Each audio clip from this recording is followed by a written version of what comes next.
peace. No peace. No peace.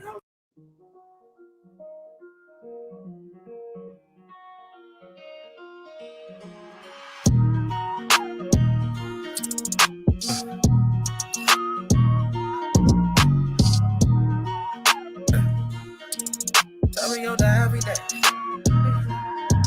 Swear we gon' die every day. They said Jesus gon' save us. Well, I know we die if we wait. I know we die if he can't. They tell us we black, but we ain't.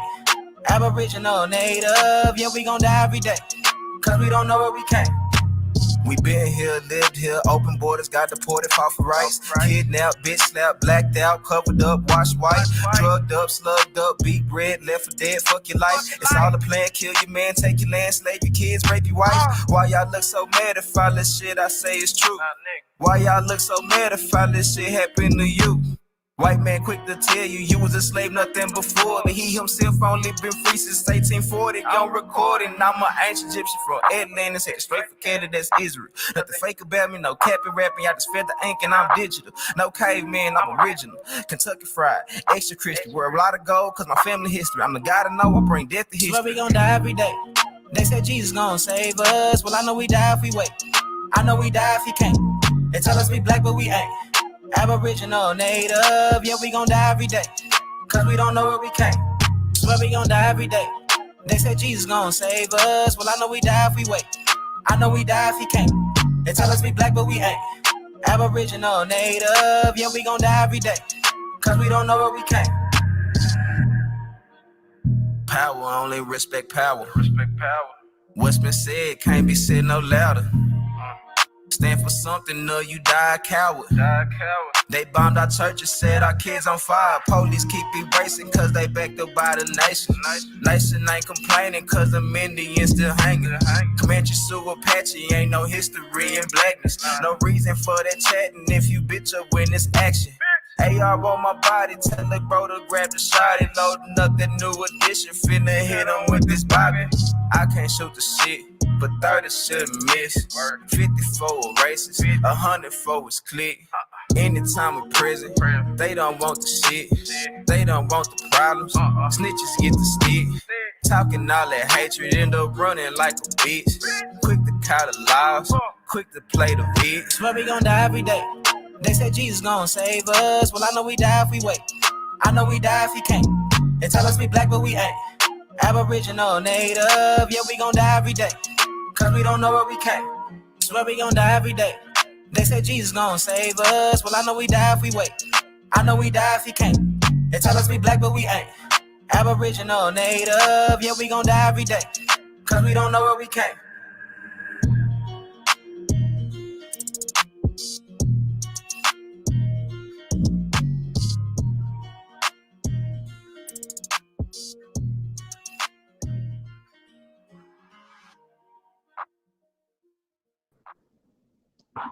Peace, peace, peace. Peace and paradise to all the American Aborigines. Supreme Chief Holidays in the building. Hey, man, I'm your Sahab and I come in peace. Peace to everybody, man, tuned in. It's going to be tuned in later to this. We got Rachel in the building. Takeoff Tyson. Chief Kokomo. Bronze Flat Power King. Black Wolf is in the building. Hey, man, peace to the guys, man. Hey, yeah, that was the infamous Trey Ali. Y'all heard that, Turtle Island, man. Y'all know what it is, man. Support that. Go check him out. Like, share, subscribe that to all your platforms, man. Shout out to Ariel Rollins, just tuned in. Peace to the guys, man. One of the Uni One is in the building. Oseo. Wilmore Reed. Peace to the guys, man. We definitely appreciate you guys tuning in tonight, man. Hey, man, it's gonna be a good show tonight, man. We got Original One, Abo the God 89. Peace, Kings. Yeah, man. We're gonna get into this night. Hey, man, y'all been paying attention to what's going on out here in this election? You know, right now I think they got it at like 2. Biden, he's close. He's like 260. You gotta get to 270, right? Biden is at like 264, y'all. He right there, man. And no, Trump is at about 213. Now here's the thing, right? Now I know how they say, your vote don't matter and all those other things, but I always have to ask the question: why are they always pandering for the so-called African American vote? You know what I'm saying? And it dawned on me. You know what I mean? Just looking how we are impacting the presidential race across America. Right? Check it out. Last night, before it was all said and done, they hadn't got in Wisconsin, right? Shout out to the brothers and sisters up there in Wisconsin. But check this out, right? So Trump had the lead. Then I said about 4 in the morning or so, I said I guess they got about over 100,000 or so new ballots that came in from Milwaukee County. Well, Milwaukee County's, I guess a good chunk of our people up there in Milwaukee County, and they know he's gonna get a lot of those votes, and obviously those votes put him over the top to win Wisconsin. Now, people say, you guys vote don't matter. You guys aren't. Well, why are they caping so hard for your vote, right? And you see that the so-called African American or the black vote is a deciding factor in this election. Okay, not only the popular vote of it, but actually swinging the electoral college into right now. I feel that the so-called black vote has been coerced, has been it's been tricked. We've been tricked, like the whole Biden debacle. If you guys been watching the last couple of weeks, we've been exposing a lot of stuff. But a lot of people either didn't care about that or they just missed it. You know what I'm saying? They hate for Trump was way worse than anything else. And that was interesting. Like shout out to Deity came through last night, and she had said something, something to that effect. But when it all broke down to it, when it all got down to it, she still would have. If she had to vote, she would have still voted for Trump. You know what I'm saying? So people who are conscious, you know what I'm saying, who are awake or paying attention to what's going on. Now I'm just sitting back watching this shit. I'm like, yo, this is really interesting. Philadelphia or Pennsylvania, the same thing. That's in dispute now. Well, they waiting on Philly to come in. They waiting for all the so-called right black votes to come back in Philly. Okay, to push Biden over the top to beat Trump to win Philly or Pennsylvania. You understand what I'm saying? So we're just getting into like what's going on.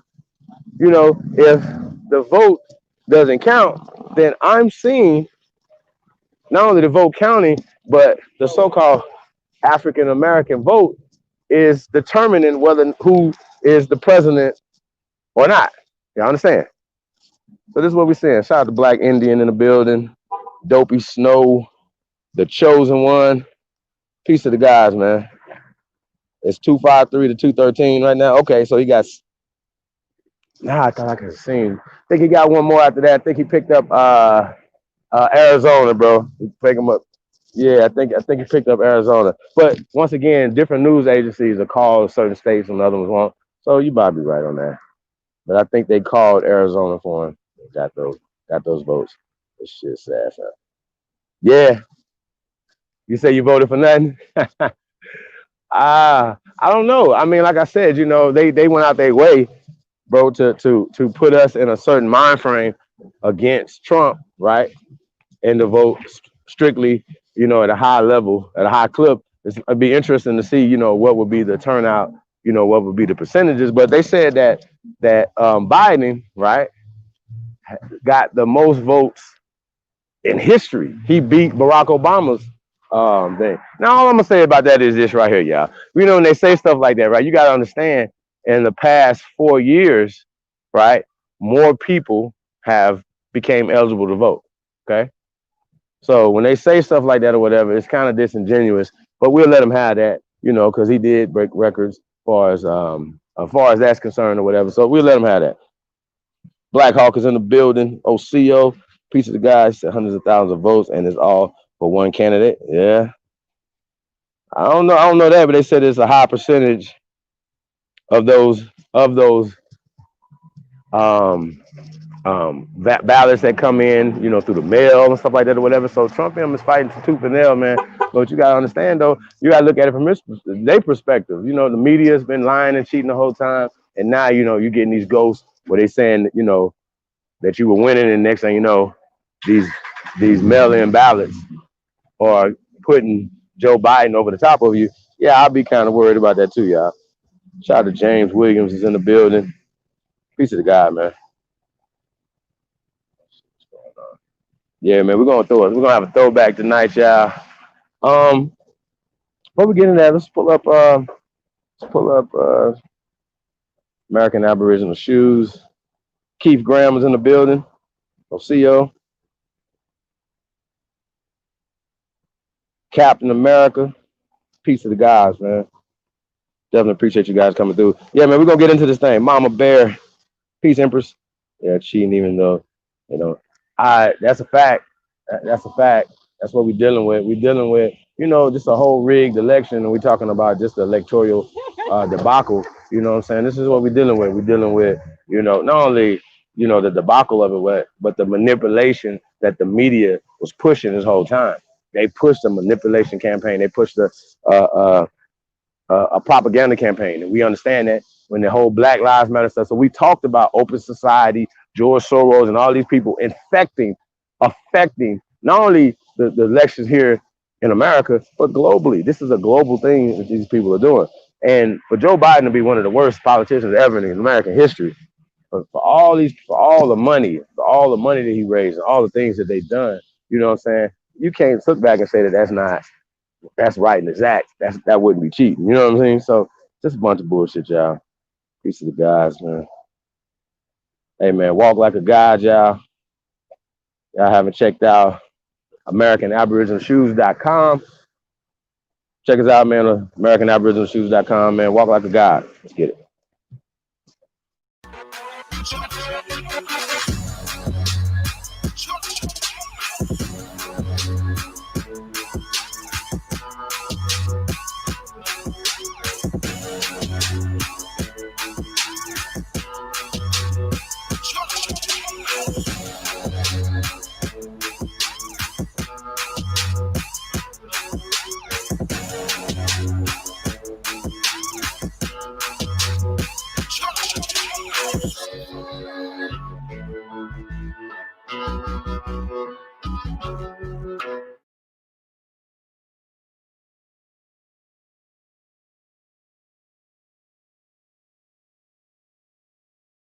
Yeah, man. Shout out to Libra Son, man.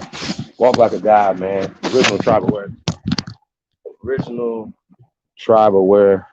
I'm sorry, y'all. Shout out to Miss Maud. AmericanAboriginalShoes.com. Go check us out. AmericanAboriginalShoes.com. Peace of the guys, man. Walk like a god, y'all. You already know, man. Shout out to 2 a.m. We are 2am.com.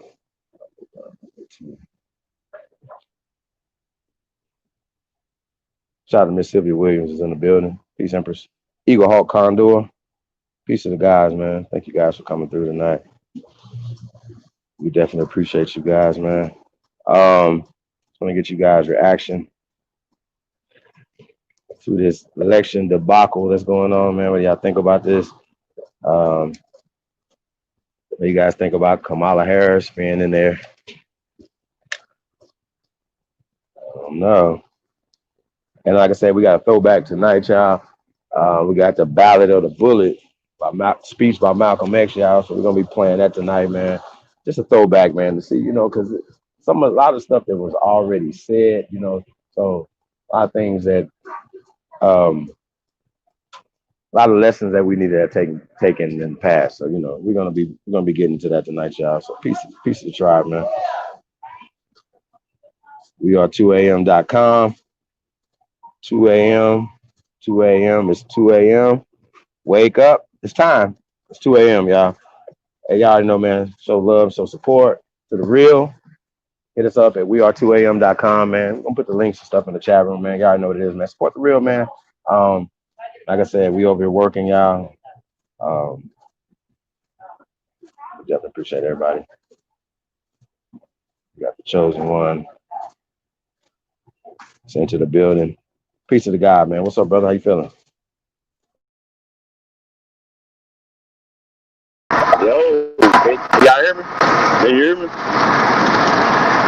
Hey.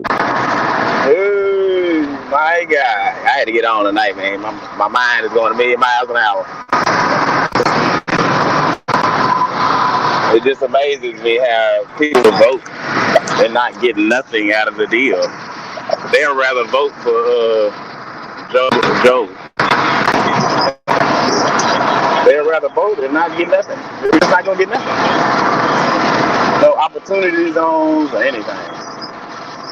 No $500 billion to infrastructure to help get us some better loans. No $500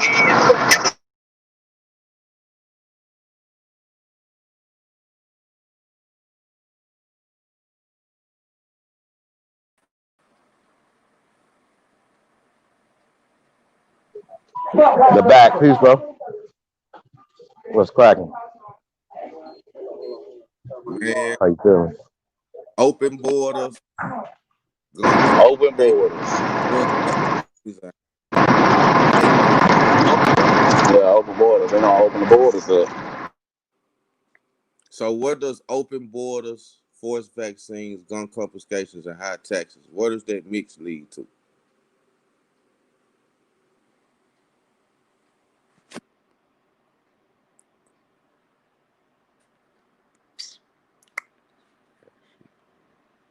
I mean, lockdown. He want to lock down the country, all type of shit.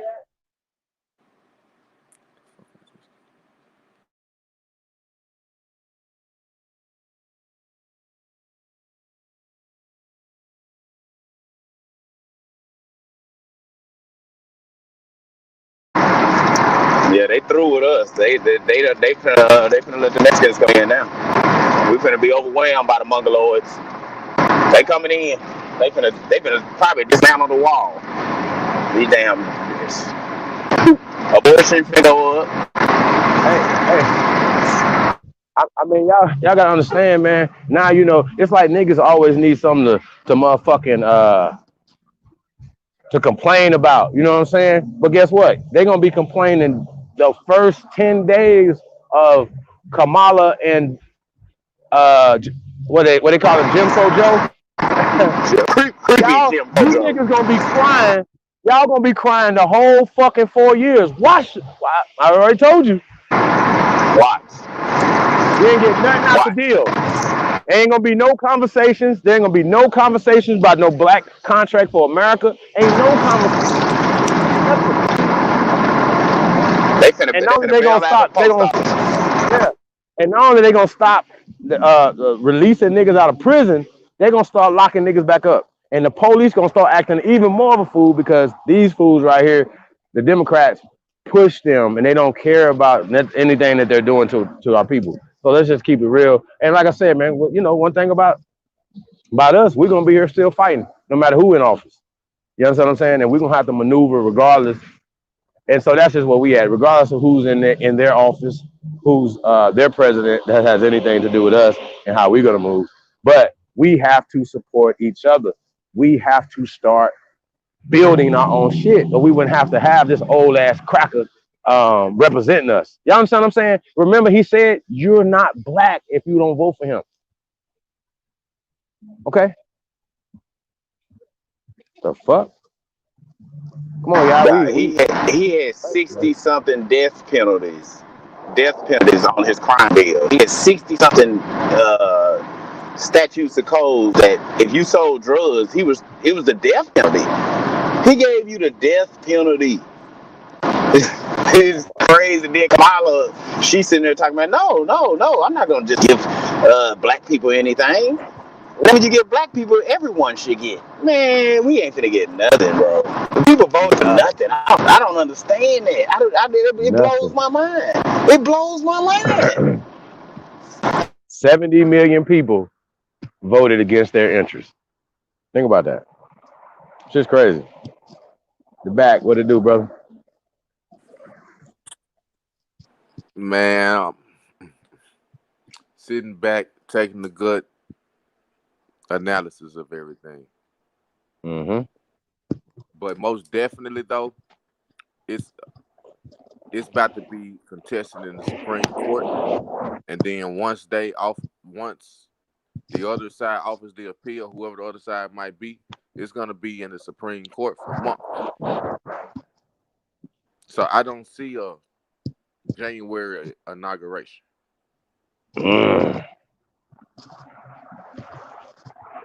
Just think about this. It's like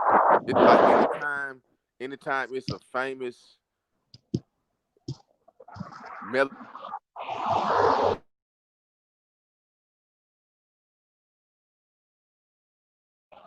Yeah, he got knocked out.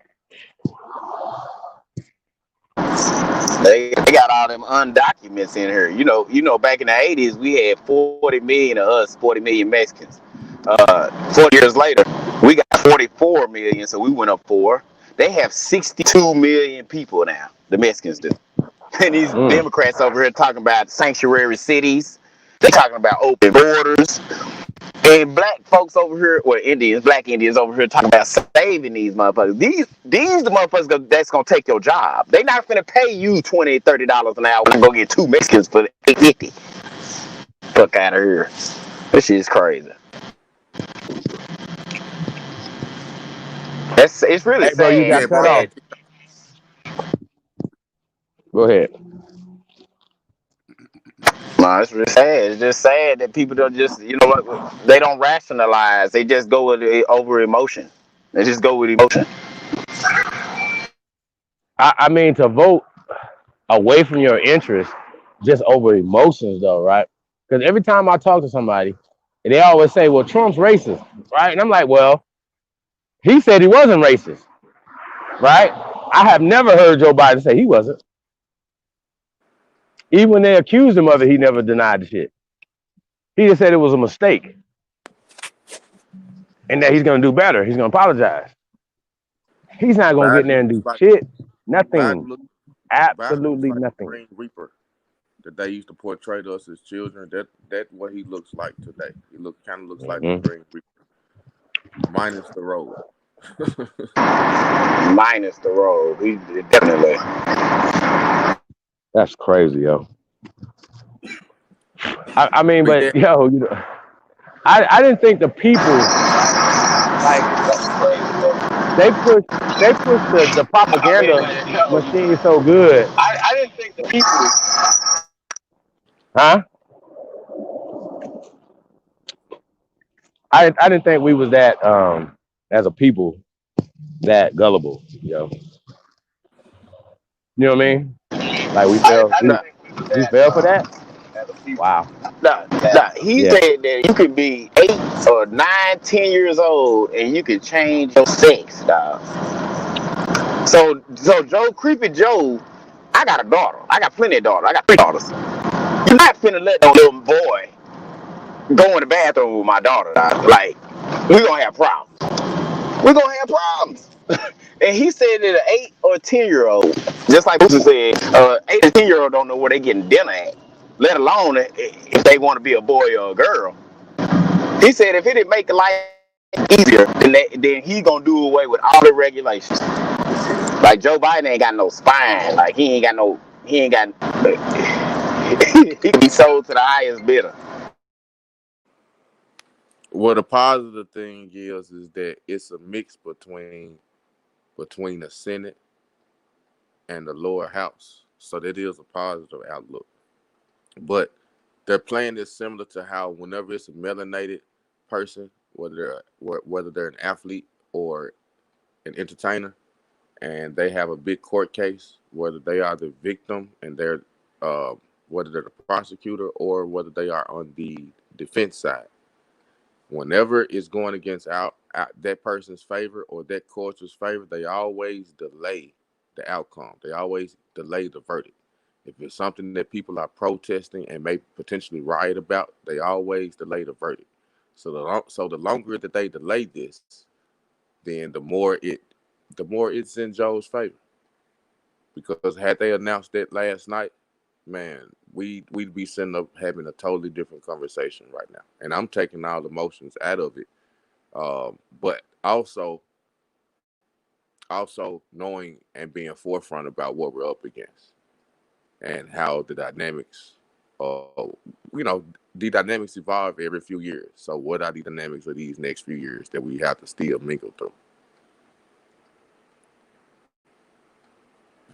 But most definitely, looks like it's going in Joe's favor for the fact that they have to delay the vote.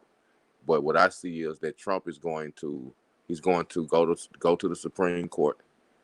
The majority of the Supreme Court is Republican, so they might be able to reverse some things. In states like Virginia, that popular vote may have gone towards Trump, but the Electoral College vote went the other way, and Virginia was like 18 votes or something like that, something close to that.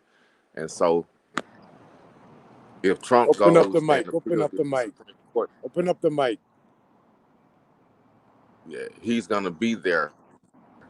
He's gonna be in the Supreme Court for months, so that's gonna be past January. And if it gets to the Naughty. Supreme Court, he's still president.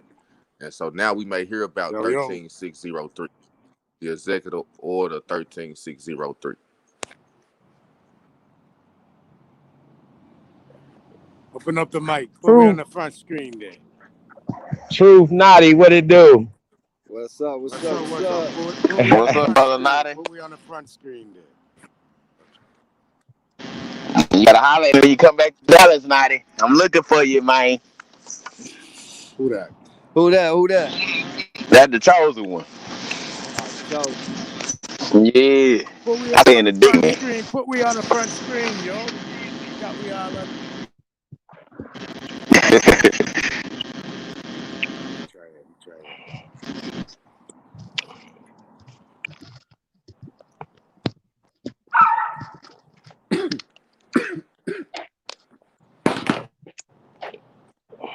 what up? What's good, family? How everybody doing? Shalom. Yeah. Yeah. Man, true searcher 111111111. Good. Yeah, man. Man, you know, What man, happening? playing the background scenes, you know how we do, bro.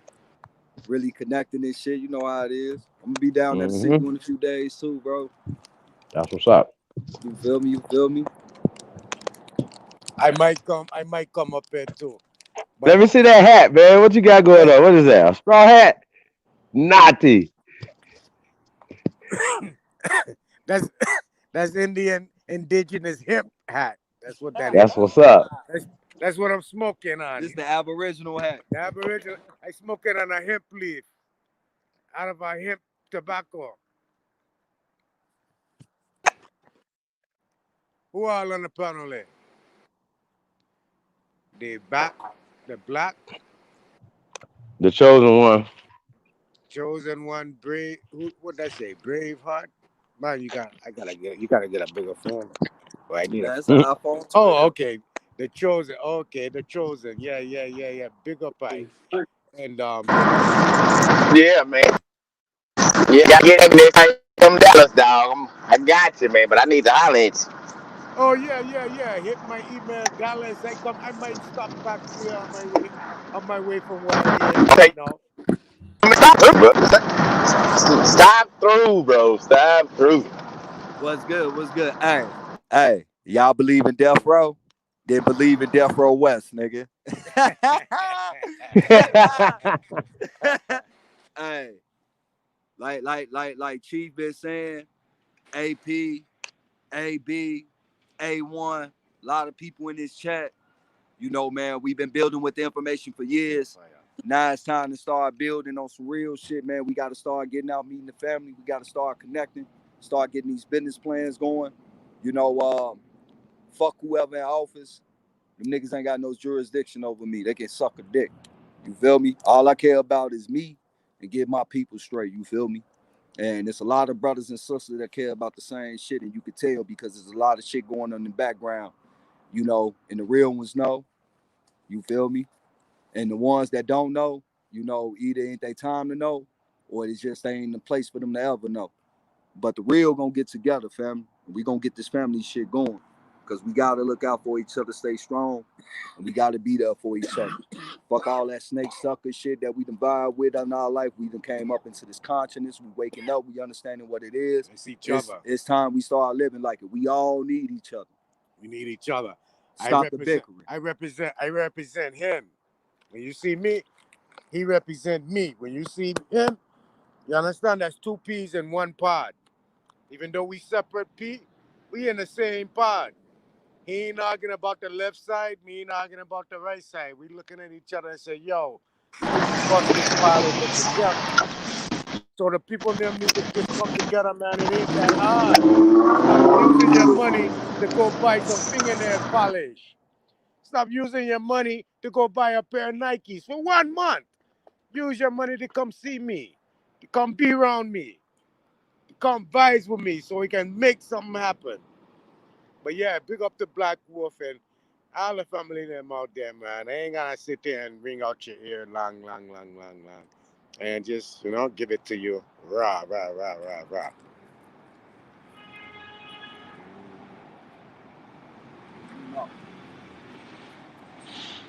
No.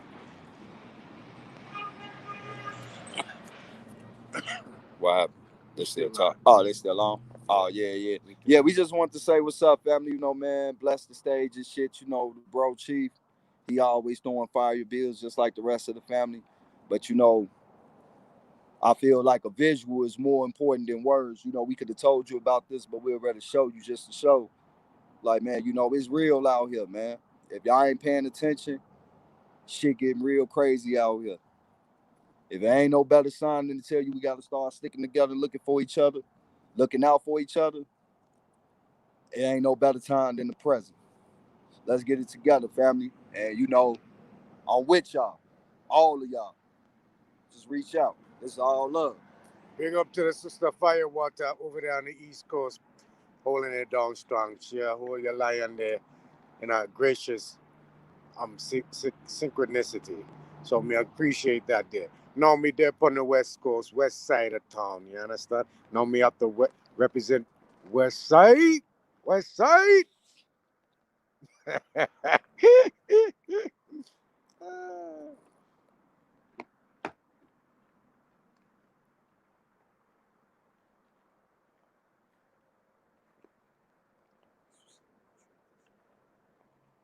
Yeah, they're reading the chat now. Pick up No Yos. Pick up Black Card. Sylvia William. Big up Sylvia William. Infinity God. Yeah. Big up High Power. Yeah, out there in Cali, man. Sitting up in the mountains, sitting on one of the lava rock, burning on one of the lava stick. Me and troops. Out here in the big truck, you feel me? Smashing out on them and shit. You feel me? We out here like the good old country boys and shit. Go back to the chat. Let's see what the chat says. Okay. West Side. Big up South Wind, Empress South Wind. You there, you rocking it hard, sister. Booyah, Boo I am. Big up Boo I am. Leonard Peel, big up. Zoe Hasselman. Yes, sir, all right. Black Wolf again. Chicken Harmony Road. Yes, sir, our next sister and I be holding it down strong over on she side there. Representing the brothers. Yo, sisters, we coming. Natty smoking his hat. Yeah, I smoke in the hat. Hey, check it out to the sisters' name out there.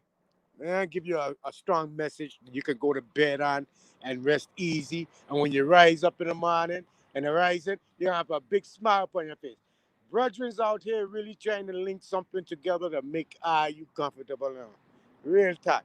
I ain't look to put you in a big old house and big old property where you can just run barefoot if you want. Where ain't nobody gonna call you no dirty foot. We'll just look at you and say, look at the mama, go there, We are trying to make things happy for you. We are look, and Ain't no sex thing. Ain't nobody looking for that, man. Look, I don't have enough sex for you, me, and your children them to come around. And nobody need to. That ain't nothing. You know what I mean? That's something that gonna go and pass. You know what I'm saying? We need something that's gonna be sustained forever, forever and ever and ever and ever. So like I said, the brothers them we linking up. We try to do some good work out here. We just need you sisters them to back us up, to speak up on things, to make sure we come through. You got a plate of food for we, to make sure you got some laundry detergent to help wash our clothes we've been wearing for 2-3 day trip. You understand? These type of thing there. We don't need no money in a man. We building, we making this money come in. So fuck your money. Take your money and put it to the side and say, yo, I want to link up with all you. I want to go in on a thing with all you. Boom, boom, boom. I have $200. What $200 be? It's $200 gonna try to get your ass 6 or 7 or 8 and 9 and 10. So yeah, we are just do it righteously, man. I know I talking. Let me go back to the chat. Let me see what the chat saying. Infinite to the God. Yeah, bless up, infinite to God. Bless up to everybody in the chat, man. Peace. So, sir. James William. Yes, sir. Big up, I King. Mr. Williams.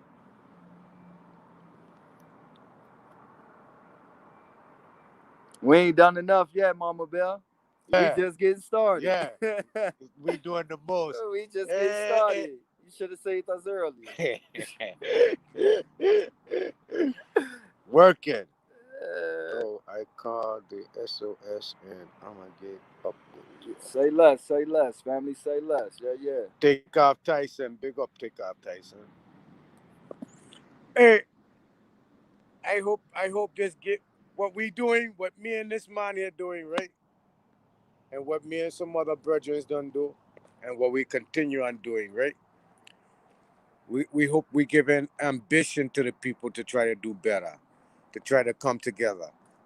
That's all we doing. We giving a what they call it? Inspiration. Motivation. We gotta motivate each other. You feel me? I love when I see people doing good because it motivates me to want to do better. You know, we all we get.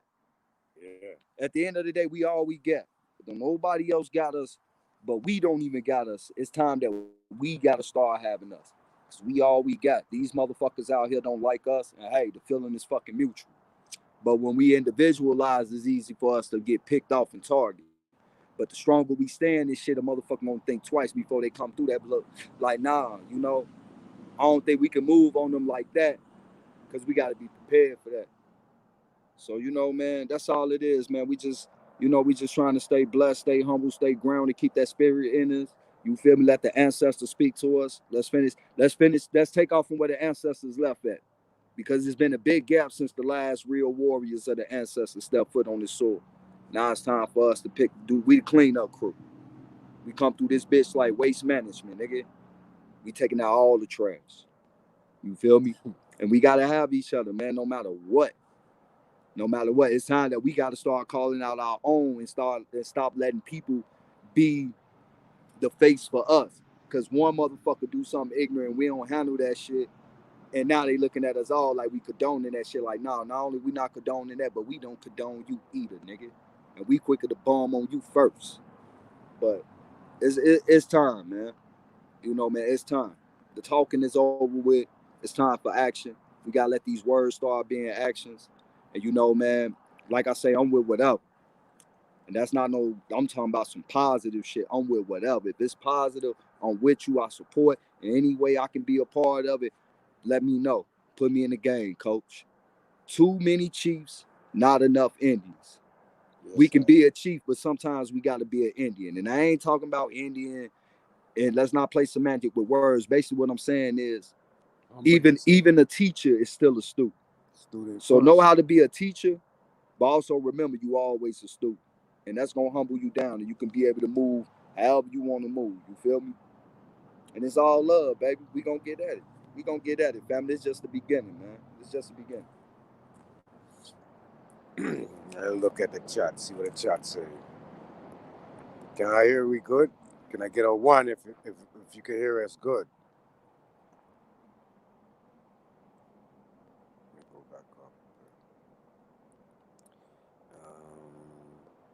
Okay.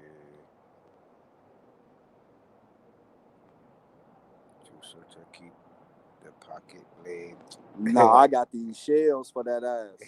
But I got you, Zoe. West Side Concrete Hustler. Big up Concrete Hustler. Master Grenade. Bless up. Yes, sir. 1, yeah, they can hear us good. Yep.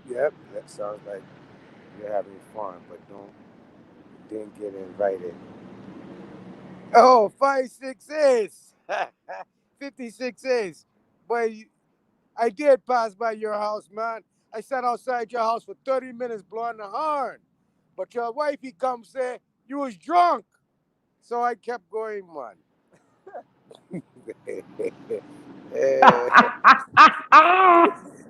Not you, fool.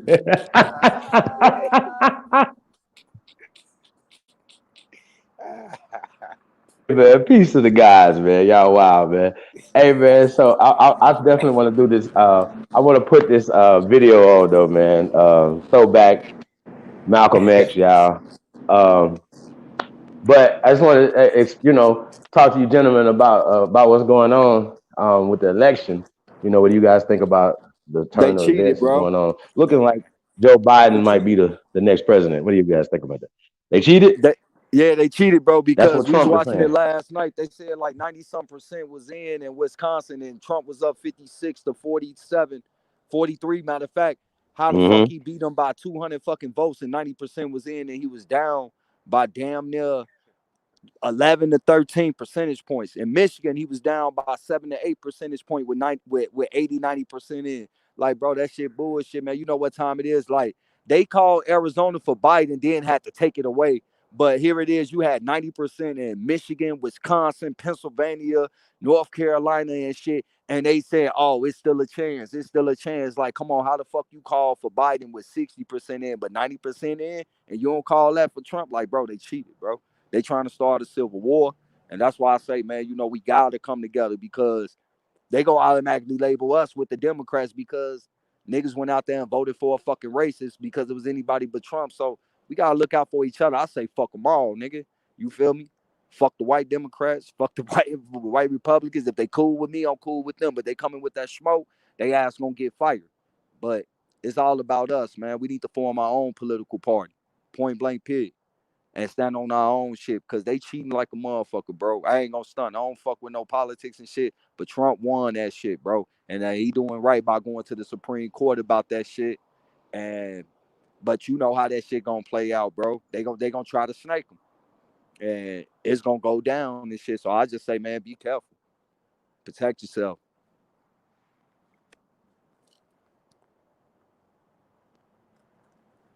Man, I mean, the fucked up part about it is that we're hit the hardest economically. Like y'all understand what I'm saying? Like our community is gonna be hit the hardest from being locked down, because Biden is gonna lock shit down. Biden is gonna once again. These are the people that put together NAFTA and all these other things that hurt the American worker, the American car industry, the oil industry. These people, I don't understand the mindset of our people. Like you shouldn't vote without having all the fucking information. Like a lot of people voted on emotions. You know what I'm saying? And I think that's the wrong thing. You should, if anything, vote for your pockets first. You know what I'm saying? And never emotions. And I think that they painted dude as the most racist motherfucker ever. And I think they put that they successfully labeled him as that. And I think that's what did it, man. That's what drove all us to the polls to go vote for this dude, bro. Oh God, we got manipulated again. Just like the Obama shit, we got manipulated. We got manipulated again.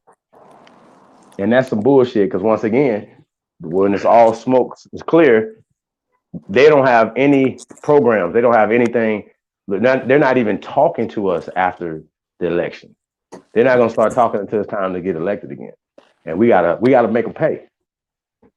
That's all I'm saying. We gotta learn how to get what we want, and not just in election times and shit like that, and stop getting Can I used. You know what I'm saying? We got used. Go ahead, bro. let me get in a little bit.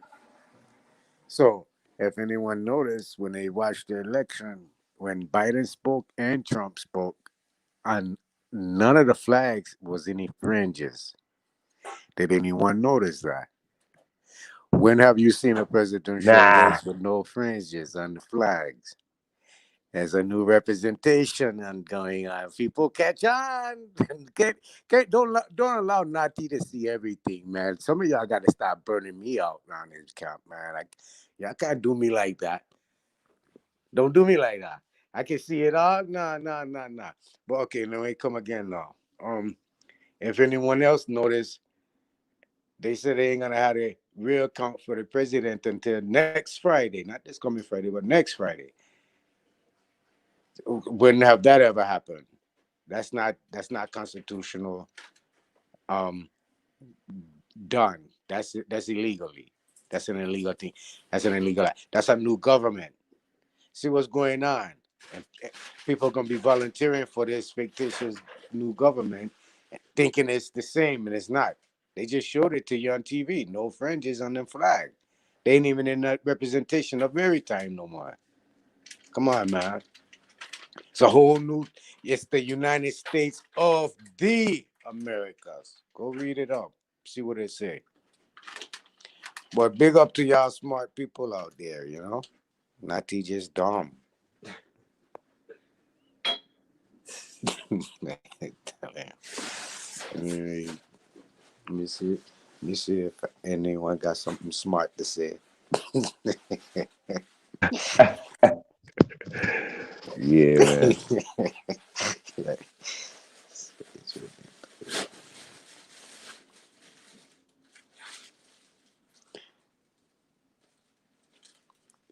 Hey, well, yeah, I want to pull up this Malcolm X video, y'all. I want to get into this, man, and I think it's very relevant.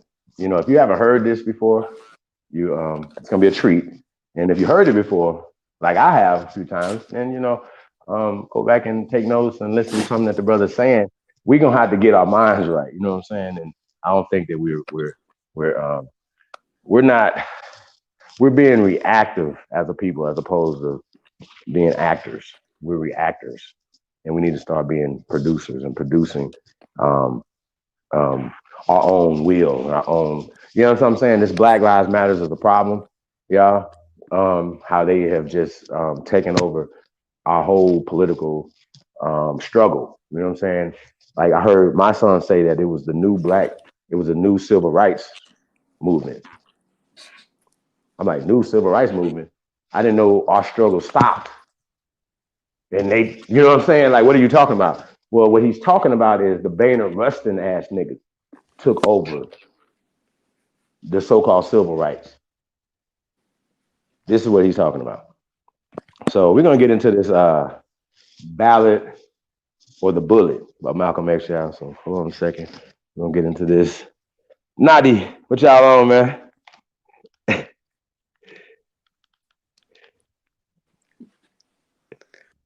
A The whole hemp lot of hat. shit.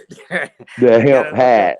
I gotta look around and see if it's something specific you want to know where we are. Like, we got a Mm-mm. lot of shit over here. We on over Don't here. say nothing incriminating on the air. Yeah, nah, nothing incriminating. Yeah, we got some. We got Nah. some. We got some over here. What we got? What we got? Got some Cheerios. Frosted Flakes. Some Nutty Buddies. Can I get a check for Got a bunch of advertising right now or snacks. what? Probably. Probably nutty butter. This is a check. Oh shit. That's what's up, man. That's what's up. Yeah, Yeah, I man. just Peace to the reading the God, man. chat. Reading the chat. Always looking for one of the smart people to do things, say things. What We happened? What definitely got some happened smart to people. Yeah, what happened to our what they calling people? That skeptics. That's what it is, right? True.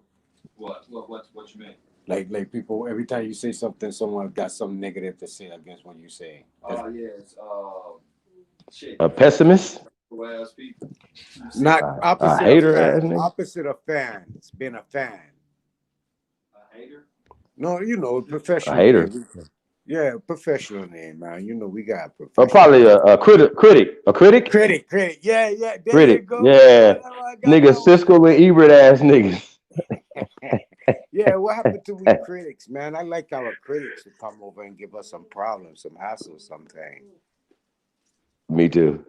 Yeah, it help us stay on point, I want them to come give me a solution that I can follow. Me too. You want to be a critic? Make sure you got a Hey, solution. hey, y'all heard about the Pan Africans going on trial next week, right? So I want you guys Yeah. all With who? come participate in the trial of the Pan Africans. The Pan Africans are going on trial next week, y'all. It's just too much. It's too much, and we're charging with treason and eugenics, Darwinism, racism, race hustling. You know what I'm saying? And I could go on and on with all other things, but the treason, like it's like when we see these guys, we got to start pointing them out. Like you're an agent, you're a treason, you are working for these people. Because we pointed out, like if somebody was like, hey, they Nazi, something that you're doing is harming your people. Would you stop? Yeah. I'll take a look at it. Of course you would, because you don't have to, you don't, yeah, you like, yo, bro, why are you so invested in Zionism? You see what I'm saying? You niggas is invested in this program, and all you gotta ask them is, what don't you agree with that these Zionists are pushing? And it's just a simple question. Rob Bourne, what don't you agree with? Because last time I checked, you just pull out the book and you read everything and you take it verbatim. And and at this point, man, like this shit is getting dumb, man. And like it can't be that dumb at this point. We play with the short bus and shit, but nah, this is agent work going on right now. Like these niggas is pushing the line that dumb people wouldn't push. Like, at some point you'll say, okay, man, I got beat on that. But that means you're not gonna come back and utilize that same information that you got beat on. They keep pulling out the 1828 dictionary as if they know the etymology doesn't exist. You see what I'm saying? They act like these things don't exist, so they'll pull out the 1828 to discredit us from being the copper-colored people here. See what I'm saying? Like they know about the Racial Integrity Act, they know about Walter Plecker, they know about everything that has happened to our people, but they still push the African line, the Zionist line, to their detriment. Even to the fact that where they get beat to death, right, in verbal conversations, in debates, stuff like that, whatever, right? And you can hear the dumbness in their conversations. Okay? This I mean, yo, bro, this is getting weird because at some point you would say, okay, they're supposed to say that they're supposed to be working for the interests of the people. So we're pointing out that you're working against the people and you're pushing the line that was given to you by these people. I don't understand, why would you fight that other than if you with the people? You understand what I'm saying, Nati? Oh yeah. This is weird as shit to me, bro. Like I don't understand how a motherfucker could say he's for his people, but then push a line or push talking points or push words that put their people in a disadvantage, position. I don't understand that concept. I don't understand it, and they're never gonna make me understand it, and that's why they're going on trial. Okay, and we're gonna see if they're gonna come out and defend themselves.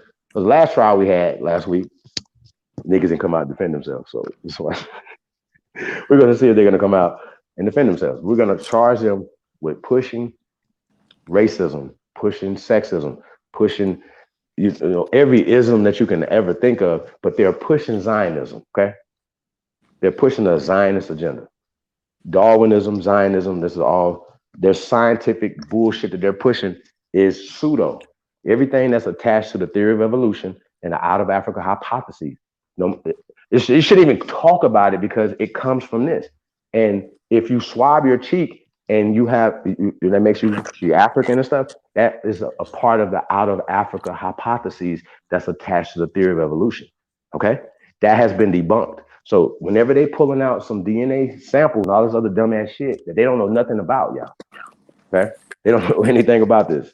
There's no debate. That's why you see that sign right there. I don't debate, okay? There's no debating this. Because if you're arguing with a motherfucker that don't have your level of information, you understand what I'm saying, Nadi? A person that don't have information, sitting back, listening, he don't understand what's going on. I'm watching these guys put out fake, wrong information every night, and nobody's saying anything about it. That's crazy as hell to me, y'all. I'm serious. It's fucking crazy. Yeah, you know, I had one the other night.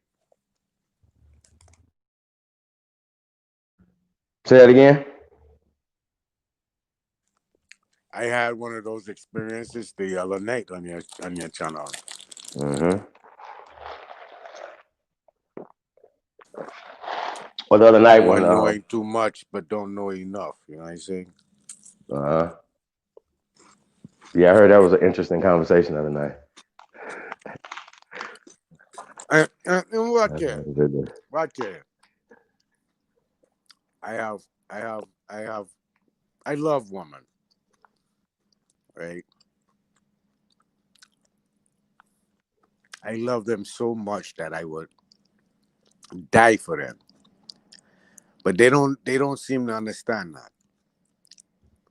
So if me and the next man talking, right?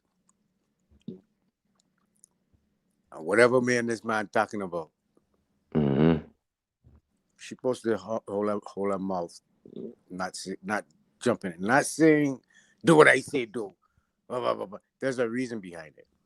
Because by you running your mouth, saying whatever you want to say, what you had a right to, and this man say something out of place to you, it don't matter if you right or wrong, I gonna hold your defense. Why put me in that position? I don't understand. Why put me in a position to hurt, harm, or get harmed or hurt behind that? Right? So when I see the sister come on and would boom, boom, boom, boom. Yeah, she right. She's angry, boom, boom, boom. But deal with the sister. Don't come around the man named chatting up all it, boom, boom.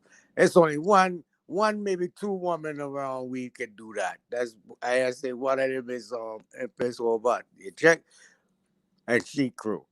But other than that, I mean, and she's still a whole she mouth. She ain't gonna just jump into something that ain't got nothing to do with her. She'll let two man talk. You understand what I say? Until someone say something about she bring she up her name, her something about she on it. Then she'll say what she have to say. Excuse. But other than that, I don't know what kind of order are we in. Okay, so I know the history behind this one woman, one man thing. I'm gonna give you a little sharpening, people.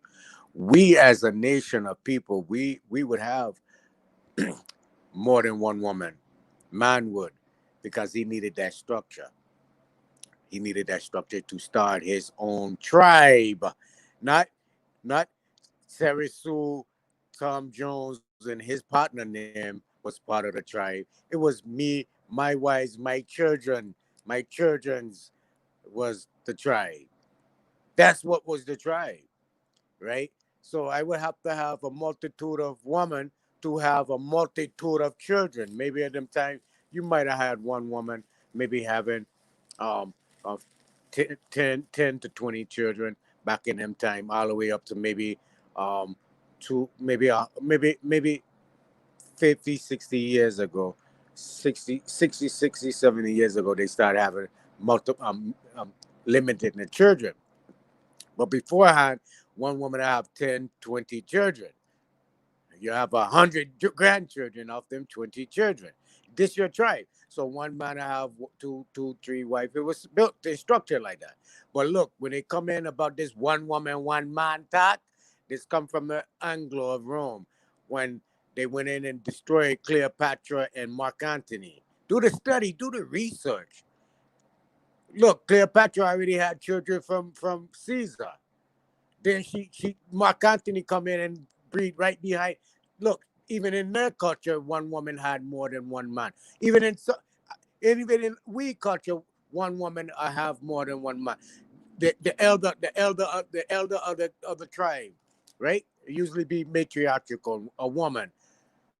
She wasn't really all about sex, but she have enough man around she to make sure she can do it. She's a one woman with over 50 man in the trade. Catch what I say? I gotta catch what going. I ain't saying no if or one way thing. I just try to give you some vibe. So Mark Antony was married to the woman in Rome. The woman in Rome had a brother that was running West Rome and another guy running East Rome, and Mark Antony were running the central part. So she said, "Yo, this fucking duppy ass dude over here, he can't come over here and have babies with me. He want to go to Cleopatra and have babies by Cleopatra and Caesar and have children." Blah, blah, blah, blah, blah, blah, blah. She vexed like Pyrex now. Yo, I give you this man whole half of he province. You go over there and kill off he and all the children them that created behind it. So bam, the man gone over the eastern man and the western man gone over to Egypt and destroy Egypt. And this where the great fire of the library had happened. The great fire of the library. So now they kill off Mark Antony, Caesar and them children, and they kill off Mark Antony's son. But they paraded Mark Antony's daughter and Cleopatra's daughter back to Rome. And the woman was like, "No, I tell you to kill all of them." But it took some time. So what she did is lock the girl up inside of the tower. This is where your story Rapunzel come from, if you understand that. And her hair grew long, and it was a black, like them said, Nubian or black or a woman of color fighting against them. Man, I don't know. I ain't gonna keep giving people clues and dreams and see how you can come up out of certain shit that you want. But if you keep living like them, going by their rules, they God, their creation, you're falling in a hole. I don't know. Keep fucking moving like that. Not you gonna sit back on a rock and watch you. You understand? All right. But play the video, big brother. I hear.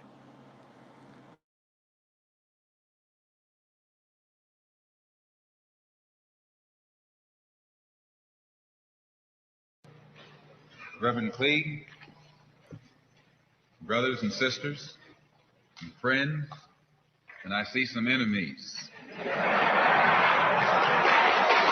Uh-huh.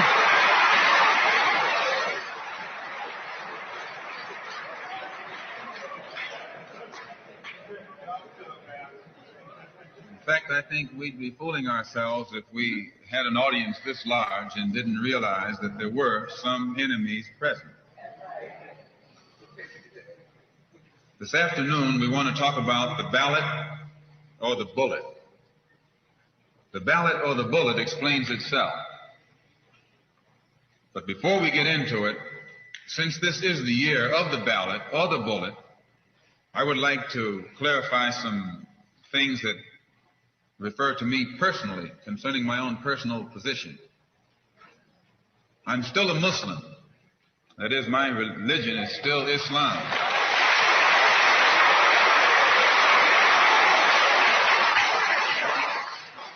My religion is still Islam. I still credit Mr. Muhammad for what I know and what I am. He's the one who opened my eyes. And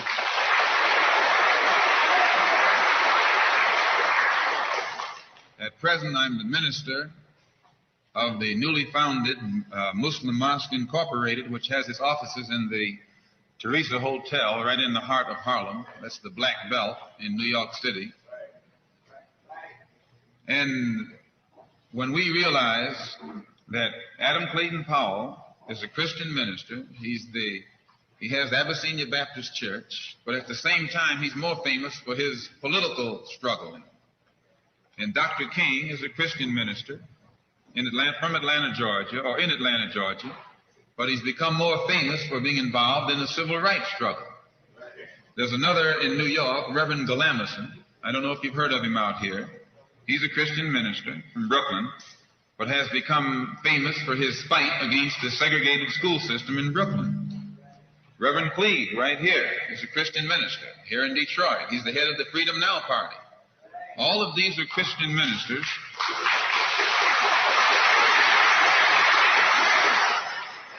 All all of these are Christian ministers, but they don't come to us as Christian ministers. They come to us as fighters in some other category. I'm a Muslim minister. The same as they are Christian ministers, I'm a Muslim minister. And I don't believe in fighting today in any one front, but on all fronts.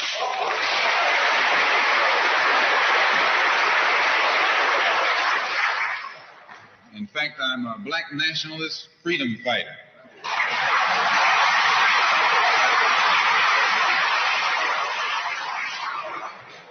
Islam is my religion, but I believe my religion is my personal business.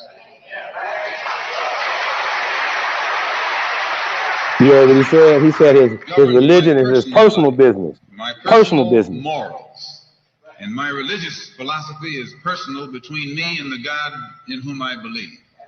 Just as the religious philosophy of these others is between them and the God in whom they believe. And this is best this way. Were we to come out here discussing religion, we'd have too many differences from the outstart, and we could never get together. So today, though Islam is my religious philosophy, my political, economic, and social philosophy is black nationalism. You and I...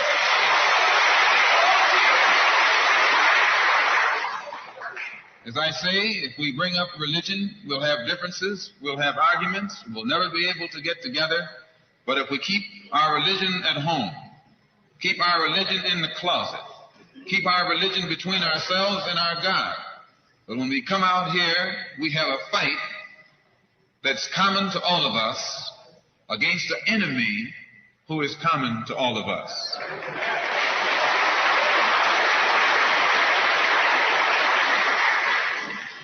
The political philosophy of black nationalism only means that the black man should control the politics and the politicians in his own community.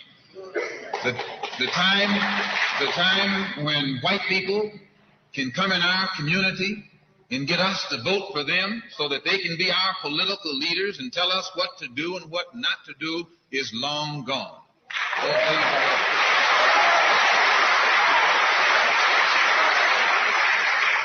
By the same token, the time when that same white man, knowing that your eyes are too far open, can send another Negro into the community, get you and me to support him so he can use him to lead us astray, those days are long gone.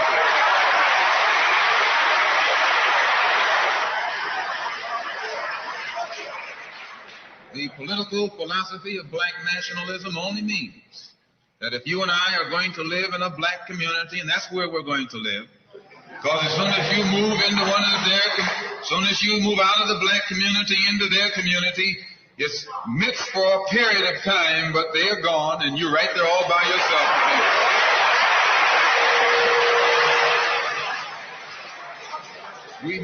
We must understand the politics of our community, and we must know what politics is supposed to produce. We must know what part politics play in our lives. And until we become politically mature, we will always be misled, led astray, or deceived or maneuvered into supporting someone politically who doesn't have the good of our community at heart. So the political philosophy of black nationalism only means that we will have to carry on a political program of re-education to open our people's eyes, make us become more politically conscious, politically mature. And then we will, whenever we get ready to cast our ballot, that ballot will be cast for a man of the community who has the good of the community at heart. And the economic philosophy of black nationalism only means that we should own and operate and control the economy of our community. You would never find, you can't open up a black store in a white community. White man won't even patronize you. And he's not wrong. He got sense enough to look out for himself. And you who don't have sense enough to look out for yourself.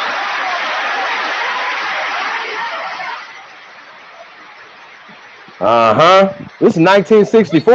The white man is too intelligent to let someone else come and gain control of the economy of his community. But you will let anybody come in and control the economy of your community. Control the housing, control the education, control the jobs, control the businesses under the pretext that you want to integrate.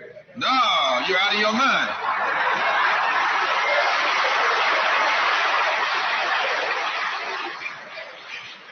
The economic philosophy of black nationalism only means that we have to become involved in a program of re-education to educate our people into the importance of knowing that when you spend your dollar out of the community in which you live, the community in which you spend your money becomes richer and richer. The community out of which you take your money becomes poorer and poorer. And because these Negroes who have been misled, misguided, are breaking their necks to take their money and spend it with the man. The man is becoming richer and richer, and you're becoming poorer and poorer. And then what happens? The community in which you live becomes a slum. It becomes a ghetto. The conditions become run down. And then you have the audacity to complain about poor housing in a rundown community. Why, you run it down yourself when you take your dollar out.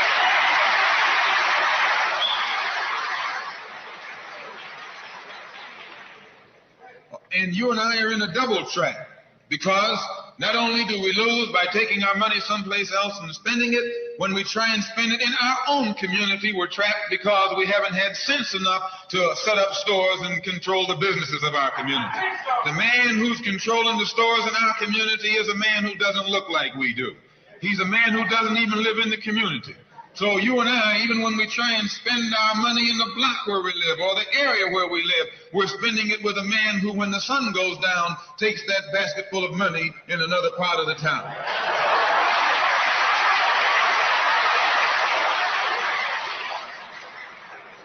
So we're trapped, double trapped, triple trapped. Anywhere we go, we find that we're trapped. And every kind of solution that someone comes up with is just another trap. But the political and economic philosophy of black nationalism, the economic philosophy of black nationalism shows our people the importance of setting up these little stores and developing them and expanding them into larger operations. Woolworth didn't start out big like they are today. They started out with a dime store and expanded and expanded and expanded until today they're all over the country and all over the world, and they're getting some of everybody's money. Now this, what you and I in General Motors, the same way, didn't start out like it is. It started out just a little rat race type operation, and it expanded and expanded until today is where it is right now. And you and I have to make a start. And the best place to start is right in the community where we live.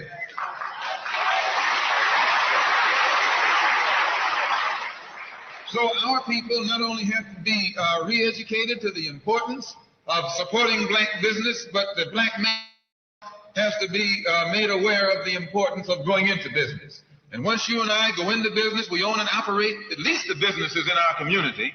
What we will be doing is developing a situation wherein we will actually be able to create employment for the people in the community. And once you can create some employment in the community where you live, it will eliminate the necessity of you and me having to act ignorantly and disgracefully, boycotting and picketing some cracker someplace else, trying to beg him for a job.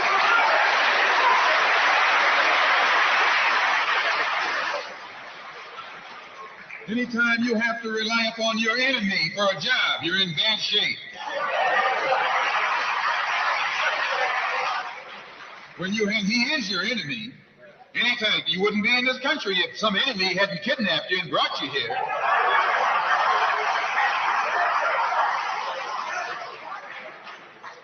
On the other hand, some of you think you came here on the Mayflower.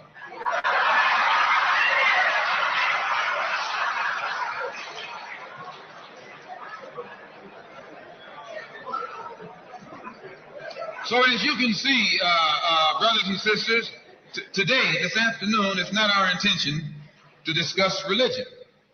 We're going to forget religion. If we bring up religion, we'll be in an argument. And the best way to keep away from arguments and differences, as I said earlier, put your religion at home, in the closet. Keep it between you and your God. Because if it hasn't done anything more for you than it has, you need to forget it anyway.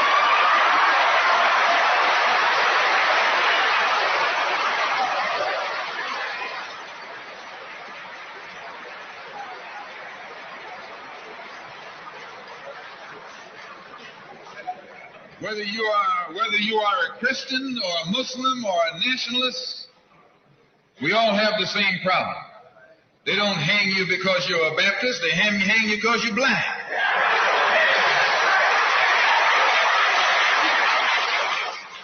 They don't attack me because I'm a Muslim, they attack me because I'm black. They attack all of us for the same reason. All of us catch hell from the same enemy. We're all in the same bag, in the same boat. We suffer political oppression, economic exploitation, and social degradation. All of them from the same enemy. The government has failed us. You can't deny that. Anytime you live in the 20th century, 1964, and you walking around here singing, "We shall overcome," the government has failed.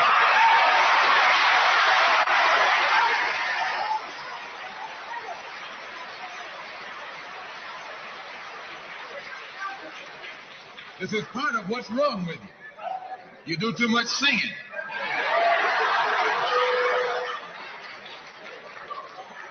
Today it's time to stop singing and start swinging.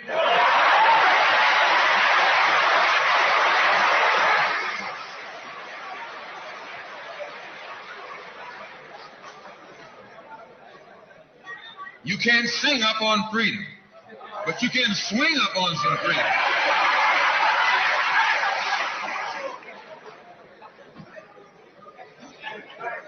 Cassius Clay can sing, but singing didn't help him to become the heavyweight champion of the world. Swinging helped him.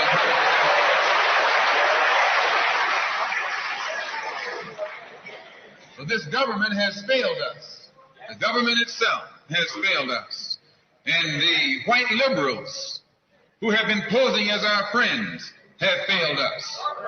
And once we see that all these other sources to which we've turned have failed, we stop turning to them and turn to ourselves. We need a self-help program, a do it yourself philosophy, a do it right now philosophy. It's already too late philosophy. This is what you and I need to get with. And the only way we're going to solve our problem is with a self-help program. Before we can get a self-help program started, we have to have a self-help philosophy. Black nationalism is a self-help philosophy. What's so good about it, you can stay right in the church where you are and still take black nationalism as your philosophy. You can stay in any kind of civic organization that you belong to and still take black nationalism as your philosophy. You can be an atheist and still take black nationalism as your philosophy. This is a philosophy that eliminates the necessity for division and argument. Because if you're black, you should be thinking black.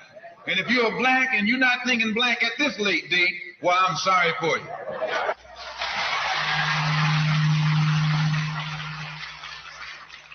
Once you change your philosophy, you change your thought pattern. Once you change your thought pattern, you change your attitude. Once you change your attitude, it changes your behavior pattern. And then you go on into some action. As long as you got a sit-down philosophy, you'll have a sit-down thought pattern. And as long as you think that old sit-down thought, you'll be in some kind of sit-down action. They'll have you sitting in everywhere. It's not so good to refer to what you're going to do as a sit-in. That right there castrates you. Right there it brings you down. What goes with it? Think of the image of someone sitting. An old woman can sit. An old man can sit. A chump can sit. A coward can sit. Anything can sit. Well, you and I have been sitting long enough, and it's time today for us to start doing some standing and some fighting to back that up.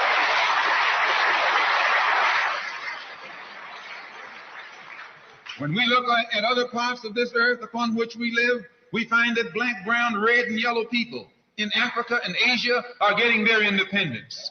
They're not getting it by singing, "We shall overcome." No, they're getting it through nationalism.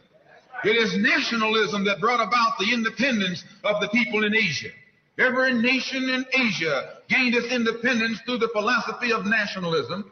Every nation on the African continent that has gotten its independence brought it about through the philosophy of nationalism. And it will take black nationalism that to bring about the freedom of 22 million Afro-Americans here in this country where we have suffered colonialism for the past 400 years.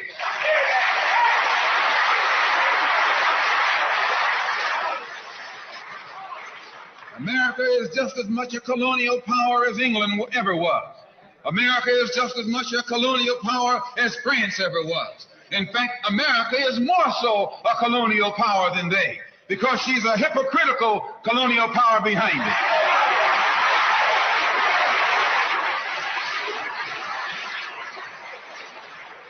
What do you call second-class citizenship?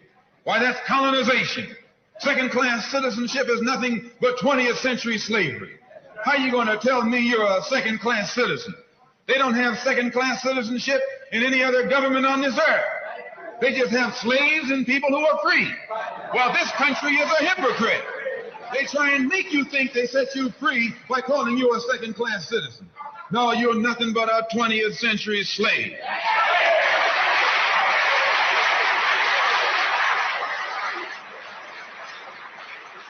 Just as it took nationalism to remove colonialism from Asia and Africa, it'll take black nationalism today to remove colonialism from the backs and the minds of 22 million Afro-Americans here in this country.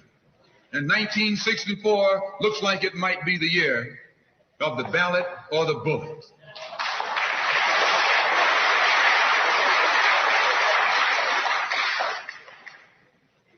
Why does it look like it might be the year of the ballot or the bullet? Because Negroes have listened to the trickery and the lies and the false promises of the white man now for too long, and they're fed up. They've become disenchanted. They've become disillusioned. They've become dissatisfied. And all of this has built up frustrations in the black community that makes the black community throughout America today more explosive than all of the atomic bombs the Russians can ever invent. Whenever you got a racial powder keg sitting in your lap, you're in more trouble than if you had an atomic powder keg sitting in your lap.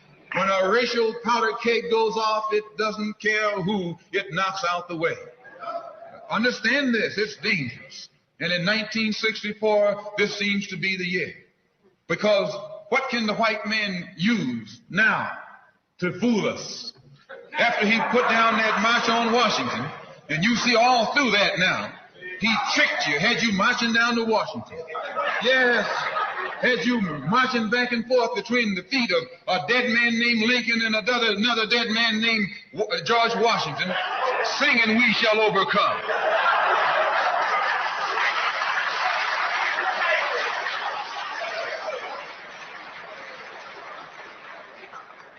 He made a chump out of it. He made a fool out of it.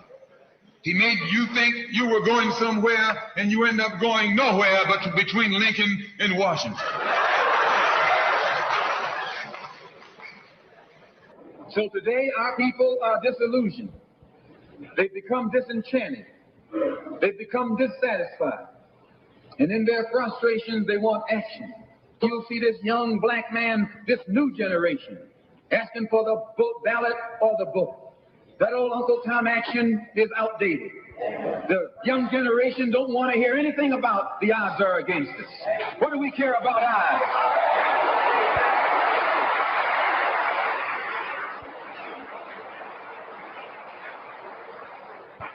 When this country here was first being founded, there were 13 colonies.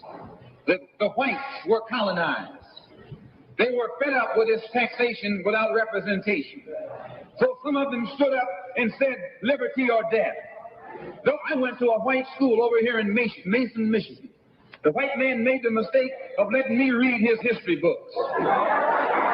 He made the mistake of teaching me that Patrick Henry was a patriot. And George Washington wasn't nothing nonviolent about old Pat or George Washington. Liberty or death was what brought about the freedom of whites in this country from the English.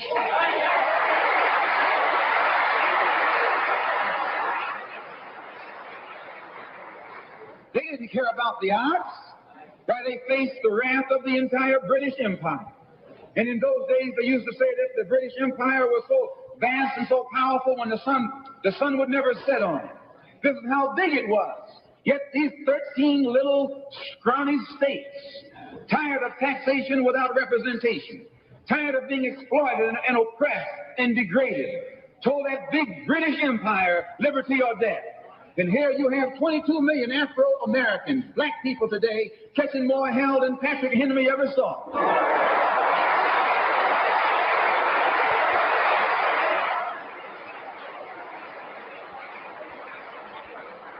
And I'm here to tell you, in case you don't know it, that you got a new generation of black people in this country who don't care anything whatsoever about ours. They don't want to hear you, old Uncle Tom, handkerchief heads talking about the ours.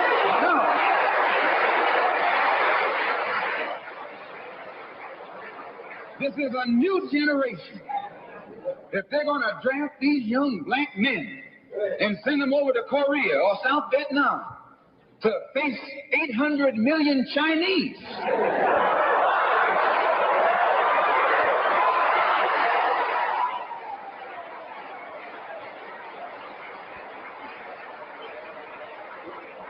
If you're not afraid of those odds, you shouldn't be afraid of these odds.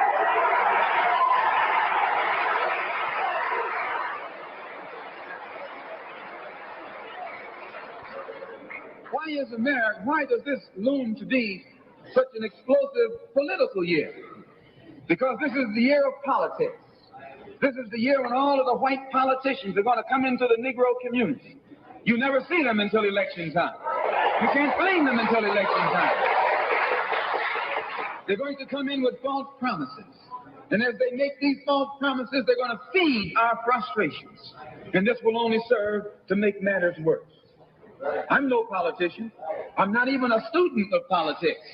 I'm not a Republican, nor a Democrat, nor an American, and got sense enough to know it.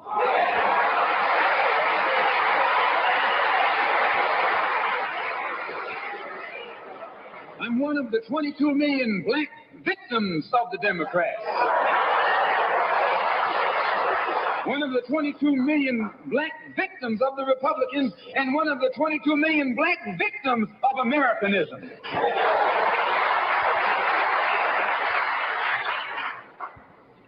And when I speak, I don't speak as a Democrat or a Republican. I speak as a victim of America's so-called democracy. You and I have never seen democracy. All we've seen is hypocrisy.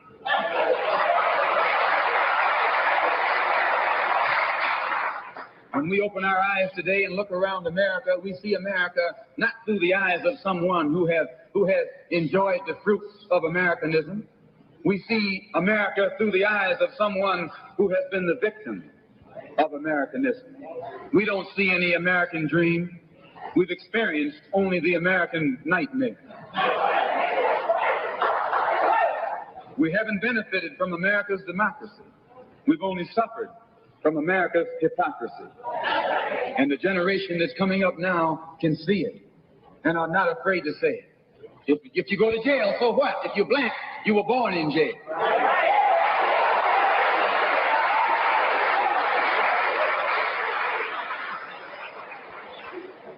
If you black, you were born in jail. In the North as well as the South. Stop talking about the South. Long as you're south of the Canadian border, you're south.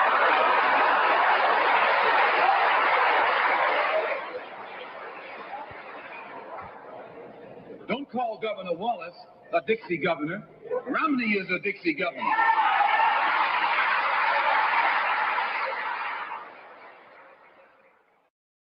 $22 million black victims of Americanism are waking up. And they're gaining a new political consciousness, becoming politically mature.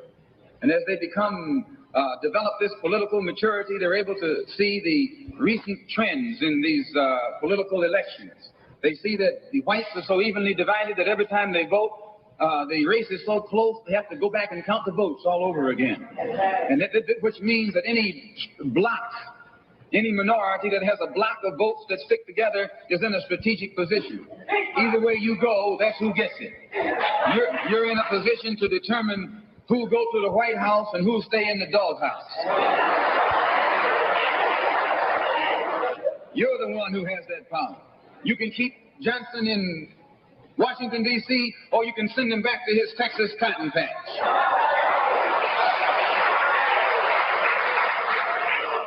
You're the one who sent Kennedy to Washington. You're the one who put the present Democratic administration in Washington, D.C. The whites were evenly divided. It was the fact that you threw 80% of your votes behind the Democrats that put the Democrats in the White House. When you see this, you can see that the Negro vote is the key factor. And despite the fact that you are in a position to be the determining factor, what do you get out of it? The Democrats have been in Washington, D.C. only because of the Negro vote. They've been down there 4 years. And all other legislation they wanted to bring up, they brought it up and gotten it out of the way, and now they bring up you. And now they bring up you. You put them first, and they put you last. Because you're a chump.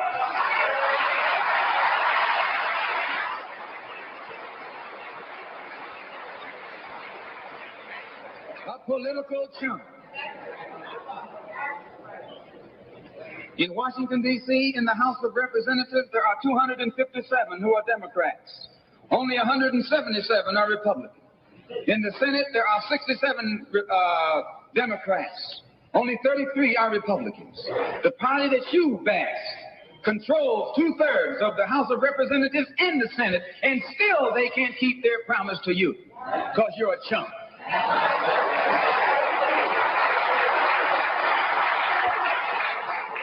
Anytime you throw your weight behind a political party that controls 2/3 of the government, and that party can't keep the promise that it made to you during election time, and you are dumb enough to walk around continuing to identify yourself with that party, you're not only a chump, but you're a traitor to your race.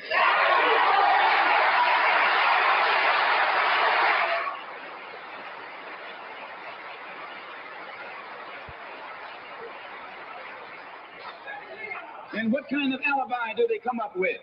They try and pass the buck to the Dixiecrats. Now, back during the days when you were blind, deaf, and dumb, ignorant, politically immature, naturally you went along with that. But today, as your eyes come open and you develop political maturity, you're able to see and think for yourself.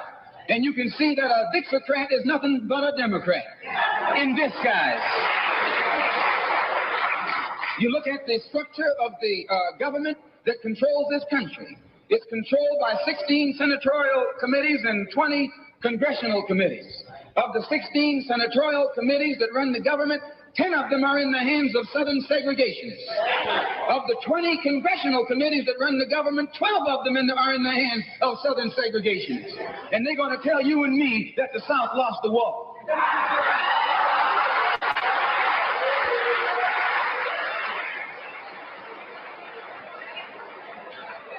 You today are in the hands of a government of segregationists, racists, white supremacists, who belong to the Democratic Party but disguise themselves as Dixiecrats. A Dixiecrat is nothing but a Democrat. Whoever runs the Democrats is also the father of the Dixiecrats. And the father of all of them is sitting in the White House.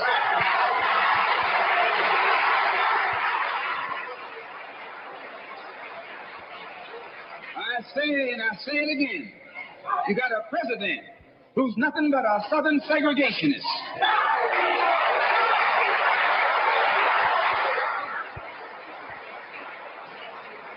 From the state of Texas. They'll lynch you in Texas as quick as they'll lynch you in Mississippi. Only in Texas, they lynch you with a Texas accent. In Mississippi, they lynch you with a Mississippi accent. And the first thing the cracker does when he comes in power, he takes all the Negro leaders and invites them for a coffee to show that he's all right. And those Uncle Toms can't pass up the coffee.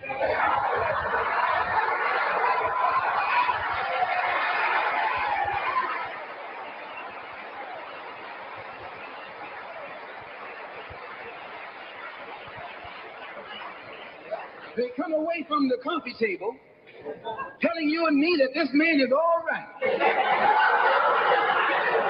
Because he's from the South.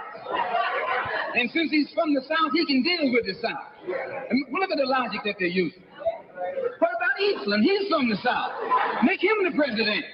If Johnson is a good man because he's from Texas, and then from Texas will enable, if Johnson is a good man because he's from Texas, and then from Texas will enable him to deal with the South, Eastland can deal with the South better than Johnson. Oh, I say, you've been misled. You've been had. You've been took.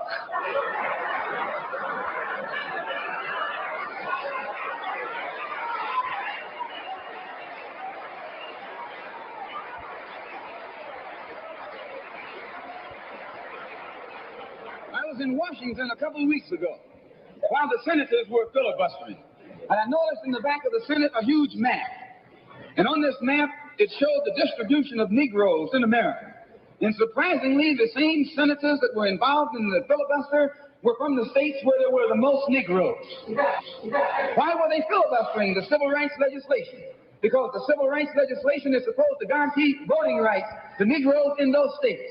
And those senators from those states know that if the Negroes in those states can vote, those senators are down the drain.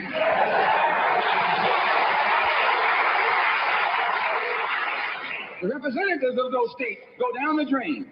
And in the Constitution of this country, it has a stipulation wherein whenever the rights, the voting rights of people in a certain district are violated, then the representative who's from that particular district, according to the Constitution, is supposed to be expelled from the Congress. Now, if this particular aspect of the Constitution was enforced, why, you wouldn't have a cracker in Washington, D.C.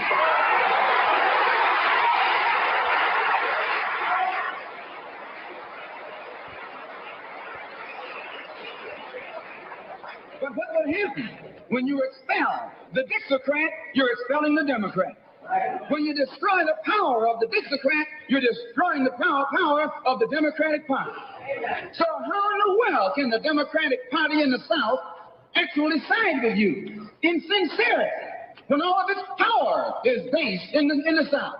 These Northern Democrats are in cahoots with the Southern Democrats.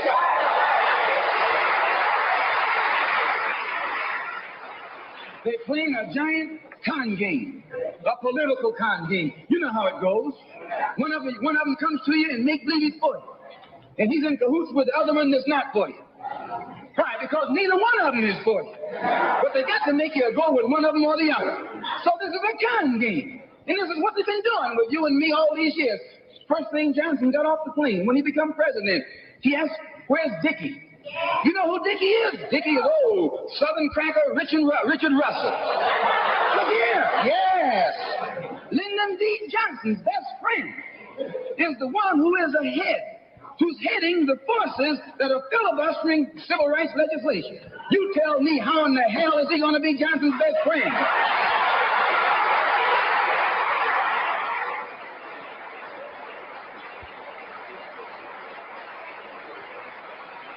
How can Johnson be his friend and your friend too? No, that man is too tricky. Especially if his friend is still old Dickie.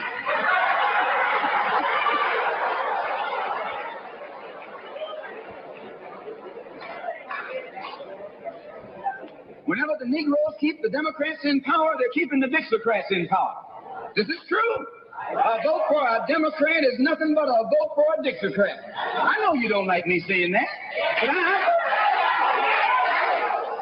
not the kind of person who come here to say what you like.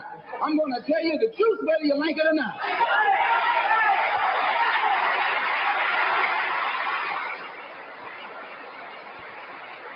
Up here in the North, you have the same thing.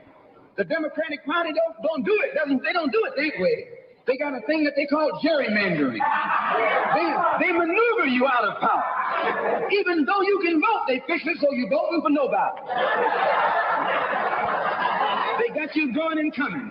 In the South, they're outright political wolves. In the North, they're political foxes. A fox and a wolf are both canine. Both belong to the dog family.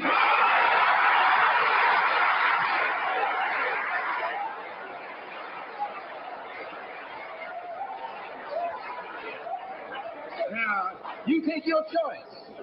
You're going to choose a northern dog or a southern dog. Because he's a dog you choose, I guarantee you, you'll still be in the doghouse. This is why I say it's the ballot or the bullet. It's liberty or it's death.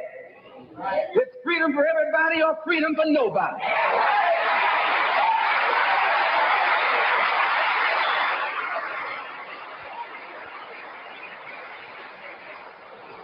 America today finds herself in a unique situation.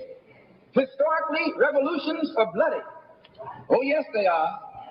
They have never had a bloodless revolution or a nonviolent revolution. That don't happen even in Hollywood.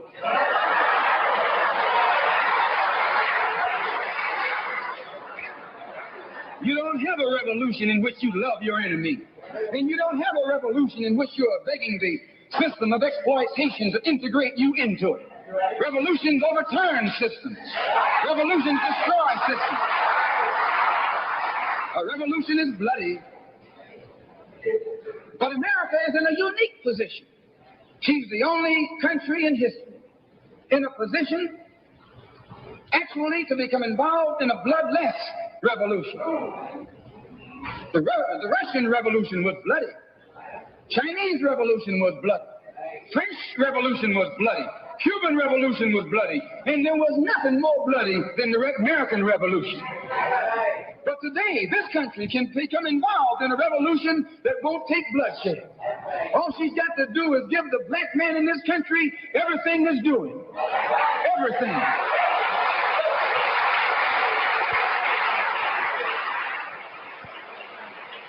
I hope that the white man can see this. Because if you don't see it, you're finished. If you don't see it, you're going to become involved in some action in which you don't have a chance. And we don't care anything about your atomic bomb. It's useless. Because other countries have atomic bombs. When 2 or 3 different countries have atomic bombs, nobody can use it. So it means that the white man today is without a weapon. If you want some action, you got to come on down to earth. And there's more black people on earth than there are white people on earth.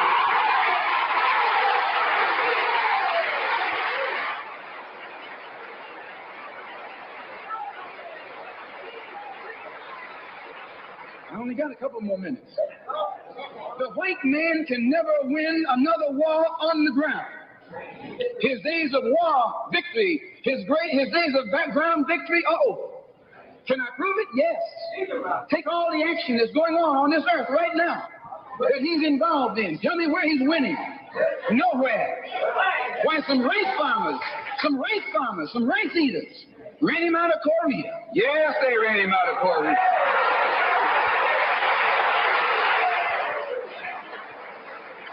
Rice eaters with nothing but gym shoes and a rifle and a bowl of rice. Took him and his tanks and his napalm and all that other action he's supposed to have and ran him across the Yalu. Why? Because the day that he can win on the ground is past. Up in French Indochina, those little peasants, rice growers, took on the might of the French army and ran all the Frenchmen. You remember Dien Bien Phu? No.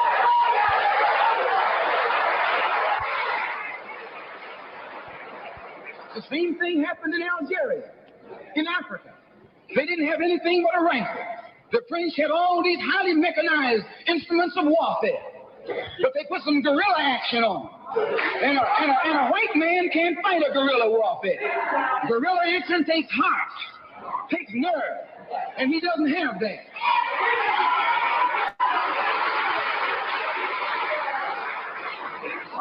He's brave when he's got tanks. He's brave when he's got planes. He's brave when he's got bombs. He's brave when he got a whole lot of company along with him.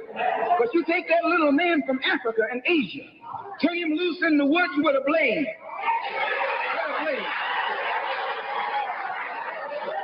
That's all he needs. All he needs is a blade.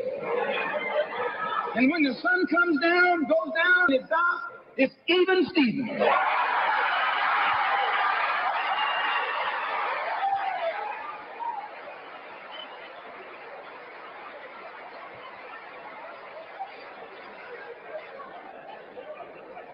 So it's the ballot Today, our people can see that we're faced with a government conspiracy. This government has failed us. The senators who are filibustering concerning your and my rights, that's the government. Don't say it's Southern senators. This is the government. This is a government filibuster. It's not a segregationist filibuster. It's a government filibuster.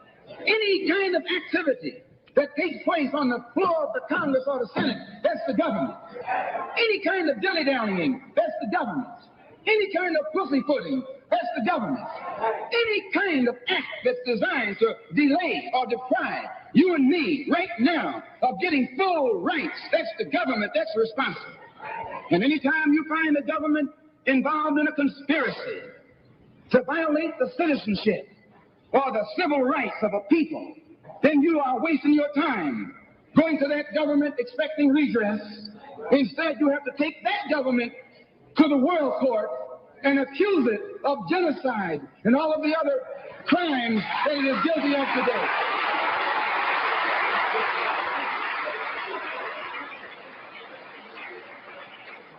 So those of us whose political and economic and social philosophy is black nationalism have become involved in the civil rights struggle. We have injected ourselves into the civil rights struggle, and we intend to expand it from the level of civil rights to the level of human rights. As long as you fight it on the level of civil rights, you're under Uncle Sam's jurisdiction. You're going to his court expecting him to correct the problem. He created the problem. He's the criminal. You don't take your case to the criminal, you take your criminal to court.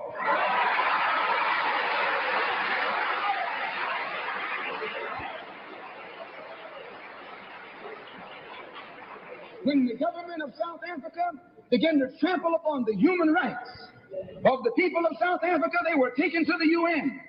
When the government of Portugal began to trample upon the rights of our brothers and sisters in Angola, it was taken before the UN. Why, even the white man took the Hungarian question to the UN, and just this week, Chief Justice Goldberg was crying over 3 million Jews in Russia about their human rights, charging Russia with violating the UN Charter because of its mistreatment of the human rights of Jews in Russia.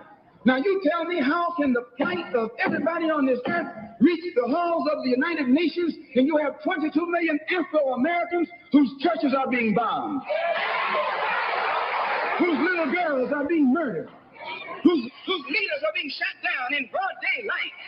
Now you tell me why the leaders of this struggle have never taken it before the United Nations.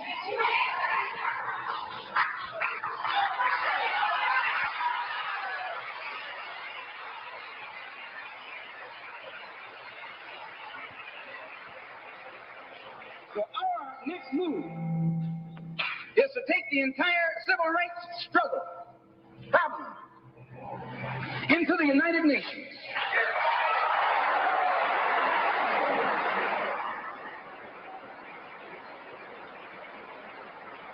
And let the world see that Uncle Sam is guilty of violating the human rights of 22 million and still has the audacity or the nerve to stand up and represent himself as the leader of the free world.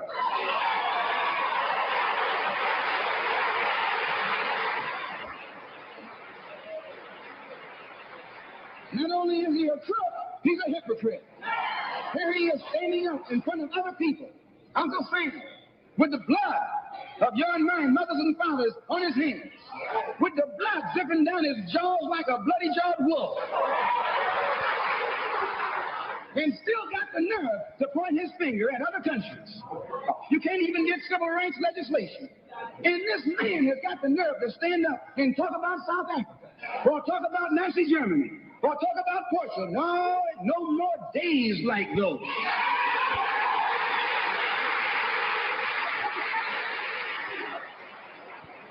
So I say in my conclusion, the only way we're going to solve it, we got to unite in unity and harmony. And black nationalism is the key. How are we going to overcome the tendency to be at each other's throats that always exists in our neighborhood? And the reason this tendency exists, the strategy of the white man has always been divide and conquer. He keeps us divided in order to conquer us. He tells you, I'm for separation and you for integration, and keep us fighting with each other. No, I'm not for separation and you're not for integration. What you and I are for is freedom.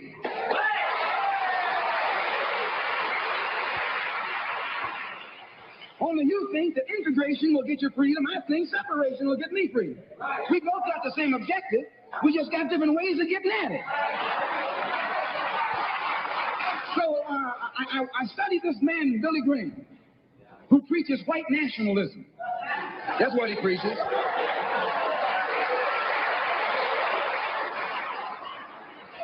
I say that's what he preaches. The whole church structure in this country is white nationalism. You go inside a white church, that's what they're preaching, white nationalism. They got Jesus white, Mary white, God white, everybody white. That's white nationalism.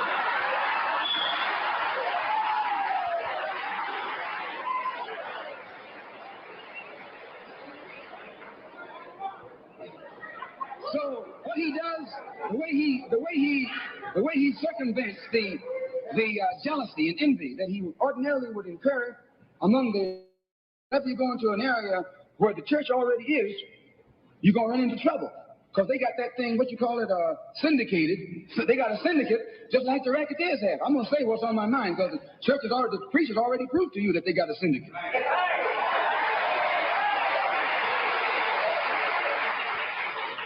And when you're out in the rackets, whenever you're getting in another man's territory, you know, they gang up on you. And that's the same way with you. You run into the same thing. So how Billy Graham gets around that, instead of going into somebody else's territory like he's going to start a new church, he doesn't try and start a church. He just goes in preaching Christ. And he says, everybody who believes in him, you go wherever you find him. So this helps all the churches, and so since it helps all the churches, they don't find him. Well, we're going to do the same thing, only our gospel is black nationalism. His gospel is white nationalism, our gospel is black nationalism. And the gospel of black nationalism, as I told you, means you should control the politics of your community, the economy of your community, and all of the society in which you live should be under your control. And once you feel that this philosophy will solve your problem, go join any church where that's preached. Don't join a church where white nationalism is preached. Now you can go to a Negro church and be exposed to white nationalism. But when you walk in a Negro church and a white Mary and some white angels, that Negro church is preaching white nationalism.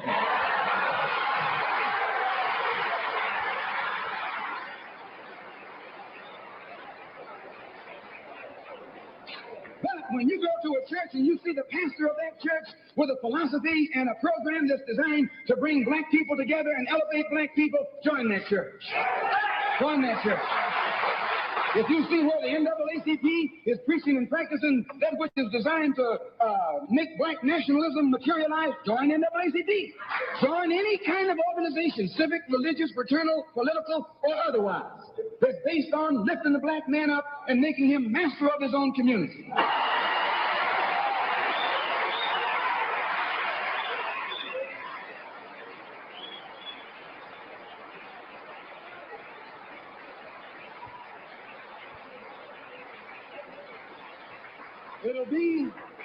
It'll be the ballot, or it'll be the book.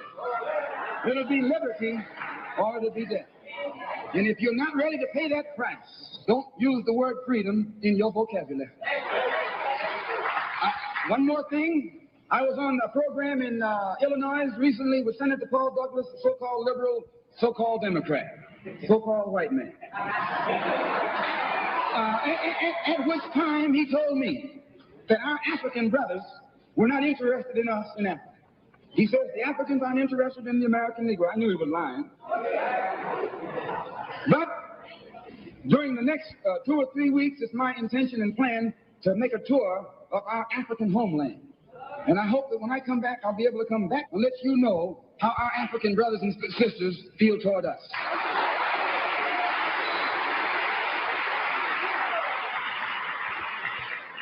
And I know before I go there that they love us. We're one. We're the same. The same man who has colonized them all these years colonized you and me too. All these years. And all we have to do now is wake up and work in unity and harmony, and the battle will be over. I want to thank the Freedom Now Party and the Goal. I want to thank Milton and Richard Henry for inviting me here this afternoon, and also Reverend Clegg. And I want them to know that anything that I can ever do at any time to work with anybody in any kind of program that is sincerely designed to eliminate the political, the economic, and the social evils that confront all of our people in Detroit and elsewhere. All they got to do is give me a telephone call and I'll be on the next jet right on into the city.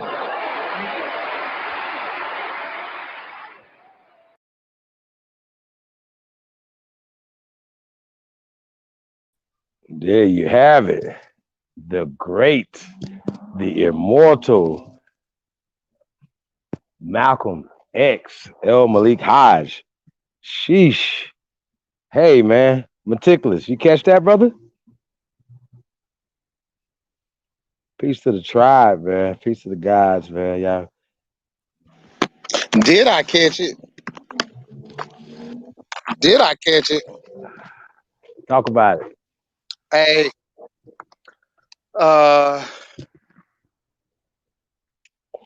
Hey, it looked like he was screen sharing and everything. Like he was on like it was like he just did didn't this he last though? week.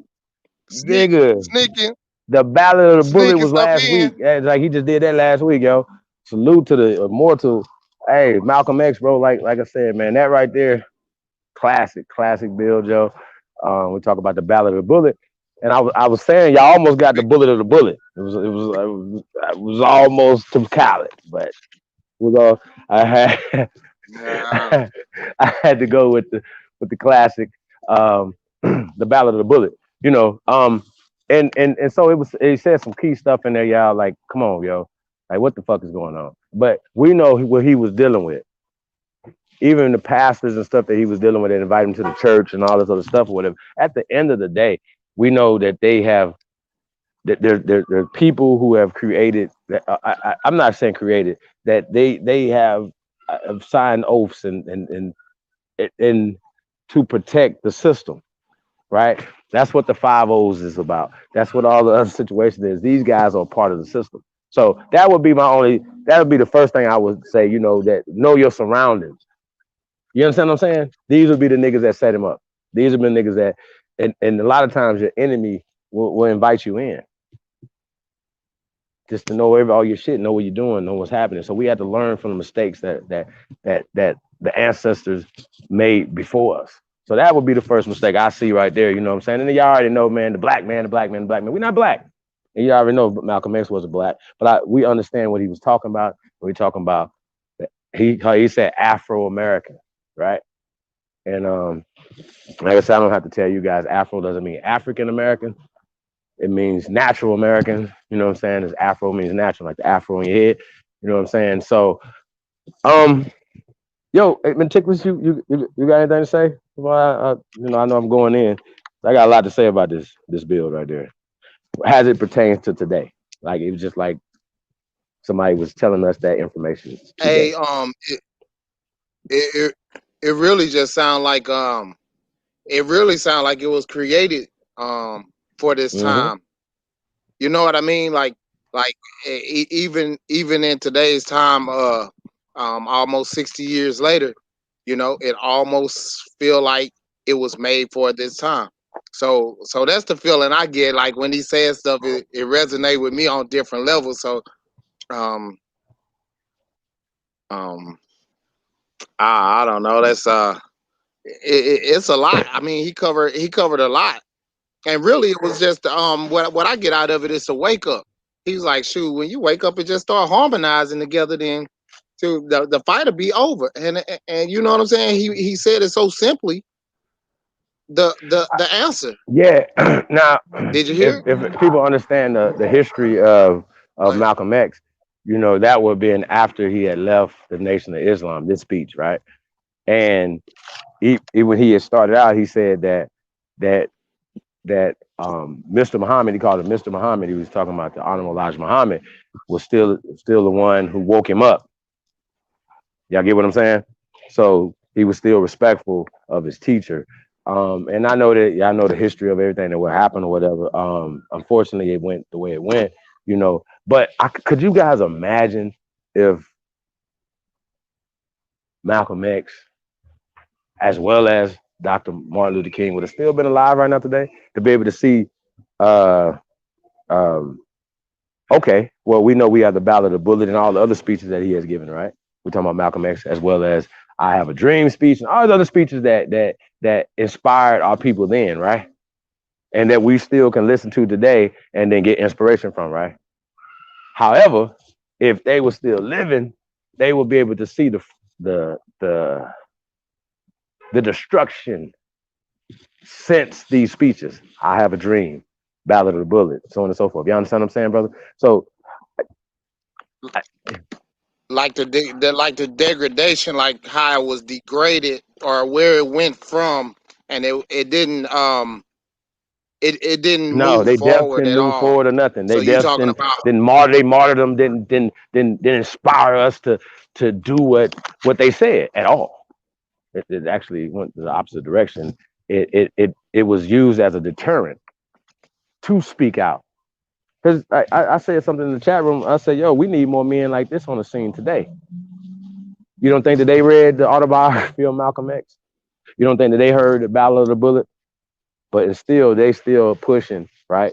These guys are still pushing Joe Biden, the Dixiecrat, the Northern Dixiecrat. You know what I'm saying? And y'all got to understand this, man. You know, when we just talking about just historical, putting shit in historical context in the right frame of mind. You know what I'm saying? Yo, I mean, he was telling me, he said, "It's no only South is south of Canada." You know what I'm saying? Shit, he said Romney. I think Romney was the governor of Massachusetts at the time or some shit. Yeah, these guys, Romney and Lyndon Johnson in office, super ultra. What you guys want to say, racist? You know what I'm saying? Lyndon Johnson was open about the shit. The only reason why he was even the fucking vice president, so what's the name could get Texas, because he was the governor of Texas, racist ass. You know what I'm saying? So we got to understand that, man, that we have allowed immigrants to come here. He said something else in that speech, y'all. It was key. He said it, if we was moving the way we supposed to move, none of them would be in office. You heard that, brother? Did you catch that when he said that? loud and clear? Yo, He did. yo, man. Like I said, man, that this speech should be played at every high school. You know what I'm saying? Like, so our people can understand that the Democrats been using us for a long time. This was 64, and he was talking about how they took 80% then of the Negro vote, and we ain't get nothing for it. He called them political chumps. And he said it happened in 4 years, didn't he? Yeah. It must have happened in 60. So he was like, in 4 years, they haven't given us anything. Then they're gonna turn around and ask us Mhm. for something. Now, to me, that was him seeing it in real time. Like, okay, I see you ain't gonna do nothing for me. So he made a decision at that time. He didn't wait for almost 60 years later to say, hold on, man, Mhm. they ain't doing nothing for us. Mhm. You know what I mean? Shit's crazy, yo. Shit is super crazy. Man, definitely, man. Like I said, man, that just I was on my heart, man. I was like, yo, man, the answers is like, yo, this is what we needed. This was needed. You know what I'm saying? Like our people need to understand. Well, and it don't really matter who they put in office, y'all. You know what I'm saying? We gotta step up and we gotta start doing things. And there's a few things, like I said, he was saying that our homeland is Africa. We understand, and like somebody would watch that and say, oh yeah, see Malcolm X talking about their homeland was Africa, whatever. But I'm sure that if he was still here today, he would have been done past that by now, because he had went and traveled to Africa and met people and went to different parts of the planet, and obviously more science would have came out. Well, science that was suppressed during Malcolm X time in 1964, right? It had been suppressed at that time, so he would have been educated. And if everybody knows where he went to school when he was a child, so those formative years would, obviously would form his opinion, obviously learning things or whatever. But our homeland being Africa isn't not, it wasn't right and exact. You know what I'm saying? And that's and, I you know what I mean? think that what you said just a few minutes ago was like you said played in the high schools. I think that maybe played more often and stuff need to be kept in the forefront because when you start think about the whole thing, it's like it's like um when you um it's like the Bible, one of the Bible translations or whatever. One of the things said that um that when you give out seed, right? Like it go onto rocky ground and it might go onto um um um uh let's say clay soil. You might go I ain't trying to remember it. You might throw it in the vines and some vines might choke it out. You know what I'm saying? And then you'll throw some in good soil. So it's like when you get the information, what you do with it and how long you retain it. And if it was to fell on good soil, which would be the listener and how he took it in, um, then it would probably go further with what I think the story was supposed to mean and what I'm trying to say. So if we were to listen to it more often and understand the message, um, um, to go by the code, and I think that it'll lead us in the right direction. You know what I'm saying? Like just being on the right page or the same page or understanding like at every, because we got 2 years. To me, I'm not saying we talk about political parties and stuff. So we got 2 years, right, for the elected sheriffs and the judges and the governors seats, right? Every 2 years. So boom. If we want to put people in positions, like shoot, that need to be played all the time, because at the forefront of everything that is on there, right? That's one of the agendas, is getting to the forefront. And if you didn't vote for them, like they say, they're gonna vote 50-50 and be out of there. And then we moving our party and we doing what we supposed to do. So I think if being played more often and keeping stuff in the forefront of our mind, what's important. I think one of the other things is like, we talk about information and we look at information all the time, and when you debating or something, I thought that you was making a law, and that's why it wasn't supposed to be taken lightly. You know what I'm saying? So if you was creating laws and making a certain way to do stuff, you know what I'm saying? Like it'll stick better. I don't know. It's some education to just go with it. That's all. Like I don't know. Well, hey, we got Eagle Hawk in the building. Eagle Hawk, what to do, brother? What's good, brother? What up, Eagle Hawk? How you doing? How you feeling? That's what's up. That's what's up. I'm always good. Just give me a minute. Hey, we got Copper Color K in the building, y'all. Salute. Much respect to everybody on the panel, man. Salute. K, what's going on? Yeah, man. Hey, listen, man. What up? Salute. What's good, K?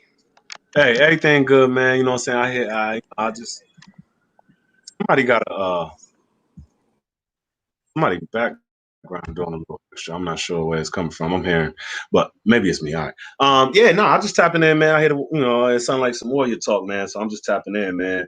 I just want to ask a question. Matter of fact, to the brother Chief Holiday and shit. Like, where do we go from here, man? You know what I mean? Like, what, you know what I mean? We could see how the game being played, right? Because at some point, us as warriors, I look at, you know what I'm saying, all the brothers who got the understanding and who know better and know we supposed to be doing better. You know what I'm saying? I look at you like, you got to be a warrior to be going against the grain. You know what I'm saying? And then if we of high intelligence, because we could break down the history and make people understand where things went wrong, where things were embellished, you know what I'm saying, where they lied on us and they played us. Cool, we can do that and we can point it out. So we know better. We know the history as well. All right, cool. So then with that, right, I'm assuming that at some point we should be able to map out the plan for the next level. Like, what do we do knowing all of this? You know what I'm saying? And so that's really what it comes down to, because we could bang, ideologies and various little points, but all our people, our women is begging us, you know what I'm saying, from y'all community and mine. What we gonna do? We need to do better. We need to stop arguing. You know what I'm saying? So, you know what I mean? Is there any point where we're gonna really sit down and say, all right, man, I know how y'all coming, because I know how y'all coming. Y'all know how we coming too. All right, cool. And I know y'all got a point, and y'all know we got a point too. But the big bully can't fuck with none of this over here, because what's right is right.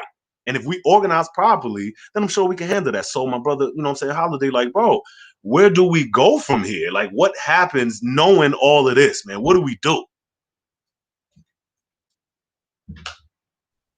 Hey, before I answer that question, we got Copper Grizzly, aka Aboriginal Power, the God is in the building. What's up, brother? Peace, peace, peace, peace. Peace, love, and light to all the real niggas out there. Peace, love, and light to all everybody in the chat. Peace to everybody on the panel. Y'all already know what's up, man. How y'all feeling? Well, all is well, man. Hey, well, I wanted to answer that by saying I don't know who we is. You know what I'm saying? I'm an American Aborigine, and yeah, anybody that's your parents, your grandparents, and your great grandparents, and your great greats, and are from this soil. Yeah, you my people. And we just got a lot of y'all. Y'all want to move in different ways. That's fine, and that's not a problem, because all of that will be encompassed on our soil. All of that. So yeah, that would be my answer to that. I don't see a separation in that. It's good against evil. It's us against them, and I feel like you guys are working with them.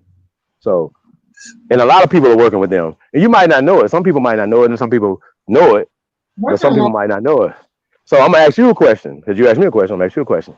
Do you think it's okay to call the federal authorities on people in this community, brother? If a person is doing wrong, then yeah, this is what we have policies for.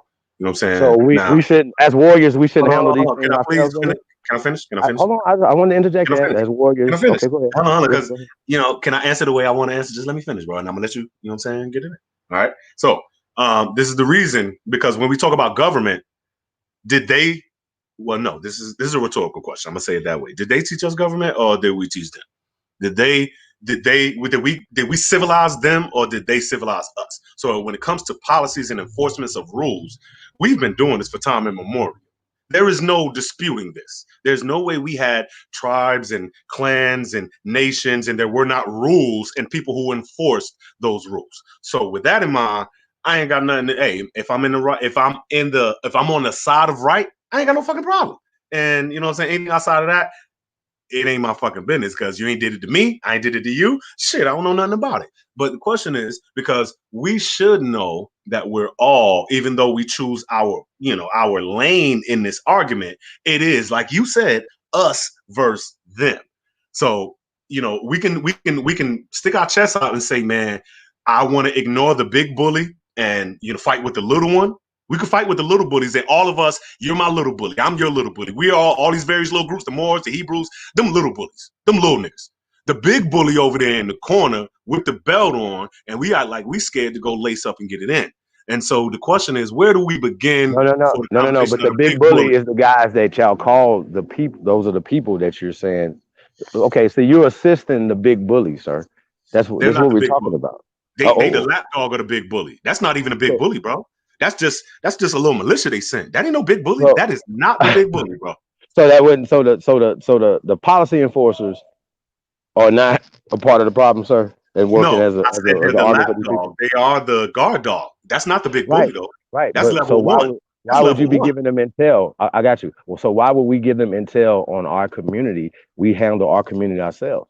You're gonna have to talk. I don't know Hemok. I got you. But if Hemok had did something to me that I felt violated, I'm gonna go see him. I'm not gonna call the people on him, sir. Bro, hey, listen. I don't know who you're talking about, but you should interview them. No, you said you in the group that calls the police on people, and you lied on me just now. You lied on You're me in the just group that You lied called on the me just police. now, bro. You lied on me just now. You know that, What am I right, lying bro? about? What am I lying You know about? you lied on me just now, bro. I got you. What am I lying You about, know brother? you lied on me, right? Because I'll Okay, correct it. What am I lying listen. about? I'm gonna give you an example. I'm gonna give you an I'm a example, mute. right? I'm gonna give you an example. Right. Let's say a black man did something to a woman, a child, someone, and they say, hey, this is what black people do. Is that true for you or any other person who was not involved? No. So let's stop making generalities, babe. Let's talk to me about what's up with me. Whoever the specifics was, you gotta deal with them on that, bro. I don't know. I'm low key. I found out how you found out online, bro. How the fuck I know? That don't got nothing to do with me. You can't ask me about them people, bro. I don't know. If I knew, I swear to God, I'll bust it down and make it plain. I wish I fucking knew, so I could, but I don't. Man. So, bro, Hold stop on. asking me about them people, bro. Who's them people though? Who are you talking about? Whoever you talking about, bro. You keep bringing up I'm some talking people, about the and it group of the wasn't people me, that you're in, sir. I'm bro. talking about the Listen, people. man. Listen, I'm it's talking about Indians all you, across sir. this What are you talking motherfucker. It's about? Indians in the chat. Don't want to say they Indians, regardless. But Okay. the nigga, you're a Hold on. Negro. You got All right. melanin like me. All right. So if I'm gonna somebody get off did the. I'm gonna get something, off the police that stuff. apply I'm to gonna get off you. the rat. I'm gonna get off the police stuff for a second, right? You Thank said a you, word bro. named That ain't Indian. going nowhere, man. I got you. I got you. I got you. I got you. It ain't going nowhere. You're right. So, Indian. Can you please explain to? Are you an Aborigine, brother? Are you American Aborigine? I am American. I am Aboriginal to American. I am Aboriginal to That's smart. America, and I am an Indian, B. All right, Okay, that's smart. Hold answer on. That's my smart. That's question, man. smart. You're That's going smart. way That's smart. left, bro. You're Hold going on. way That's left, smart. though, That's bro. smart. That's smart Yeah, because B. I heard a couple other rats in your team Hey, rap pack, listen, man. right? I gotta speak for me, bro. I speak for Oh, okay. me Well, every time. I'm gonna. Okay. Well, we're gonna speak to you then. We'll speak to Yeah, you. I speak So, for me. what Now is a hold on now, because I ain't what is like an three Indian, questions sir? back to What back. is an Indian? What is an Hold on. Indian to I you? answered three questions back to back. Okay. Oh, okay. Now I just want to add, where do because the brass tacks. I'm here for brass tacks. B. We could beef over. You know what I'm saying? We could do that. But the brass tacks. Where do we go from here as people, as the Aboriginals of America? Because I don't take myself from saying, yeah, I am Aboriginal, but I am an Hey, well, Indian. shout So out to there's my a brother couple things that Nati. go there. Shout out to my brother Who? Nati. He keeps it simple. Keep it simple. Make Naughty? form Okay, Naughty. businesses, form What's up with businesses, Naughty? form What Naughty institutions, say? form businesses and form institutions, and get tax free.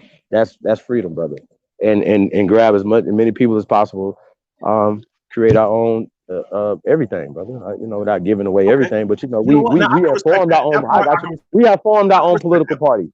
Yeah, yeah. We're Can you moving. show me that community? Excuse me. That community that's doing that. Can you show me a community that's You're living like you're that? in you're in the community. You're in it. So y'all private over here, We're everybody over here doing private everything. like Naughty? Sir, listen. Without giving out everybody's business, we're doing everything that we talk about over here, brother. Everything that we talk about, we're doing over here. And there's nothing for the record that can be seen. Nah, I'm saying though, you're in it. You're seeing it right now. You're in it. What, You're this in it. online thing? Everybody doing this, bro. No, Hey, no. peace to the panel. Peace to the panel. This is Mr. Meticulous. Hey, peace out, power. What's going Yeah, on, we're big gonna have dog? get in here for a second. Al, what it do, brother? I'm trying to see what's going on right here. I just wanted to say, I just wanted to say that it's about working together. And even though I have never met either one of these brothers face to face, you know, since I've been listening to the community, I've been going hard in my personal life to make sure that myself and my surroundings and my business are able to take on more and do more for the community. So I haven't did anything as far as the community goes. If you want to see me connect with them, but on my side, I think I have. I think that on my side, I think I connect to my community and I keep it strong in That's my little goofy, circle brother. and what I try to do with what I have with all the I things that respect it. I I have respect it. on me. So with all my ability. So that's what I'm gonna do in my community. And so since I say that I associate myself with certain people, that's what he's saying I our respect it. community doing. I respect it. Hey, And I don't think it's fair. I don't think it's fair to just point at somebody. Everybody. I see people on the outside. I'm sorry about putting everybody in a group, but I see certain people on the outside looking at somebody and say, "Oh, he called himself a chief." You disrespectful over what do you want to call his name? So I'm not saying you, brother, but I'm just saying. And so it's just like everybody want to put stuff on certain people's shoulders and say, "Oh, that's the leader." No, bro, Right. you a grown man. You do your part, I do my part, he do his part, and he a chief, you a chief, and I'm a chief, and then we're gonna put it together and do what we supposed to do. That's what I Hey, Mr. think Meticulous, as bro, me. you Mr. That's speaking facts, blessings, bro. brother. You speaking facts, bro. You speaking facts. I respect it. Go ahead, say what you want to say. Somebody was talking. You speaking facts, bro. I'll respond to you in a second. Somebody else is trying to chime. I just want to say peace to the brother, Mr. Meticulous, man. I agree with what you said too, brother. Peace to you too, brother. All right. So now with that, Mr. Meticulous, bro, what I do want to say, while you're right, and this is the thing, the situation that you're talking about, this is the situation where most of us are in. If we're honest and we're realistic about the world we're living in, the where we at as individuals, because we got the online community that Holiday was saying, yeah, you know what I'm saying, that this is it, and I can see the online community, but we still got to turn these laptops and these devices off and go live our regular lives. And so you got what you're doing, and you helping individually, and everybody else got their So own you didn't come. You story didn't of come how they on. help. You didn't come on You know what I'm YouTube saying? doing work, brother. Hold on, listen. Are you a builder in your community before YouTube, sir? Listen, Yes or can I no? finish? Can I finish what I'm saying? Bro, Can I we finish what I'm spoke saying? boxing over here, bro. We I'm were not. dialoguing. We I'm don't trying want to to make hear my you. I got you though, but I don't want to hear Can I get you 10 seconds? filibuster all day.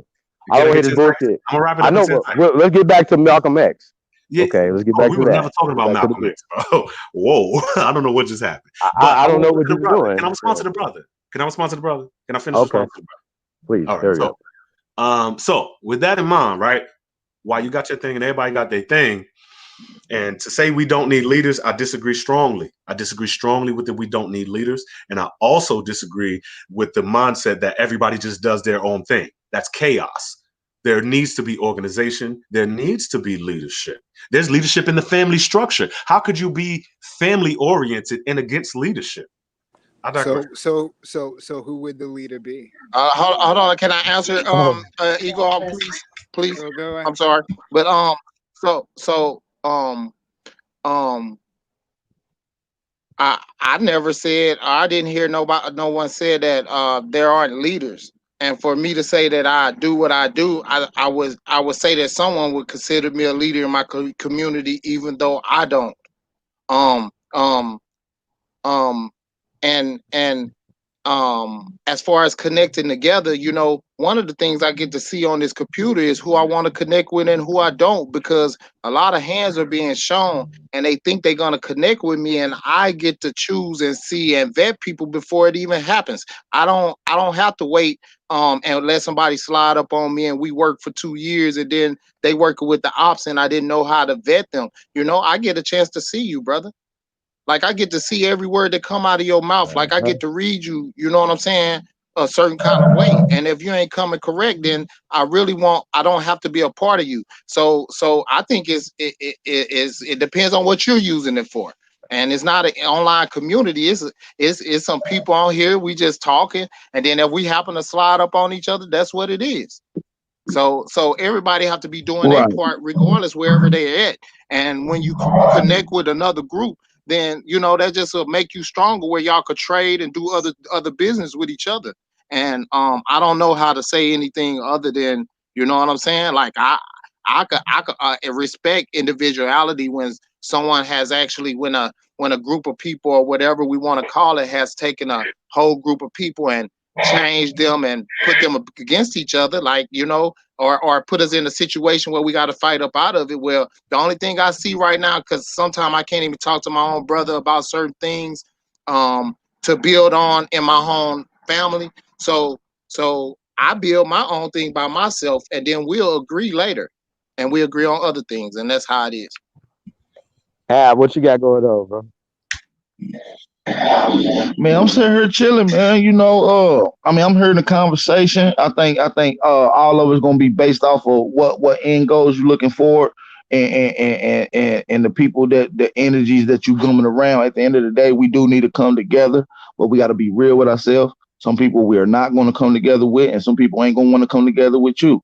So with that being said, people just gonna have to find their lane and do what's better for them to fix their people. And we're gonna do this, and we're gonna do the same, and try not to, cross paths, because it can always get real ugly when niggas cross paths. We already done seen it. So niggas already know how motherfuckers be coming. And the one thing I try to tell people is that, when you really out here in these communities, all this gangster ass shit that niggas be coming with, I be trying to leave that shit alone. I be want to come on and do some other shit. You know what I'm saying? I be want to come on YouTube and be out power. Cause off this shit, I'm a real gangster. On her, I'm not limited. I do anything I want. You understand me? Y'all niggas don't know what it is to be like to be a real gangster. You can't walk through every hood cause you up under a certain set or you beefing with this nigga. It's different when you be out here with real gangsters and you got real other shit going on. You want to change that in real time. You feel what I'm saying? You don't want to have to portray no type of weak ass image because you're on YouTube. I'm trying to portray a different image while I'm on YouTube. I don't want to be connected with that same old nigga mentality. I done lived that, done that. All that hip hop hood movie shit. I'm not into none of that. I lived that shit in real life. And I'm really out here with real gangsters, real lifers changing their minds every day. You see them coming to my channel. Motherfuckers I never thought come to my channel. I see the same niggas out here in the hood. You feel me? They come to my channel, respect it. And when I see that, I notice change. And every step of change must be acknowledged. Every step of progress must be recognized. And so, you know, with that being said, I'm just gonna keep doing what I'm doing. We got a lot of things going on behind the scenes, and most of us really do build up. Most of us haven't. There's a lot of people on YouTube. There's a lot of people that's doing other things, but for the mass majority that really build on that level, we really link in. I'm constantly on the road pulling up on my brothers. A1, Jag, Chief already know what's something coming out there in a few weeks. So it's nothing when we moving around. We really got to build when it comes to this Aboriginal information. We got to really put some type of blueprint down. Yeah, we do need leaders. That's a fact. I don't think we need a leader. We need leaders. That's plural. And not only do we need leaders, we need examples set by these leaders. You understand me? Anybody can lead you to anything. We need led to righteousness and progression. So we need the right examples to do that. You know what I mean? That's really all I got to say about this time. Peace. I believe that Malcolm X would not only love this community and love the work we're doing, right? I seen Takeoff, salute to Takeoff. We are a walking embodiment of the Malcolm X's, the Elijah Muhammad's, all the great warriors and the soldiers. They woke up in us, okay? And we're not afraid to tell the truth. And we definitely not kissing these people asses. And we never gonna call these motherfucking people on our people, fam. We don't do that. And so that right there is a problem for me. And if you guys don't understand how that's a problem, then we understand we're not the same people. Malcolm X, right, wouldn't have agreed with that, brother. Because he understands who these people are and how dangerous they are to our children, brother. And nah, bro, it's never gonna be right, ever. It's never gonna be right, bro. That's something that can't, you know how like how you cross the line, you can't never uncross that motherfucker, dog? That's what has happened, dude. So when you guys are like, I don't know if you playing, but we not playing over here, bro. You niggas gonna get hurt. You understand what I'm saying? Because we not playing and y'all playing and we not playing. I heard you say out your mouth that we teaching ancient history and all this stuff, and we shouldn't be teaching that. Why are you worried about what we teach, brother? Why you guys even speak on that? We don't speak on what you guys teach at all. If you teach anything. Can y'all hear me? Yes, sir. Yeah. I hear you. Can I say something? Or just on that subject? Why like if we saying like we gonna build together, or we on here, or we of the same any kind of way?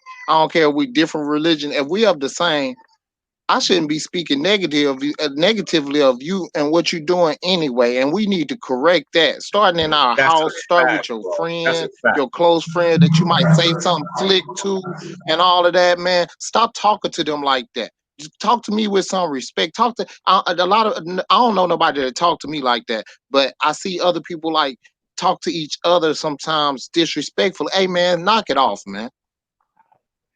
Come with some respect. Straight up. Hey man, I agree with you 100%, bro. As far as that respect level go, and that comes back to the code. We don't have a code, you know what I'm saying? As niggas, as Aboriginals, as Indians, Moors, et cetera, et cetera, et cetera. We don't have a code.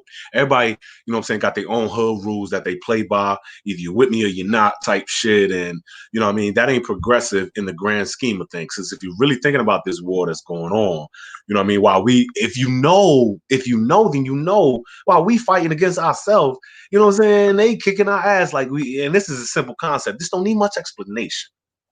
So if we know that, then at some point, those who, because I heard my brother AP said, hey man, we need leaders. We need a few leaders, you know, not just one, but a few. And he 100% right. We need a few. And before we could get, just like the sis right there, and we need coaching before leaders. Most don't know how to work as a team. What the sis saying, that needs to be posted on the screen. Because this is the part where, hey, listen, man, all right, man, I bet you if anybody ever played a sport, it was niggas on your team from the other block. And you had to play ball with them niggas. You know what I'm saying? You had to practice with them niggas and run and all that bullshit, and he fuck up and you get punished. Man, come on, man. We get down to the brass tacks, bro. You've been learning how to deal with people who don't think like you your whole life. I hope.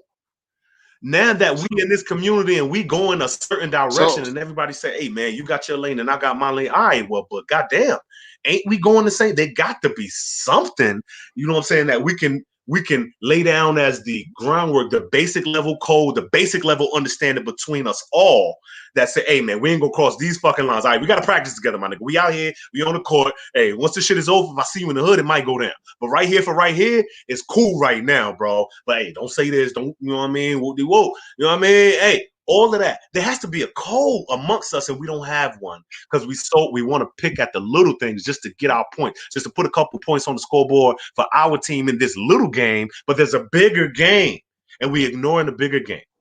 And so, while I asked the brother when I came, you know what I'm saying, and if I overstay my welcome, I will gladly bounce, bro. But my question is, like, where do we go? Where do we get to the point where we saying, because if we need leaders and nobody's a leader and everybody's a leader, that's confusion. That's chaos, man. Everybody can't be the leader and nobody's the leader. That's chaos. We got to organize ourselves for real and really take it serious. I yield the mic on that.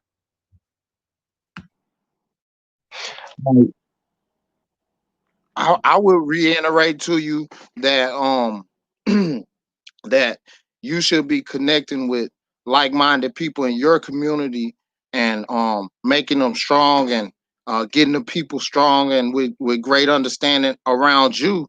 And when you do connect with somebody, you know, you're able to do that. You know, but what you're not hearing is, you know, some people do have a code. Right. And I could hear the code. Hold on. I can hear the code in some of the people that I feel like I'm going to be messing with. I hear my code, bro. I hear it being spit out. Like, and if you can't hear my code in me, you know what I'm saying? You might not be tuned in yet, brother. You know what I'm saying? Cause I have a code. I ain't gonna snitch on nobody. I ain't going to the police. Shit, all of this stuff going on. Shit, they trying to kill me. Shoot, I'm ready to die for my family at this point. You know what I'm saying? I do have a code I go by. I'm not gonna talk about you. Hey, I told this dude this in a joint, bro. We was playing basketball. He came off on some side stuff. I was like, look, man, I'm trying to go, man, but I'm gonna tell you how I am. Before I get mad and start going on you, I get mad at you and go hit one of them white boys. But I see you friendly bombing with the white boy and you run up the court and say something to me as if you want to fight me, but you don't never say nothing to them white boys. I say, come on, let's go to the bathroom. Nigga can't even fix his motherfucking mouth. Like, come on, man. You gotta have a code, man. If you gonna have a code, you gonna have a code. No, you Go good, ahead, bro. I was just adding on to done. what you said. You right, man. They can't even fix his lips to put me in place when you ain't putting that honky in place. You see what I'm saying? So, you know, like you're right, it is a different code. People, I think it is a code that some people do go by. You feel me? I think some people just disregard a certain moral code of ethics. You feel what I'm saying? For me, instance, if I see a group of people that I don't fuck with and I had exchanges with, and they building the help their family or whatever it is, I'm not going to take it upon my business because of my hatred and my animosity towards that person to call a foreign entity on them. You see what I'm saying? Based off of them trying to do anything. That's a code that I'm not willing to stand with. So, but then again, that's a code that people are willing to stand on or stand with. You see what I'm saying? I'm not calling no foreign governments on none of my peoples. It's already other peoples working against my people. Why would I add in contribution to fucking over my people when everybody that come to this fucking landmass adding in contribution to fuck over my people? You see what I'm saying? And so if my people is doing something wrong, I feel like it's up for me to go check them and put them in place, not me calling an outside entity to do it.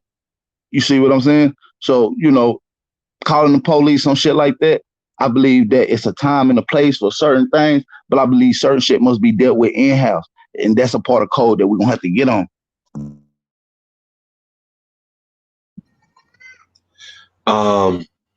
Once again, and I'm going to be quick with this because I don't know why that's the focus. You know what I'm saying? Whoever did that to whoever, they should be able to take care of that. And if anybody did anything wrong, that's what the court system for.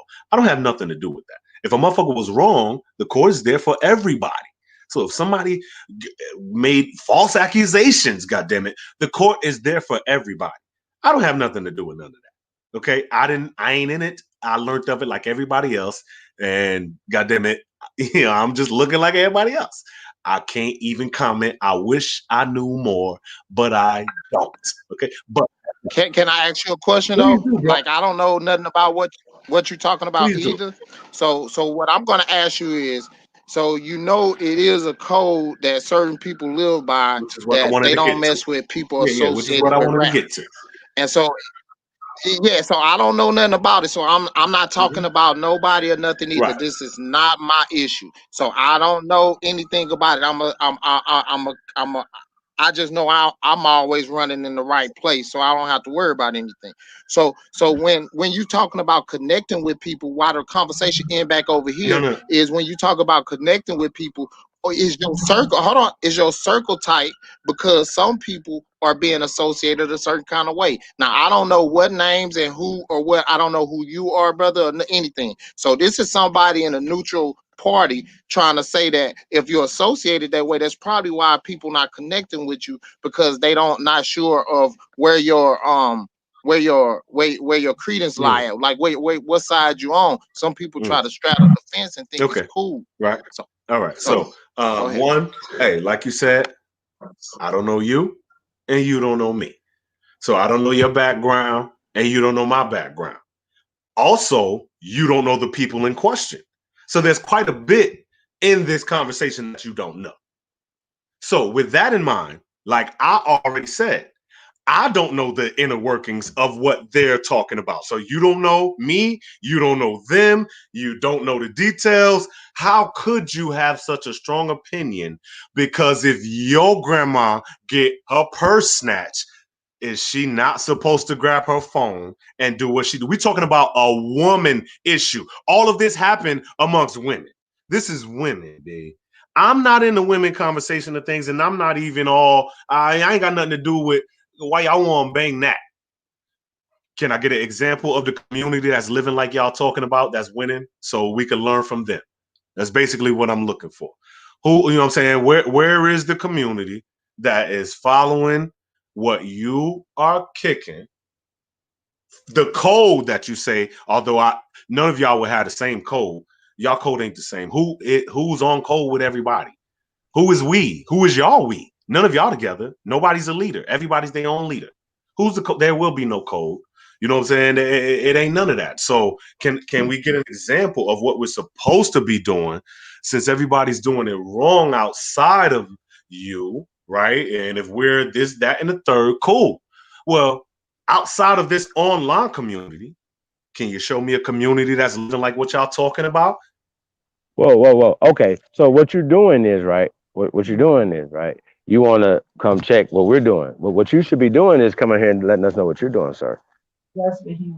You see what I'm doing? You should be doing. No, I don't. I don't know nothing that you've ever done. Right, sir, we don't know sir, shit. I don't know nothing that you ever done. I don't know you. It's happening right now in front of you, bro. No, it's not. Happening right Nothing's now. happened, brother. Okay, are we gonna talk personal? Like we can talk personal. No, We can we're go not back and forth. talking personal, bro. We are What are we talking talking nation then? building, Oh, bro. okay, And because it sounds like it's personal, hold on, sir. but it's not. Everybody It's not personal. everybody that's on this call, that's listening to this call, have a real family that they got to take care of. I could dig that, Real. bro. That's We really all in the that's. same And boat. listen, Oh, hey, sir. Chief, let me say something right quick Go ahead. because I heard something when he was like, "There's a lot of women conversation, right?" But what we gotta realize, this is a in general conversation, right? It ain't nothing to do with women and men, right? If you got ears, you hear it. If you see it, if you got eyes, you can see it. What we know is that, obviously people pick and choose. If you don't know the details of shit, that's cool. This ain't for you. I do know the details. We know people call the police. We know people did live streams, congratulating, doing a whole piss party about it.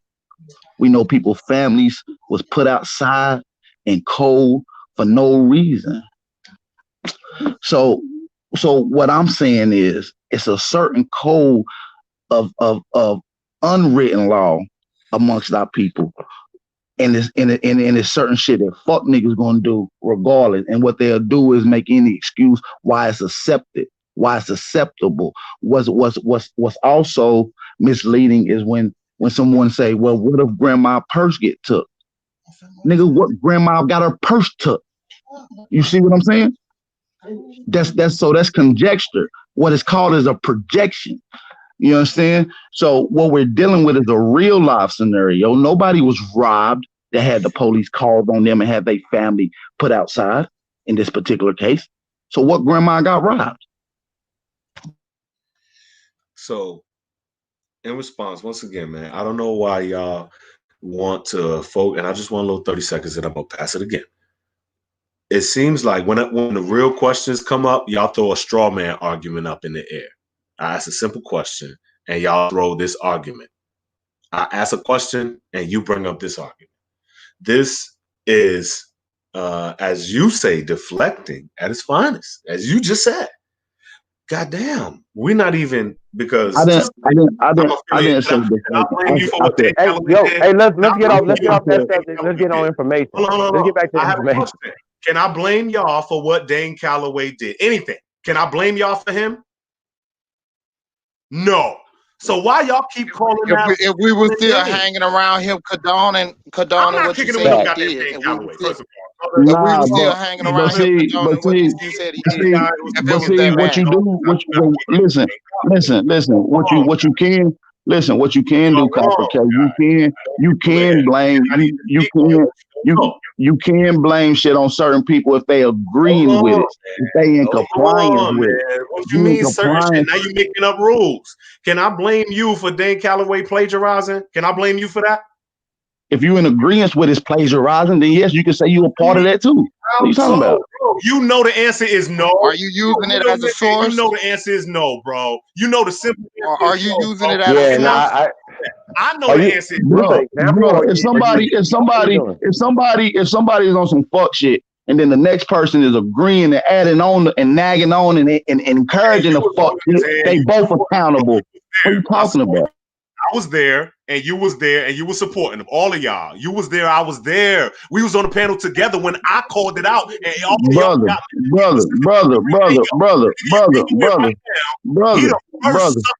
Copper K. Let's be real. You're not. Let's be real though. Let's be real though. We supported everybody in the community, nigga. You, Phoenix Moon, Dane Calloway, nigga. And so listen. My point is, we supported everybody in this fucking community. Once we seen fuck shit, we call this shit out. Once people start acting the type of way, we call that shit out. Fuck shit do not be allowed on our hand. If it's done by my people or anybody, we call that shit the fuck out. What are you talking about? Y'all ain't called Dane out, man. And let's go all the way. Let's go all the way to something he said. First off, why are you speaking on Dane talking about plagiarism? Why y'all talking about What are you Phoenix? talking about? Why y'all talking about Phoenix? Nah, it's two different. You talking about two different things, brother. Look at you niggas shaking. I ain't bring up no names. I don't know who them. Hey, but let me ask you a question. Because I she want to called say the something. police on one of my peoples, nigga. Fuck is you Hey, I talking want to about? say That's something. it. Fuck is you And talking bragging about? about it.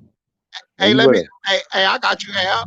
Hey, watch this. Hey, so I'm tired of niggas being able to hide Pop that behind shit. women too. Cause I hang around strong women that's not gonna Yeah, these niggas go be for hiding certain behind things women. themselves. And so weak women, sometimes we need to strengthen our women. I'm not gonna call them, sometimes we need to strengthen our women and our men because we can't just go and hide behind some woman and think that she could call the police and then so we're gonna have a group that's letting women call the police on certain other people and clean up certain stuff for somebody. So I don't know. I don't know. So what he's doing. Right? Hey, so what you're doing is you're being an agent of chaos and you're trying to cause confusion. But it's okay. We got you. So what did he plagiarize? Because you said it. Hold on. You gotta stand on this. What did Dane Calloway plagiarize, sir? Hold on, slow down. One. I'm a mute. As we all do. When I say we all, y'all see the videos. Hey, what you do for anybody who don't know, Trey Ali, I'm talking to you specifically, my G. You can look up the, I think it's the Amon Ra Squad, Dane Calloway plagiarized. Just find that on YouTube right there. They did a thorough review, okay? Now, that'll take care of that. I asked you, sir. Yeah, you heard me. You up here talking about another man. Yeah. So we asking you, Copper K, what did he plagiarize? What did he plagiarize? Bro, I'm not finna sit here and act like I remember that shit word for word. But you brought it up, though, bro. You brought it up. If you gonna bring something up in acknowledgement, nigga, elaborate on it. If I ask y'all who called the cops on If I bring up a rat motherfucker calling the police, I'm gonna explain in detail, nigga. Okay, you're right. So who called the cops on who? That nigga gone. But he already said that it was his people, though, Copper K. He already said that it was his family. Nah, we ain't got to talk about that no more. Don't even talk about that no more. We passed that part. Let's get to the plagiarizing. Hold on. Listen, we passed the snitching part. We understand you're part of the rap part. I ain't got nothing to do You with that. Sammy Davis, nigga. I'm a real we nigga. passed that part. No, you're not a real nigga. That's fake. And y'all on the same You bullshit. cannot find another nigga in your hood that's gonna vouch for what you just said, sir. Sir, you never gonna find nobody in your hood that can vouch for what you just said, sir.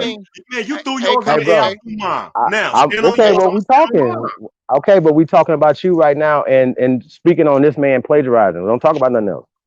So you say you don't know what he plagiarized, but you still spreading that.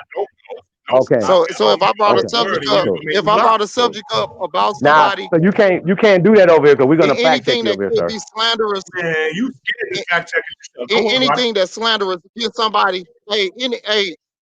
Anything slanderous against any man's name. And you just said, we just came on here with that premise, bro, that anything is slanderous against somebody's name, like you got to come forward and say something about that on where you get this info from and prove his name wrong. Because the way you making it look in the community like he did something bad and then we're going to run past it. Why don't you tell what he really did so we can all know? See, because I right now we not on here with Dan Calloway. He cannot talk for himself, and I don't want to talk about it because we didn't. We talking about people that's here. We talk about building together. How can you go anywhere other than we can't speak on it. You know what? Now that's why y'all right. He's saying what he's talking about. Y'all right. No. You know what? Y'all right. Okay. Yeah, facts. Right? If I'm gonna say I should, right? Okay, hold on. Can you share my screen? Hell no, we share your motherfucking screen, big. Oh, you don't want to share my screen? Hell no. What do you mean? Why do we want to share my screen? Why do? Oh, you shaky, warrior. You was talking about building. Now you want to tear down. Hey, man. I'm gonna share this screen in front of everybody. Nah, I ain't gonna do that. I'm gonna share your screen, little nigga. I'm gonna share your screen. Okay, Copper K. You remember when I smoked you in that debate? We love the screen share, my nigga. Don't get it twisted. They asked me to prove it. I don't want to talk to nobody. Okay, just know we smoked you. We ain't scared to show that we smoked you in the debate. Your information sucks. I don't want to talk to nobody. What I told my brother who asked the question, it might still be on the screen. I told you to type in Dane Calloway plagiarism. This is very easy to do. I am showing you proof right now. Okay? I said it and I'm showing. Now we can listen. This is Jabari. Everybody know Jabari. Okay, and people know of this time. You may not have been around September 26, 2018, but I was, and Power was, and all of the rest of them was, and we know the story, and they acting like they don't know it. I'm gonna hit play and I'm gonna shut up.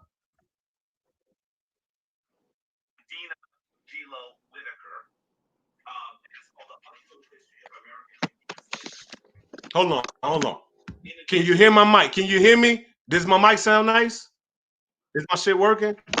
Does it sound good? Can't nobody hear the video. Not the video. All right, bet. Hold Not on. the I got video. it. Slow. No, I got The it. video low. I got it. Yeah. No problem. Now I'm about to hit it again. I gotta include the audio. No problem. Easy peasy. Easy peasy. Easy peasy. All right, and we back. Now, screen and audio. Here we go.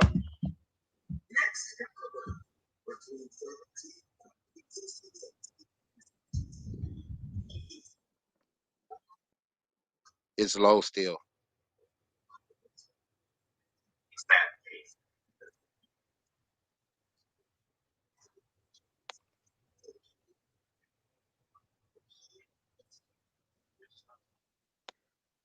It's low, brother. We can't Okay, hear so it. man, you know what I'm gonna do? I would You just know what I'm like to gonna say do? that since I can't hear it, it's not I'm here. gonna stop this because we're not gonna sit Since here I all can't night hear it, with hold on. it. Let me Hey, say hold something. I'm on. gonna just drop Hold it in the on. comment.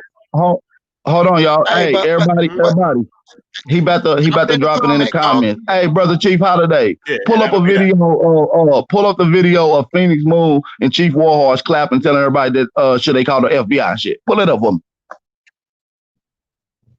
Hey, hold on. Okay, and then while he do that, Now look I'm gonna where say, it go. you know, Look. Copper K. Hold on. Let me say one thing. Hold on, brother. Hey, so Copper K, look. So I don't agree with everything that comes out of anybody's mouth. So as I listen to Al Power, I might not agree with all his narratives, and then you're gonna prove him wrong on something. They're gonna say, "Oh, do you still rock with him?" Well, I don't see him intentionally being misleading to me. So I might listen to certain parts and hold on, throw away certain parts, bro. So that's all I wanted to say Hey, about that. I don't look. know I what you want to about get to off play, that but go ahead. subject. I want to I get was off saying that that while y'all. subject, and I want to get to some information because we putting the Pan Africans, Rawborn, you on here. Your ass is going on trial next week. We just letting y'all know. All you niggas is going on trial for treason and pushing the white man's agenda on our people, and that's what we're gonna charge y'all with, brother. So you got anything to say about that? Or are you gonna defend yourself? No doubt. I mean, listen, man. You saw And what I've here been this- doing for the past 2 weeks. I open up our channel. We don't put that on there. Any discussion that you want to have about burial grounds or anything you Nope. want, I've been letting them on. Atasha, this one came on the other day. Respectful to the brother. He put his information up. I put my information up, and that's that. That's how we do that. I'm not gonna argue with you. If you have something that I put up that you disagree with, and you want to talk about it, yeah. But if it's going to be spazzing and cursing, I advise you to watch some videos where I had all these different aboriginals on the chat. We talking, laughing, playing around, but we get to the info, and then after that, we just laugh and play.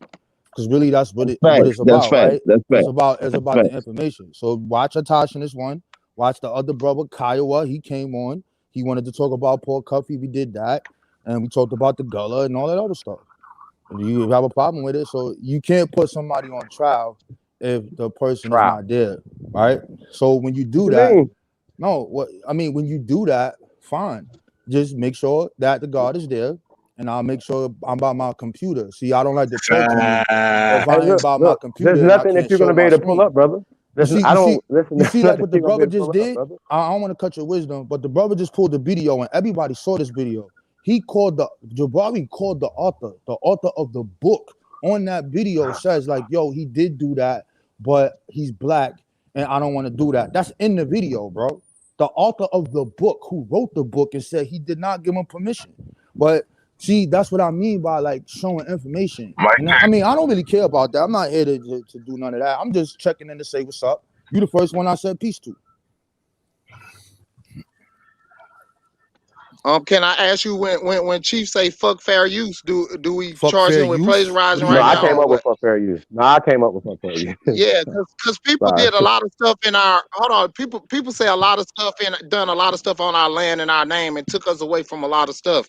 And they plagiarize our information and want to give it back to us. And you telling us to be genuine a certain kind of way, and somebody let him get away with some information and he didn't cite it on something, and you want to call him on it or something like that. Like I'm not rocking with nobody. I'm just saying how you charging. Like we following behind. Oh yeah, you did this, and you trying to keep tabs when or not you at this point. Copper K was trying to keep tabs when at first when he came on, he keep talking about building.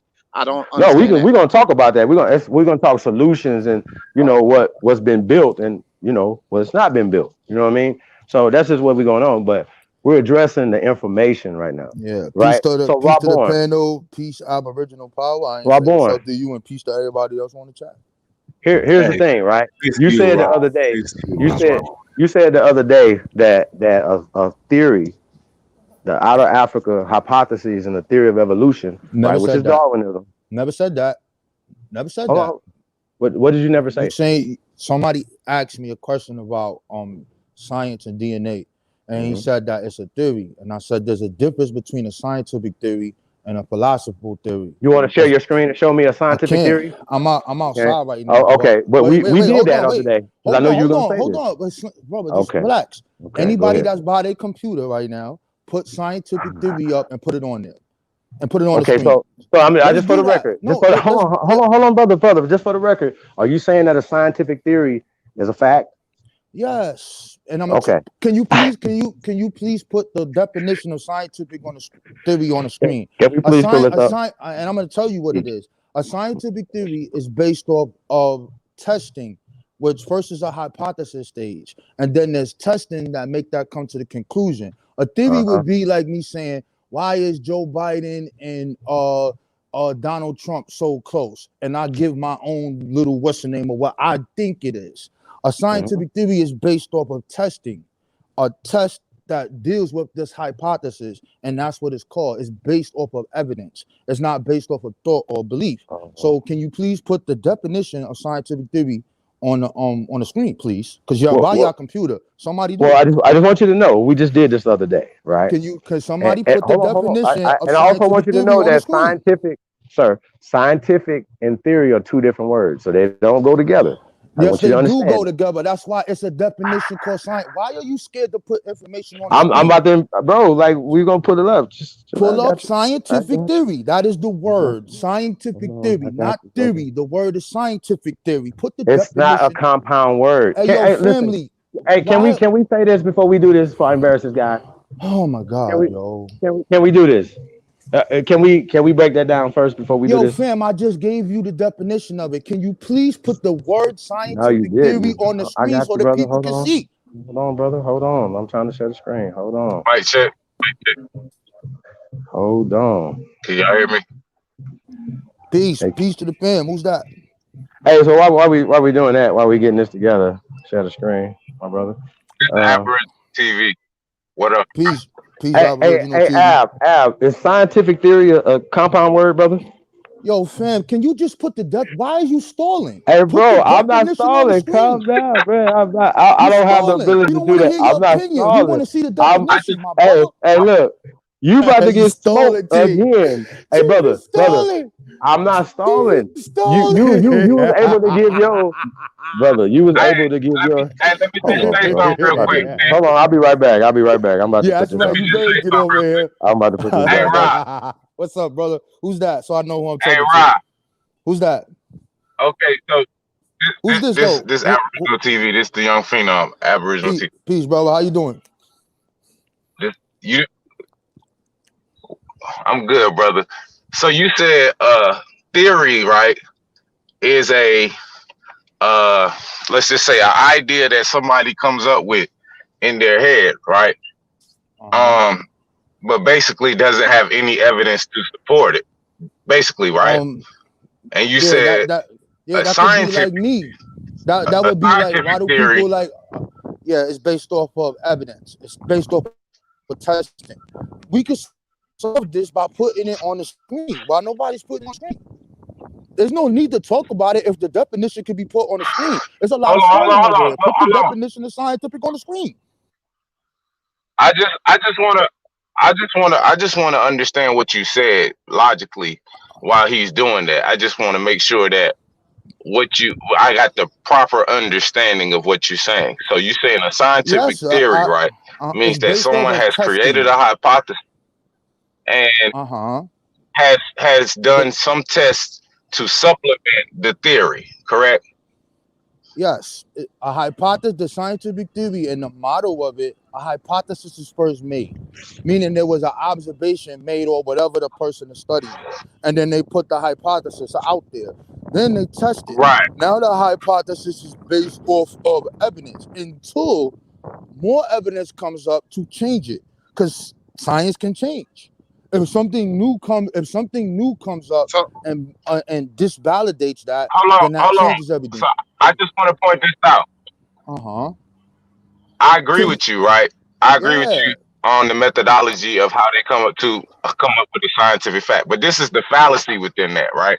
go ahead, Even brother. if I come up with a hypothesis, right, and then I Uh-huh. create an experiment, right, that is Uh-huh. supposed to uh, exemplify this said hypothesis, right?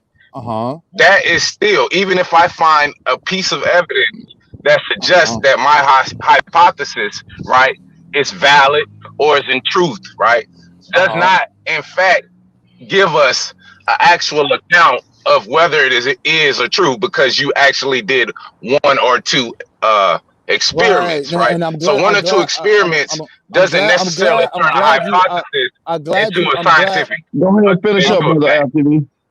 I'm glad you mentioned the one or two. You see, scientific theories is based off of multiple tests on the hypothesis. It's not just one thing. Right. Like that means that anybody could do that. I I could do understand that. something. It's like that would be like statistics. You see how they play games with us, and they'll be like, "Oh, more black people commit more crime than white people, or there's more black people on welfare than white people." And they play with the statistic because they could pull a number that's really real. But if you look at the whole entire body, then you're gonna come up with something different, right?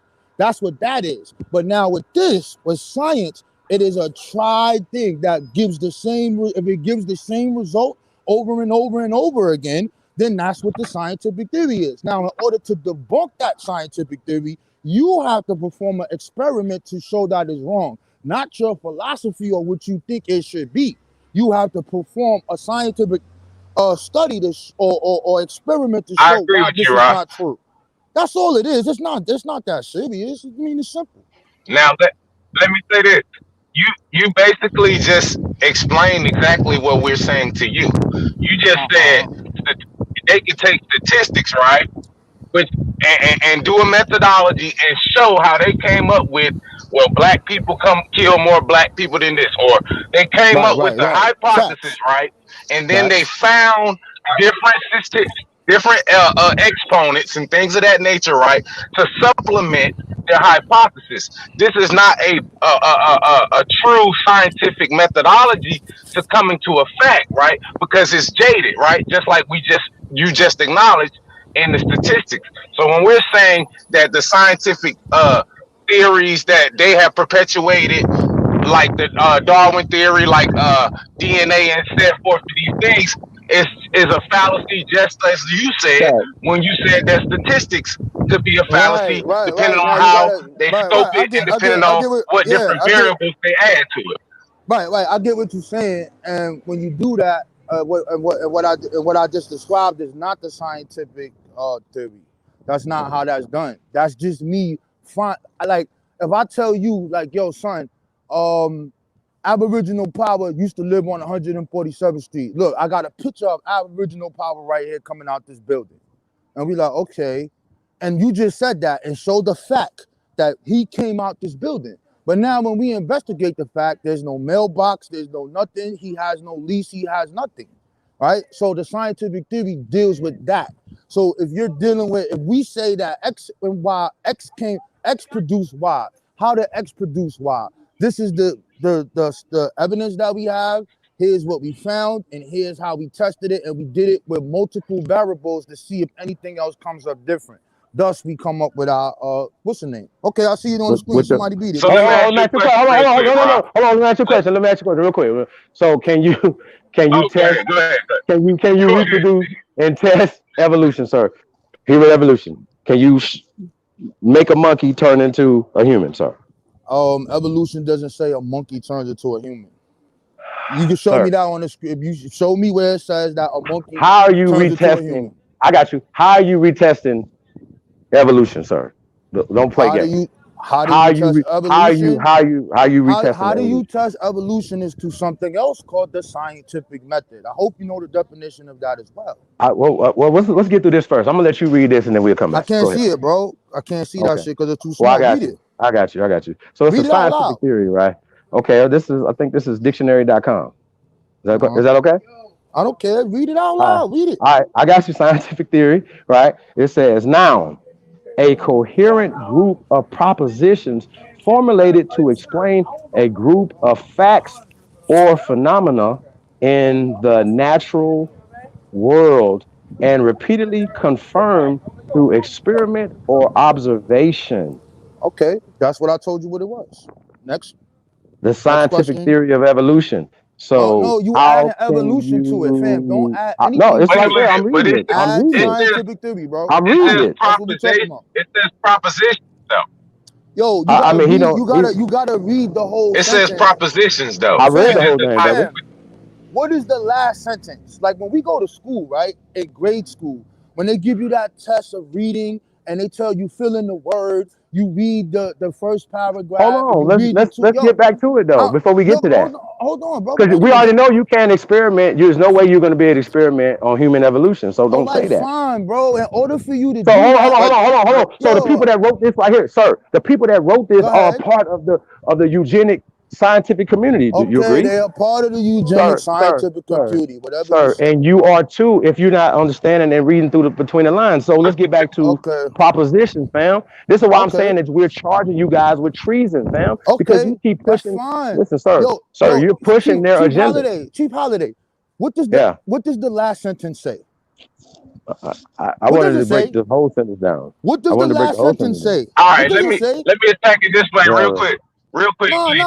No. We don't even Real gotta go quick, through G. the. Hold Hey, on, Rob hold on, This Bourne, said hold on, brother. real confirmed Hold quick. through on, Let me ask experiment you a or question. observation. no, hold on. It said When have you experiment and observed a monkey talking?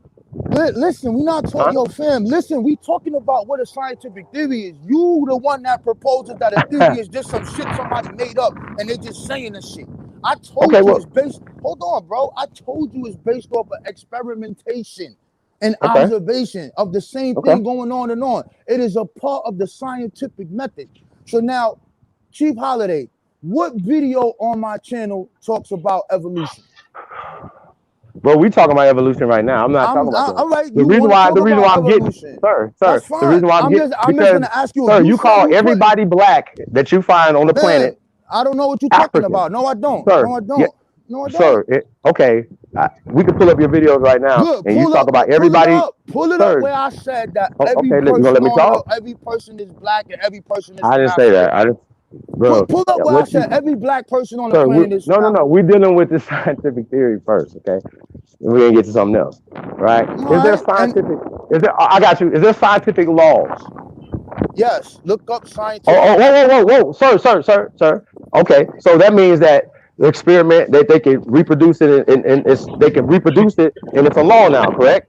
Yes, until you can Okay, make up until sir. you.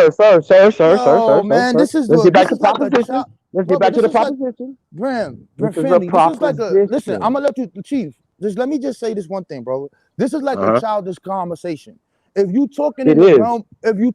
realms of science, and I just told you what it was before you pulled it up, then it says the same thing. In order to debunk science, you have to do your own scientific experiments to do it. So What you the think? scientific Listen, methodology that you pick, is that brother, ancient listen. African or is that European, sir? Where is Sir, your is experiment? the Where is your sir? experiments to test your theory? Where is it? You just I don't talking, have a bro. theory. I'm not working off of theories. You are. Come on, Your son. That's whole listen. crazy. Everything that you teach is attached to this theory right here, sir. The theory of Okay, evolution, pull up. and I'm No, going to I prove it don't. Pull up if you on let my me channel, talk, New Black Knowledge, and show me sir. where I'm talking about this. I'm getting to the Pull it up. origin. See, Raborn. See, what you're not Come doing is on. you're not learning right now, and you're being Okay, slow. fam. I'm Okay, trying fam. to All catch you right. up right now. Go I'm trying to ahead, catch you bro. up. I'm Go getting ahead, to the fam. origin of your story. I'm not What about is to the argue with origin of you my about story? sir. What is the I'm not origin about. of my story? If you let me tell you, then you will get it. Okay, sir. Maybe you don't know, and maybe I'm gonna pull your coattail. Okay, so sir, the theory of evolution, right? Uh-huh. You can't evolve in Africa and Uh-huh. walk out of China, right? So you Uh-huh. believe in the theory of evolution and Uh-huh. a out of Africa hypothesis. Am I correct Uh-huh. in saying this? No, Yes or I'm no? not. No. And I'm gonna Okay. ask you, and I'm gonna ask you again. And I'm Well, gonna then ask you, everything that you teach yo, family, yo, is bro. false, sir, because No, that's what you oh, teach. no. I want you to pull up on my channel what video is titled Evolution Out of Africa. You keep No, making a sir, claim. sir. No, you're making a claim that's not You're true. calling I'm not gonna everybody let you do African that, with bro. no proof, No, I do not sir. call You everybody call African. okay. Well, you just called the No, Gullah I Geechee, sir. call, You just called the yeah, Gullah Geechee African. yes, and I did, Okay, and I well, proved okay. it. So what is Facts. your proof? What is your proof? Okay, I'm not in front of my computer. See, I don't write these tabs. Nah, you should be No, able to no, no, have no, this conversation. See, no. Listen, what you're listen. doing Yo, is Chief Holiday, you're not stop. understanding, Chief sir. You're not Holiday, stop for understanding 1 second, what you're Chief Holiday. doing. This is why you're on Chief trial Holiday, right here. Chief Holiday. Go ahead, brother. I let two people come on my channel with the same argument you had. They not me, sir. Yo, could you be quiet, man? Relax. You asking me a question. Two people came on my channel that you talked to that came with the same thing. When it I'm came not about to down to debate show the you on dumb information, shit. I am the one who interviewed the Queen of the Gullah. This dude said he did and he did not. I put the interview on the line. I put the actual Gullah people telling their story. All I specifically asked was to What that show got to do with anyone, yo, what we talking about? listen. All I did, I showed the linguistics of 15 different regions of Africa in their language. I showed the actual culture that you can trace back to West Africa, and I showed the actual people. So now all you have to do is produce the people or one source that says the Gullah are from West Africa. You Wait a can't do minute. it. You can't do it. You can't. Hey, bro, I are mean, you so talking about like the that's 1800s? crazy. Are you in the Hey, 1800s? Rob Board. Hey, Rob Board. Hold on, Chief. Hey, Rob Board. Rob Board. Rob What's up, Board. bro? What's up, bro? You want one source that says that the Gullah Geechees are not from West Africa. Yeah, go ahead, pull it up. You said you want one source, right? Yeah, pull it up. Show me where the Gullah people say they not from West Africa. Pull it up. What are you talking, bro? Show me the Gullah people telling them they not from West Africa. Show Well, it to me. okay. No, Well, hold on, Chief, no. hold on. Whoa. The Gullah He getting people. Wait. away Hold on. Hold on. The Gullah people. The Gullah people and the Geechee people is two different people. First of all, right? Tell him again. No, right? No. Geechee is the pidgin. Geechee is the pidgin dialect. According to who? Whoa. According to who? According to whoa. According to who? Yo, you gonna let me answer you or not? According to the Queen of the Gullah, Okay. Yo, let me finish. Yo, can I finish? So let me according finish. Hold to on, Queen Quet, family, let me finish, bro. Let me just finish. Oh, bro. let her finish, man. According to the Queen, who represents their sovereign nation in the United Nations, these people are going through problems right now, bro. The European is trying to take their land. I'm the dude who put their shit up on the screen to be like, yo, donate to these people. You dudes always talk about all these tribes. The Black freedmen is going through a problem. The Seminole freedmen are going through a problem. Nigga, You yo, don't talk Africans about is none of these getting people, yo. Africans is getting sold on a block right now. What are you talking about? And none of those people, Africans is getting sold on a block right now. Why you ain't helping them? and none of those people, Nigga. and none of those people say what you This say. nigga crazy. But y'all got it, man. Until you show me a source that the Gullah people don't say they West African, it's better for you to talk to me. Let me have You got it, man. Let me have 30 seconds. Let me have 30 seconds. Let me have 30 seconds. What's up? Who's this though? Who's this who I'm talking Please, to? okay. Who's this? Okay. Who's I'm talking to? Who am I this talking Aboriginal to? TV. This Aboriginal TV. Go ahead, bro. Again. Aboriginal TV. Go ahead, bro. Talk to me. Aboriginal TV. Okay. Okay, I got a little delay.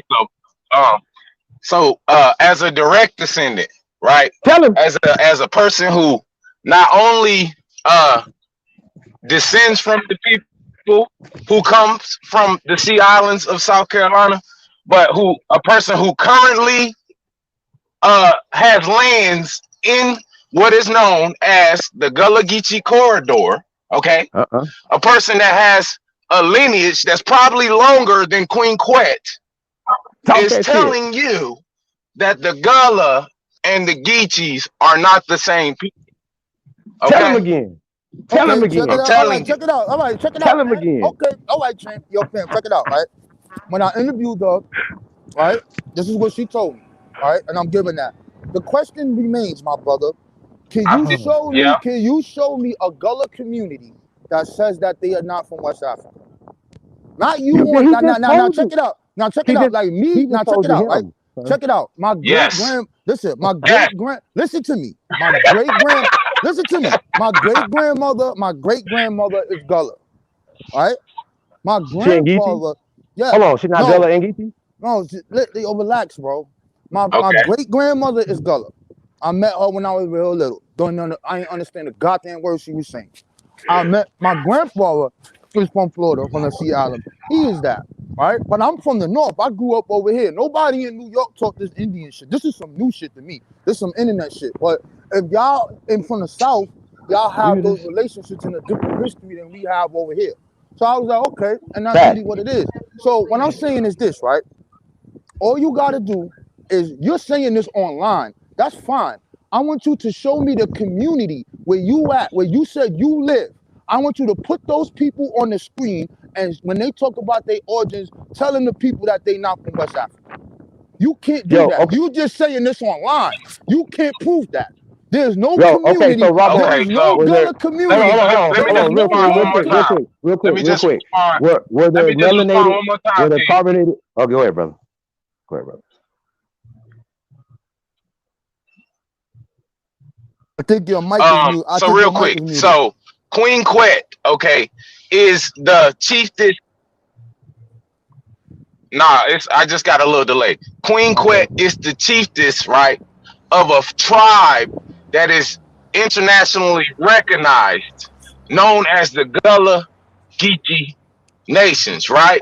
Okay. She does not represent the actual people who reside in this fictitious Gullah Geechee corridor that her and the UN created. Most of the Geechee people don't know who Queen Quet is. Okay. Tell him again, man. I feel you, brother. Yo, you know what? All you gotta do, my brother. Hold on, fam, hold on. All of her videos and the actual community, they on there showing how they cook their seafood. And it ain't just her talking. It's other people that look like they way older than this woman. They telling the history. All you gotta do, my brother, for me right now, just, if you do that, I respect it. But it's only about 20 of them made it, though. Family, it's only about 20 of them, though, right? Family, listen to me, family. Listen. There are Gullah communities in existence, right? And do we agree? Do we agree with that? Is there Gullah people in existence, right? They got communities, right? Yes? Do we agree that the Gullah people exist today and they live in community? That's a fact. Okay. Right. All you have to do is show me the community, the Gullah community that says they're not from West Africa. Where's that source at? Put it up. Show me the community. Hey, brother, hold on. So didn't A1, I do recall A1. Hold on, I do recall A1 showing you the source of the people being on that island off the coast of the Carolinas. Right? No, what he did about Gullah? Have you ever heard of Gullah Island, sir? Oh, Gullah Island.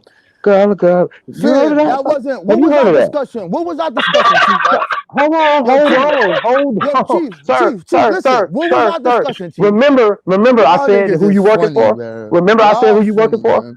Sir, remember who I said you working for? You working for the crown. You working for the Jesuit people. You working, nigga. You working for the Zionist Jew. My community. Your name should be Alan Zionist Brown, nigga. When you go on my page, you can see me fighting for the problems that we have in my community. No, my nigga, no. Can I see you in your community doing anything? No. You on the internet with this shit, bro.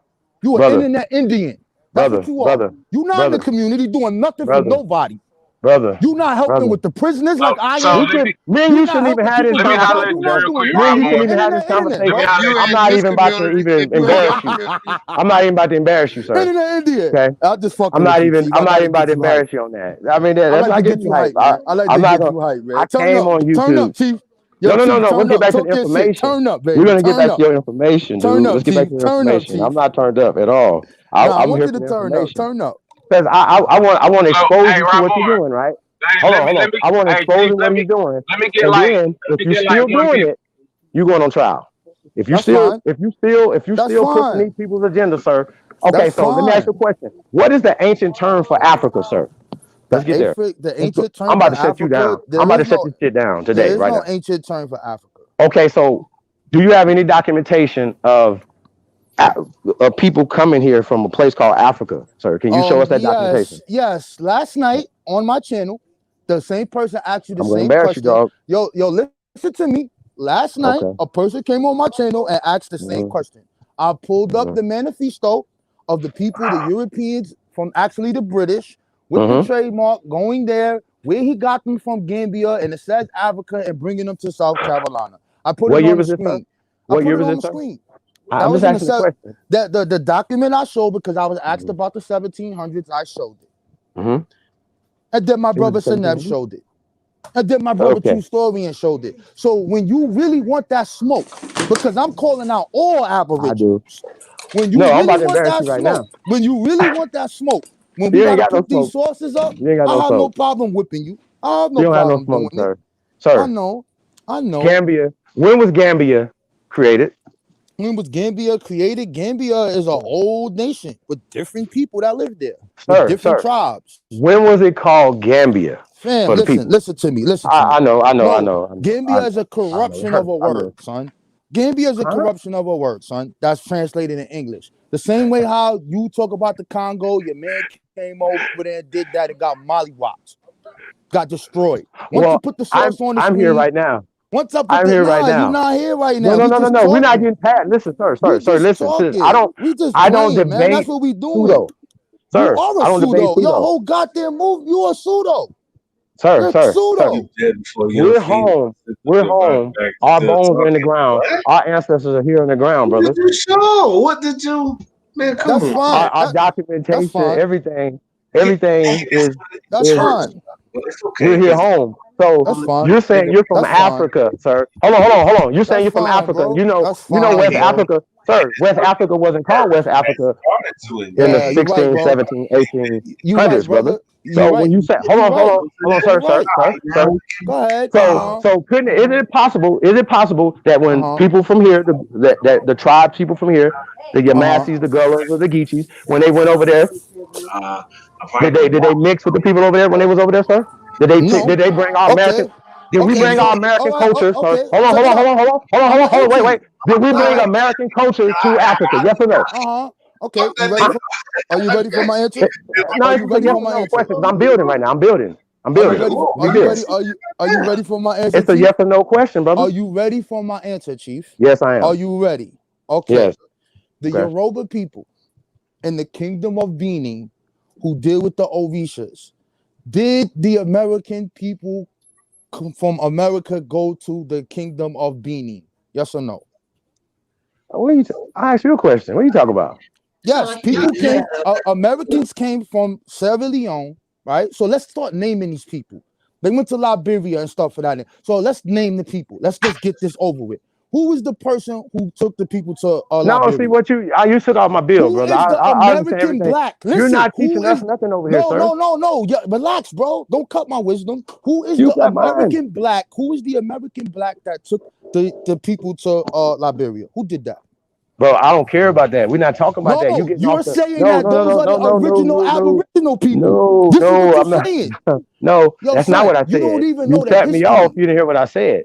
Okay, go You ahead. cut me off. You know what I'm saying. Go ahead. So we What you know say? that we know that free people of color left here, right? Right? Free people of color. Hold on. Free people of color. Dude. We're not worried about the who. Yes, we They were are, free. because they have Why? Why does that records. matter? Why does that Okay, matter? why was Did they those free? people, sir? Did those Why was people they call? free? Sir, come on, bro. like most of our people were free. Most of us wasn't slaves. You might not know that because you push Okay, everybody slaves. okay, So okay, majority of our people was not in servitude to these people because we were the okay, landowners of this land. Did okay. you know that? Okay, you right. Hold Okay, can on. I So say we're getting something? back. Hold on, but I'm Okay, getting back to your scientific theory though, because no, you nah, believe, nah. sir, Don't sir, time jump. we Let's can't stay on have the. this conversation. Yeah, We see, can't you have a all over the conversation about place, being bro. Africans because You, Africa, why are sir, you all over the place, Africa, bro? sir, You sir, just sir, wanted to talk Africa, about the Americans going to sir, West Africa. Let's black talk in about them. Africa. No, sir. Black in You Africa is jumping a part. around. No, I'm I'm not not. gonna. Yo, I'm trying to get to the origin of your story. So we're gonna debunk it. So we don't have to keep going back and forth with you. So I don't have to argue with you about Sylvester Williams. We don't have to do that. Or Lewis Hayden or nobody, because those people don't matter because they were indoctrinated Lewis just Hayden like you, doesn't sir. matter. Tell the Sir, people sir, what Lewis Hayden sir. did. Lewis Tell the Hayden people what was Lewis Hayden did. indoctrinated just like you, sir. Okay? Okay, And so you're Lewis pushing these Hayden, people's tell the agenda. people, yo, okay, It don't hold matter on. Yo, about this. Chief, You getting why off the won't you let me subject, sir, talk? sir. Why No, won't I'm you about to let read me this right talk? here. You A keep making these systematic claims, scientific bro. theory. Hey, this Come from on, it's from man. Britannica. This scientific theory is a systematic, like systematic racism, sir. No, it doesn't. Okay. It doesn't say Hold systematic on, hold racism on. in there. Sister. No, I'm adding that in You there, sir, for put you. that shit in there. I Yo, did, I why did. are you jumping all over the place? You went from talking No. about Let's get this. Let's Liberia, get this you done. talk about the, and you don't want to Hold stay on on. no I topic, don't want to bro. get. I don't want to get. I was. You get back to the origin of your story. Okay. It's No, back we to, want to talk about what you sir. just talked about. You just made Sir, multiple I don't claims. want to You talk just about told that. the people I that want to Lewis, talk about this. you just told people Systematic. that Lewis Hayden Oh, was is a that? fucking agent. And Lewis Is that? Hayden ran in the courtroom and shot the motherfucking police in the 1850s to free a fucking black man. And you Hey, have the audacity to sit here and tell these people that this man ain't what is nobody? a what is You a a odd fucking, you what niggas is is a disgusting. additional? He running. He ran. He ran. Hey, what? Hey, y'all ever heard of what's this word right here? Damn, you Idealization. offended his ancestor, nigga. Wha- What's wrong What's with a you? hold on? Hey, Al, what's that word right there? I can't pronounce that. What is that? Systematic. What's the? We gotta look this word up, y'all. Ideational. Ideational. Huh? Ideational. Ideation. Okay. Is it systematic though? It's a systematic idea, right? I see idea in there, right? So when I told the brother that systematic racism, he running from this, right? But it's okay. It's all right. It's okay. Structure of a broad scope conceived by the human Of a broad scope. imagination. Hold on. Listen. Damn. Systematic idealization, oh no, structure of broad scope conceived by the human imagination. Let's just stop right there. We got imagination and idealization. Okay, sir. So I don't want to go back and forth with all the other dumb shit because he's gonna get you all over here in the deep in this little shallow ass Broad water. scope. Yeah, no, nigga. Scientific theory, right? Right? Imagination. It comes from their imagination. Okay. And once again, if you're pushing their agenda, he keeps talking about Africa when these people wasn't coming from a place called Africa. They wouldn't have been calling themselves African, so on and so forth. We just seen Malcolm X. He wasn't calling himself African. He said Afro-America. He said, oh, that Africa's the homeland because guess what? Malcolm X believed in the theory of evolution as well as the out of Africa hypothesis. Y'all see how this works? And you see how that would not give you power on this goddamn land. Do y'all understand? Do you understand what the fuck we doing over here? If you don't, kick fucking rocks. Do y'all understand what the fuck we saying? The only way we're gonna get fucking power is connecting yourself, rooting Hey, yourself into Chief, this let goddamn me say land. something real quick. Goddamn, dog. Fuck is y'all doing? Go ahead, brother.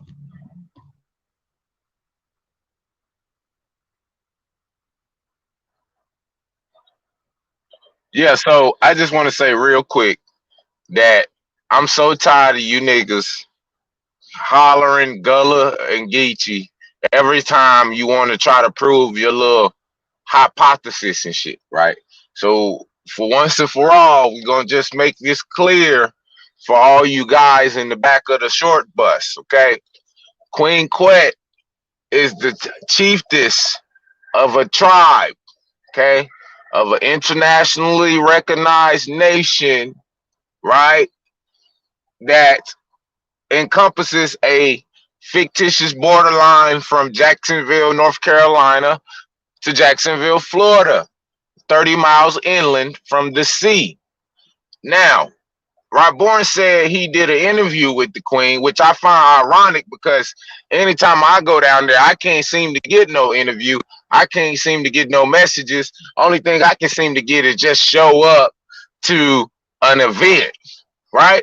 So, another thing I want to say, when you see the videos of the Gullah Geechee people, and Queen Quet and shit, I want y'all to just take a look and just notice some things when you watching the videos, right? It's never more than about 20 people there, right? But yet this is supposed to be a nation of people, right? Represented by a chiefess, right? Who has a nation that encompasses 4 fucking states, but yet you only see 20 people in the fucking videos.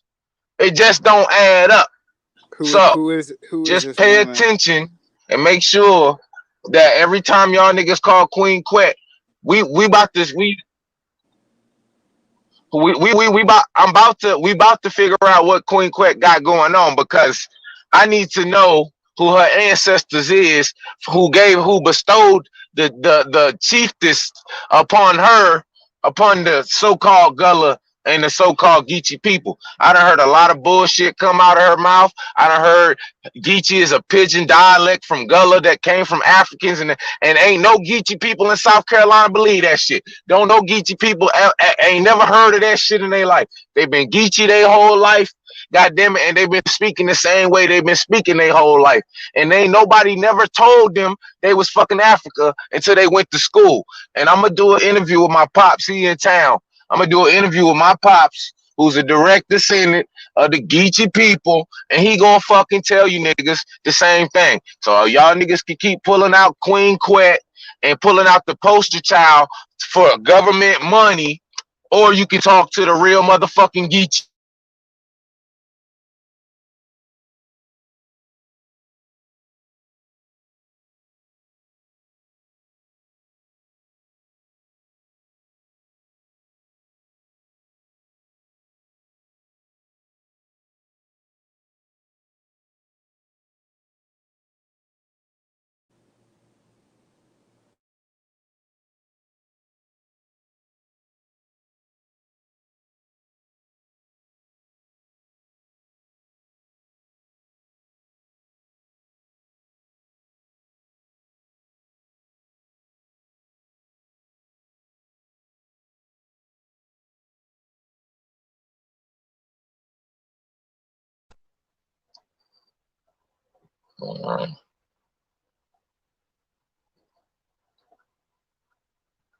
Mic check, mic check. Y'all still there?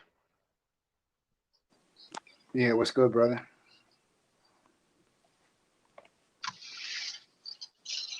Mic check. Give me some ones in the building. Y'all still? Okay. Yeah, we Okay. still here. I We just want to still make here. sure it got all quiet. That mean the ancestors speaking when it get quiet like that. Motherfucker keep perpetuating this Africa shit. Talking that shit. I showed y'all my ancestors in the ground going back to the 1800s. Allegedly when these niggas claiming we was enslaved. But we already showed y'all how white people was still enslaved up until the 1900s. So, I mean, this shit got to stop, man. Somebody got to stop this shit. It's, Okay, we Gucci, yeah. Somebody got to stop this shit, man. Fucking so Africans talking about we from West Africa, man.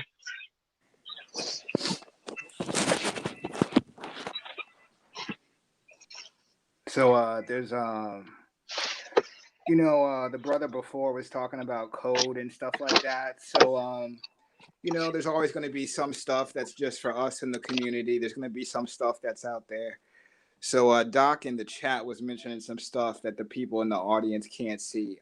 So he was talking about the Gully tribe. The tribe, it's not actually a tribe. It's bigger. It's actually a nation. So the Gully nation is the historical foundation of where the Gullah people come from. So if the people in the listening The audience want, wild. yeah. So check this. You can type in on Google. So this is some behind the scenes community stuff. It's however you want to pronounce it. Gully Gual. You can do Guale, and the next word is Yamasee. And then after Yamasee, type in Black Eagle Clan. Now, when you type that in, something's going to come up, and then you're going to hit that first link that's going to say scripturallaw.org, and it's going to list how the Gully people are already a registered and recognized tribe, right? They're part of the Yamasee Nation. So this whole thing on like African history has been debunked. And yes, they have a very small community of probably no more than 100 people down there, right? Yep, that's already been debunked. Yep. The whole history of going back to the Gully, they're still part of the Yamasee Nation. Yamasee Nation has international recognition, right? So the Yamasee Nation and Empire claims them. There's about 7 or 9 different nations that form that Yamasee. How you think Queen Quet did what she did? I mean, there's always people hustling in the community, and it comes in all angles, right? So we have the mestizos, we have the Mongolians, we have the Albions, you know, and we have people from our own community. Not all of them are agents. Some of them are just on the hustle for the bag, you know. So why do they do that? I mean, I've been down there. There's not a lot going on. People are hungry for knowledge. So anybody who's got that fire, and you know, even if it's got just a little bit mixed in with the bullshit, people are hungry for that. I mean, but see, here's my question I wanted to ask the brother. Who did those people mix in with when they got to the islands? Because we know there were people all on the islands, all over Georgia, South Carolina, the Carolinas, Florida. The Spanish were here before Columbus. Hey, right. Hold on, Eagle. Why he didn't point out that Queen Quet says that they mixed with the indigenous people that was here? Yeah. Why he didn't point that out? Yeah, that you hit the nail on the head. And then we have the journals from because that was before it was Virginia, it was Spain, right? So the Spanish explorers came up from Florida, and they were all through there. And we have those journals. They describe the people as being extremely dark and aboriginal to these lands. The Africans didn't come in until like the late 1700s, early 1800s. So we have 300 years of records before African slaves even showed up from Sierra Leone or wherever the fuck he was named, in Benin and all that other shit, right? That shit didn't even come along till the mid 1800s, right?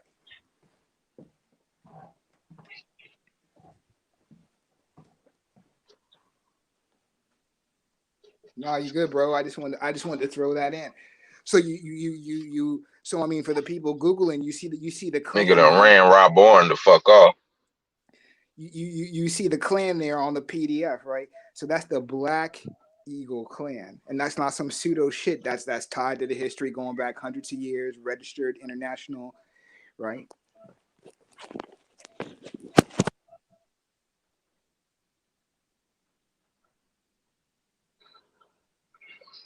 And and if you look at that PDF, you'll also see another nation in there, the Moshi, right? And that goes into some of the history of the Southeast. See, that's one of our oldest. You know, the Yamasee. If people don't know, that's the Moshe. Hell yeah. Yeah, that's one of our oldest nations that are still surviving. So the Yamasee have contingents from, you know, the Seminole, the Choctaw, the Catawba, the original 5 clans of the Cherokee. I mean, they got everybody in there. So, and they're one of the few people. I think there's only like 2 who have international recognition, you know, on the global stage. So, I mean, yeah, I don't know what that's about, the whole African thing. I mean, that's just people trying to graft in, you know.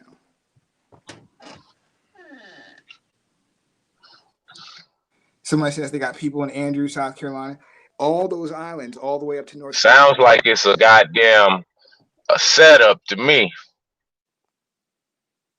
Yeah, because we got records. We got records from the Portuguese. Then we got records from the Spanish. Then we have records from what's that white boy's name?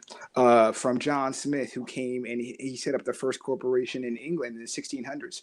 So like 1400 Portuguese wrote about that shit. Then the Spanish wrote about that shit in the 1600s. Then the British wrote about that shit when they came.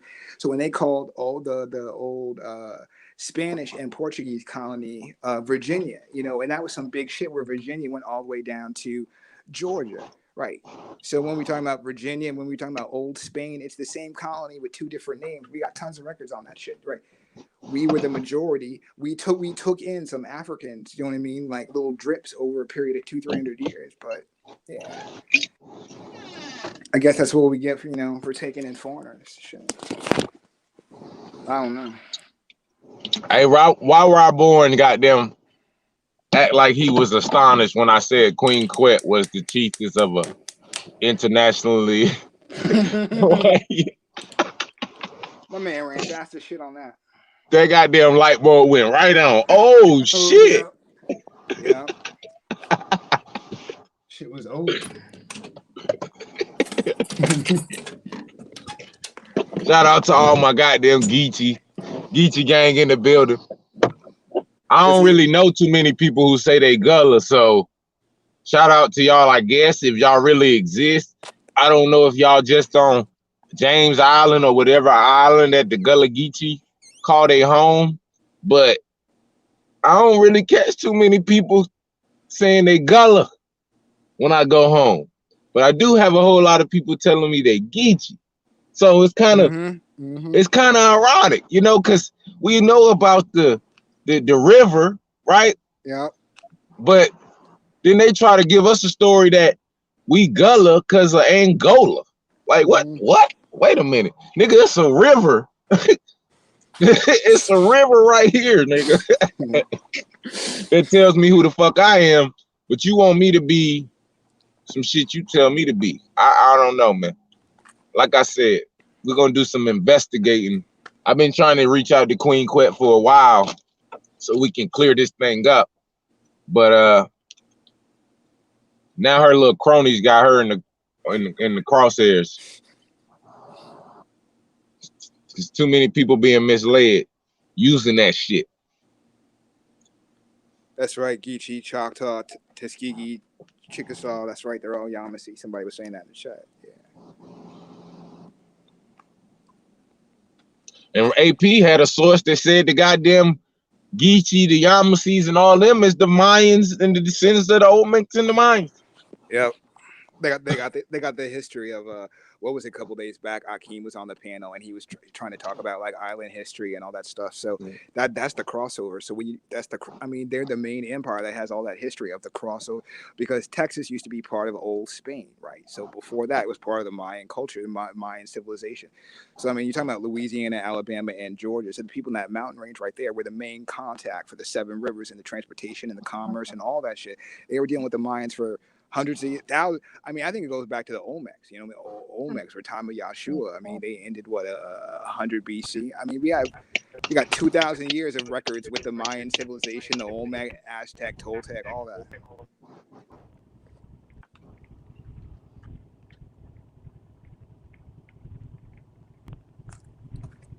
I heard you Pan Africans go as far as to say that these niggas, the reason we eat rice is because they brought it in their hair on the slave boat. Like, you niggas are crazy, man. Like, you niggas would do anything you can to make your motherfucking hypothesis or narrative fit. But then when we point out the fallacy, you want to tell us, you want to goddamn piss on us and tell us it's rain, bro. Like, just like with Rob Bourne, I was trying to get him to understand, he talking about a scientific theory. It's not a hypothesis and it's different. So I wanted to pose the question. Okay, so if you don't know anything about any information, and then I tell you that the sun rises every time I fart on the 47th time, the sun gonna rise, right? And then I just make sure that goddamn right before the sunrise I fart. You don't know if it's the 47th or not. But right, that's evidence to support or suggest that the bullshit I just told you is real. Right? No, you were on point. I mean, there's like, 4 or 5 steps to it. He was stuck on stage 1. You were trying to take him to at least stage 2. Yeah. It's not that hard, people. It's not that hard. Yo, peace to the God. Yo, hey. What up, man? What up, man? What's up, E-Walk? Everybody on the chat, yo. What's good, brother? Yeah. Yo, Chief, Rob Bourne need to be put on trial, yo, because what he doing is, he not thinking, bro. He supposed to be rolling with the gods, and he going after a scientific theory. Are you serious? So, okay, this is why this guy needs to be put on trial, and he needs to be sentenced, yo. Because look, what he's saying is the European albinoid can come up with their own scientific theory, right? But when we come up with scientific facts, we can't use our facts by doing this, right? we say we doing our genealogy, right? We not going by no motherfucking theory. We saying, okay, we gonna rebut y'all assumptions. They assumed that we came from Africa. They never put that shit as a fact. You know what I'm saying? So, but when we come out with evidence, and we come out with facts in our own theory that's based on facts, because we got records, we got genealogy that has no trace of being shipped from over no motherfucking other continent. You know what I mean? But I would somebody ass and shit. You know what I'm saying? He want to say that we can't do that. We got to go by what the fuck a motherfucker that's not even from our culture. We got to go by their theory. You know what I'm saying? So that in itself should have this guy already sentenced to treason. Just like Chief said, yo, there ain't no joke what these guys be doing, man. You know what I'm saying? And then he want to come get mad because niggas say they don't give a fuck about some niggas that shot somebody to friend, right? A slave can't do that shit. My bad. Can y'all hear me? Yeah, we can hear you. I was gonna say that this nigga got all offended and shit, but I hate to tell him that white people were still slaves until the 1900s. So I don't. He still like I don't know. Sound like he was gonna cry in the car.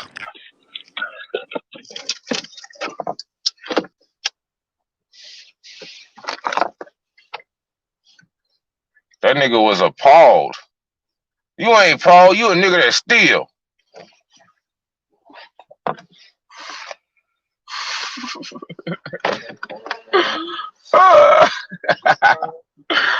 Mike, check. Y'all give me some words in the building, man. Where the fuck everybody go? That nigga was appalled. How dare you speak of an ancestor who shot a police officer in the 1800s?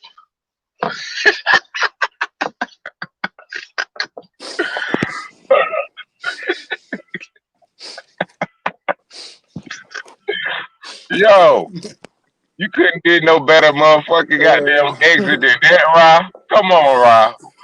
Come on, Ra. You couldn't have got mad at something else nobody else said. You should have been like, how dare you speak about Queen Quet and hunger? This nigga said, how dare you speak about the hate? This nigga, did you know, bro? You must have knew him. You sound about like Umar out there. That was one of your ancestors right there. I hate he got away though, cause I was gonna get his ass on that Gullah Geechee shit. I'm sick of you niggas with that shit. First it's the Gullah Geechee, then you just discard the Geechee, then you say Gullah. So which one is it? Is it the Gullah Geechee? And if it's the Gullah Geechee, and if the Geechee is just a pidgin language, then why did they put the language in the title of the people? Anybody? Anybody? Does that make any fucking sense to you? Like, we gonna call ourselves the language we speak, the Gullah Geechee.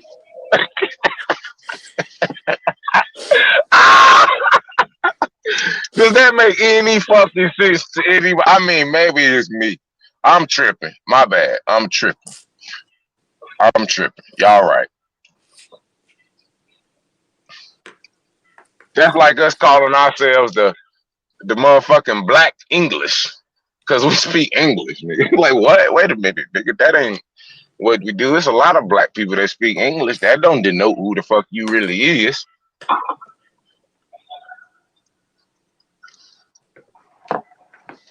What do you think about what happened yesterday with the debate? What happened? Oh, no, yeah, with the debate.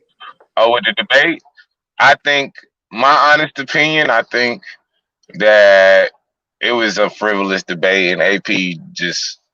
I mean, I think AP hit enough points to kind of confirm that the other side of the argument was total bullshit. And then I had a chance to go through some of them sources and shit, and they was some bullshit. So, yeah, you know, I didn't. And to be 100% fair to Kawa, I didn't get a chance to look at AP sources because every time AP would share, right, goddamn, I mean, every time AP was finished, right, and he would start throwing out his sources, I would be sharing Kawa's screen. So it would be like I couldn't really go and search and do all my little side shit I wanted to do in the background and come and add some context to the shit because my screen was kind of optimized. You know what I mean? So, yeah. but it was a good dialogue though. I mean, hey, it was all right. I'm about to start going back on Sinetta and beating up on these niggas again. They crazy as hell. Fuck wrong with you niggas? Y'all done came back out. Y'all done thought we done left the block or something. We still here. Mr. Brooklyn said he got on his bike and broke out. Joe Biden is the new president. Creepy Joe. Uh-oh, I might not say that too loud. Secret Service might come see me. I'm going to just say creep, creep, creep, creep, creep. Y'all seen how that nigga was smelling on them little girls' hair and shit? Y'all seen it. I know y'all seen it. So you believe in that? Believe in what? No, it's cool. What I saw? Yeah, I believe in it. I mean, here locally, yeah, it's a thing. You know what I'm saying? I mean, around here, we all know there's a certain part of town you don't go to because that's where all the federal heads go. You know, take the little kids. Yeah, he's all yeah, he's a part of all that. Yeah, I ain't fuck. Yeah, we already know what time it is. I mean, but I'm somebody else though. I ain't gonna lie to you. Like, I don't want nothing to happen to my children or my family, but I kind of already made a goddamn pact with my ancestors. We gonna ride this bitch till the wheels fall off. So if me speaking the truth and standing on my ancestors and trying to instill that into my lineage, it gets our whole motherfucking shit erased. That's just how it got to be. I ain't about to be nobody bitch or nobody slave though. I never was good at that. I tried it. You know what I'm saying? I tried to work. I tried to go do the. I tried all that good shit. That just was never in my genetic makeup.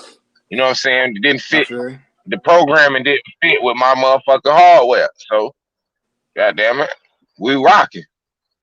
You know, Creepy Joe running this shit. Let Creepy Joe run this shit. Yeah. Oh. I think I seen it. Pharaoh dropped the video. I didn't get to watch it, but he dropped the video talking about he done fucking Creepy Joe done motherfucking ratted on SEAL Team 6 and all types of shit. Now the crazy shit is this, right? I be watching some of these motherfucking YouTubers. I watched Bro Sanchez's show not too long ago, and I never really got a chance to check out Bro Sanchez before. I know he got a decent following, but I actually got to watch a couple of his builds, and he makes a lot of good points about a lot of you YouTube niggas and who got a lot of what he calls them influencers, right? A lot of you influencer niggas, y'all niggas got to go, man. Y'all niggas is worse, man. That's all I'm gonna say on that. So. Yo, peace to the gods and goddesses. What it do? What up, Libra? What's good? What's good, brother? See, I know niggas by their frequency. I don't even gotta see their avatar. I don't gotta see none of that. I already know what time it is. Right. Yeah, man. Hey, check this out though, right?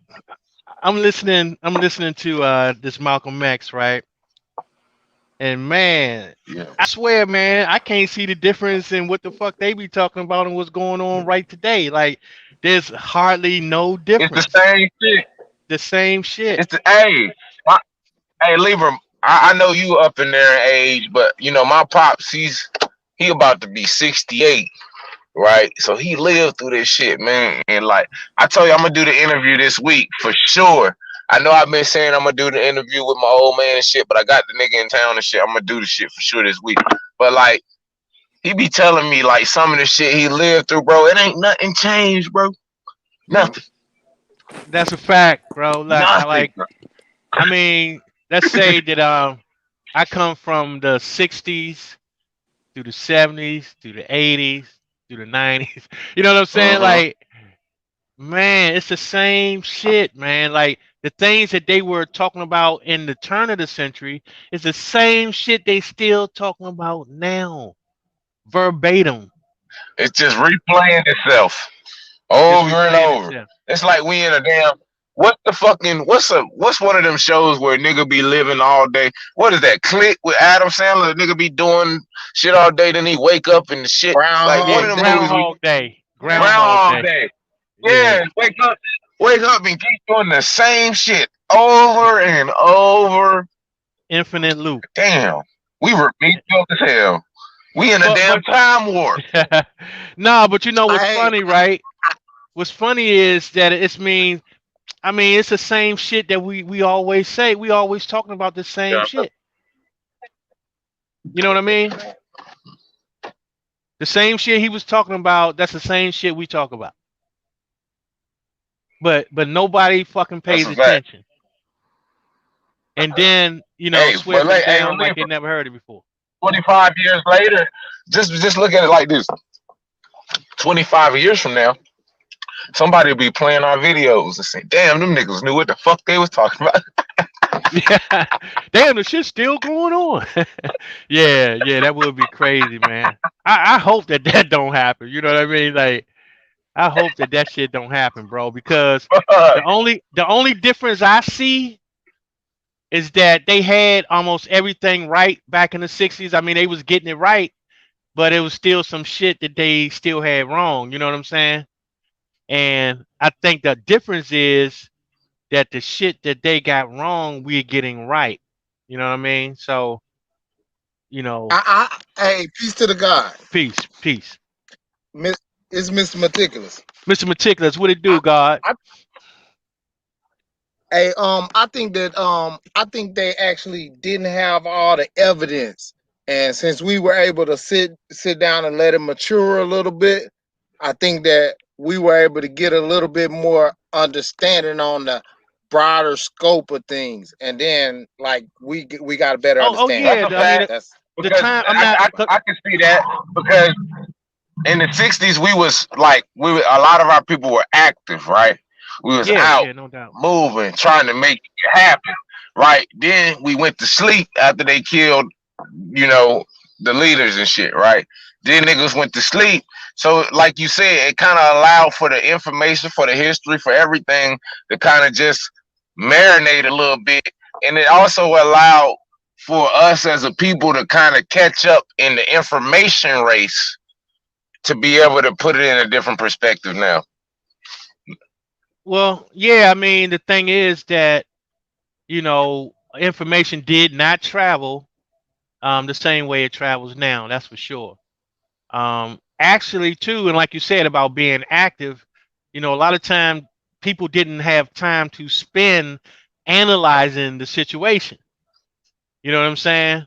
It Right. was more or They was in the less they street. was right. They was just in the middle of the situation, just moving. You know what I'm saying? And like it wasn't like people were just analyzing, at all times, like analyzing this and analyzing that. They weren't doing a whole lot of that.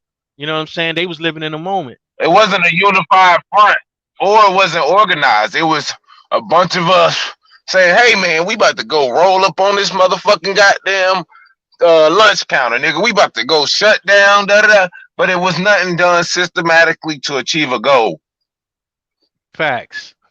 That's a fact, man. And not only that though, we were still moving under a false identity. You know what I'm saying? Like that's always the ultimate um takedown for us is that we moving in a false identity.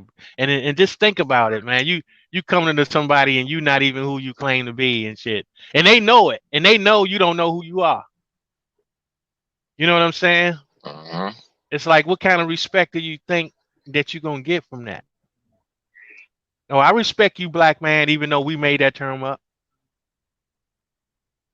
You know what I'm saying?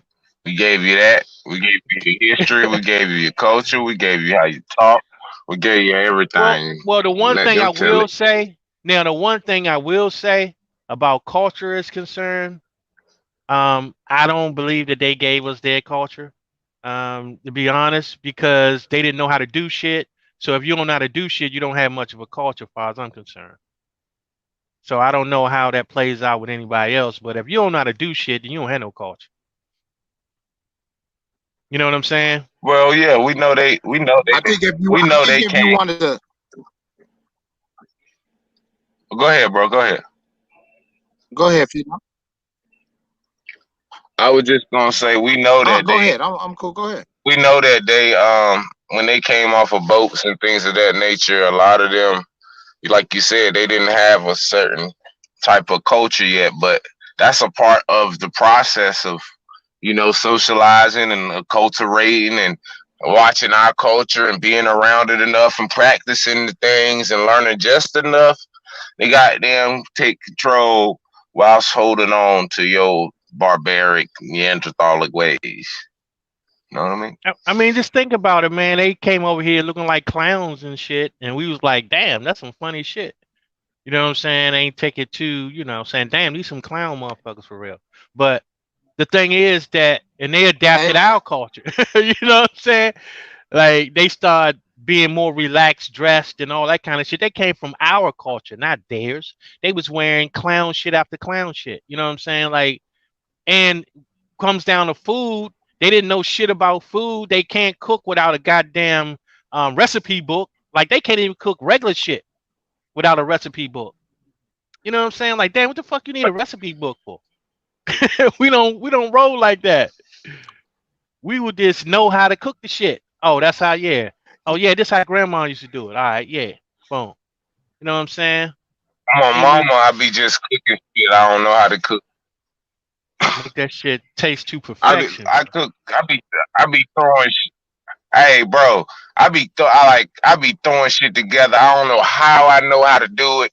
I don't know how I know how to prepare it and shit. But it's just like muscle memory. You know what I'm saying? And probably Yeah, a lot man. of cooking shows.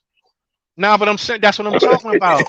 It's like it's no way possible that they could have taught us how to cook, or it would have been their food or whatever if they still can't make the shit. Like they still can't do it. You know what I'm saying? And the shit that they eat, that ain't the shit we eat. We don't hey, eat the same shit. I think when they say they taught us their culture, right? We know how they remix That's my singled our point. stuff per se. I think what they did was what they did was, we we not ignorant, like we have the what you said, that inherent knowledge or whatever. And then so certain people were able to write the laws and talk a certain language and stuff like that, but everybody didn't have to. We knew what our place was. So we knew things, we knew a lot compared to everybody else. But when they say, okay, y'all don't know nothing, you have to talk like this, well, I still can't perform that. You know what I'm saying? Well, I well, just still think can't about it talk this way, right? correct. So But just think about it by this their way: standard. most of their immigrants that came over here could not read or write. You know what I'm saying? So it was like, okay, you can't read or write, but you're supposed to be teaching me some shit. You know what I'm saying? But So listen I to this mean, though. shit is crazy, When bro. you said remix single, it probed the thought for me, right? So think about this. You come over here as a worker, right? Niggas got certain crops and shit. You gotta work, right? Now we talking about remix singles, how they take our shit and then sell it back to us or give it back to us, right? After they done re-rock the shit. It's kind of like the same thing they did, right? They took the cocaine, right? They take cocaine, they mix it up, they do how they do it, right? And then usually the people they give it to? Us, right? They give it to us, and a lot of times that what was naturally ours and what we used to utilize for our own medicinal purposes, now they done remixed it to where it has become our own detriment. Y'all kind of see what analogy I'm going with? Yeah, yeah, no doubt. You know what I'm saying? But that's when it come from when they made all these borders. You know what I'm saying? And froze us out of the natural environment. Like they just took us from the natural environment and put us in the concrete jungle. You know what I'm talking about? Right in the concrete jungle. Facts. You know what I'm saying? So They put a fence around your motherfucking your consciousness, nigga. That's what they did. They put a no border around bull. your Hey, consciousness. Hey, they was real slick with it too, because they, like you said, they cut off the water, and then they put some fences around our housing projects. Like after they moved us around, and then they allowed the trees to grow where it blocked off our sight of distance. And boy, them borders gone after that. Yeah, I mean, I think our people never paid a lot of attention to what they were doing because they were just, trying to, like I say, they trying to live in a moment. You know what I'm saying? It's like people didn't make plans. You know what I'm saying? They didn't have strategies and all this type of shit for the most part. Then you had some people that was doing that. They were strategizing, doing little shit, but for the most part, people was trying to fucking survive, man, and you know what I'm saying? Because shit was constantly changing. You know what I mean? Like these times. Kind of like we doing right now. Yeah, of course. I mean, it's been the Ain't same nothing thing. new under the sun, bro. Same shit. Yep. Remix single. You know what I'm saying?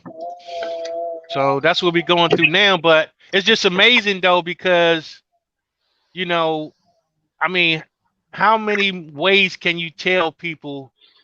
And just notice what he was talking about religion, right? What did he stress? He say, leave that shit at home. If you're going to get together and try to keep it to yourself. Leave that shit at home, because he know that shit ain't gonna do nothing but cause a bunch of confusion. You know what I'm saying? And he made that shit plain. It's like, Too look, many niggas talking. right? It's just confusion. It's like, okay, you have an ideology, I have an ideology, somebody else have an ideology. You know what I'm saying? It's like some shit you just gotta leave at the door, bro. You know what I'm saying? Just leave that shit at the door, man. And that's kind of how I see. What's that, Meticulous? Well, I think a lot of people don't leave. I think that a lot of people don't leave their ego at the door, and with like they should. And instead of just see, a lot of people bring their ego and they leave their talent at the door, but they need to do it the other way around, right? Leave your ego at the door and bring your talent and abilities to the table. But right now, niggas is backwards, right? Everybody bringing their ego, and yet nobody really can see your talent past that ego. Hey, I agree, because that's what I was talking about like earlier. Because like if I come to the panel, like whether I disagree or not, I should come to the panel to help build or to grow from that point. And if I come to disrupt, you know what I'm saying, and keep a disruption, I can't be building like that. And when I see people doing that, I wonder what their motives are. That every time they get on here, like riffraff come up. So either my heart is in the wrong place, or this not the place for me, or something like that. I should think of something like that. If every time I come into this community saying something, then it Well, causes that was confusion. an interesting conversation, right? Niggas was talking about being on code, right, and having a certain standard that we deal with each other with. But see, niggas will say that in one breath and then talk cash shit about you in the next. So it's like the same people that's trying to say we need to have a code, or what is the code, they completely violate the code, right? A code that I ain't even got to say, a goddamn unwritten rule that you learn in school, nigga. Do as unto others as you would want done unto yourself. Most niggas wouldn't want other niggas making videos about them, exposing them, right? Or most niggas wouldn't want a lot of the behaviors that they exhibit to be happening to them, right? But these same people will perpetuate a frequency as if they're trying to build, or if they're genuine about something, because they understand that that is the frequency that the people are vibrating to at this point in time, right?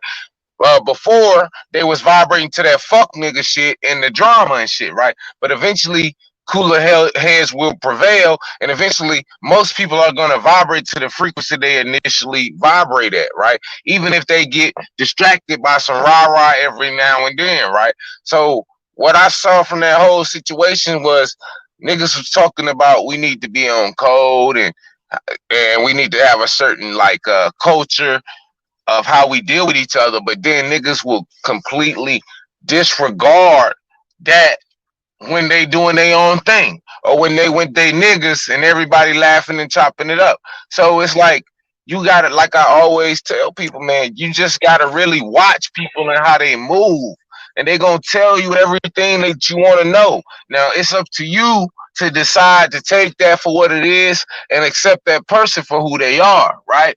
But you can't blame that person for being who they shown you they are going to be. I digress. Hey, LTV, I would like to add that when I hear the conversation come out of people my well, black people can't work together, stuff like that, like, well, when we start doing this, hey, I already know that you the one that's the problem, because that's not my conversation ever. And when somebody come to me, I was like, well, it's just me and you and maybe this person in the room right now. Can we work together? Because that was my question when you start bringing out, well, black people can't. I just asked, could we work together? Because I don't bring other people in when I'm talking in a small setting. I'm trying to talk to you. I'm not going to bring other people in it. So I see other people uh uh bringing the the the script to the table because it's their script. Yep, yep. So, but yeah, you know what I mean? Like, but the thing is, man, is that, information is different for different people, man. Now, I will agree that there should be principles and codes that people should live by. I do agree with that, right? Because otherwise, you know, you just be freestyling and shit, and can't nobody hold you accountable to anything. You know what I'm saying? So yeah, I do agree with that. And but like you say, Ab, too, is that some shit is just shouldn't have to be like it should be understood. Some action should be understood right off the rip. But what I come to believe is that people that come up under different circumstances, they really don't know and shit. Like some shit, motherfuckers just don't know. You know what I'm saying? And And that's that's why just I what it always is. make it clear that, yo, we can talk about we can talk about race, we can talk about who our people is, we can talk about niggas in our family, but at the end of the day, nigga, if you ain't cut from the cloth I'm cut from, then you are not gonna phenotypically exude the behaviors that I exude. Nigga. That's one thing I don't need nobody to tell me or show me. You understand? I got family members that be doing some shit that I would never do. They move the way that I would never move.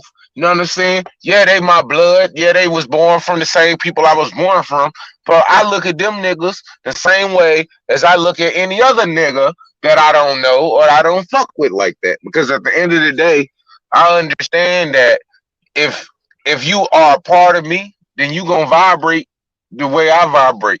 You gonna move the way I move to a certain extent. We're gonna have that in common. You understand? So I don't need to be looking for other niggas to be cool with or none of that shit. Y'all niggas be goddamn capping for trying to get a following and shit like that. When and like Chief Holiday was saying earlier, some people out here really doing this for real life. Some people out here really sacrificing their everything to try to help the next man. You know what I'm saying? And y'all niggas playing, and that shit ain't cool. At the end of the day, So now your time is up. So, Well, fuck it. I mean, at the same time, man, the way the way it could be done is that you just keep on building with your frequency. You know what I'm saying? And whoever catches that frequency can build too. You know what I'm saying? Lay a brick down or two. You know, um, I'm a firm believer That's in all not I. block. That's all I Right. ever know. Yeah. But I'm a firm believer though, in not trying to block people's um signal and shit per se, right? Um, because everything is not about you per se, right? So some messages and frequencies ain't That's a for you. fact. You know what I'm saying? So I would look real crazy trying to block somebody else's That's frequency a fact. just because it's not for me. You know what I'm saying? It's like, well, I don't really rock with that That's a shit like fact. that, but at the same time, I can't block nobody else from rocking with it. You know what I'm saying? Like I ain't gonna get in the way of what somebody else need to get. You know what I mean? So I mean, we gotta really be paying attention to that shit. And a lot of times we want to shut everybody's shit down because it don't agree with me and what I understand and what I want and all that All other we gotta do, bullshit. Libra, just look at the past couple of years and all the time that we spent on these here internet trying to distill the little bit of gems that we have been able to retain for ourselves. Like you can just tell, man, we ain't had no issues with no people really, right? For Right. years. For years. We was doing our thing. Only people we had issues with was the so-called Pan-Africans and Afro-centered people. And we didn't really have issues with them. We just exchanged information and kept it pushing, and we did it in our own little way. But all of a sudden, bro, at a certain pinnacle or at a certain time, something changed. Something stopped, and somebody decided to make it a point to block the frequency that was being perpetuated from the people that was associated in our group. You know what I'm saying? That's clear. That's You a can fact. tell, you can see that, and it's countless amounts of hours that show that we ain't never had a problem with nobody, and all we've ever done is just give to people. All we've ever done is just gave our time, our energy, and did whatever we could as a group, as a collective. No matter if we agree with everything, no matter if a nigga did some extra shit, we stood unified as a unit, right? And Right. we worked out our differences, on another level. But then all of a sudden, right, some people made a decision to pick a fight or to want to be upset about whatever for whatever reason, whatever happened, right? But at that point, right, there was a decision to be made. And now these same people are trying to perpetuate the narrative as if we the ones that's creating divisiveness. It's like reverse psychology. It's like the nigga who come in and goddamn rape your sister and your mama and shit. Now he looking at you like, well, what the fuck you mad at me for? You know what I'm saying? You shouldn't have left the front door open. And it's like, wait a minute, nigga, like you just gonna bypass that whole fucking your whole responsibility in this whole matter of why things are the way they are, right? And try to say that now it's time to build. That just don't make no sense to me. Yeah. I mean, So, hey, like this, man. Everybody, what do people niggas have. know about building, bro? That's the thing, man. That's the thing. But people have their own agendas, man. You know what I'm saying? And some people, you know, they want to be the master. They it's like a throne and shit. Like they want the throne. You know what I'm saying? And it ain't no throne for them to have unless they build it their own goddamn self, right? And they don't understand that's how it works. If you want a motherfucking throne, build one. You know what I'm saying? And you can sit on it all fucking day. That's all you do. You know what I'm talking about? So, but And it that's what ain't it gotta is, be a man. big Right? it ain't gotta be a big one, Libra. It just gotta be one that you built it by your own self. Right. That's all, baby. That's all you gotta do, right? But that, I mean, it's like I say, man. People they in it for different reasons, and one thing, just like I tried to say before, is that there's a difference between an audience and a goddamn community. They are not the same thing. And sometimes people get that shit That's a confused. fact. So, but we working, man, and it to I me, think I think we're learning that more than ever today. In today's time, I think we're learning that as a group. How about that? And I mean, when I say community, right? I don't necessarily be talking about everybody in the chat and shit, right? Like it's certain people that we all know who they are. You know what I'm saying? That help build whatever it is that it is. I talk when I'm saying the community, I'm talking about those people who are perpetuating information and knowledge. Now, the people in the chat who support us and things of that nature, they are part of our community as well. We make up that community, right? But when I don't like when people say this ain't a community. I think it undermines everything that we have done. Like, nigga, nobody was talking about none of this. I hate to hear niggas say that everybody was talking about this shit. Niggas know this information 30 years ago. That's cool, right? That's awesome, right? But like you just said, Libra, this is different now, right? There and no other time in history that we can record that we've been able to disseminate information the way that we have. So we utilized that and we took that and we did something with that. And so for when niggas be talking all this extra shit, bro, I just be sitting back thinking like, yo, I don't remember none of you niggas when I was growing up. I don't remember none of you niggas when, like, you know what I'm saying? Like, I just don't remember none of these great people that everybody claiming was doing all of this fucking work and got it to where now everybody just knows this is common knowledge. Yeah, And so I think that just be a fucking a slight to our people. You know what I'm saying? Nah, you right, bro. You right, man. And I'm gonna just say it because it's like, I ain't no real young dude, you know what I'm saying? Like I'm in my mid 50s and I've seen a lot of shit. You know what I'm saying? So it's like if I'm saying that and I was never no slow nigga ever. So my thing is if I come to a certain awareness now that I never had in my entire existence, then that shit says a lot for me. You know what I'm saying? And I would say it, sometimes people think it's about information on its own, but it's not. It's more than information. It's how you process. You have to be able to process. You know what I'm saying? The information. And it's a certain way that That's a fact. information is being processed over this side of town, man, that ain't being processed like that nowhere else. You know what I'm saying? So and you can see it spreading. You can see that shit spread. You can see it, man. 2 years ago, people weren't even using the same language. Now you hear everybody using the same language. You know what I'm saying? They might say one little phrase or something, but you know where it comes from. You know it wasn't around before. But hey, you know what's funny? You know what's funny?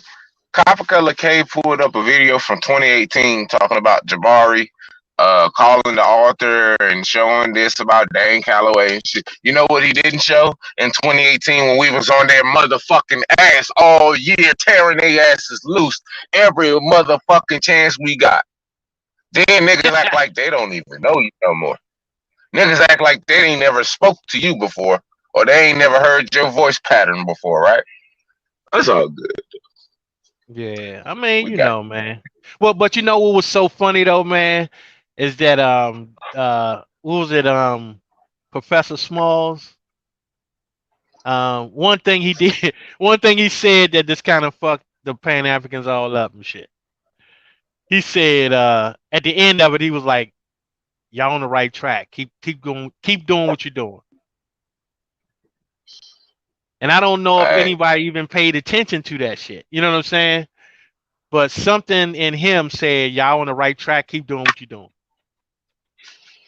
You know what I'm saying? And he's I like, my elders tell me that shit all the time, man. That's why I just don't even fucking worry about nothing, man. Like, yeah, yeah, for real, man. Like I say, man, it's about the understanding, bro.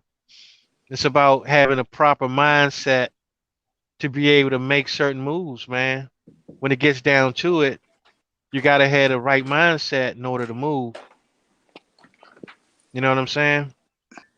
So, Libra, when did you start doing this in your personal life? What's that? I was just asking, how long back did you start doing this in your personal life? It was a whole bunch of man. It was a long journey, bro. Um, it was a long journey, man. I started because in DC they should have like people coming to Howard University giving lectures and shit like that, right? Yeah, Um, that's how I started. right. So I guess, and plus, I used to work at a university, so it was a bunch of lectures and shit going on at the universities and shit. Um, but the thing is, Were you Pan African then? I'm not gonna say I was Pan African because I never could adapt to any philosophy. Like I couldn't adapt to any philosophy like full force. Even if I grew up in a church, I could never adapt to being a Christian. You know what I'm saying? So it's a kind of the same thing. Yeah. I No, could never I was just just curious. Yeah. fully engage in anything. I was always all the way in, like with whatever I did. So I mean, for me, I was Yeah, I raised. couldn't. I Yeah, was raised Christian. I left that at like I 16 when I was went on. too, man. Yeah. But I couldn't engage. I couldn't engage though because if I found a Hey, fault, I was raised in the church until I was like 16. I done been, and I was a badass little nigga, right? So I done been like baptized and exercised and all types of shit, right? But one thing I fucking like as many times, and I mean as many. I'm talking about. I've probably been to over hundreds. I mean, up into 100+ churches in my lifetime, and thousands of times, and I never, ever, ever felt anything while I was in there. Like the only thing I resonated to while I was there was the music and the fact that the fact that the people believed in something so great that they resonated to the point where they would be hollering and screaming and shit. And that connection with whatever they claimed their creator was. I could like fuck with that part, right? But like all that church nigga, and I saw more devil in the church than I ever saw God. And just to be honest, you know what I'm saying? So it was like, nigga, I used to tell myself, nigga, I used to tell people when they asked me what I was, because I got like 15 different strands of hair in my motherfucking head. So people always just ask me, was I mixed and shit? And I used to people like when I was in third and fourth grade, I used to tell people I was Indian then, but I was just capping. I didn't really know. I just was going along because I had chinky eyes and I looked a little different. Like I no lie, I was capping for a long time before I really realized. But I knew my lineage from my father's side, from them teaching it to me from a young age, not even knowing that had nothing to do with being an Aborigine or how much that it would come into fruition later on once I got further information and shit of that nature. But I'm one of the few niggas that was never a Pan African, bro. You can never find me on any show. I've been on YouTube for like 5+ years. I started like teaching this shit. Like I started talking about this shit when I came out. You know what I'm saying? Like that's how my shit started. Yeah. yeah, man. Shit, I mean, like I say, like you said, man, it was the music that really used to get me. You know what I'm saying? Because it's like the church that I grew up in, like both sides of my family grew up in the same church pretty much. So it was that Daddy Grace church, man, and their band wasn't no joke. You know what I'm saying? Like they played um like that They New ain't had a Orleans quartet, did style. Nah, they had that like that New Orleans style music. Like it'd be 10 people. Oh, okay. Look, they had 10 people playing the trombone and shit. And they all sound different and shit. You know what I'm saying? Like that shit was crazy. Like Oh it yeah, was, they was rocking. man, what, man, it'll mesmerize you, man. Just watching them play and you be like, damn, how can they all be playing the same instrument and they all sound different? You know what I'm saying? Like it was crazy, man. And it was funny because like you had to grow up in the band. Like when you were little and you got in the band while you was little, so you grew up in the band pretty much in order to be able to play at that level. You know what I'm saying? I'm talking about professional musicians cannot touch these boys. You know what I'm talking about? They do shit with Yeah, I these know what you're talking about. trombones, man. At my mama's church, they had a family, right? Who it was a lot of them, just a lot of them, right? And they all Mm-hmm. had the same last name. They all looked the same and shit. And all of them had like a musical talent. Like one of them was the singer, the little nephew played the drums. 4 or 5 of them played the goddamn guitar. And I mean, they like it was like nothing you never seen before. You know what I'm Yeah, saying? This is man, something crazy, man. that even to this day, like I still resonate. Like even when I hear niggas singing about Jesus and shit like that, that don't really phase me. Like it don't throw me off because of the frequency that the individual is perpetuating. Like this person right here, most gospel singers is they hollering their soul out. Nigga, how can you not vibrate to that? You know what I'm Right? saying? Yeah, It's yeah. like No doubt. hearing a baby deer hollering in the woods. You like, damn, I don't want to go in the woods, but shit, And it I'm sound glad like that some you little said shit in that that, Ab. crying. Ab, I'm glad that you said that Yeah, because when these boys be playing these horns, it sound like there's soul coming out of them because they hitting notes that ain't even possible. You ain't gonna never see that on no sheet music. You none of that. You know what I'm saying? Like this is just straight, that's a fact. like no sheet From music. the source. This is this straight from the source. You know what I'm saying? Like if a musician came to watch them play, they would be in disbelief. You know what I'm saying? Yeah, Hardcore like musician. the Yeah. piano player, in my church. This nigga didn't know how to read music, right? He had to do was just watch you play it for about 5 or 10 minutes. You know what I'm saying? Just see you and literally the nigga have this shit down. I was like, some of our people are fucking amazing, man. But I Yeah, don't man. know, Shit is crazy, bro. like they get gobbled up in the church. I know it saves a lot of them Yeah. it saves them from a certain reality and puts them in a better one. But then is the better one the best one? That's the Yeah, I question, mean, right? see, that's the thing, man. I mean, it can be, it's debatable, but I can tell you that they're no worse off than the rest of them in the Matrix. You know what I'm saying? Because it is still the Matrix. You know what I mean? And everybody with the Well, Matrix let me ask you mindset this is question. gonna be them. Let me ask you this, Libra. You are OG. God damn it. As somebody who's in the mothership, what they call it, the never you technically we in the Nebuchadnezzar, right? Right? Right. We in the Nebuchadnezzar. Um, as somebody who is taking the pill, like, do you think the people in the Matrix have it better off, or do you think we do? Ah, that's kind of hard to say, man, because That's a good ignorance, question. I guess, is bliss to a point, right? Good question. Good But question. what's that, Eagle? I was just saying that's a good question. Yeah, yeah. I mean, it's debatable, man, but you know, at the end of the day, man, it's like, what is going to be the result, because we know that time is infinite, right? And our mission is to survive. Like that's the mission. You know what I mean? Um, how far our survival will depend if you in the matrix or out of it, and then that's another story that's debatable. But all empires fall. So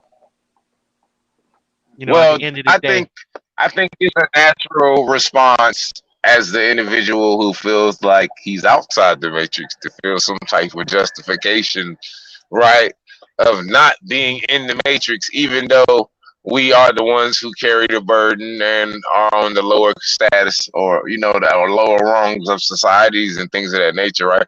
I feel like psychologically it's natural for us to want to visualize or imagine some type of fictitious reality that's going to suit our liking. And it's like I wrestle with searching for like purpose sometimes, man. Like just Mm. like why are we doing all of this shit? Like, am I am I really connected to my ancestors as much as I think I am? And all of this time I done put on the internet and all these seeds I think I sowed, are these really seeds that are going to be manifested for other individuals to actually eat from in later generations? Or am I just psychologically tricking myself into believing in my own reality and not really being fully aware of what's really real? You know what I'm saying? Because if you Right. talking to a motherfucker who got $100 million, right, and I'm telling him like, yo, all that shit you got, yo, all them Ferraris and shit, you might well just throw that out, man. This money shit ain't real. All these bad bitches you got floating around here ready to do whatever, that ain't real, man. It's like it's Right. like Right. talking to a brick wall, right? Like, yeah. Nah. I mean, no, that's some real shit, man. But see, here's the thing, man. I guess if you think about it, it's all about, creating your own reality. But I think which plagues us is that we can feel the, we can feel like every day it seems like you're losing more and more. You know what I'm saying? Like they closing in on you every single day is some new shit for them to close in on you. You know what I mean? And just having that feeling, man, is not a good feeling. So it's almost like where that's going to lead to. And what You know what I'm and where is saying? this feeling coming from? Because I feel like a lot of our people feel it. I mean, this feeling you talking about, my nigga, I feel it every waking moment of my existence, right? I feel like Mhm. like it's somebody out here that's doing some shit against all of my people's behalf. You know what I'm saying? Right. And I'm Right. wondering, like, I constantly trying to dissect myself and to make sure that I'm not chasing a ghost, right? Because Right. like we could be victims of psychological manipulation, and that's how the psychology works. It's like once you start fucking with the brain, bro, I'm telling y'all this from experience. Like once you start fucking with understanding your brain and how it works, and then throwing out the different potential realities that you could manifest and things, like it's a lot, bro, and you get overloaded to the point where I wonder sometimes whether I can, if the decision that I'm making is actually a sound decision, or whether I'm actually crazy as fuck and actually just going against everything that naturally is supposed to go, and there's something wrong with me. I don't Well, know if nobody else feel like that, but nah, I know what you I know exactly how you feel, bro. But see, this is one thing that we do know that one thing we should know is that what's going on now is not natural. We really ought to realize that this shit is not natural. You know what I'm saying? And I guess I don't even know whether, to me it just feels like they just closing in on everything you're doing. It's like more and more restrictions on this, more and more restrictions on that. It feels like they just suffocating you at some point. You know what I'm saying? Maybe I'm claustrophobic or something like that, but I be feeling like motherfuckers just closing in all the time, like in your shit for no reason, minding your So, business for no reason. You know what I'm wh- saying? so what? What if it's all true, What? right? What Oh, if it's what? what if it's all true? What Phenom was saying. What if it's true that we do live in a matrix? I What mean, if it is true. what if it's what if it's true that all of us are picking up the same frequency, and all of us do have this feeling of, see, this is the way I see it, the feeling of being overloaded. See, I used to go through that too, right? Uh-huh. The way I see it for myself, it's like water. If you think of the elements, the way I made peace with it is that I saw it like water. So I'm like, all this information is coming to me, and I can understand some of it, right? Some of it is so heavy that it takes me days, months, years to dissect it, and put it back Uh-huh. together like an alchemist, right? So Yeah. I understood that sometimes I get what I put a term to it called flooded, right? Yeah. I get flooded with information that is so beyond what I can comprehend in that moment. And it took me a long time to get to a place where I could let go of my ego and be honest about that. And then when I Right. did, it was like I was choking myself. It's like I mean, I don't.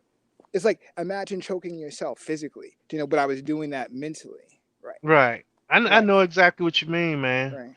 To me, I've come to the understanding of learning how to get out the way of a flood. You know what I'm saying? Like Mm-hmm. if something is beyond my understanding, then instead of me just trying to, spend all the time wrestling with it, then sometimes I gotta step away, step out the way. You know what I'm saying? Because it's like, it may not be if my mind state is not in the right state to comprehend it at the time, I have to wait till my mind is in the right state. You know what I'm saying? Then I can Mm-hmm. revisit it again at my own choosing. But, if I feel overloaded, um, sometimes it just boils, sometimes you just have to make a choice. You just have to say, you know what? Out of all of these possibilities, I need to make a choice. You know what I I'm mean, saying? that's where I'm at with it because, like what Phenom was saying. So, you know, uh, I've met other people and I've gone through that myself. And then you ask yourself the question. So what I realize is that it's hard to. So okay, I'll start from the beginning. I think we're practicing dimensional energy, right? So when you go from one reality in a dimension to another, it feels. I call it a shift. You feel a shift in your brain because you're going from a whole nother. It's like it's different than going through an idea, or a theory. You could break that down, but when you shift the whole reality, like a paradigm, it's like a paradigm shift. Yeah, you have to adjust to that new frequency. It's like going from AM to FM, right? That's how I interpret it for myself. So, Right. and sometimes I step back, because I used to be that way, where I would take in everything around me. Like if you were blood, if you were a friend, like whatever it was, I would just take it in. And then when I learned to do that for myself, because it took me a long time, I probably wasn't until I was like 30 where I learned to say no, because I always wanted to say yes. You know what I mean? Like I was on that ride or die type thing, and I realized sometimes you have to step back and just say no, because yeah, for yourself, because you get flooded, all types of things, and you can go real high, and then you come down into a valley, and people take you through all types of roller coasters, and sometimes it's mental, sometimes it's emotional. I go through that even with my family, right? I got cousins, and sometimes their whole reality, I'm just not on that frequency. I love them, but I'm not on that frequency, and they just give me too much of it. I'm like, that's your world. I can't, you know what I mean? I can only get so much of it, and then it's up to you to make a decision on as to how you live your life, right? So, That's a fact, bro. yeah. I mean, Um, some people but take see, it. now, Some now people here's the take it as a thing, cold though. thing, but we got to make a decision for ourselves sometimes in those Yeah, you spaces. gotta Yeah. narrow, you gotta narrow the shit down sometimes, man. It's like it's a difference between taking something in and taking something on. Right. You know what I'm saying? And we can't take on everything that we come in contact with. So, you know, And we we just need have to to. stop taking shit in too. Some Yeah, shit you well, don't even need. You ever seen some shit? You ever seen some shit, but you acted like you didn't see it because it was in your best interest to? I saw some shit like well, that well, tonight. that's what I'm talking about. It's a difference between taking it in and taking it on. I You mean, know I what I'm saw some saying? I saw some shit like that tonight. That's why I was quiet earlier because Yeah. I wasn't ghosting on y'all. Is I purposely muted myself because I was listening, but at the same time I had so much chaos going on. Not in my house, right? Y'all heard about the news about the kid who got killed last weekend in DC, and then the kid in Philly and the protests and stuff. So as y'all were talking about chaos and all that energy, Right. that shit was popping off a block from my house. There was like sirens, choppers, the whole. So you'll see it on the news. So the kid got killed last Saturday. They've been protesting every night. So tonight it got plus with the election. So they're all stressed out. So they set up a barrier around Fourth District police station. In my hood, right? They passed the barrier, like for inauguration, you have like a security checkpoint. So they went through that, they finessed the cops, no weapons, we're not going to throw rocks. They got about a couple hundred of them in there and they started breaking the windows to the police station. Police police got so scared they turned the lights off in the police station and they've been up there for 2 hours breaking the windows to the police. Police come out mob deep about 12, grab somebody, pull them into the state. They've been rocking like that for like 5 hours. Right up the block. I bet they have. Ain't no feds coming right now. I will, Ain't before nothing. Ain't, Well, it's quiet. It's quiet now. I don't know what's going on, but before I couldn't even take the mic off, unmute. I mean on mute because there were so many sirens. But I mean it's been like that for 3 or 4 days, 5, 6, about a Yeah. week Then it now. Yeah. depends on what part of town it be in too, though, because I know uptown when I was living uptown, bro, you talking about feds? You had a park police, Secret Service. Yep. Yep. You know what I'm saying? That's how it Yeah, goes. that Ask shit you a is crazy. question. How much how much money would it cost me to get a group of, let's say, what's a good size mob? I mean, What, I 1,000, mean, I mean, it depends on what you. 5,000? It depends on what you're trying to do. Like back to your question, like, are you going crazy? My personal answer is no. It I mean, depends. like protesting. Like, what's the average size of these protests of killing of black men, unarmed black men? What are they, like 5, 10, 15,000 people in one? What's a good mob? I mean, it depends on how. I mean, really, it depends on how hard you roll because the crowd up there for the last week is started off as 50, and then just on their intensity, people have been coming from the neighborhood who don't even know them, right? So it's the mom. She's a young mom. She's about 30 years old, and it's the friends of her son. Because okay, so he was going to the plug, dirty cop that everybody knows in the neighborhood in 4D, right? This is Upper DC, knows him from around the way, right? So he waited for the guy to do the transaction, chases him down, he cuts through the alley, right? And then so he flew off the motorbike and he was killed from a passenger car, right? So the cop was going like 65 down a residential. So if he wasn't speeding, the passenger car wouldn't have had to do this sharp turn into the alley because he was about to hit this passenger car. Right. It's all on the body cam. Everybody saw it. Tons of witnesses. They won't release the body cam. So the mom went up to the police station. This was last week, right? And then she was protesting just with the family members. The same dirty cop came out and maced her in the face, which blew the whole thing off, right? And then everybody on the strip, everybody from everybody came up there on day 2, 3, 4, and that's what popped it off, right? So That shit sounds like a fucking movie, dog. it's crazy. So That's just crazy as hell. I walked past that when I was live with y'all on my phone, going to the gas station to get cigarettes, and yeah, so I had to tune that shit out, just walk right through it. Hey, Al TV. This Mr. Meticulous. What's going on, big dog? Um, what you said, like that was profound, and it sounded like everybody kind of have some sense of the same feeling. And on what y'all was talking about, I think that they the TV is to show you what to do, to show them.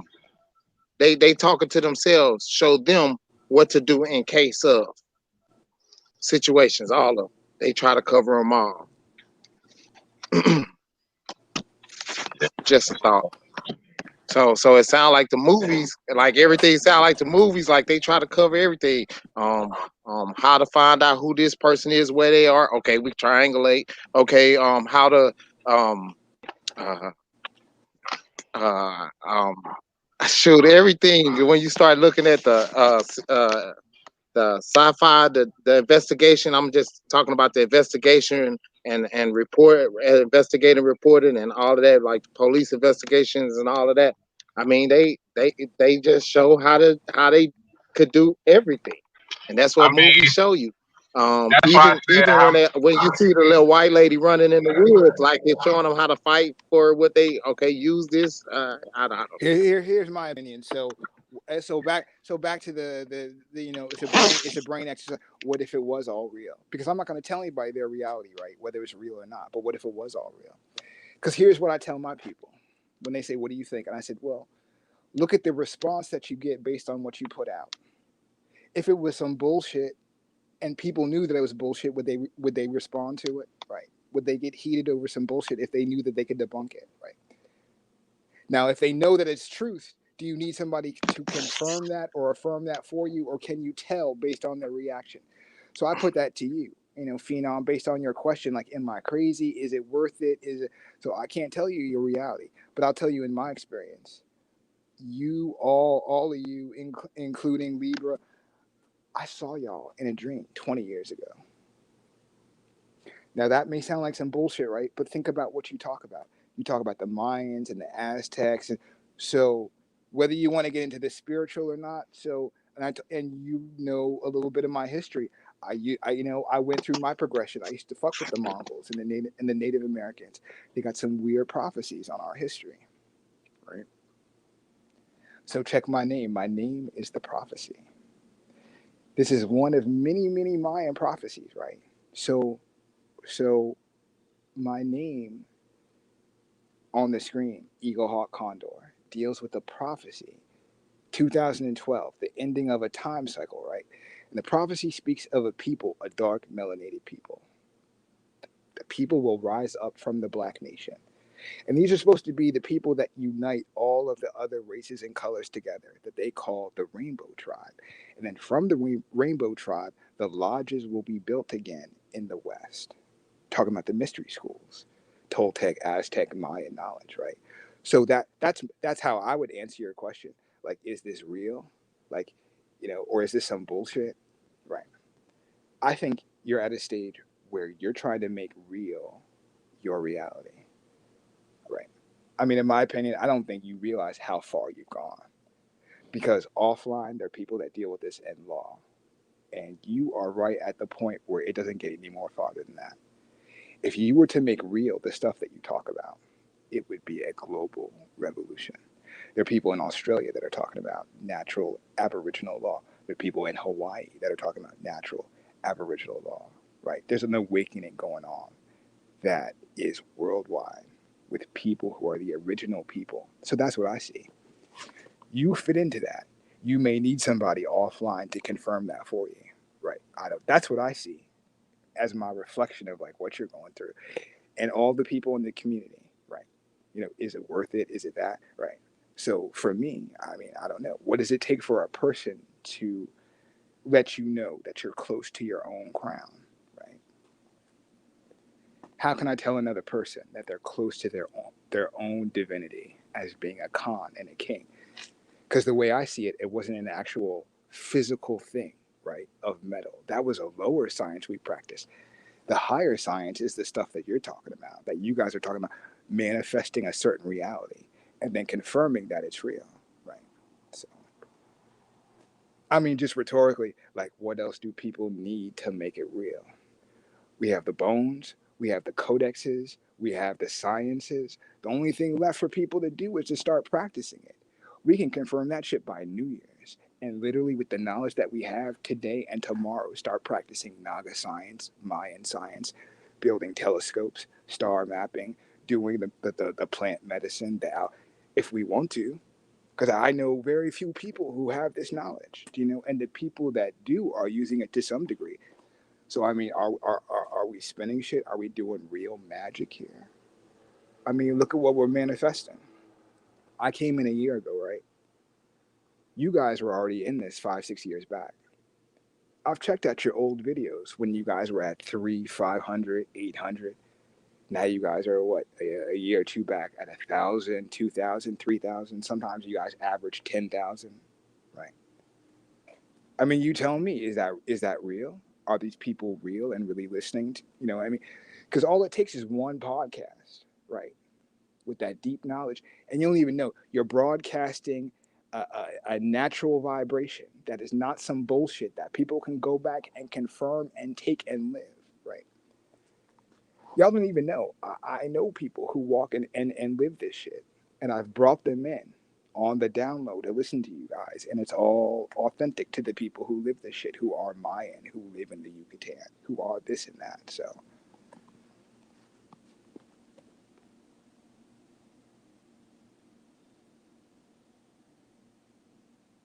somebody else, yeah, you can jump in. I mean, I don't want to just keep going.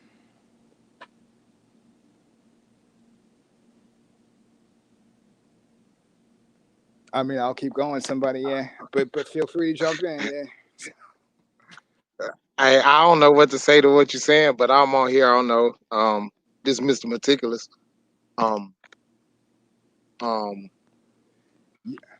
You I see. I don't come in. I keep saying, like, when I came in on a panel, right? I don't know anybody. I'm a claim that I don't have any information.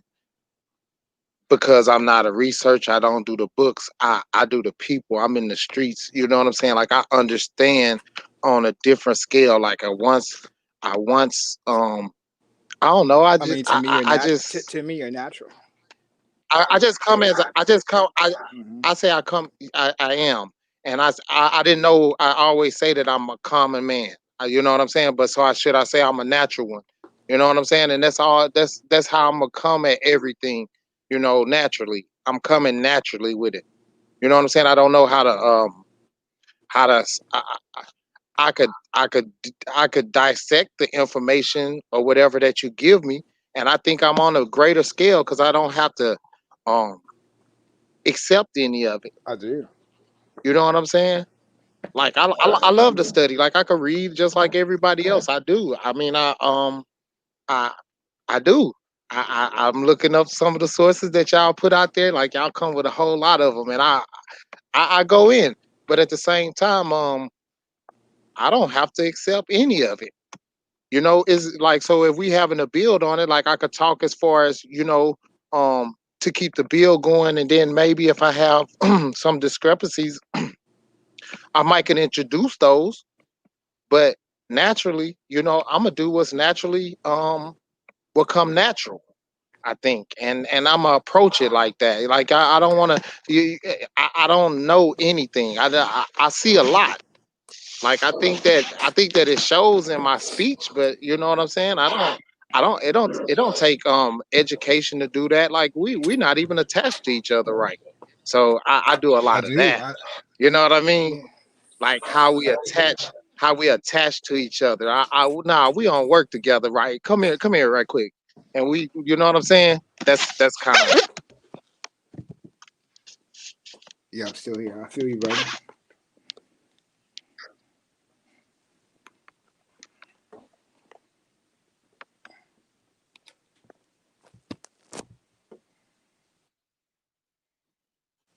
I don't know how to uh look at like I think it is like the reality, like you get to make your own reality. But at first, like, you have to be, you have to understand where you at and where you standing at the time. Because at one point, don't seem like everybody know it. And then somebody posed the question, like, have you ever seen something that you wasn't supposed to see or look at or something like that, and you didn't do something about it, or you didn't react correctly when you seen it, or you accepted it and you know you were never supposed to accept that. Hmm. um um See, we come from a long line of it. Like we seen it in the past, and we're like, okay, why did he just hit my mama? Oh, everybody know this. Y'all talk about it over grandma's house. Ain't nobody go tell that nigga nothing. I know he my daddy, but ain't nobody go tell him nothing. Hmm. You know what I'm saying? So as a child, like, okay, so boom, when we see some information, I'm going back in my past and I'm seeing information I read in the Bible and being taught in school that contradicted something. I was like, we didn't just read that? Hold on. Did we just read that? And I look around and everybody had their head down. Like, oh, they just breeze past it, or they not paying attention, or they didn't read it, or they don't care. But it says something that contradict what we was on. And so we was kind of taught to keep our head down for Yeah. a minute, you know? Or we wasn't taught. It was like, okay, so did you see this discrepancy? And then, okay, so you should have seen it a long time ago, like back then when you was a little boy. But you know what I'm saying? Now that you're up here, you got some work to do. You I know what do. I mean? I do. I do. I do. I Uh, mean that. Because to me, it doesn't matter how you come as long as you get it. You know what I mean? And so, and I actually have a bias because I think the people who get it naturally are the more beautiful space. You know what I mean? They don't have to go through the struggle of reading the books and decoding it and break it down. They're just on a natural vibration where they just resonate with it. So, I mean, that's how I see it. However you get there, you get there. I mean, so. I mean, personally, I mean, that's why I think you personally are in a beautiful space because it's just natural with you and you're on that frequency. So some people have to read the books, go to it that way. Some people, yeah. So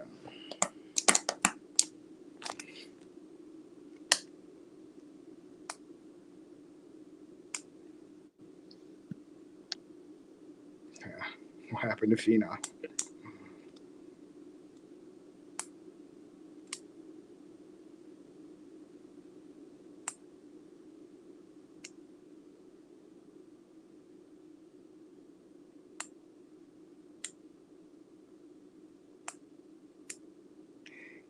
Yeah, brother. But I think, yeah, to our reality, I agree with that. It's what we want to make it. So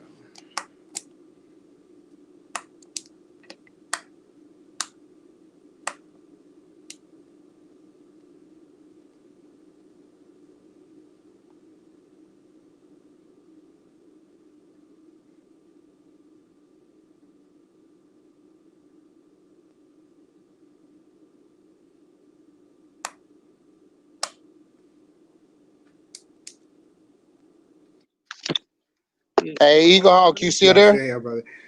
No, I was just drifting. I was thinking about what you were talking about. I was thinking about Phenom and just the whole question. He was talking about realities and all that. Yeah, because I see it with all of us. We're all going through it. Trying to just realign ourselves to a better space. So.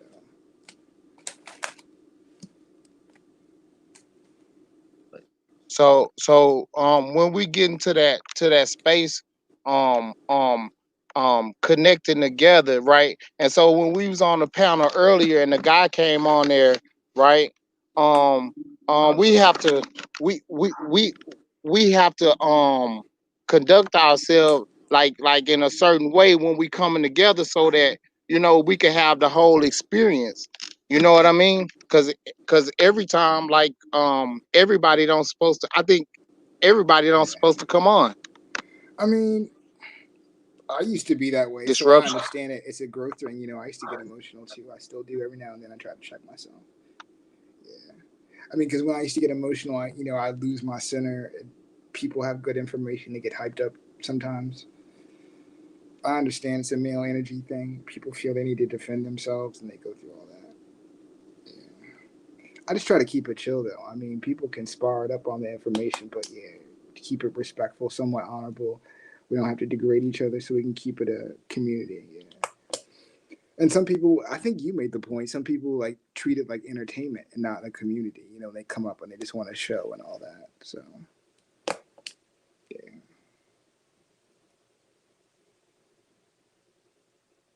But that's cool stuff, though. I mean, that's how you have to. When you were talking about you take from stuff what works for you and you leave the rest. That's I think how we should do it. Because we have to live in our own world and make decisions and live with it. So take what works for you. Yeah. I think you were saying that like let people just have their thing, or Beaver was saying that let people just have their path or get their thing out, or just be whatever they want to be.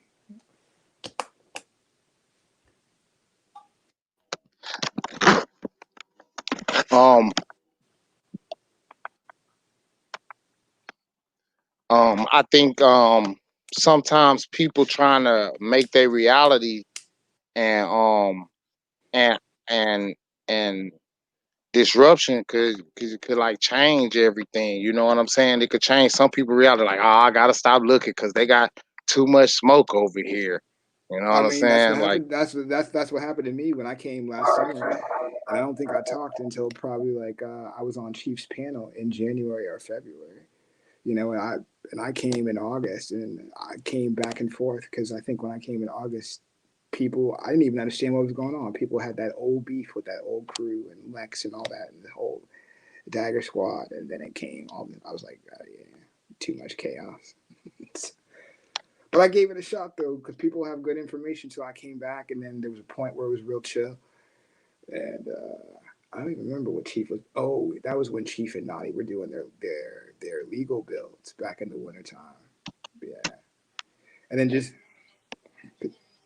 hey, you wanna know what was good though, bro?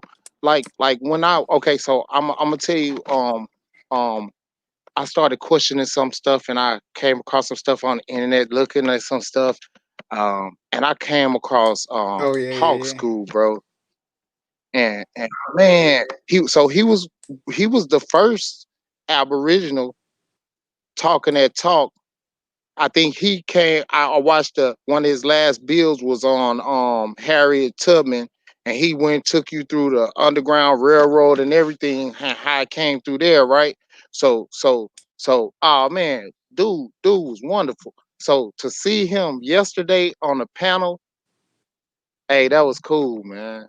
That's That's that's what's that's up. real. That was cool, bro. I just started checking him out after he was on the panel last night. I mean, that was actually my first time seeing him. Yeah, because I mean, I came into it like a lot of people. I came in on the Dane thing, and I think I went from Dane to Yamasee Nation, and I was hooked on Yamasee Nation videos for a minute, and then what was I doing? And then I just tuned out, yeah, because there was like a lot of chaos and a lot of stuff going on. And then when I came back like 2 years later, yeah, I came back to Dane and then went to Dane to Chief. Yeah, so. So I had let me see how I got on, man. I don't quite remember, but I started looking at him first, and that was the only person I watched. And when he got off the when he stopped doing shows, then that's when I started looking for other people, and I came across Dane. And then after I started getting a understanding and stuff like that, I started looking at other videos like, okay, this is what I'm supposed to be looking for, like certain things that'll give me an understanding on what he's saying. And besides me going to ask my grandmother and understanding stuff from the roots, I then went and started looking for people with the information, and that's when I came across all of the panel Yeah. in certain form. So it was just um I don't know, it was cool though. You know what I'm saying? It was cool to see him on there, and and to know that he was growing and growing for the Mm-hmm. community. You know what I'm saying? Oh man, y'all the truth. That's why I keep saying, like,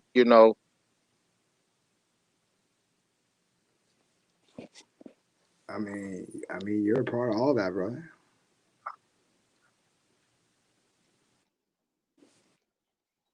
um I'm over here doing my side. I don't know how I'm a part of anything. I just like to like So like for like see you, so I, so I've I seen get to see. I've seen you Watch for at this. least Watch 9 months. this. You were To one me, of the I'm a first people that I saw on this side of the community. So I don't know how long you've been here, but I've seen you since at least the fall, and then you were like on a lot of Chiefs panels when you were going through all the legal bills, when Naughty was real heavy then. Yeah. but see, I didn't do any bills because I'm just a natural man. I'm not gonna come with any information like I'm about to stand on somebody's information. Now, if it was some universal information that's on a um up for everybody, I think everybody should understand that there's universal information at that point, or understand how it's being utilized, or use it as a tool or something like that. So I'm a natural guy, and I use tools. So I would use it as a tool. So other than that, I don't think I did anything to the panel, but I hear like negativity, and I'm not negative, and I try to come, you know what I'm saying, come give people pats on the back and like, hey bro, y'all the, you know what I'm saying? Like, I don't see a lot of people doing it. It's like a lot of people want to fight and say, "Yeah, I'm beat myself on the I think chest." that I think Well, I think that um, they beating themselves on the chest against each other, and nobody's telling them like, "Hey, man, this no, this some yeah. good." You know what I'm saying? And openly, like, so coming on a panel, like, I don't got nothing to say, bro. Like, shit, y'all the truth, I man. think you And should you give know what I'm yourself saying? more That's credit kind of how I'm because coming. because what you just said is what I think that you give, which is very important for the community, which is being honorable and having integrity, right? Seeing men of color our own age in this time being honorable and have integrity, I think is more important, than all these books and treaties and all that. Because anybody can hustle a piece of paper historically, do you know what I mean? But if they don't have honor in how they live now, right? So that's how I saw it. So, How did I show you honor and integrity? I just said that I came on being and patted just somebody on the being back. I honest. don't know. Because a lot of people come That's up and how I they're showed they're it. not for the community. They're for the entertainment value. So they're for the, they're for the shits and the giggles and the click views and all of that. Or and all of that's good because every community has that business end. But you're just focused on growing yourself and getting it however you can get it. So, and I think if people just stick to that program, no matter what community you're in, you're going to elevate yourself. Because to me, it doesn't really matter what you call yourself, a Moor, a Hebrew. As long as you're elevating, you're going to get to where you need to get, right? So that's why I think it's cool, because you, of all people, are the last person that I expect to get caught up in any of this hype because of that. Because your focus is on you elevating yourself, right? First for yourself, then you can share it to your family, then you can share it to people like us, right? To me, that's the proper order of things. To me, there's no higher level of standing in honor, right? Because once you got that, you can fill in the knowledge later of like, okay, ceremony and culture, spirituality. But yeah. I mean, that's how I see it. Because we got a lot of clowns in a lot of communities, who just want to act a fool and just put on a show, right? And you just honestly I, want to I, grow as a go person, ahead. And there's lots of people with money and not without money who are not even in that space, right? Whether it's TV, entertainment, there's a lot of fuckery out here, and you're trying to avoid all of it, right? And you don't give anybody a pass. And I mean, to me, I'd love to see more of that all around, everywhere. So, because we bullshit ourselves, we bullshit our families, we bullshit our friends, right? And it's all about getting through the moment to the next day, and to find people who keep it real, even with themselves. Yeah, that's a beautiful thing. So,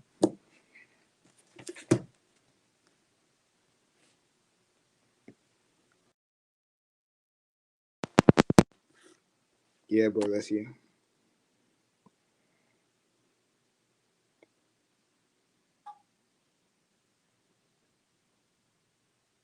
Yeah, Hawk was cool. Hawk brought that knowledge, but he also brought that like refined, like elder vibe about him. He wasn't hostile. He was real laid back. He didn't get caught up in the emotion and the gaslighting and all that other stuff. So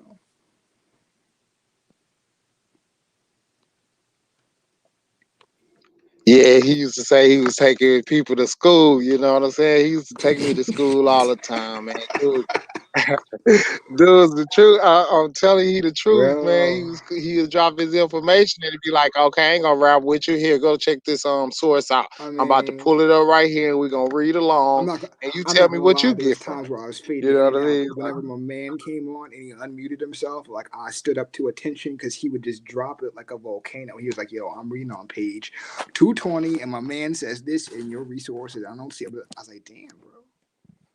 Mm, yeah. Hey, that was real too, and that's kind of how a moderator or somebody's supposed to be. When somebody that's up on Yeah. information, they should be Yeah. dropped the sources some kind of way and be able to vet the sources before, so they could come and when everybody debating, like they could go ahead and be able to interject in between rounds and stuff like that and say they piece and stuff like that. And he just read at Scam 220 and be able to give you an understanding on what happened. I think that was showing some type of understanding on structure, and you know what I'm Yeah, saying, stuff like that, I mean, and he had a scholarship. method to it. He was You know fair what and I mean? honest. You know what I mean? He said, "I'll look at both," and that was I was checking him out. The whole time he was sitting there reading both sides, being honest and fair, and yeah, I mean, to me that's a lot. So I see that in you too. I see it in a lot of people. I see it in Gretchen. I see it in a lot of stuff. A lot of people who just hold it down on a moral level. I mean, yeah.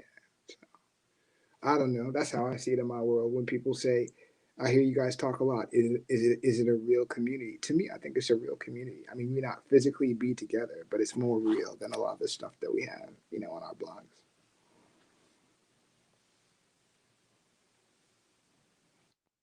I think so, and if they could catch somebody not coming in to break it up arguing, you know what I'm saying? I think they'll get a lot out of the bills that the guys be having. You know I what I mean, mean? I learned a For lot. real, I spent a lot of time in Pan African community, and I've learned probably more in 1 year, despite all the chaos, in the different panels and builds, flipping around between 8 channels than I did probably in 15 years in the Pan African community, right? Pan African. So they'll take you through law and all this other stuff. You have to go through all these seminars, all this bullshit. I mean, Naughty, Libra, and I think it was two, three other people, and I just listened to about 3 months of builds, right? And Googled half the stuff that I didn't even know, heard about. Some of it I did, right? Some of it, I mean, yeah. So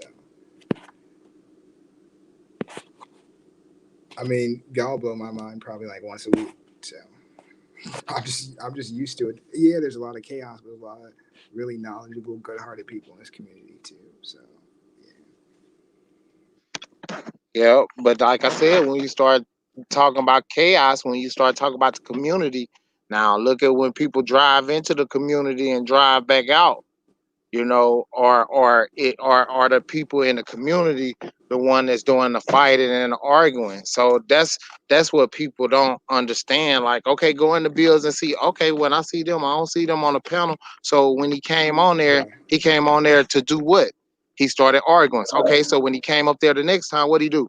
He started arguing. There was no bonding on there. You know what I'm saying? So you No, I feel you. like. 'Cause- no, I, because it's a I good don't know. positive thing to try to walk away, not burn bridges with people, and not be that hostile and personal. Do you know what I mean? Because there's always some kind of connection you can have with somebody, right?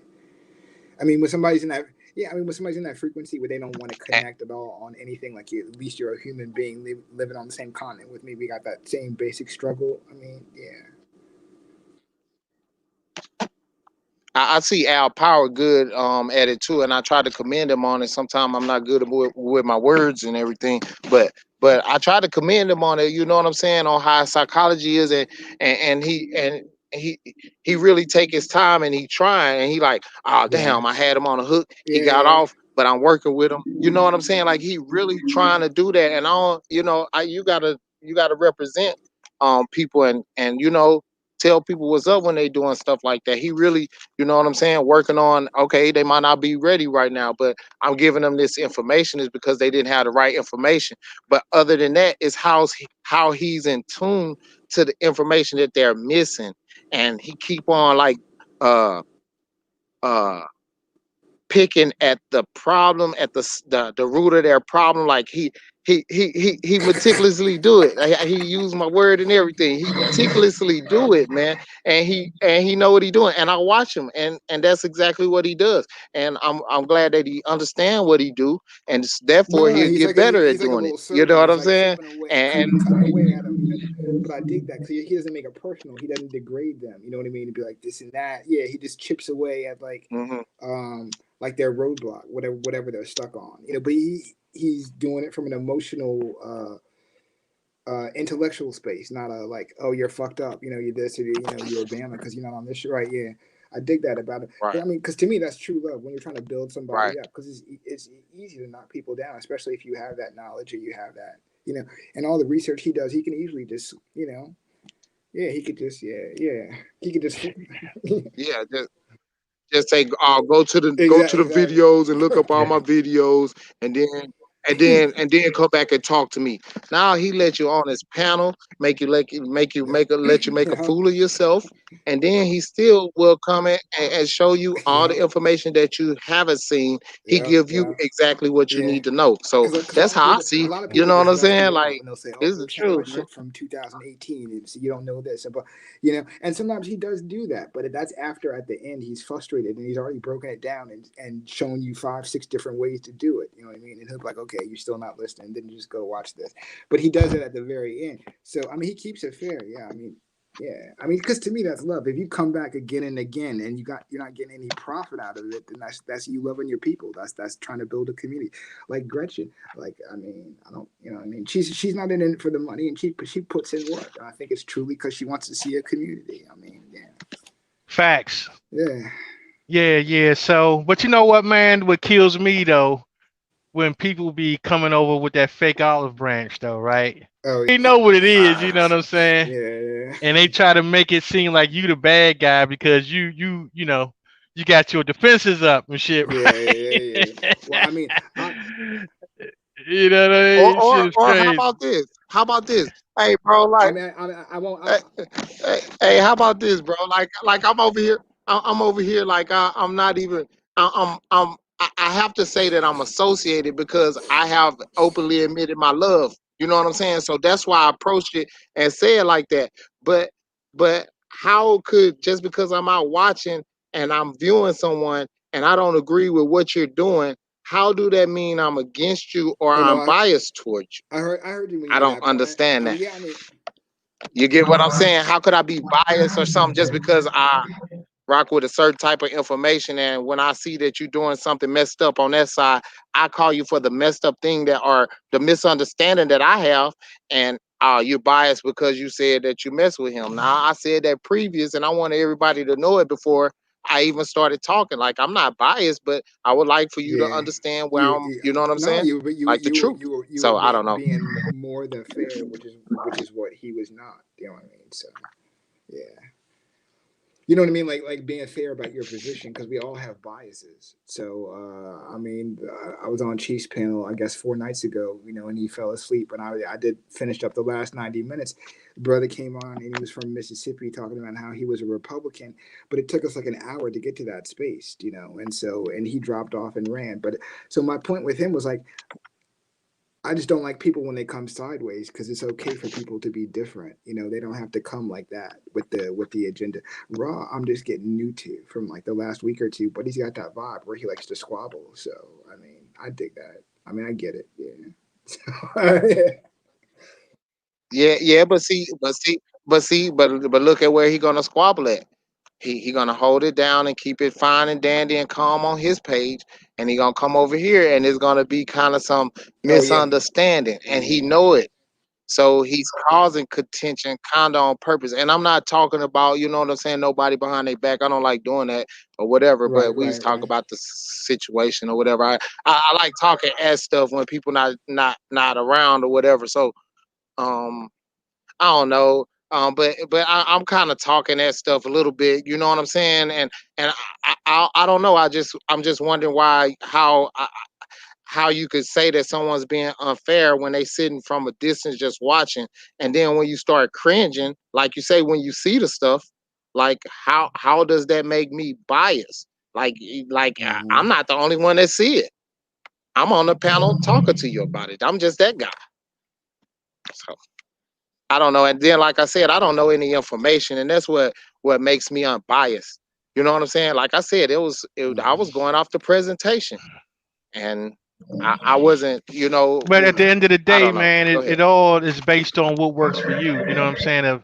If something is working out for you, if you able to take information and be able to utilize the information to better whatever it is that you're doing, then that's all that really counts, man. All that old other shit, with somebody think about this and think about that, that shit don't even matter, man, in the long run. You know what I'm saying? It's all about what you can use. You know what I mean? That's going to better your situation, Yes, whether sir. it's better your understanding or actually have actionable uh information that you can act on. Either way, it's all, if you can use something out of it and it works for you, then that's what it's all for, man. All that other judgment and prejudgment, I mean, that's a dime a dozen, man. You know what I'm saying? All these judges out here and shit, ain't none of them getting paid to be a judge, but it is what it is. You know what I'm talking about? I mean, that's how I remember you, Libra.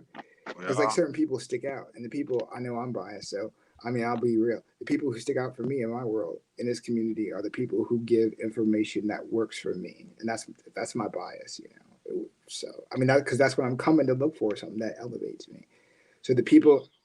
Hmm. I'm gonna say what I said the other night on the panel that I don't think anyone heard because I rewatched it. um I said that I was coming on there, and I got cut short because I was rambling. Like I put it all together. You know what I'm saying? I just ran it all in together because I only wanted a few minutes. And I ran it all together. So my bias went into it, my this or my that. But one thing I was trying to say was I'm gonna go harder on Al Power Hmm. because I fuck with him. And I don't want nobody weak on my team or not not we not teamed up or anything, but I listen to his information. So if he I think that you know what I'm saying, that that aboriginal way a life is something special. And if I say I do something right, I do it right. And so when I was coming at it, you know what I'm saying, I was like, well, you know what I'm saying, I was really wanted to talk more about my man, but I was when I was talking, I was telling about how Kawa, I was saying how Kawa was changed his game plan up. You know, when you're playing basketball and somebody's a fast-paced team and somebody slow them all the way down, and that's how they kill them. That's exactly what I seen him do to Al Power the other day. And I was trying to say like he changed your pace up, and but Al Power gave me what happened at the end. But I was more talking about that. I was talking about Kyle because I had to. It was the premise to set up like what he did. You kind of follow suit instead of, you know what I'm saying, like making sure we had certain information and that the listener that is ignorant followed you and seen you kill him, put the arrow through his head or whatever, you know. And that was my that's what I wanted to say, like to Al Power. It was more about Al Power because he's who I listen to. Hey man, your information is tight. You know what I'm saying? Okay, so you know when you up against somebody, you know I'm gonna need you to, you know, you have the sources. You know what I'm saying? Like he had a premise up. I want you to hit every premise that he had up. I hit it at every angle like you know him to do to make sure that you take it out. And that's I was talking to him. You know what I'm saying? I gotta say Kyle's name to No, say it. You know what I'm saying? So I would be more hard. I'm more hard on myself than anybody could be on me. I'm more hard on myself than I am on anybody. So you know what I'm saying? You know what I'm saying? I would like to encourage. I don't want no strong, no weak team. So I ain't gonna lie to you and say, oh, you won the fight. Nah, man, you almost got knocked out right here. If it was somebody with some better strategies and some better training, you might have not made it. And I have to tell you that, man. I have to tell you that as my family. I have to tell you. So that's how I feel. You on point, brother. I mean, because the most control that we have is over the people that are in our circle, right? So it's easier for us to train up the people in our squad than it is somebody who's a foreigner or a stranger to our ideology and code. So yeah, because that's how I think the community should be.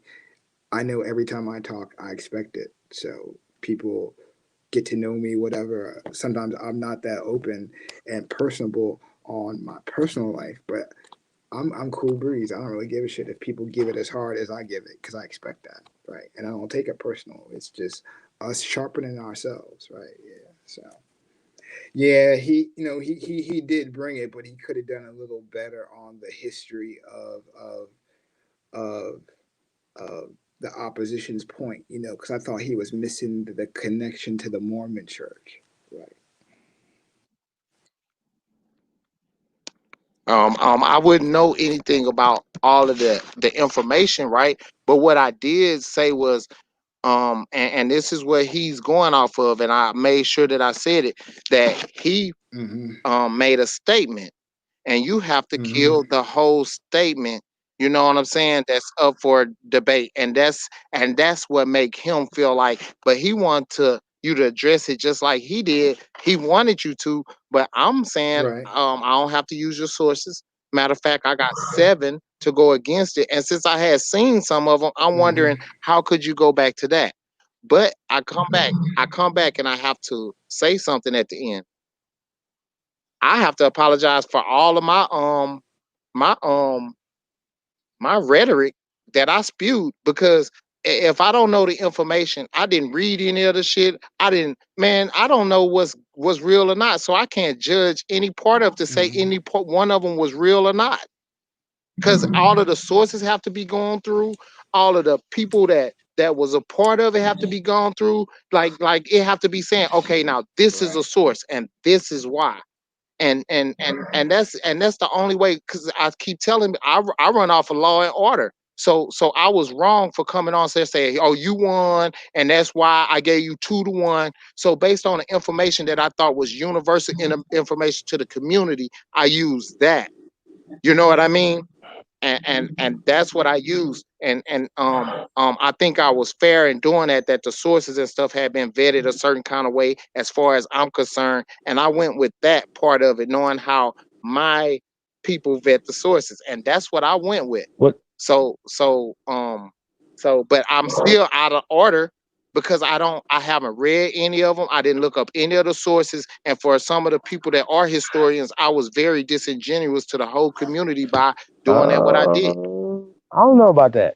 That's what I I think. don't know about That's what that. I think. I That's think if you're that's what I talking think. about the debate last night, brother. Yeah. Well, I didn't. Yes. Hold on what I just said now, how I just said it, because I don't know things, how I gave my input. Just because you know things, you are able to say, to So make wait a that minute. So statement. you saying that I was that wrong. somebody's watching the debate, right? That in order to make a sound judgment, just trying to hear you out on whether or not who won the debate or whether or not the information is right and exact on either side, you have to know that in order to be able to make a judgment. Is what you're saying? Because it sounds about right though to me. But go Watch ahead. this. Sound Watch about this. right. Watch this. I got you. I got you. I'm the truth. I'm the truth. And I have to rock with the truth. So first of all, I need some judges that I know that to went through the sources. I can't have somebody that's gonna be, like he said, biased or Uh, whatever. I need somebody that's with the sources and that's gonna make sure that nothing slips through. Whatever rules we got, somebody's understand the rules that can't get through. Now, I have to go by them because they are the judges. Now, on the outside as me, hold on. I need him to But they make it supposed to have plain been for me reading to through. I understand. got you. But they supposed But to have been I don't presenting have their to. sources, correct? All right. So based off of, Yes, let's sir. just say for instance, you've Yes. never heard of whatever, based off of your observation of what they presented, you made your observation, which to me would have been a scientific expert observation, brother. Do you understand what I'm saying? Based off of what you Okay. know what All I'm right. saying? So You got me? Feel we me? together. We together. I'm with you. Yeah. So I'm with. I made a great Yeah. observation, and that's what I did. And as a and I hold on. I have to be all the way genuine, and I can't go against a historian. And I don't even know. I didn't even vet no. So I ain't read no book, man. I'm wrong, bro. I didn't read now one of them books, man. And matter of fact, if I had proved any one of them things myself, then I could say something, and I didn't, and I can't. So I am wrong for getting on there, and them people that did they research for me to get on there with no information and say what I said without having the judgment. The judgment. I wasn't Interesting. ordained to be that. Like no nobody like I'm not saying that I have to go through, like I have to go and find the resources myself at least. I don't mean that I have to be ordained. Like I have to have like I got an understanding, but Yo, I'm not fair, bro. I just took y'all word for well, real. I think So that's boom. interesting. I Like think that's I'm interesting. reading what you're saying, but y'all could be doing the same thing Kyle did. Like it looked like somebody wrote on some of it. It looked like something was photoshopped. It looked like it was possibly a newspaper clipping that was took out that I didn't see the dates or Right. certain things that made it official. And Well, let me ask you a I'm question though. being straight But honest. everything that's going to be So put together go is ahead. going to be Go ahead. photoshopped. It's going to be copied. It's going to be translated. It's going to be up to somebody's interpretation. Correct? Okay, so this is what I'm saying. So at the top of most screens, they show you, okay, I'm looking at such and Right. such.gov. This is my No, these are source, all references. Wikipedia or the These are etymology references. dictionary and stuff like that. So boom. And so I gotta say that I'm Our disingenuous ancestors didn't to need none of that though to build none Kiowa, of this though, brother. because he hold on. Because he said that he put his information out there. And if I knew anything about sources, maybe I read some of the books. I can go through there and say that's bullshit, that's bullshit. But since I didn't, I can't judge it at Hey, all, well, man. Just to be well, honest, I'm I just, think you you can get what I'm judge saying? off of what was presented, and then go with that limited information or whatever. However, you know, some things. That's why I said you have to get to the basic of it. What's the origin of his conversation? I don't even know what the fuck Uh-huh. his argument is, right? Because it's so vague and it's veiled. Uh-huh. Because right? Because if you tell me Yes. that you know that these people were here, then how would you know? What would be the methodology for you to do that, right? And if it's craniology, then when he's saying Mhm. that craniology pseudo and stuff, I don't listen to dumb shit. I don't listen to dumb people. I don't even entertain just because they pulled out a book that came from a pale face.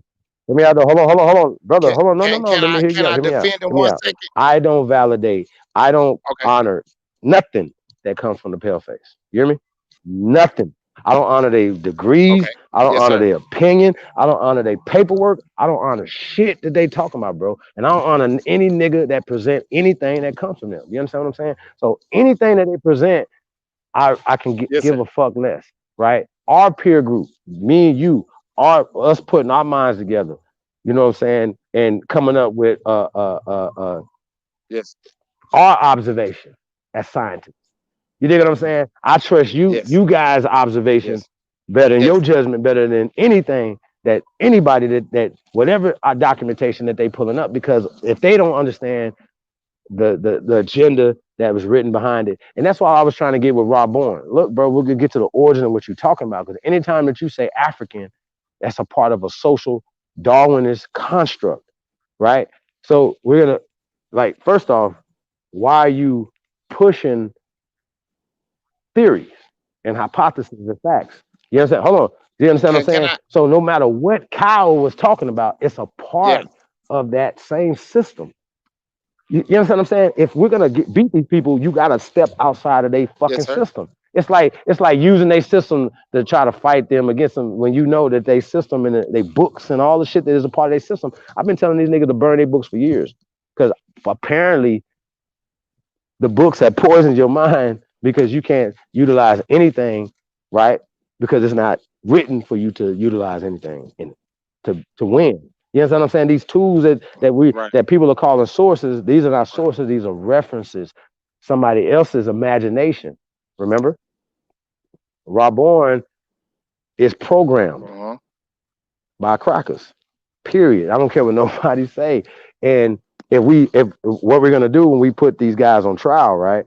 We put Pan Africans on trial. We're gonna show well whose paradigm, whose understanding is pro our people. We're gonna pro and con this shit, right? We understand. We've done this before. This is the crazy part about this. We've already done all this, and the fact that they coming out with the same dumb shit. I don't want to argue about none of that dumb shit because you're pushing this agenda. Gambia didn't exist in the 1500s, brother.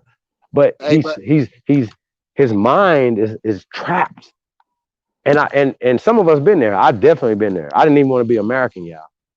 Trust me on this. I was like, I got into college and they started teaching us about this African shit, and they start all this Africa, Shaka Zulu, and all these great warriors that was African. They never showed me no warriors that looked like me here on this land, right? They never showed us that. They never showed us right. Tuscaloosa whooping ass. You understand what I'm saying? They only showed us people looking like Kui Mayo. Okay? And that's the danger of what we're talking about and the shit that y'all pushing, the bullshit that y'all pushing, because we got people like Rob Bourne and everybody else that push that we're Native Americans, push that all the Gullah Geechee come from Africa. Like, it's just dumb shit, bro. It's just, and like, you don't have to have a book in your hand to just have a logical conversation, brother.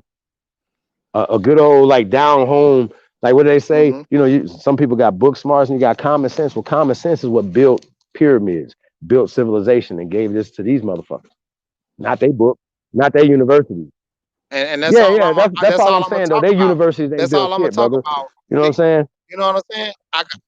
Fuck them. I ain't I don't I haven't read any of the books y'all presented. Like I've read some of them. I read middle parts of some of them. I read parts. Like you know what I'm saying. Like I'm building on certain things. But I you know what I'm saying. I'm gonna keep on saying that I come as as a natural man. You know what I'm saying? Like I don't got. I'm gonna talk how I'm gonna talk, and I'm gonna say what I say. I could articulate myself, I think, well enough for people to understand me. And shoot, we about to do something with that because I'm not gonna fight with nobody over something that I didn't write. You know, and to say what I was about to say about Kyle um was that when he um I was about to say what he did. You know what I'm saying? I tried to get to it, but they didn't want to talk about it. But he was trying to get to what he did and why he did it. He was trying to like some people like I'm gonna start the premise like this so you can understand where I'm coming from. Suge Knight with Hmm? bad jokes. some people don't understand what they be doing. And so what he was trying to say was later on, Mongoloids are going to try to come back with the craniology that they brought up, that they came up with. Like, you can't be somebody at their own conversation. They came up with it, right? And um what else? What other premise he was talking about? He said something about he don't want it to be used against you. So you're gonna have to build some things up against craniology because it's pseudo. You know what I'm saying? And I'm like, okay, if you wanted to do a build on it, why didn't you do I didn't say this to him. If you want to do a build on it, why don't you do a build on it, get your research together and throw it out there like that? Because when you bring it to the community as they are aboriginal to this place, it's all the way like, okay, so you making me come from a whole different premise. Like, okay, so are they aboriginal to here too? Because I don't see how that works. You know what I'm saying?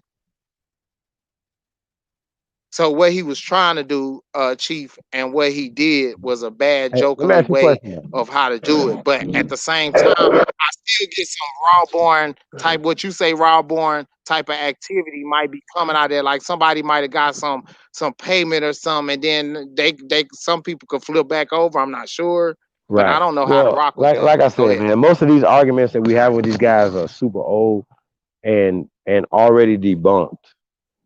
See what I'm saying? So it just be real stupid shit that don't even make sense. So, I don't know, man. Like I said, man, it's about the work because I appreciate people, for instance, who let's say for instance, with these debates, right? We're going back and forth, you know, when you have debates, like you say, you're supposed to go back and do some research, right? So you can feel better about, you know, both any of the sides, right? Because at some point you have made a decision that you are Aborigine or Indian or whatever you consider yourself, right? You made that decision based off of something that you read, right? So this the same. It's the same concept, bro. Like these shows are taped. You could stop them, rewind them, go back and play them. Go take notes. Matter of fact, you don't have to take notes. You can rewind the shit. You know what I'm saying? Look at the videos. Go look up the book references. All these other things. So yeah, most of the time, most people just say, yo, I feel like I could trust this person or this person with their information, right? But here's the problem. How many times have these guys been debunked? Like, you understand what I'm saying? It's no debate. I'm not debating these guys. That's not a debate. Dude, we are teaching you over here. Hopefully you can catch it. Like you can understand what you're doing. He didn't understand that he's pushing Africans as a part of that, brother. Can He I ask don't you something? understand this. Yeah, go ahead. Can I ask Yeah. can I ask you, Chief? Why do you put them on there to corrupt the minds of the people that you're talking to, and then you know what I'm saying, to cause all the contention? Like, why put that person on there? Like people you don't know, people you working on. I understand, you know what I'm saying, but everybody, you know what I'm saying. Like some people, like to me, when I was on here with Rob Bourne, I'm not judging the guy, but to me, he was sitting up there trying to make you throw you off a little bit. But that might have been his joking way of joking. But we was on here having Right. a Well, build. we was talking about Malcolm X. We was talking You about know what I'm Malcolm saying? X. Why let people on? Malcolm X Why let was people on? talking about. But why let him talk about Well, I man, look, I don't shy away from talking to anybody. First off, second off, right? I feel like me personally. I don't know about you guys, but if, let's say, for instance, if like information comes out of sparring with these guys, like you kind of understand what I'm saying. I'll give you a perfect example, right? A lot of people don't know about Gullah Geechee because they're not Gullah Geechee, right? So you have Pan Africans who are Gullah and Geechee, who consider themselves Gullah and Geechee, but because they are listening to Raw Born talk about Queen Quet, right? And they haven't heard this argument yet, fam. They didn't A1 didn't have to go over there and present that information. So every time nobody's gonna fall back to sleep and become an African over here, brother.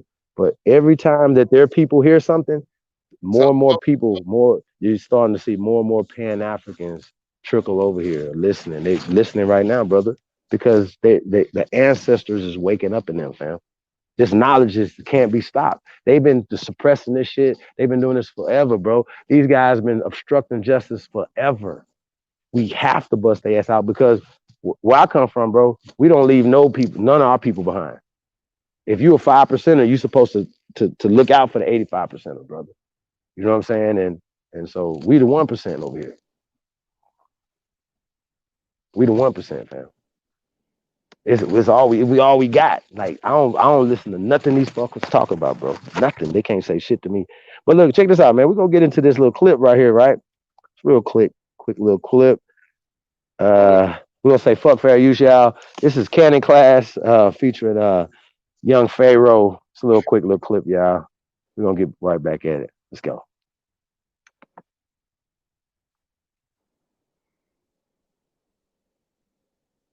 Religion is the fictitious excuse of origins of non-black people. Religion is not real. So when we take religion off the table and we take the evolution theory off the table, no non-black person has factually ever been able to explain where they come from. So history and script, we throwing religion and history out the window. We throwing Western psychology's version of history out there. So any basic level geneticist, any basic level biologist will tell you, not only do we have carbon in our DNA, in our skin, from billions of years old exploded stars, which they call stardust.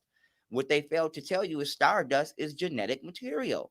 So your DNA and the molecular structure of yourself is created outer space. We made from the same stuff that stars are made of. And so here's the question. Who are these people walking around that are not made of that stuff? And where did you come from? I feel like I've been being governed by strangers all my life. And until you tell me where you come from, you are a stranger.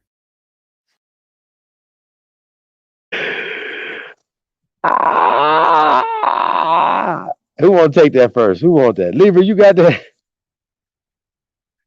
Meticulous. I'm here, bro. What's up? Hey, brother. This is right. This is what we talking about. This is what we talking about right here. This is a perfect example of what we talking about. Hey, I'm gonna just say this, man. I mean, God. Man, I don't even know where to start with this, man. But it's like this, right? I don't really know what's the significance of that statement. You know what I'm saying? To be honest, whether it be true or not, I don't know what the significance is. You know what I'm saying? So I don't know if I can use that information. I don't know how that information is going to help me.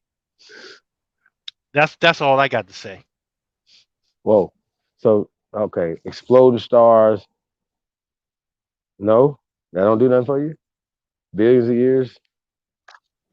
No? Okay. Nah. Genetic material. You know what? When I hear shit like this, though, right? You know what? The only thing I ask is, how do you know?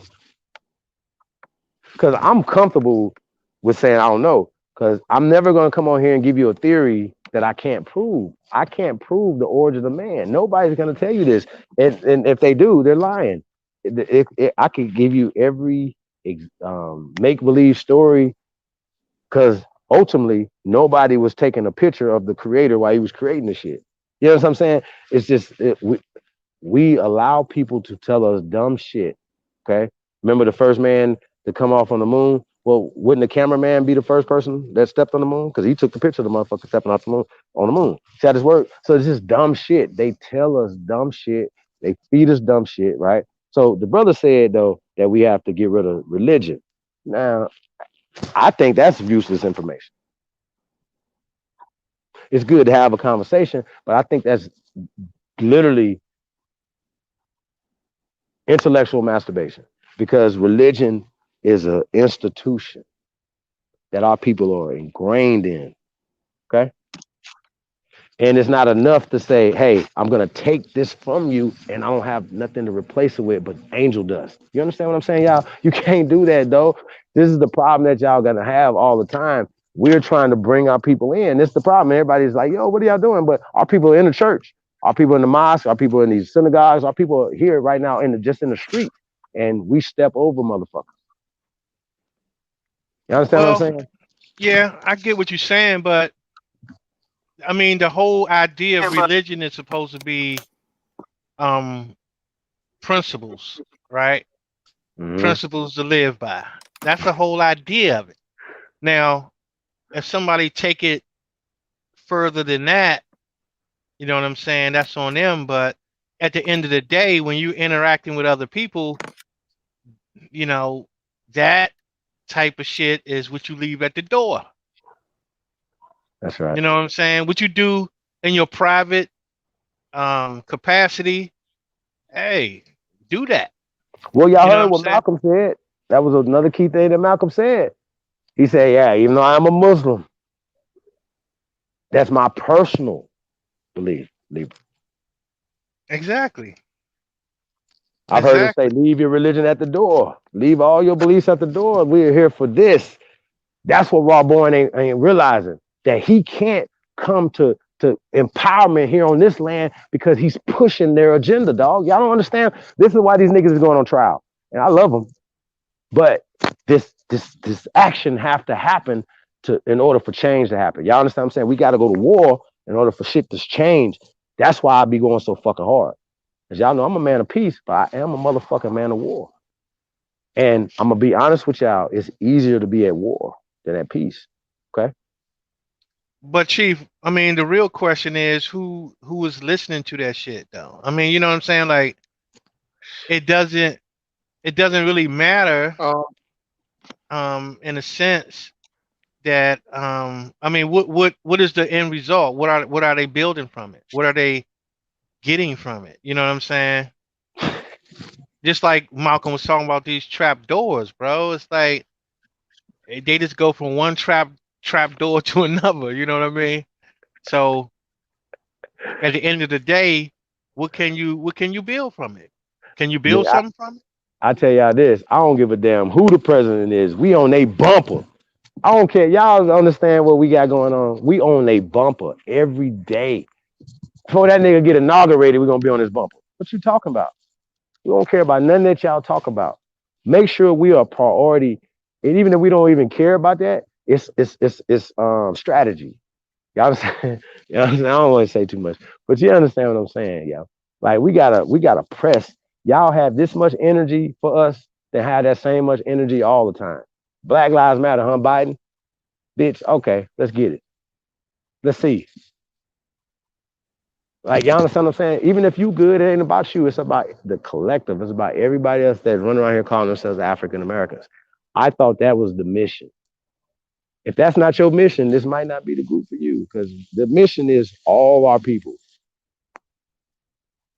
Because they changed all our people to African Americans, colored, black, Negro, all these other terms, Right. Indians, all this other shit. Oh, it's cool, but like, some of us attached ourselves to certain words and got attached to them.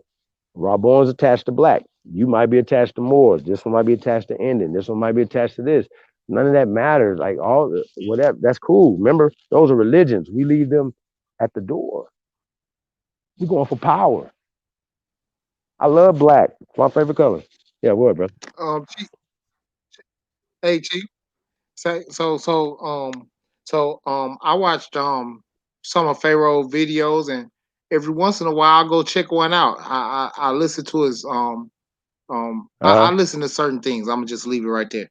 So boom. So one of the things he talk about is black people being extraterrestrial. He talked about how white people were created. He even had a debate against a Jew, a certain Jew. He asked Right. him what kind of Jew he was and everything. And he asked him how to prove it. He said, "Prove it without using the Bible." And the dude never could prove it Yeah. without He using the hold on. Bible. That He was was gonna be able to prove it with the Bible though? Like, how?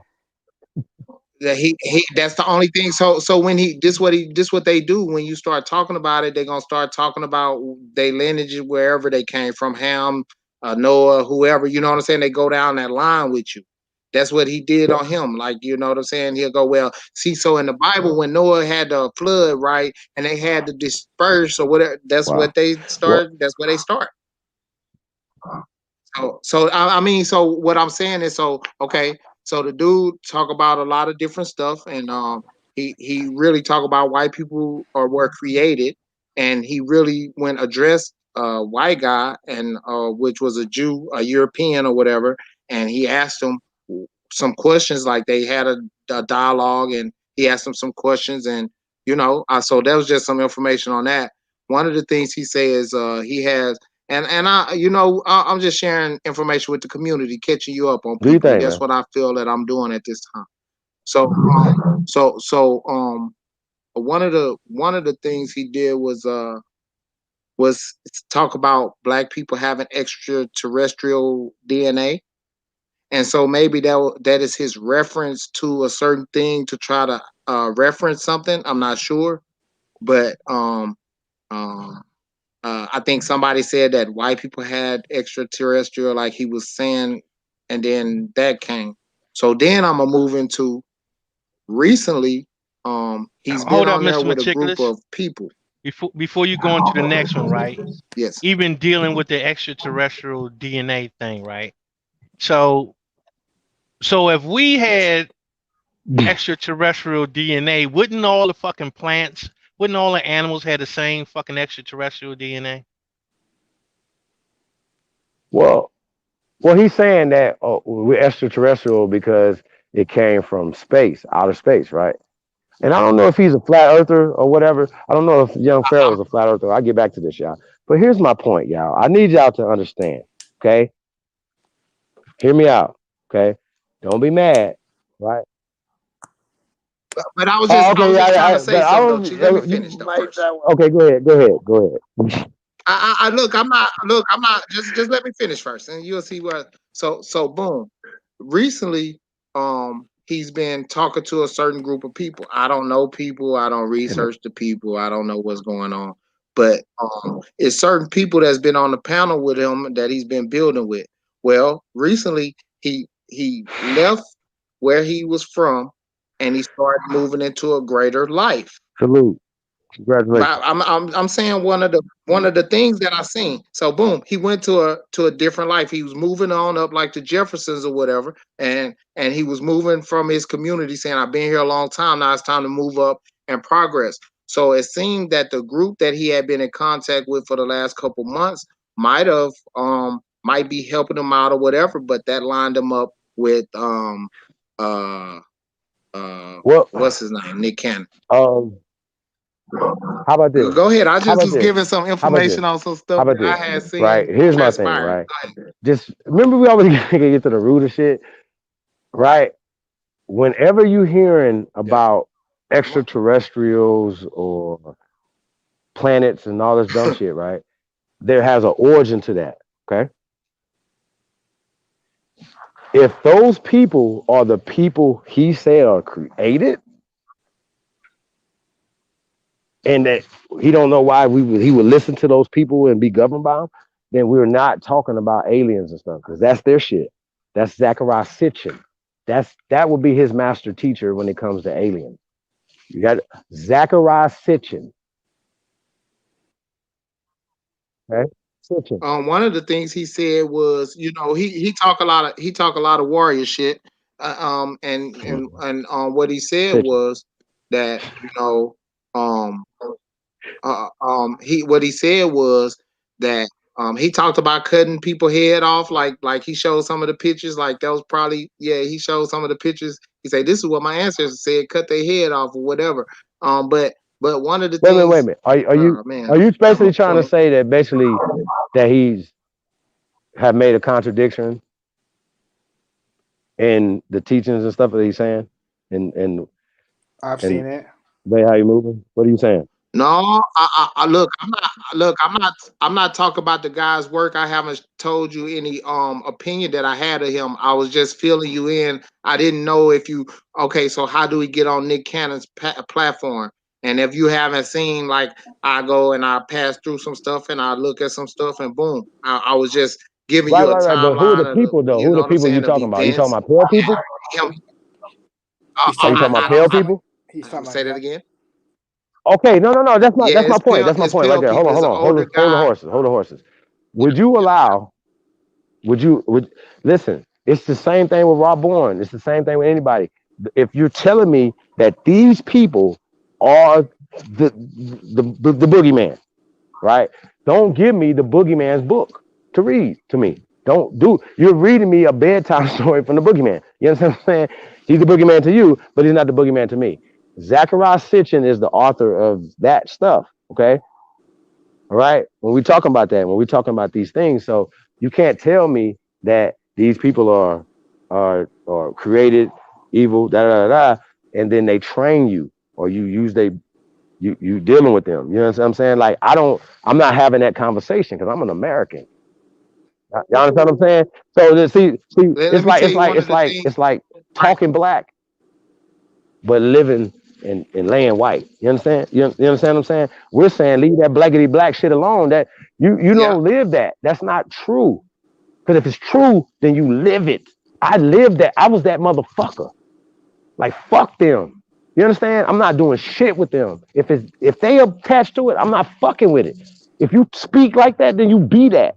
You understand what I'm saying? That I think maybe that's why you confuse a little bit in what you're saying, brother. Because if you're standing on something, then you're not gonna do that. That's not gonna happen. You know one of the That's things all I'm he saying. said that I didn't understand. I'm not Yeah. sure how to take it. Right. This is what he said. He said that he said y'all he talked y'all need to get the motherfucker off my land or whatever. All right, just give me my people. We'll go over to Africa, to Egypt, or whatever. All of us will go over there and just give me my people. Y'all leave us the fuck alone. It don't matter where you drop us at. Y'all could just leave us the fuck alone. You know what I'm saying? So My, he was saying that like I'll take over my people at this point, and that he had plans and understanding to He's get not gonna his do it. people there, his He's not black gonna people. do it. he's not That's gonna what he do it. said. That's what he said. He's Now still that young. I was just He saying might one of the do it. bills that he had, like He's still I be young. listening. He's still growing. We got another clip too, though, y'all. We're gonna pull that up.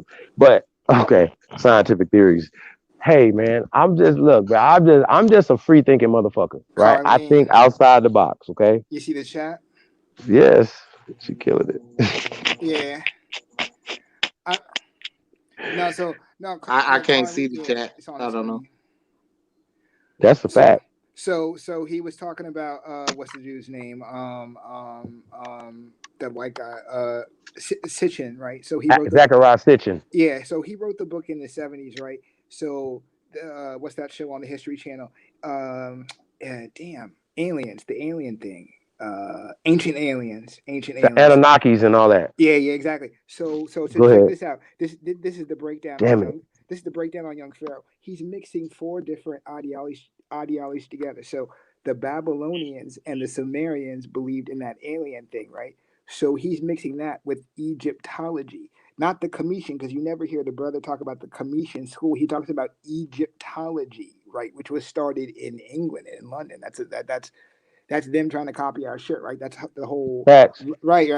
The lodges, the Masonic lodge. That's all them imitating us. So in the Pan African community, you see videos on the Commission science, Kemet science, and they break down the correlation next to the different lands. South of them was Ptah, right, the land of the blacks. He doesn't even get into any of that. Now he does have good information on the Hebrews, right? So, but where's he going with it? Because you can't be a Hebrew and an indigenous and an aboriginal and an Egyptologist, right? And a Moor, right? So, Yeah, you know what, y'all? I don't buy any of those definitions that had to do with some fucking color, bro. I don't buy none of them. see, None I of think those that land of the blacks, none of that bullshit, man. I don't believe none of that shit. see his information is good, but see to me that's a flag because all of his definitions are race based. Like even with the Egyptology stuff, he's using British terms to describe a civilization of dark people. So I'm like, But see, so that's what I'm saying. Listen, man. Because what happens is that that's just like throwing this caste system back in time and shit. You know what I'm saying? When it didn't even exist. right. And every time I hear somebody have a definition about some black people, about some dark people, and this means that, I think it's bullshit to me. You know what I'm saying? Because if that were the case, then that means that the caste system always existed. That's what that would mean. I think that I don't think it's always existed. I think it's existed for a long time. But yeah, I think I don't think it existed that long. I think I think it's very new. You know, what's I it don't either. the That's what I'm saying, yeah, man. So the papal bull thing. What's it called? That we all dumb diversus. yeah, I'm gonna say it's more recent than that. What I seen like as my natural self, I seen them say the red bone, the red man, the yellow bone, and they were sicking them on different people. You know what I'm saying? To intermingle and to address a certain group of people at that time. And we put a color scheme on it in my lifetime. I'm 42. In my lifetime, you know what I'm saying? We put a color scheme on everything in my lifetime. I don't think we looked at people messed up the way that we look at each other now. And when I was in grade school, I don't think that 40 years ago we acted in that manner. I know my family didn't. My family always talked about people from like what county and state you came from as a cultural thing. It didn't really matter racially. I mean, so well, and that's yeah, go but ahead. see, that's the thing though. Ego is like, they come up with all these terms, talk about this meant dark and this meant black, and I don't believe none of that bullshit. None of it. You know what I'm saying? Because if you're around a bunch of dark people, what reason would it be to call yourself dark? Like, like the shit just don't make sense. Now I need to know who you are and where you from. Who you are, where you from. Like, are you Dutch? Are you know what I'm saying? Are you American or where you from in America? If we in a locale, like you off of 25th Street, or are you from the north side, or you know what I'm saying? Like Yeah, we locale people. Like I don't see why somebody right. would Complexion and shit. distinguish It their wasn't about no race in damn any time. complexion, right? Because we don't do it to this day. Like we don't do it to this day. The only time we do it is when we fill it out some So paper, That's he what like went I'm you on. saying, introduced man. This yourself. all sounds crazy to me. So he went on Nick Cannon. So how does Nick Cannon identify himself? Did you catch that part when he was talking? How does Nick is Nick Cannon one of these? Well, I don't know. What is he?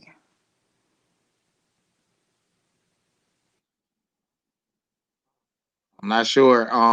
From watching Wild and Out and his show, all I know that he wear a turban. He never has specified anything by wearing it.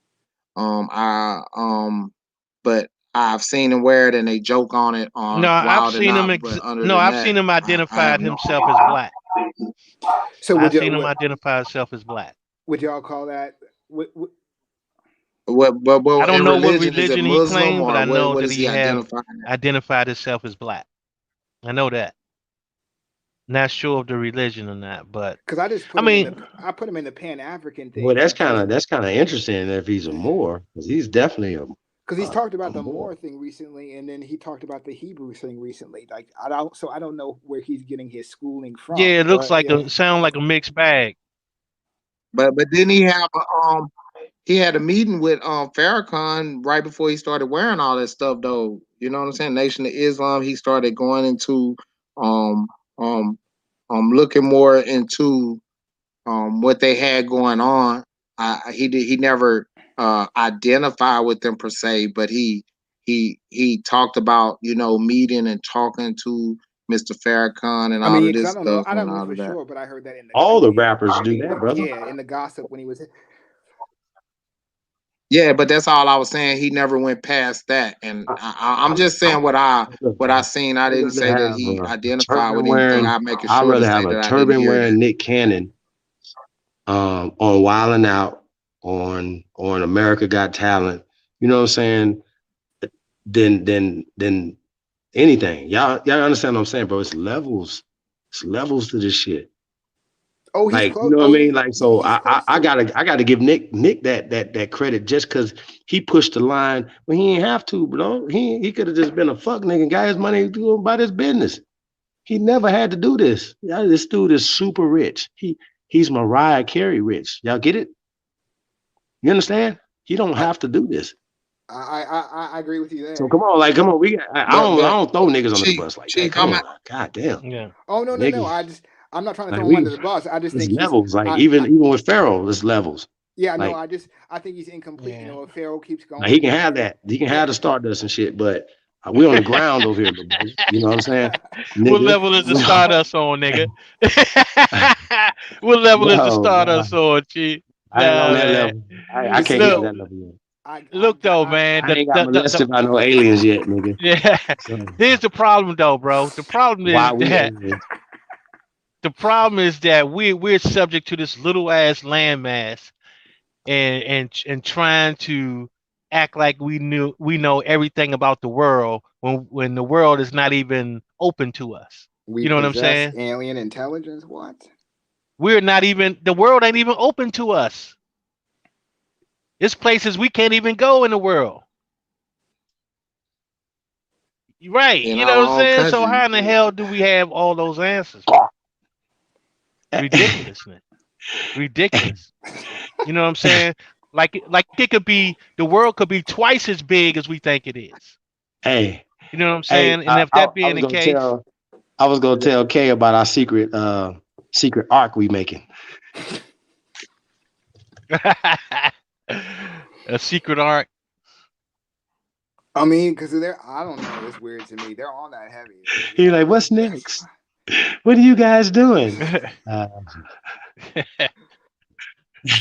Oh we couldn't man, that cancel was him, crazy. motherfucker. Hey man, You heard?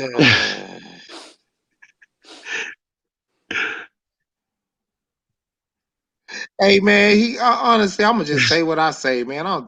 Hey man, he sounded You like a was. snitch, bro. Like he came on, sound like he was ready to go tell somebody, "Hey, what y'all doing over here, huh? I need to go report it back to the guys. Could you tell me what you guys are doing over here?"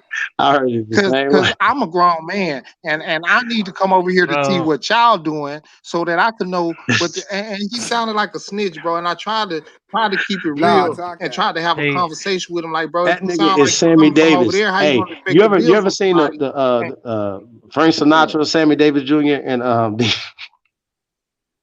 dancing what left, they call right, it, up and the down. Rat Pack. They call it the Rat Pack, right? Is that what they call it, Chief? The Rat oh Pack. God, yeah, the He Rat dancing Pack. like that. Nigga, we hey Ab, we Hey, ain't but want to is smoke that no what it Rat sounded Pack. like he was doing He was though? acting super squirrely. Super squirrely. Was it just me or did that sound No, like what he was a trying Absolutely. to lot do, of them Chief? do that shit, man. They come over here, like I say, with the fake olive branch, man, just to Nigga, I'm Jimmy try to. Snooker off the top What turnbuckle. y'all I don't got give a going fuck on? about I need to none of know that. what y'all doing. Nigga, we open to the people. We open to the righteous, man. We here for the people, y'all. So hey, y'all already know we know we got we're going for resources. So that's just what it is. So, even when we're talking about the $2 million jump starter, okay, well, how will we build anything? How are we going to do anything without the resources to do what we got to do? Now, that's not coming on here begging. That's like, okay, we're going to put our heads together to make shit happen, to go create stuff. It's about creating stuff. It's about doing something for the future. So don't ask us what we're doing. Tell us what you're doing. Maybe we want to help you. You know what I'm saying? Don't come over asking us what we Straight do. up. That's we've done enough for y'all. You niggas done stole everything that everything that that you was see my these niggas point. doing, they stole it. Trust me on this. Then turn around and be like, they That's took true. cyber from us and did. Nope. Because that's why he asked what Yep. you doing so he Yep. could go steal it again. But see, that was my problem with We got what I'm shoes saying, for the whole sale, thing. I nigga. was We like, got the winter collection about to drop. Nigga, that's what we doing, dog. And see, that's the I'm thing. It's not even a secret. We've been telling talking about it for months, so they need to keep up y'all what we doing. with the We level raising of $2 where million. we're at. Yeah, how about that? Yep. Should told him that. shoot, I'm over here hustling, trying to get some money so I can say I put in on the $2 million. Like that's how I think of it. You know A what lot I'm of saying? times Like what I'm asking you, what you doing for? you I got guys something are that I need here. to be doing. Share, You know, subscribe. We like I said, we are 2am.com, AmericanAboriginalShoes.com, OriginalTribalWear.com. These are but businesses. These are institutions. We're building for our people. So when I was going back and forth, one of these characters, whatever, it was like he was talking about the shoes. I said, "No, bro, what kind of shoes you got on?" He said, "Reeboks." I'm like, dude, we ain't having the same conversation. Mm-hmm. Okay, we're Right. building for the future. How we gonna build factories? We don't even support each other, dog. So come on, bro, don't. That's And we talking about commerce. $2 That's million. commerce. That's not no money. Some of y'all might live in a house cost more than $2 million. What I mean, the hell are we talking about? that's where he's We coming need from. institutions. And last time I checked, we the builders. So y'all can respect that or check it. Guess what? It's gonna happen regardless. We gonna get there regardless. On the ancestors. So people talking, that's okay. Well, we ain't gonna keep talking. We just doing. So salute to the real ones, man. That's how that work, bro. You doing We your thing, gonna bro. drop a whole bunch of shit. It's holiday season. Let's go. You doing it right, man. You got. Hey, let's get into this video. What'd you say, bro? I said you're doing it right, man. You got the shirts, you got the shoes, you got the documentary coming. I mean, that's real stuff. It doesn't get more real than that. You're building institutions, you're building commerce. So, and if you're being open about where the money's coming from, and the money's coming from the community, it can't beat that. I wonder where his money's coming from. He did a build a month ago talking about how he makes 6 figures off his little thing. Where's that 6 figures coming from? Who is supporting? Whoa. Who makes 6 figures? He does. My man on the screen. I just caught on to him right when he did the Nick Cannon thing a couple months back in July and August, talking about the interview, right? So he did a build where he admitted the shit 3 weeks back, where he was talking about, I'm taking it to the next level. I'm going to DC. So I checked him because he's coming to my city, right? So he did a protest 2 weeks back and he went live on this shit. So I checked him because he's coming to my city. Nobody stamped that shit, right? So people were talking on that, digging into, so whatever. So he talked about how he now has the finances and the resources to start making moves. I'm going to start making moves. What would you check me? Come election time, I'm making moves, right? 2-3 weeks later, he's talking about, I'm going to DC. We're going to be doing this, blah, blah, blah. You know what I mean? And he threw his salary out there. He didn't say a number, but he said in the six-figure range. He said, I'm doing, when you get heat, he's like, blah, blah, blah. He didn't come from me. I'm doing well. I'm doing my thing. He said, I made 6 figures last year just off of this. So come from me. I'm the pharaoh. And I was like, oh, damn, you putting this shit out there. Right? Well, I'll tell you this. I'll tell y'all this. So, I don't know, man. I don't count the next man's pocket, so I can't speak on what he, you understand what I'm saying? Who knows? I'm just saying, keep that in perspective. That some people are building communities, and some people are about the bag, and some people have it mixed together. That's all. I'm not judging the man. You know what I mean? Well, my only suggestion to the young brother, and is just from the first video. My only suggestion to him is just drop the white shit. Just leave that alone. But get your bag. Go ahead and get your bag with him, man. Go ahead and do what you do, because I know that he will deal with them to get the bag. Exactly. Right. I know this. This for a factoid. Because that shit sells right there. That alien Stardust, you know what I mean? Portal shit. That shit sells. That sells. Okay. I mean, to white people, they love that ancient aliens history shit. Yeah, that's what I said. I would just be, if I was him, I wouldn't even be fucking with that. I'd just get the bag, though. 6 figures, dude. You'll take it to the next level. Yeah. You've been 7 figures. Because think about it. Because you're right. You just let that go. All you gotta do is apologize if they I didn't mean that. You know what I'm saying? I was young. Mm-hmm. That's all you gotta say. You understand what I'm saying? I'm just giving him advice. If it's about the bag, get the bag, dude. Leave that black shit alone. Don't do it. Although he'll have a lot. He'll have a lot of apologizing. They already know that's what he do. He say cracker this, man, cracker leave that. all that shit alone, dog. Leave all that shit alone. He ain't playing. You know what I'm saying? So he talking to the cracker, but he say crackers, leave white all that people. alone, I got white friends. Like he say what he say, bro.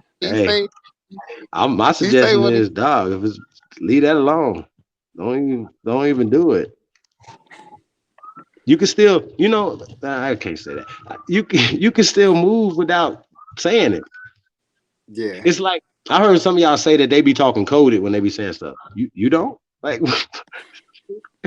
like hello, come on, y'all. Like, we the gods. Like, what is happening? Mm-hmm. It's like God is scared of the devil.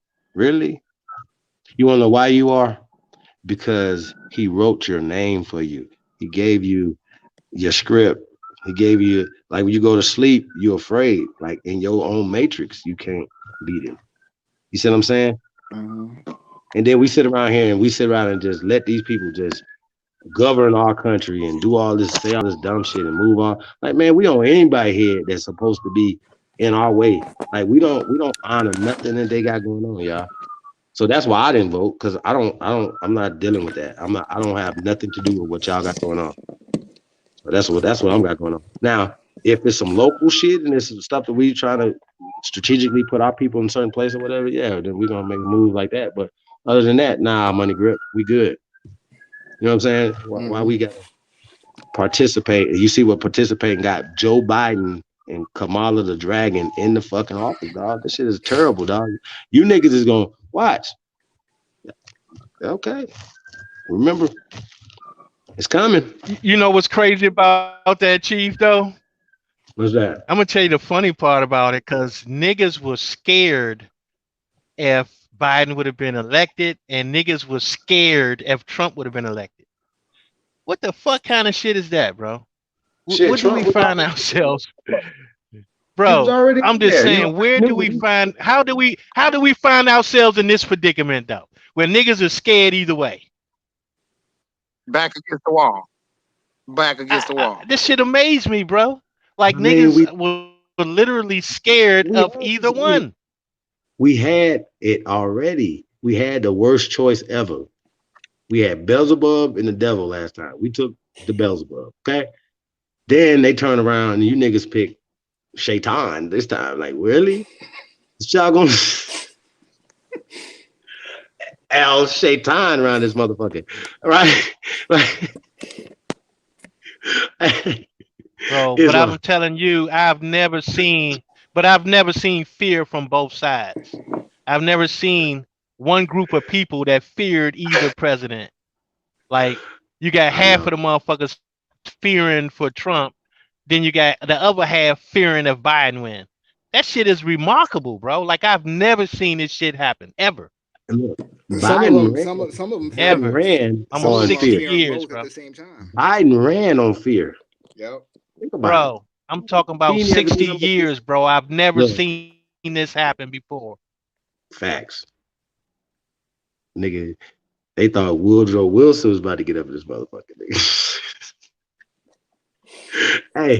hey, man. You would think No, man. This is the problem, man. Andrew Johnson, what was it? Andrew Jackson was getting in this motherfucker? God Yeah, damn. I'm telling you. Andrew Jackson is up the next shit, you know what I mean? God Hey, damn, man. man. This shit is Marketing, crazy, man. bro. The media is a motherfucker, bro. Because no matter what we told our people, man, it doesn't matter. Like, people had put it in their minds, brother, that being a racist was not worse than being a murderer, being a rapist, being a molester, right? You're right. And being an actual bigot, like, you know what I mean? Like, And that's to tie both of y'all things together, like the way the media told our family that, you know what I'm saying, how to choose and stuff like that. Like, you told them, and then they didn't even come to us. They waited till they went and did it. Like, yeah, I went and did it. You know what I'm saying? I had to get him out of there. And then to come back, like they always say he racist, but they can't prove anything racist he's done. that's terrible. Hey, But I mean, like I say though, even taking all that shit into account, bro. I'm talking about, I've never seen people fear, like, half the people fearing one and half the people fearing the other. I've never seen all black people just be in that type of fear, like, for both sides like that. I've never seen that shit happen ever. Never. But because I think, like, this what I think, just for me in my natural state and taking in information and stuff, for real, I think this was probably one of the most important elections because of certain power moves they was making. And while Trump was putting a dent into things that would kick a lot of groups out of this country, and that in itself would help a lot of uh uh melanated people A lot of people couldn't go for that. You know what I'm saying? A lot of people, and so when I see they talking points on the news, whenever I catch it, because I really don't watch TV. Um, um, they talking points was from a standpoint like, yeah, he trying to keep the country divided. Cause see, if you get in the private and the public, like, right, people gonna stand on a certain group of people. So Okay. it got a group up there fighting, and we think that they fighting about something, but they fighting about what we talking But about over bro, here. I'm just saying, you got people trying to back up the Go ahead. Klan. You know what I'm saying? You might as well call them the Klan, bro. The Dixiecrats, you might as well call them the Klan. You know what I'm saying? The Klan is looking out for their. Yes, sir.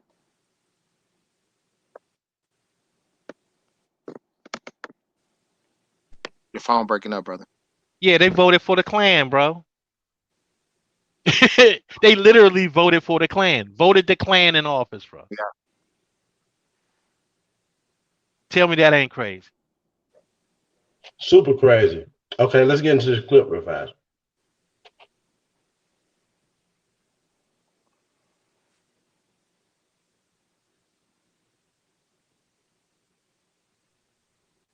Why that face though? Why that face right there though? Yeah. What the fuck? Coming off that alien. So a racist is worse than a Klan. Yeah. He's coming off that Yeah, Hey alien. Chief, bro. is the race is a racist worse than the Klan? That's how retarded this shit is, bro. I'm sorry. That's just like saying that the racist is worse than the Klan. If they not one and the same. I don't get it, bro. This shit is just fucking too retarded for me, man. All right, let's get it.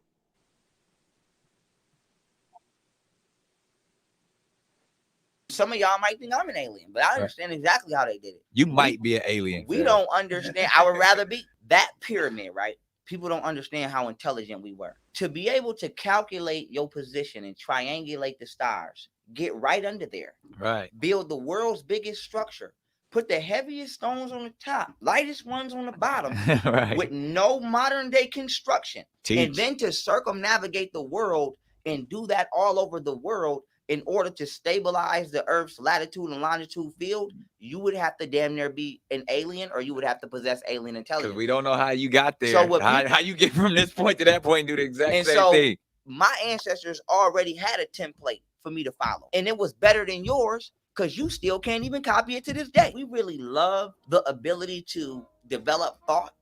We would not stop studying the achievements of Egypt. Teach. And the reason Egypt is important is because it was a global civilization. It civilized the world.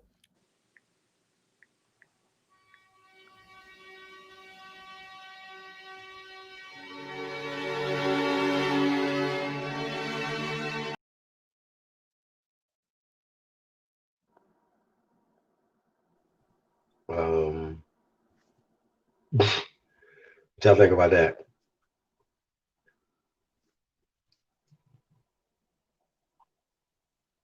I know what I want to say. It'll go into everything people talk about, science and chronology and all of this. It wasn't no motherfucking aliens, man. My ancestors were the truth, and what they did was they documented everything up until now and understood everything as they documented it. It wasn't that it was science or something like that. So science is something that they want to make believe now. You know what I'm saying? Something they got to believe because don't nobody have a a don't nobody have the understanding that was once in the past. So now it's all about guessing. You know what I'm saying? Hypotheses and theories at this point. But our thing was understanding, just basic understanding to the highest knowledge of having it, and we just moved like that. And and it comes from like documentation of time. Like, you know, what's happening right now, I document, I see what's happening. I'm watching the stars, I'm watching people, I'm watching things, I'm watching, you know, okay, we document certain things. So boom, then people put it together. So So now that's my thing about science and what you see and the aliens and all of that. We document things. So you want to keep up with you want to plan all the way till you plan, and then you'll understand how you could move the calendar forward and plan something that haven't been here yet, based on what might have happened, to earlier in life. So I don't know anything about any other thing. I might have some alien blood, but I can't talk about that. I don't know that. There's no way to understand that or research that other than a book or something. So what we did was we documented things and we kept things together and in order. Yeah, Raina, you That's my right though, position on that. sis. Now, see, alien is another one of those word spells. Alien is another one of those word spells, bro. You know what I'm saying? So, I mean, that the shit is crazy. Anything that's beyond somebody's That's understanding, the dope. first thing that they're gonna do is make up some shit, right? Oh, we don't know how a person can actually do some shit like that, so we gonna say maybe it was some aliens that did the shit. Cause I don't know how these niggas did it. You understand me? And that's what we Hmm. always, man, we deal with that shit all the time. Anything that's beyond a person's understanding, either they gonna shut it down or they gonna make up some shit. Okay, so speaking of making up some shit, lightest stones at the bottom, heaviest stones at the top. Is that a thing? Is that real? Who would do that? I'm at. That's what we fact Yes. checking, right? Yes. You, You can though, but I'm just saying, like, I don't why? know. You know what I'm saying? I don't know. I'm just saying, like, you You can would, is the well, the reason only why you would reason do I it. would I do it don't is to keep the understand why lighter you would do stones it, but in it's place instead of having them blowing off. You know what I'm saying? And you left with just the bottom. So So to me, Huh? that would make sense to keep it in Yo, place, did that happen? huh? When you I building the pyramid, do or the lighter stones at the bottom and the heavier stones at the top? no, Huh? Well, no, all I'm no. saying is that if you did anything like that, the only purpose for doing it would be to keep the lighter stones in place. Can you Because build if you those? Is that put a them thing? on top, if you put the lighter stones on top, they can fucking blow off or something, right? Or whatever the case may be. I don't know. So are we dissecting the opinion of what we think of what he said, or what the truth of it is, or both? Both. Okay, so there is a truth to it. He's halfway on point. It does exist. He just doesn't know about it. So Hey, can you turn your mic up? Yeah, you uh real low, man. okay, no, yeah, I was away I've from been it. struggling all night to hear you, man. It's like that. Okay, yeah, I know I was away from it. So I was just saying, in terms of whether it's real or not, it is real. It does exist. The way to do those things does exist. It is still being taught. I was just saying he's halfway there. He just doesn't know about it. That's all. So things like that are still existing. They're just not put out on the internet, intentionally. I mean, so that's that thing. The alien thing they do. I agree with the chat. The alien thing they do put out to replace us in terms of our greatness, because there are people who still talk about that. In terms of the stone thing, I've never heard about that. So the way I heard it was all the stones were the same size, the same weight, all that good stuff. I mean, people do that though. I mean, so if people are in the community or in the listening audience and it might interest you, I mean, I could plug you into that, but it does exist. So, but the way he's describing it, no.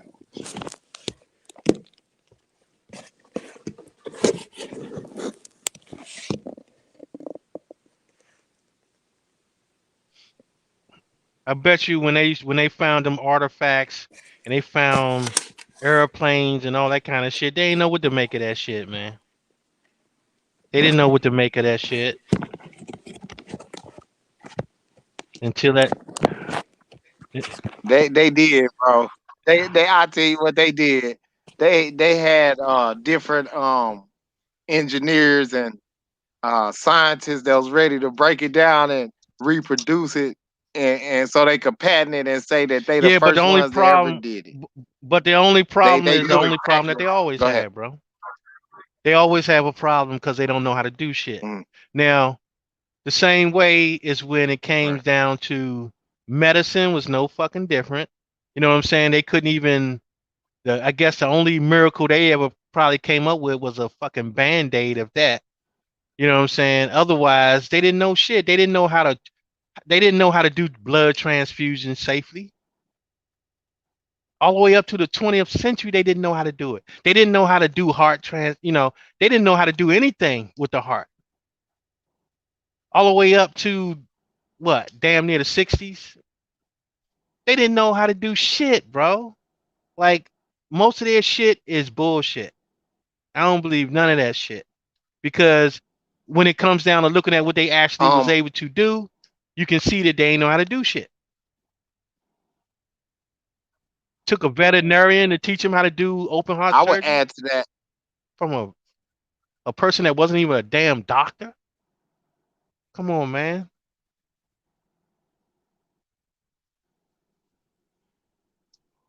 What I observe as a natural man, right, is just that who's ever in control is I might have said this before, but I would I would consider them a fungus or a fungi because they're unnatural. Like what they want is something different than the natural way of things, and everything has been turned to be unnatural. And so I would say that it's like a fungus because fungus like that environment. And that could be true, but you know what, man? I mean, to be honest, it's like, okay, even if that were true, the motherfuckers is here. You know what I'm saying? Hmm. And I mean, we gotta be able to deal with them on a real level, man. Um, and they got our minds captured right now. They got our minds encased in some slave ship and shit. Like that's where people's minds are, right in that motherfucking slave ship. You know what I'm saying? And we got to be able to deal with people on a, we got to get back to being responsible enough, even if shit was given, like if they were to return some shit, they say, all right, y'all take this, we'll return some of your land to you or whatever, and motherfuckers wouldn't even know what to do with it. You know what I'm saying? Like, got to get into back into how do we build and how do we maintain shit. You know what I'm saying? We gotta get into the building state, man. We can't be into, just relying on somebody to give you shit all the time. Like we don't have our own water, we don't have our own electricity, we don't have, anytime they want to cut any of that shit off, man, it's just a wrap. You know what I'm saying? Okay, so here's a perspective. It's just a different one. What if it was all true? Put it all together. What if it was all true? So you know how we discussed the slave story in reverse? What if the alien story is true? What if the alien story just happens to be in reverse? Okay, so here's another way to think about it. Why do we always think that aliens come from the sky? Could there Right. be could there be aliens that come from this plane on this planet on this earth? That was my point, bro. It's like we don't know enough about the earth to even know. We don't even we're not even allowed to even travel to those. I mean, we'll put it this way. I don't know if anybody that have done that type of travel where they can even make that type of conclusion. You know what I'm saying? So I would concur that's probably true, and at the same time that there were laws to govern certain things if that was the case, and somebody messed okay, those laws up. so I'm not trying to tell people what to think, but I'm trying to guide them to see how it's all connected, right? what do all people who are a different color say about us? Just reverse everything Nick Cannon and the alien thing told you, right? No, you're not following me. Okay, so they say that it was aliens because they don't want to give credit to people of color building the pyramids, right? We are supposedly the aliens. Doesn't that play into the race theory? Doesn't that play into Aryanism, that they are the original stock of the entire world, and that only all civilizations of color developed because of their interactions with them, right? That's how I learned it. That's Aryanism, right? That's what they push on the History Channel when they say, whenever it gets to something great of people of color worldwide, equator and south of that, it turns into aliens. What if the aliens didn't come from the sky? What if we live in a reality where there's not one, but there's two and more different species coexisting on the planet at the same time, right? And that could be a possibility, but the only thing would be is okay, how would you prove that? One group is able to live in the sun and the other is not. One group always has to Hey, be that's out. Yaku, brother. That's Yaku. Yaku story. Yeah. Hey, I might have to run that video one day. In the Yaku video. Yeah. Yeah, I yeah. did it a couple times. It's pretty good.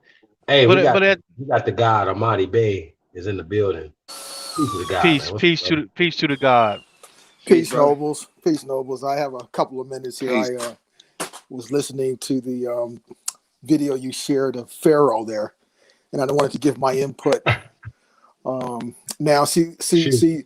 For every action, there's a reaction, and so you young nobles created a movement, and there's a vibratory, um, um, you know, ambience rising up out of the earth. And so they have to react to that to try to submerge it again. The consciousness is rising up, and that consciousness is for the Aboriginals to link up into who they are. That must be suppressed. So the young Pharaoh is a child of those 80s Afrocentrics.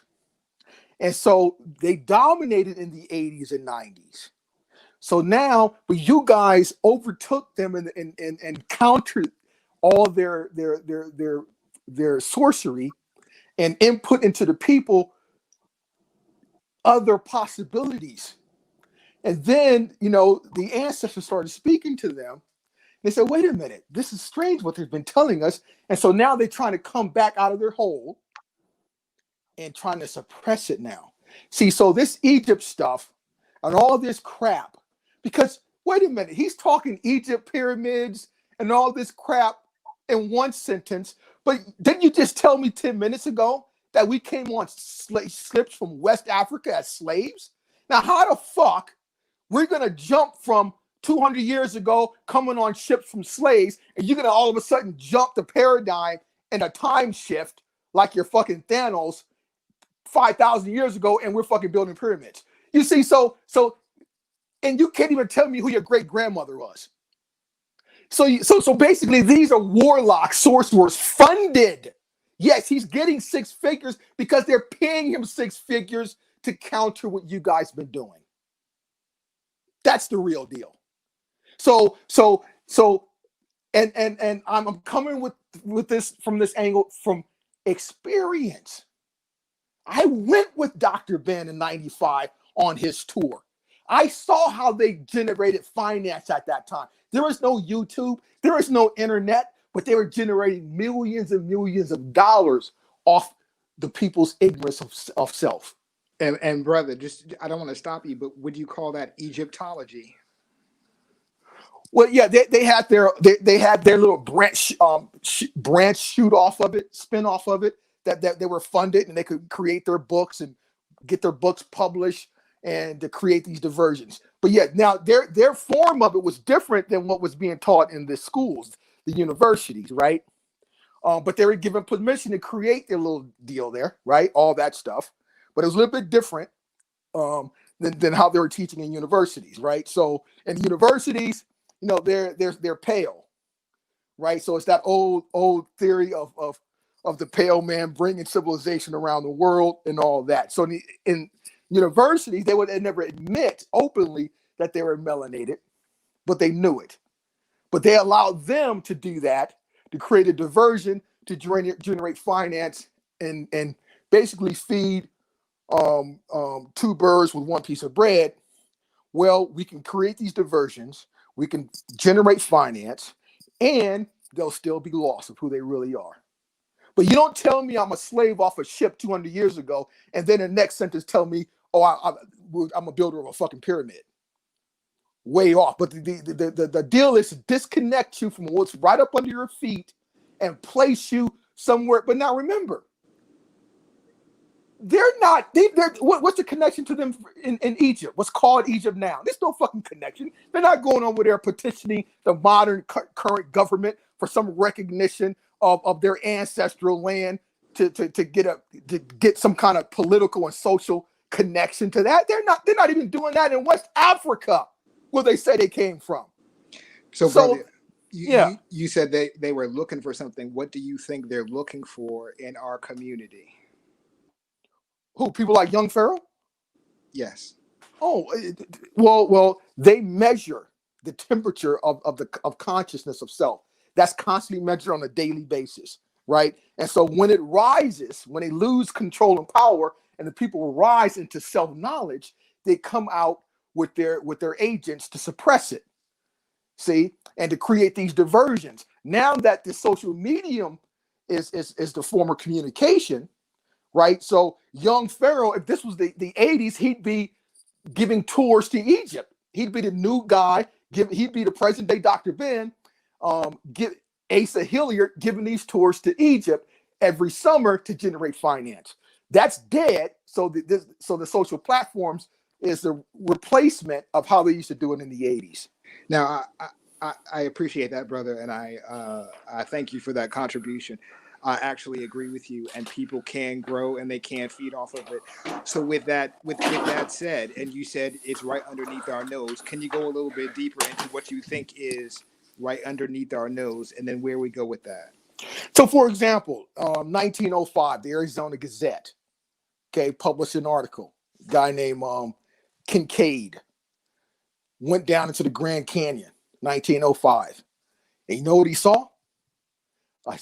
A so-called Egyptian citadel right there in the Grand Canyon. Now, I sent an article to A1. I'll send it to you guys. I need your email there, Chief, and yours as well, Eagle Hawk. So over 115 years ago, 1905, the so-called Egypt was over here. Citadels, the tombs, the East Bank, West Bank, the names of Osar, Aset, gold pottery, sarcophaguses, all of this. And you know what happened? The Smithsonian came in, took it, and it's been buried ever since. But in that article, because it's an eyewitness account as to what he saw. Okay, so that's why they had to shift it over out of America, because that's the big secret. And what did Pharaoh say? He said, oh, civilization came from Egypt and they went all over the world civilizing people. So the starting point is not America, but somewhere else.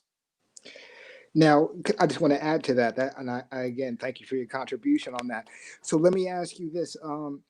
How do you feel about our history and what you're talking about in terms of the Midwest and the West Coast in terms of the Grand Canyon area? The reason I ask you that is because we had a bill the other day, right? And there was a person who offered a different perspective of information, and their information came from the perspective of there are Mongolians and people with white skin who are indigenous, not just indigenous, but aboriginal to the Americas. So how do you feel about that perspective, that there are white-skinned people and Mongolians who are aboriginal to the Americas? Okay. Well, first of all, anyone who talks about the word Mongol without giving you the etymology of the fucking word is a sorcerer. He doesn't know what he's talking about. First, we got to understand what that is. Now, if you're trying to talk about, you know, people who lack, you know, melanin in their skin pigmentation, you know, we know how they were made. They're genetic defects of albinism coming from us. So yes, of course, but that happens every, I don't know the exact number, but 1 in every fucking million or 10 million or something, a child to come out from melanated parents lacking with that recessive fucking gene. So I mean, that's not a secret. Everyone knows that. But to come up with that is part of the 19th century rhetoric crap that they created to make themselves feel better, of some so-called white supremacy, them being the givers of civilization to the world. I mean, that's just grown out of their insecurities and feeling like nothing to create this shit. When you put them in positions of academia, this is the grand, you know, delusion they create, right? So that's just, whoever said that is just repeating 19th century dogma and rhetoric by those scholars and people who didn't have melanin in their skin. You know, but yeah, that's just a bunch of nonsense. I wouldn't even matter of fact, I wouldn't even put no one on there spewing that into the ethers on my platform. We're way beyond that shit. Hey, nah, man, they still pushing out of Africa hypotheses. They still pushing Darwinism. Well, yeah, that Rob Bourne crap. First, they barely crack 50 views. So they look over to you guys and say, oh shit, they're getting all these views. Let's suck up some of it. Let's divert them. Let's pull them in, suck them into us. And then they're all about viewership, because you know what they're trying to do? Rayborn is trying to get on young Pharaoh's level. This is an order. You put in work. Those are the ground. He's a fucking ground fucking guy. He's a fucking noob. He's a ground worker. I don't know if you guys are familiar with LDS, Latter-day Saints, their hierarchy. Okay, they send a lower level guys all over the world to preach, you know, to bring in new converts. Wait, did you say LDS? Yeah, Mormons. You're talking about Mormons? Yeah. So you know their hierarchy. They got these guys all over the world recruiting people. So think of Rayborn as a low-level LDS agent. What is he trying? What's his purpose? He's trying to get numbers up on this social platform to where he could become the young phenom, where he can get funded. You got to first reach a certain level to get that kind of funding, like a young Pharaoh, like a fucking Tariq Nasheed. You get funded. What do you think? You think actually 500,000 people are listening to young Pharaoh because they like him? No, that's all manipulated. Oh yeah, I think that's a computer algorithm set by handlers to give you an artificial boost to draw you in on the spell. And I think half of his listeners are real, but they're not of our culture. It's the people who, yeah, you're right. Right. So let me give you an example. My battle right now, my own personal battle. I plan on collecting. I'm completing my asset search of my ancestors. Halfway there, about 60% there. But what I've uncovered is, you ever seen the movie Taking Lives with where they stole our identity. So whenever you're looking at these, you're looking at these old census records and shit, and you notice they actually stole our identity. So what they were doing when all these Albions came over in droves in the 19th and 20th century, that's when they really came over. Prior to that, we brought them over as slaves, but they came on boatloads in the 1890s all the way through the 1940s. And when they got here, they were actually given identity of our ancestors. So my own personal deal, for example. So on my maternal side, I showed some of you guys that when I was on A1 show, my family tree. You had the Gullies, you had the Maoris, and the Whipples. But when you look at, so that's Rhode Island, Providence, right? That they set up and got charters to set up. But the slave pale skin Albion took my ancestors' identity. So somebody in the chat was just making a distinction that albinism is a genetic defect and that not all pale people are albinos. No, that's not what I'm saying. I'm saying early on in the beginning, because if two melanated, richly melanated parents produce that genetic defect, right, and then that child with pink eyes, pink, blonde, pale, but if that child then, let's say, mates with another melanated person and they produce a child, and it goes on like that. So yeah, of course that child would start getting more melanin, and they're all not going to be like that, right? So you got, I'm just talking about from a genetic recessive child will of course mate back in with someone who's more, genetically dominant, right? And then that they'll produce a child that's not inflicted with that mutation, right? And will have more melanin. So that's how it started. I'm just saying not all of them are albinos, no. So I just wanted to add two things real quick, and then I want you to keep continuing with that. So on your historical research, I would suggest, and this is helping me, try to find your state archive. And they're going to have a list of primary resources of the first corporate charter for your colony. And then I have that. Okay. Yeah, I have all that stuff. So now what I have to do, I want to fly there, but I can't because of the darn situation with the pandemic.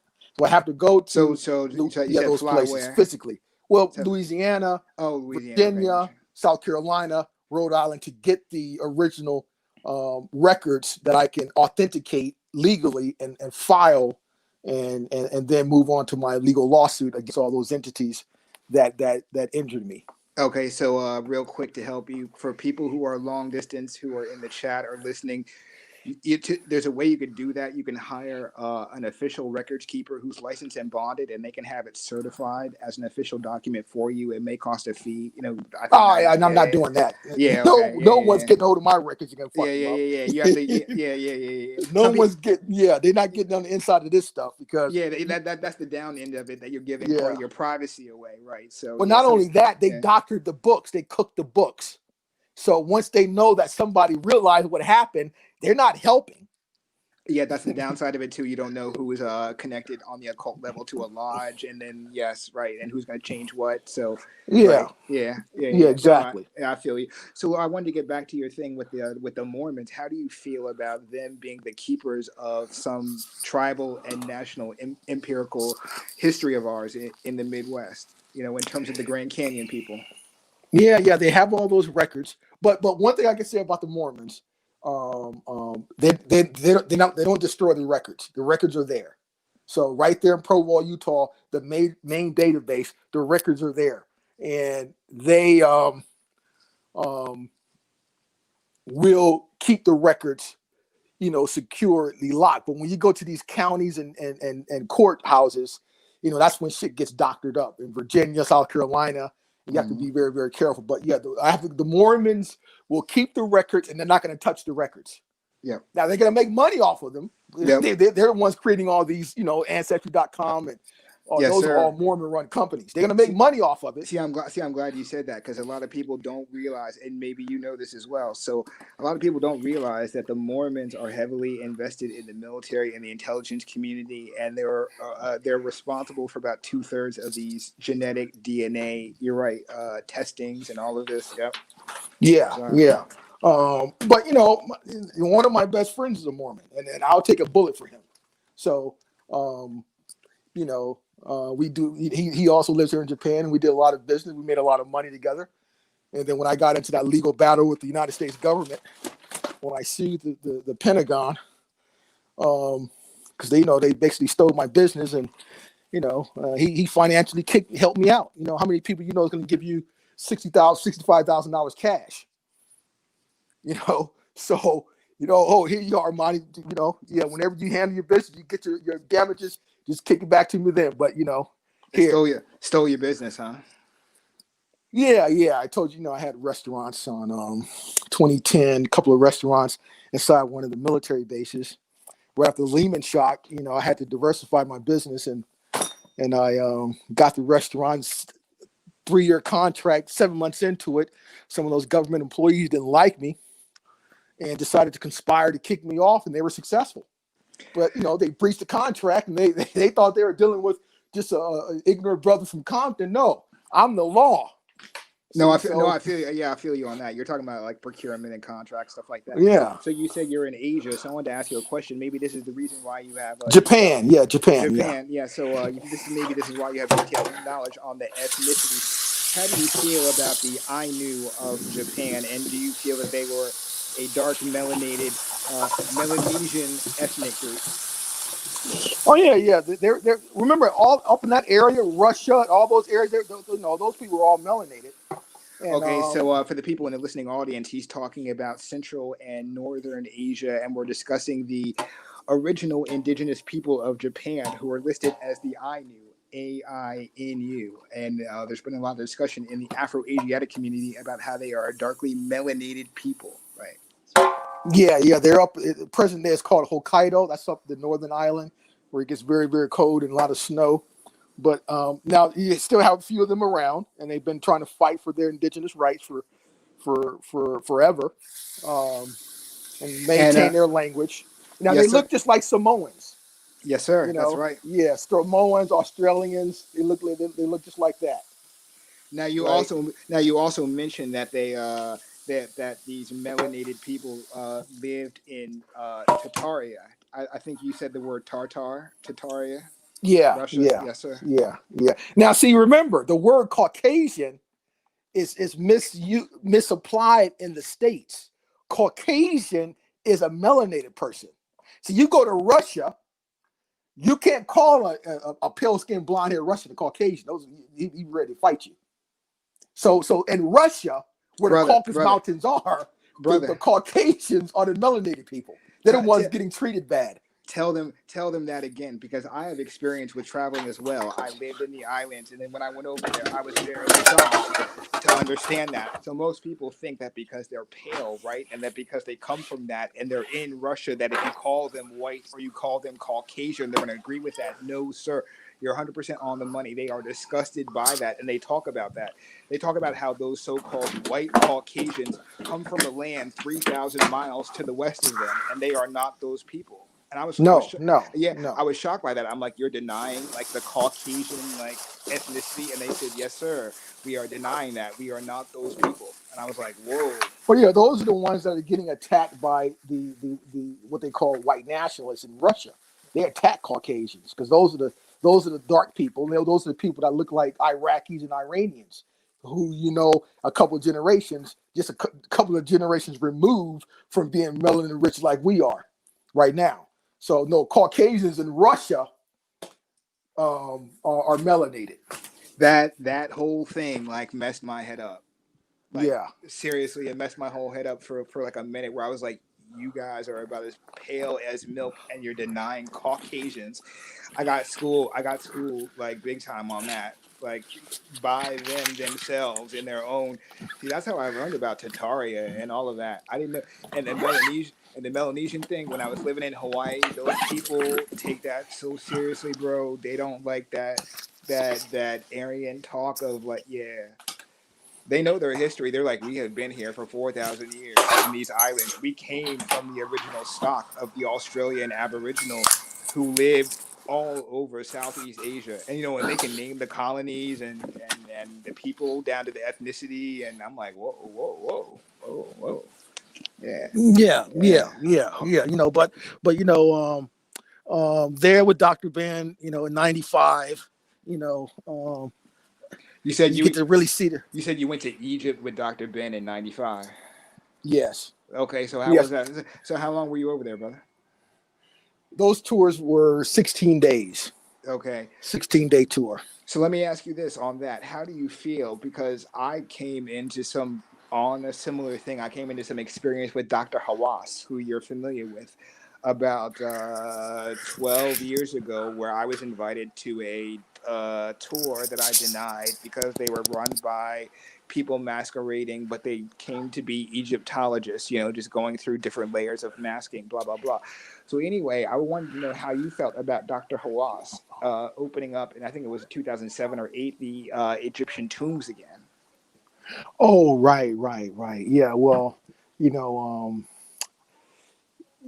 lot of those deals there is And matter of fact, they found something recently, right? Some so-called new tune. But hold on one second. Nani? Huh? Go man. Then what you? Yeah, that's my wife there. But yeah. Now speaking of him, there was an issue with some of the Afrocentrics with Hawass back about 17 years ago. Remember that? So the deal was, it was yeah. He came to Chicago to do an exhibit at the museum, and they protested the museum because he kind of portrayed the image as very being pale, and they protested, and then he actually got demoted, right, back at that time, by the head guy. I forgot his name. He's still around too. But a lot of these exhibits that they do is heavily edited and changed. So I don't even pay attention to any of that stuff there. Like I said, I'm going to send you this article, this Arizona Gazette 1905 article that you got to have. So How do they feel about that information of artifacts here in the Americas? Has anybody presented them with the information of Kincaid's cave? they keep that under wraps. They don't talk about that. Okay. Yeah, so most people don't talk about that. We presented that over 20 years ago. We put it out. Oh, yeah, we put it out 20 years ago. But right now, no one's talking about it. So when people are saying that it started over there and came, that's crap. As a matter of So fact, yeah. somebody had a question in the chat room, and they asked, let's see, they said, are the Ainu the black people they found painted on a cave dressed as Buddha? I never heard of that. Okay, so I think he's talking about Southeast Asia and the temples in Cambodia and Thailand and those places. Yeah. I mean, look, geographically, the Ainu's up north. That has nothing to do with Buddha. Now, the southern islands of Japan, which is currently called Okinawa, that was called Ryukyu Islands. Yes. Their culture came from that area with Buddha, Southeast Asia, Yes. India, Kush, all those places. Now on that, this is what I learned when I was living in Hawaii in the islands. They told me the story that they said half of Japan came from the Ainu, and they had other ethnicities, and those ethnicities came from South Asia, and they were part of the Naga colonies out of India, and that all of the colonies of Southeast and South Asia ran on the Naga science, and they had different names for the cultures and ethnicities, but they were sort of in their own civilization, even though they had different empires. For instance, with Japan and China, from what I heard, is that it was the darker versus the lighter. For instance, in China, you have the Huns, then you have the ethnicity of the Imjins, Imjins, who were the lighter skins, what they called the white Huns or the white Chinese, right? And that they had different warring factions against the darker ones who came from the southeast and southern Naga colonies. And so what we see, this is from my understanding, what we see today is the after effects of that war over several hundred years, where now the lighter ethnicities have gained dominance in the new Tataria and China and the Koreas. So, because from my understanding, the Koreans talk about this, where they talk about their darkly melanated stock, right? And they name the ethnicities of migration coming from the south up to the north. And then I've noticed that when you get to Thailand and Vietnam, those people are put in the Melanesian ethnic category. So that's how I link them, right? Well, it's interesting. The Japanese, just a little bit under 100 years ago, for the majority of them was very, very melanated, right? And see, so the recent deal, and a lot of this has to do with the cosmetics industry.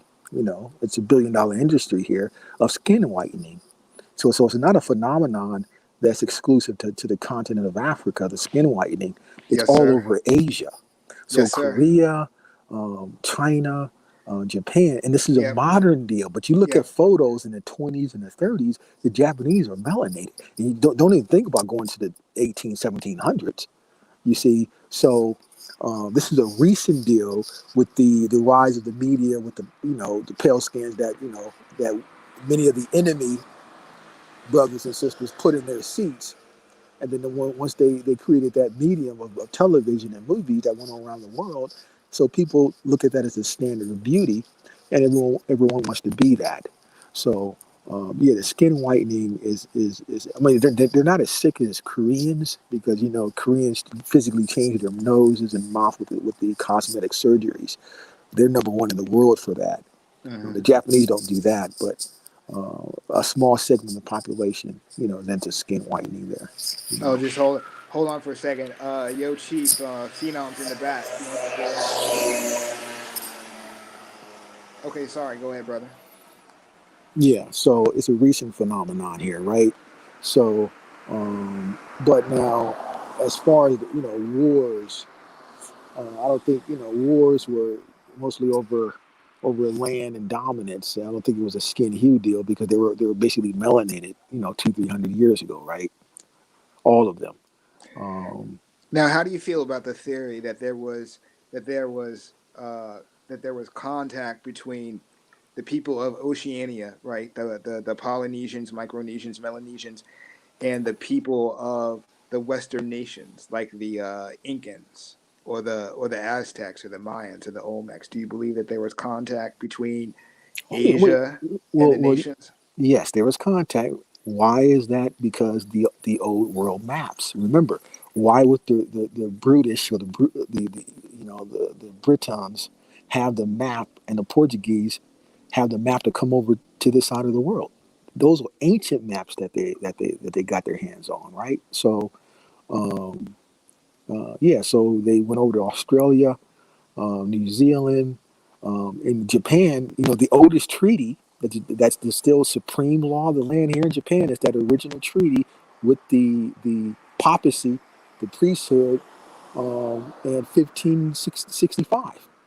That's the dominant treaty right now. So that they got from those priests. So. But how did those priests come over? They were just, following the ancient maps that was laid way before them. See, when I went to Spain in 2012 to do research, I went by myself. Do you know that the current people living there, they didn't build shit? Every street they walk on, every building they fucking live and work in, are thousands of years old. The hotel I stayed at in Granada, next to the Alhambra, of course, it has the rich written on the outside of it, but that hotel was a palace of a king. The station at Cordoba was an ancient old mosque. The police station in Granada police is an old castle. So they didn't build shit. They didn't have to, because they can't outdo the city planning of what the ancient people who were there thousands of years ago set up for them. So, you know, the notion that people are just using happenstance to find shit, that doesn't exist. Just following old ancient systems that were set up thousands of years ago. You can't put a date on it, because time has been jimmied up. But very, very old. Parts of, and see, I see a lot of the architectural style when I was in Spain. Granada looks like the East Coast architecture right there in New York, brownstones, those kind of apartment buildings right there, in Spain. So very, very similar architecture.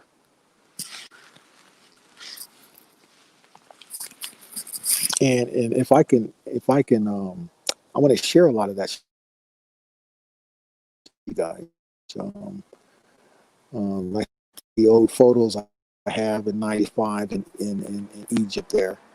Um, we got to figure out how to transfer it over to where it can be visible for you guys. I mean, that'd be good stuff where you can see that, right? I mean, I can share this stuff from Spain. That's pretty easy. but you need to see that stuff. But as far as these brothers preaching this Egyptology crap and all this shit, it's just a diversion because they don't want you to claim your estate. You're getting close. That's what they don't want to happen. That's their mission. That's their op.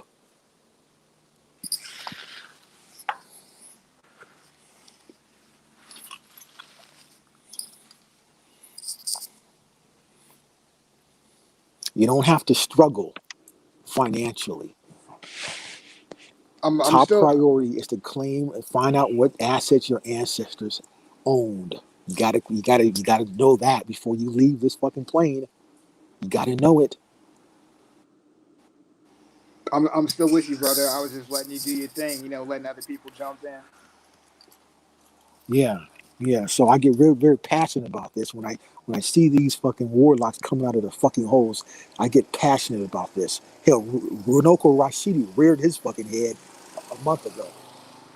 Trying to get on you guys, because they're concerned. So the question was presented to him. Well, what do you Yeah, think about all this Aboriginal stuff, Dr. Rashidi? All these people, saying that they're Aboriginal, and then Runoko said, "Well, I think they're shamed about the tragic experience of their ancestors coming across during the Middle Passage, so they're in denial." That's exactly what he fucking said. Now remember, I worked with the dude. I was the one in his ancient African president Asia, the chapter on Kampa. I was the one who came up with the source material for him. Now he mentioned me in the name front of the book. Very little credit, but yeah, I did that work for him when I was a UCLA student and got the source material out of UCLA's secret collection library that I literally walked out and still have, you know.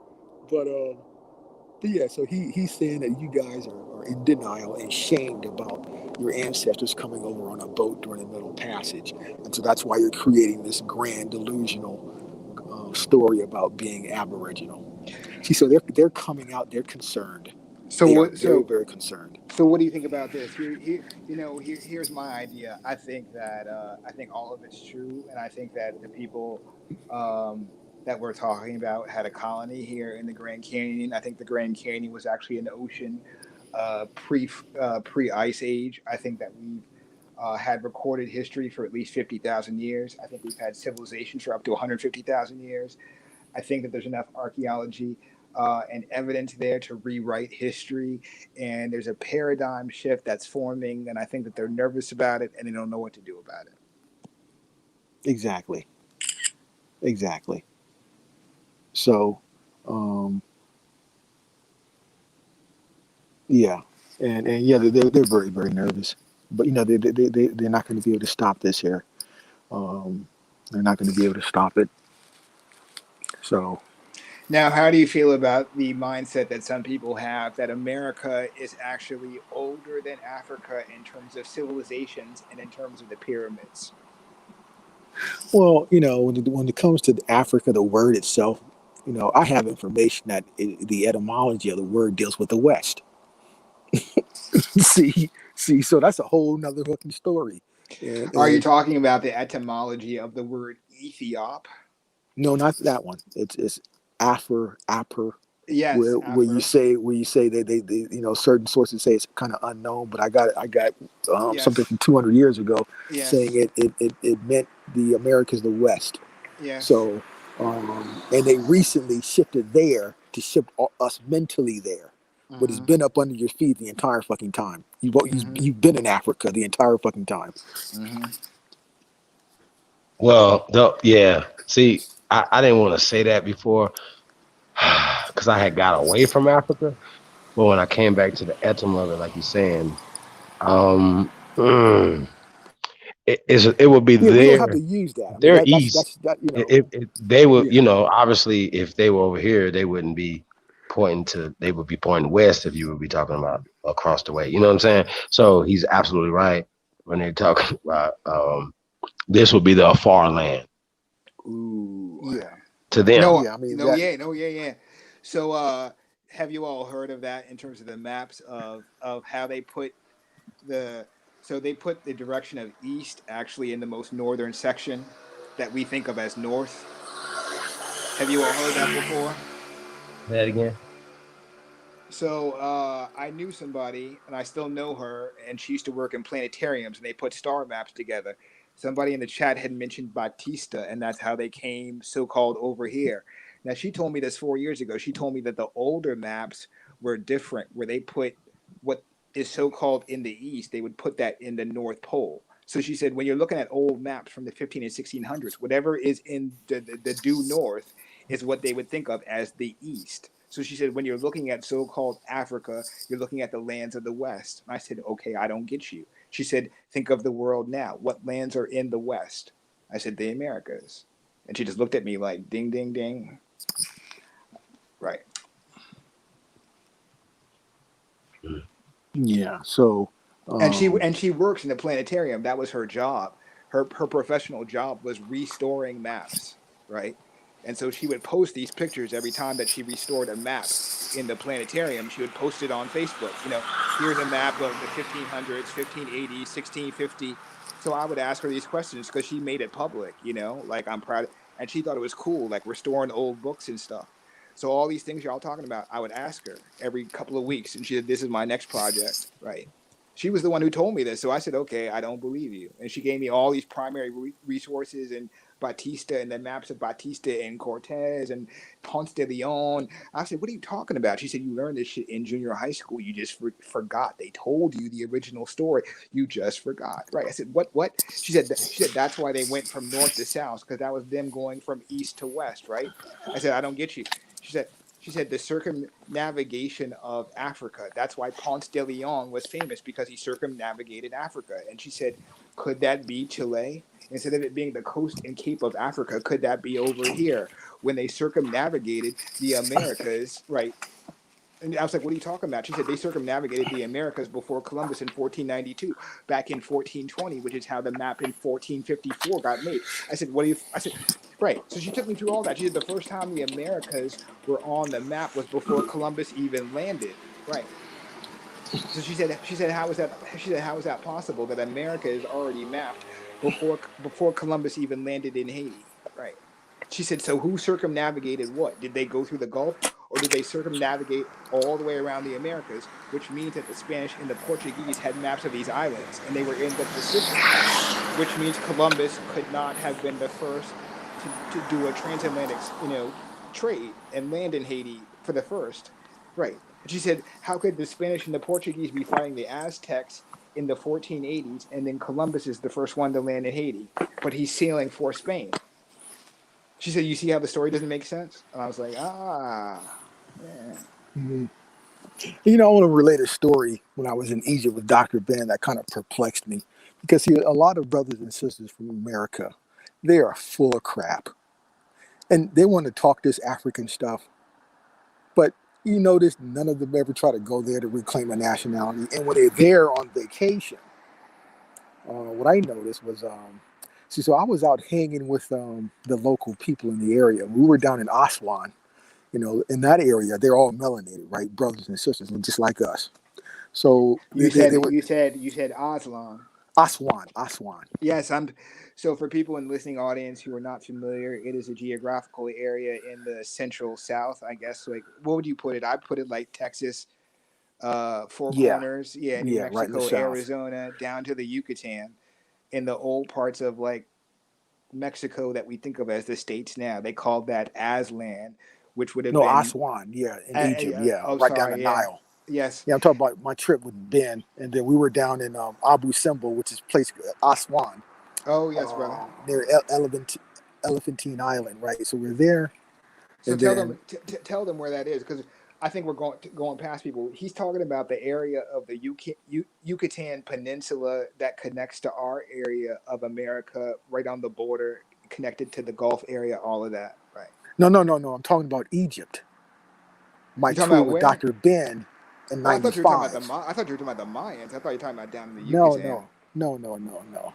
So when I was there, we went down to Aswan in the south on the Nile, and all Oh, brothers. in that area. ASWAN, Aswan. Yes, Yes, I yes, got you. yes, Okay, got you, yes. got you, got you, got you. So, you had these brothers working on the felucca boats, and that's how they made their money, taking tourists on the boats down the Nile, right? Yeah, So, the sailed wooden boats, right? Yeah, yeah. yeah, so I was going out hanging out with them, going to their houses, getting to know how they lived, right?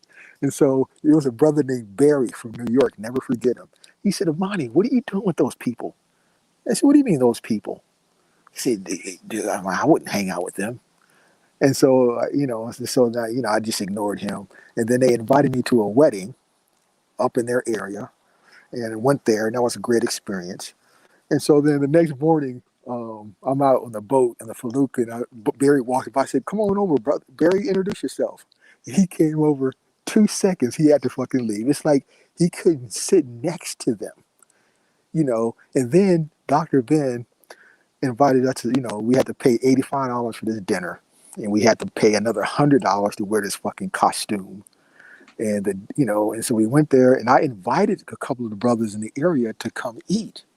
And they just fucking tore me up. They did not like that. And then one of the sisters from New Jersey was a professor. And one of the brothers sitting next to her, she all of a sudden jumped up and said, "Don't touch me. What are you doing?"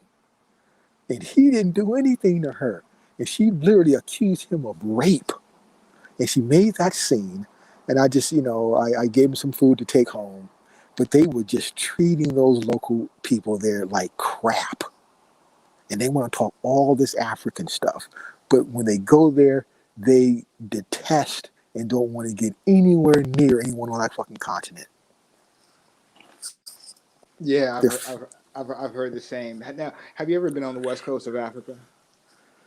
Yeah. On the West Coast, I went on a tour with that fucking Ajwa Kwesi to Ghana. So Ajwa Kwesi was giving trips to Egypt, and then he was giving trips to Ghana, right? So you know about Negro Land.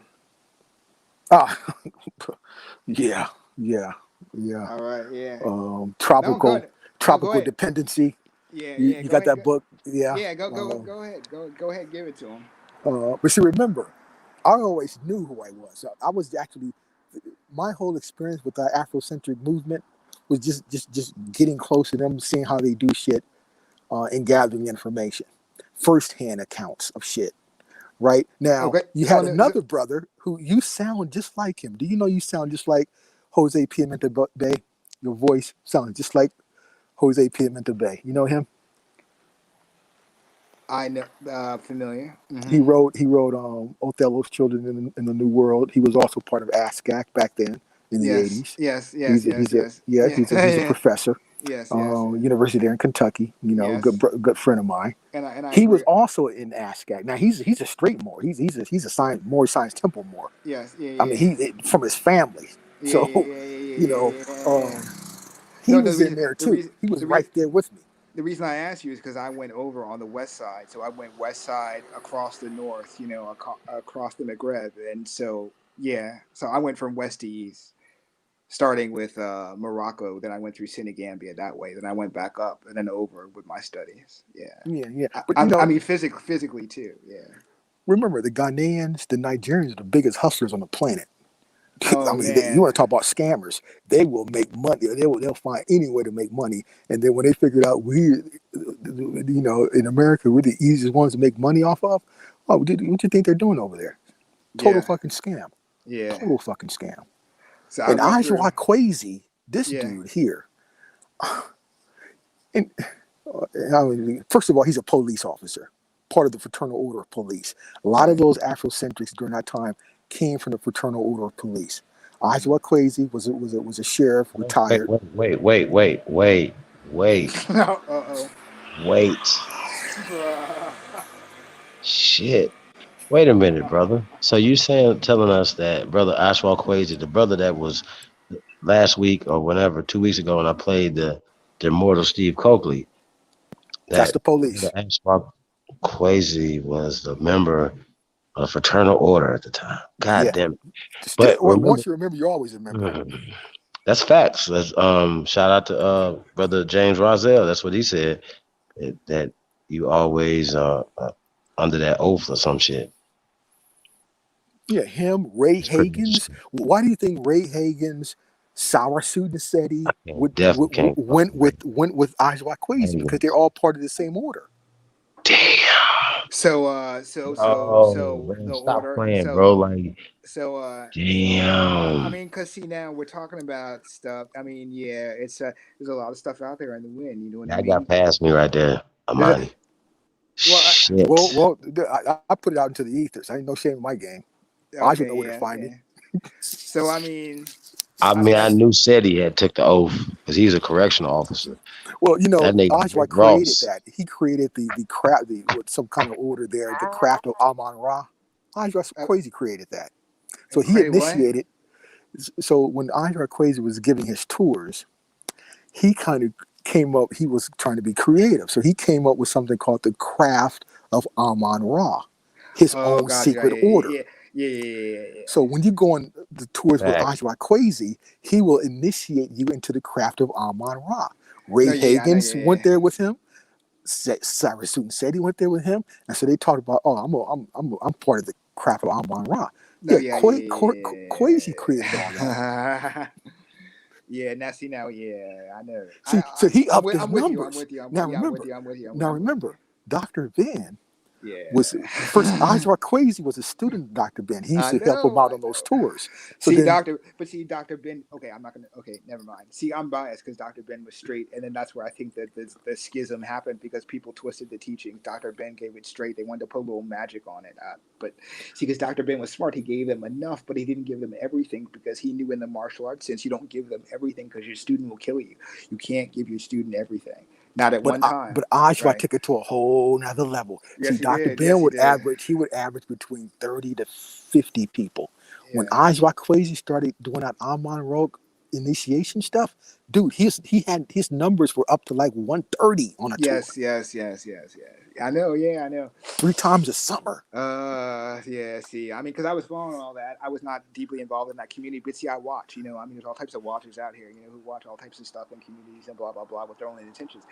I don't have that kind of agenda to be infiltrating and all that, but I do watch squads and crews. You know what I mean? So when they moved like that, I was like, okay. I mean, yeah. So yeah. Hold on one second here.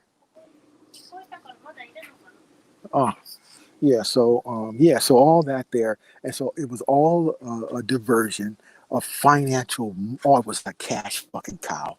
Oh my God, was it the cash? They had a run. You know, Asa Hilliard got involved, and what he used to do, he would have his tour because they didn't want to mess up each other's little route, so he would have it on the ship on the Nile. So instead of staying in his hotels, you would actually stay on a cruise ship on the Nile with Dr. Asa Hilliard. And so, right? Okay, so do you have an opinion on that? Because I have an opinion on that. My opinion is that he did that in a very, very slick way in terms of commerce. Right. He's on protected maritime law. Right. So exactly. Right. Yeah. If he's on the shore, then you can hit him up with fraud charges. On domestic. Under their codices and all that. And so he puts it on the water. And then so you're very smart. About maritime law. You have to be so many feet off of the shore, and now you're in international waters. Right. There are no laws. You can charge for whatever. There's no fraudulent. See. Yeah. So this whole paradigm of teaching the people became industries, multi-million-dollar industries. It became, during that time, and so it was just so much profit. And of course, they get the backing to put out those black books and Afrocentric books, right? They get all that shit out, Yeah, I heard the picture too. That was weird. Now Ranoka Rashidi started giving tours to India. Now he actually got kicked out of fucking India, right? So because one of those local girls, she was a part of the government there in one of the areas, and when she heard him talking that black crap and just slapping everybody with that label over there, she made a huge fuss with other government officials, and he got kicked the fuck out of there. Okay. And he could have. She recommended jailing his ass if he ever comes back. So, somebody said in the chat, they said they heard They heard a camera. Were you taking screenshots, brother? No, I took a screenshot of your email. Yeah. Oh, okay, cool. Okay. Yeah. Yeah. You sent Yeah. it. You Somebody was dropped it just in the hearing private sounds. chat. Okay. Yeah. You know, I think I'm fucking with some agent shit in Japan. No, Okay. I was just reading the chat. Yeah. No. That's good. They got good ears like that. You're supposed to be Mm-hmm. like that. Defenses and suspicious of every fucking thing, right? Mm-hmm. So that's good. That's good that they picked up on that. No, I just took a screenshot of your email here. Popped up bugs there, so make sure I have it because if I erase this when I get offline, I just want to make sure I have it there. That's all. So do you follow any of the cultural prophecies that come out of any of these schools, whether it's Aboriginal or Indigenous or it's whatever? Well, I don't look at them as prophecies. I mean, it's our birthrights. So, our birthrights, it's important for us to get back to our birthrights because, sorcery disconnected us from that. And that's our number one mission, right? So, um, yeah,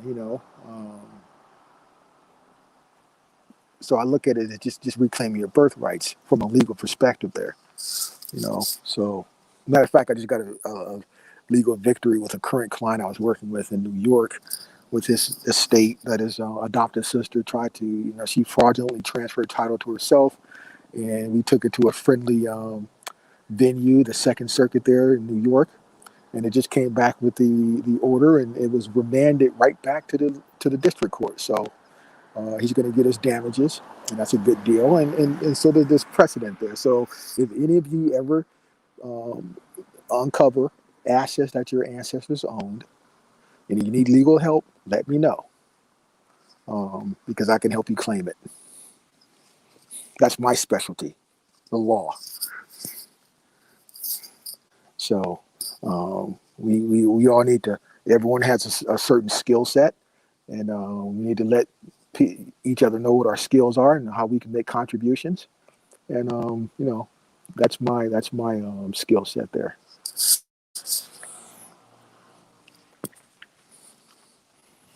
Yeah, but it's not. I don't get into religious edicts or prophecies. It's just about birthrights, uncovering your, getting your birthright, getting connected to that there. So, you never, you may be shocked. You start doing research on your own immediate ancestors and find out that your great grandfather had 160 acres of land that's currently unclaimed and has, been labeled abandonment. Under cheating. Um, you can claim that. Remember, a foreigner at law can never own land. They can only have a controlling interest in it. But once the heirs are cognizant and prove that they're connected, the heirs can always come back and get their birthrights. Because, birthrights can't be bought, sold, or transferred. You got to know these things. Now, if you are indeed from somewhere in Africa, and you know the nation, you got proof and record of that, you can still get remedy invoking what's called right of return. And that present day government must make you whole with land and finance. So, wherever your inheritance is on this planet, you can claim it.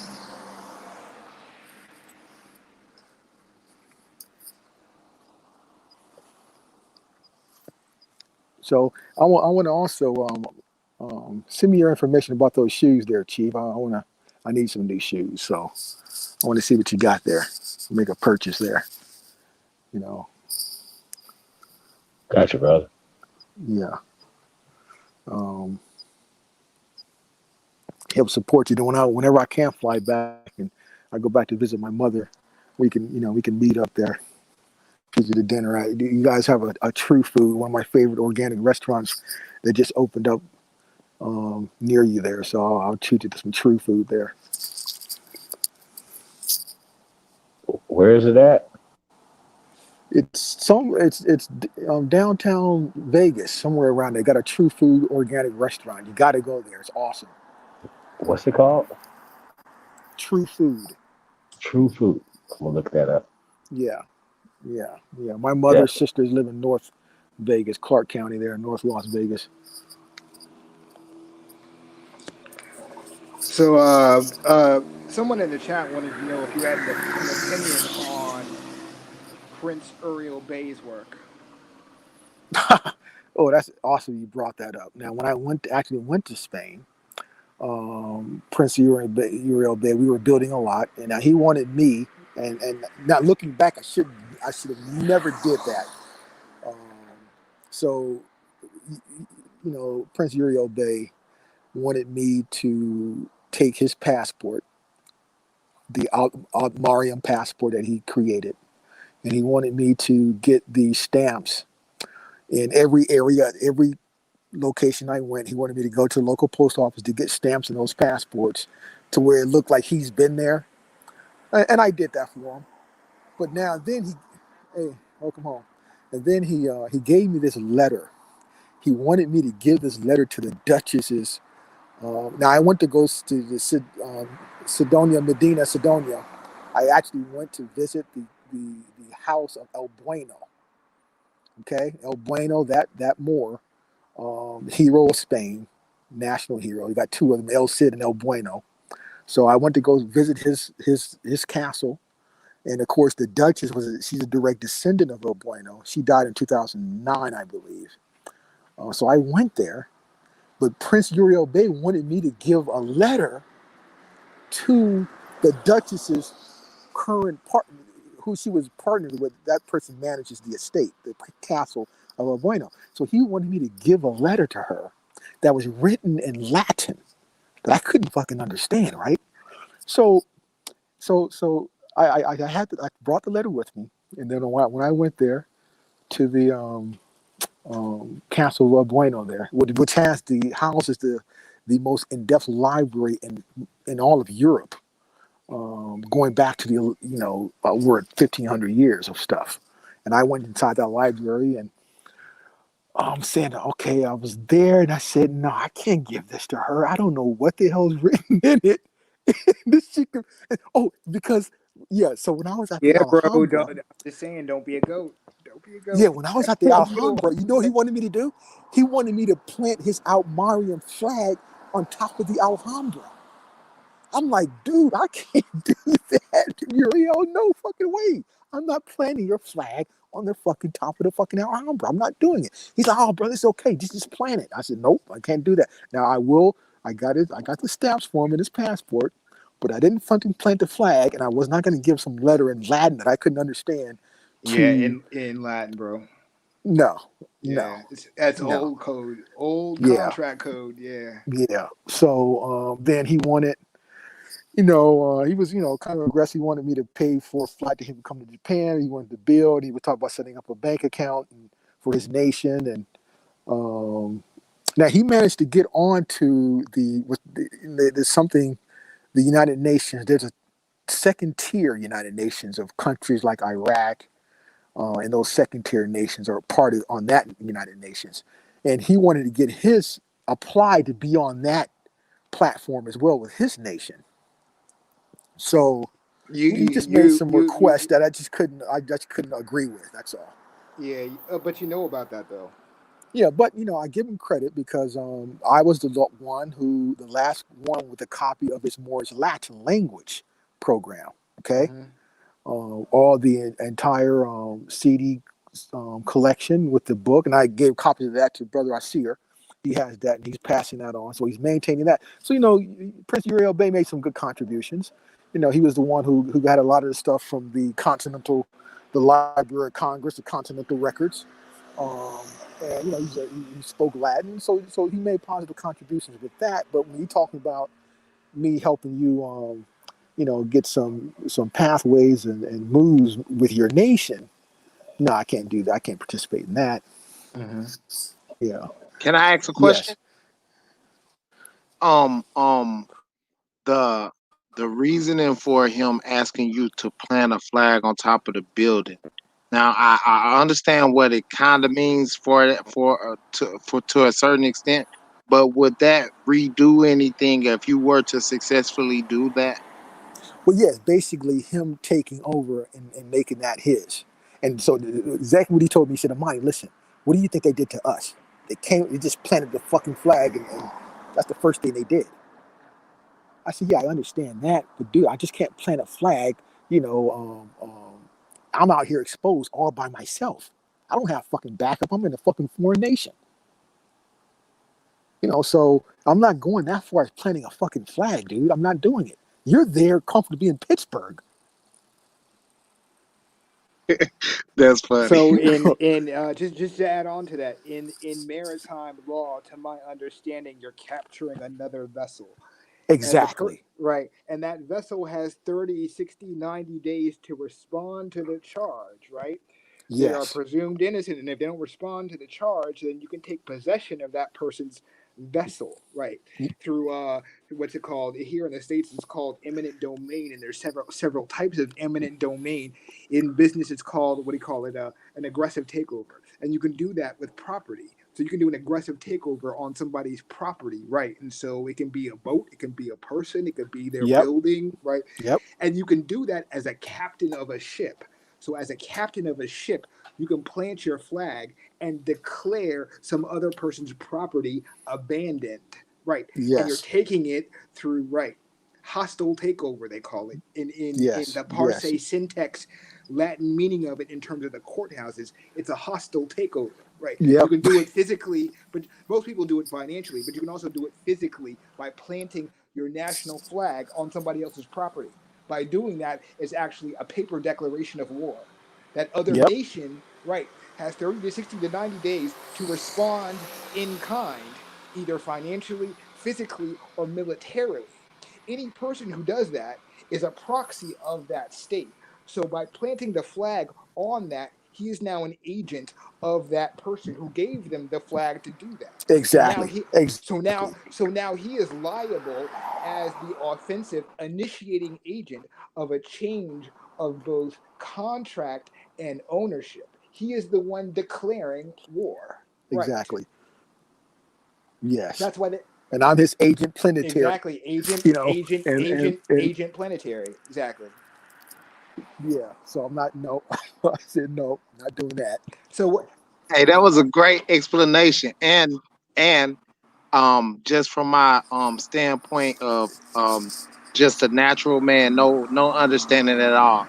That's exactly what I thought it meant, and for him to ask you that, oh man, I was wondering, did he give you a little uh side piece or anything to go in there with? Like, look, you're gonna have to shoot yourself out when you get done. Just get me cracked, dude.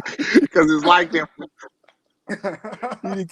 He did not Because give you me go in there with a flag in your back pocket, right? A long flag sticking out of your Yeah, I back mean, pocket and did a the note, brother send you in right? there with a crew, an And entourage, a personal driver, a backup plan? Yeah.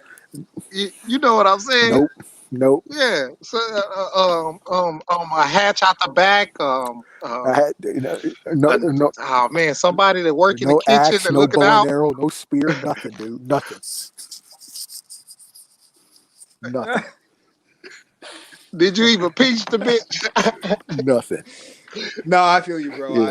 I mean, that's how people move. Some people give you a little bit of truth, you know what I mean, and then try to push you out there and have you operate in that fashion. So, but what do they call that in law? It's an implied contract, right? So if I ask you to do something and you do not specify whether you work for me or not, it's an implied contract that I'm contracting you, right? So Yep. I'm Yeah, I asking, acquiesce. Yeah, I yes, acquiesce. Yeah. So I'm not yes. acquiescing to any of I've that. Yeah. contracted you through acquiescence, right? Because I've begun to pay Yeah. you Yeah. and put you on a schedule and give you assigned responsibilities and duties. Now it's up to you to negotiate the contract, right? And if you don't negotiate the contract by saying I But let me refuse, tell you this: go ahead. yeah, and when I went to that El Bueno's Palace, now you actually supposed to have an appointment. You just can't show up. Not only did I have an appointment, I showed up, and they opened the door. As soon as they saw me, just like rolled the red carpet, and I bought a few books from the Duchess and her ancestors, and then I said I want to go to the library. He said sure, let me in the library all by myself. They just let me just have whatever I wanted to do and look at any book there. Of course, it's all in Spanish, but yeah, just gave me free reign of the place. So. So let me ask you this: since you've been in one of my favorite libraries, did you in that library or any of the libraries that you come across? Did you come across the history of the Cabra Nagast? the Book of Kings out of Ethiopia? No. But I got one. I Okay. got one book from her. It's called title Africa in America. Okay. Mm-hmm. And basically from 1,000 to 800 to 1,000 years ago, written in Spanish. Yes. And remember the Duchess is 720 knowledge, so she knew all the secret shit, and so she was saying that America was the birthplace of civilization, her whole position, Okay, so let directly me. from her ancestors. Now this is the Duchess of what? What country? That I mean, okay, you don't have to. You don't have Luis to name. No, I don't want. I don't Luisa want character like that. Alvarez. What's that? I mean, you Louise don't have to put her out there Alvarez. like Look that. her up. Yeah. So you Madonna, don't have to put her out. Madonna Right, right. Sidonia. Medina Yeah. Sidonia. Yeah. So Yeah. She's dead now, though. She's dead now. okay, But the okay. BBC did a documentary on, I think it's called one of the most famous documentaries on her in that castle, in that library. It was the BBC. Is that the area Um, of Seville? no. It's south, very close to Oh, you're talking about over there by Turkey. Cadiz. No, Spain. Oh, Spain. okay. The town is yeah. So Yeah. with that, did you think that she was talking about the old black royalty? So I'm asking, do you feel that's what she was talking about? All of them were melanated, were ancestors. Yes. Yes. Yes. But Okay. she was making a connection, Yes. showing how it came from there. Yes. Because I Yes. heard the same when I was in Europe. Right. Yeah. I And heard the same so, when I was in Africa too. and what do they title when else said that they call them Moor killers? Yes. See, because again, my whole deal, I did a lecture titled "Only a Moor Can Kill Another Moor." Yes. Just like See, only an Indian can kill an Indian, only an Aboriginal can hunt an Aboriginal using the natural science. Yes. yes, yeah, Yeah. So it's just interesting that you put it at that marker you of know, time because it aligns with my studies. That marker of time of way before the Crusades. Like way before. Now it's interesting, based upon the Queen, her ancestor came. He's not indigenous to that area. He's a foreigner, and she was talking about Yes. how he may have came to America from Yes. America to there. Yes. And then he switched allegiances, became Christian, and then he was granted that land to build that palace from Yes. the king of Spain at that time. Yeah. See, you're going back. You're going way. Yeah. You see, you're going back to. You're going back to Londinium in that time period. Londinium. So there's a map in that time period, and I believe it's in the same time period, 500, 600, 700. There's an old map, and if you look right where England is, it was called Troy. Right. It's called Troy. So if you look at the distances Right. of so all of the names are off. So most people think of Troy as being about 2,500 miles to the east, and a little bit south. So if you move everything east and you put Troy where England is, then the Moorish Empire would have been 2,500 miles west of that area, which is our East Coast. Yes. Yeah. Yes. I mean, so I made that connection, right? So, yeah, the Trojans out of Troy, right, and those stories going back to what some people call the mythos story of the so-called melanated black Trojans, yeah. And Rome being not where it is now, and Rome actually being originally situated in what we think of as London in England, right? And then it parallels with the stories of how London was formulated by a black general, a melanated general, right? Who also was the same person that we know of as the last king of Scotland, who united the so-called three kingdoms, right? England, Scotland, Ireland. It was a black general. All of England says this history. All of Ireland says this history. All of Scotland says this history. It was a black general who united all of the Celtic tribes. Right.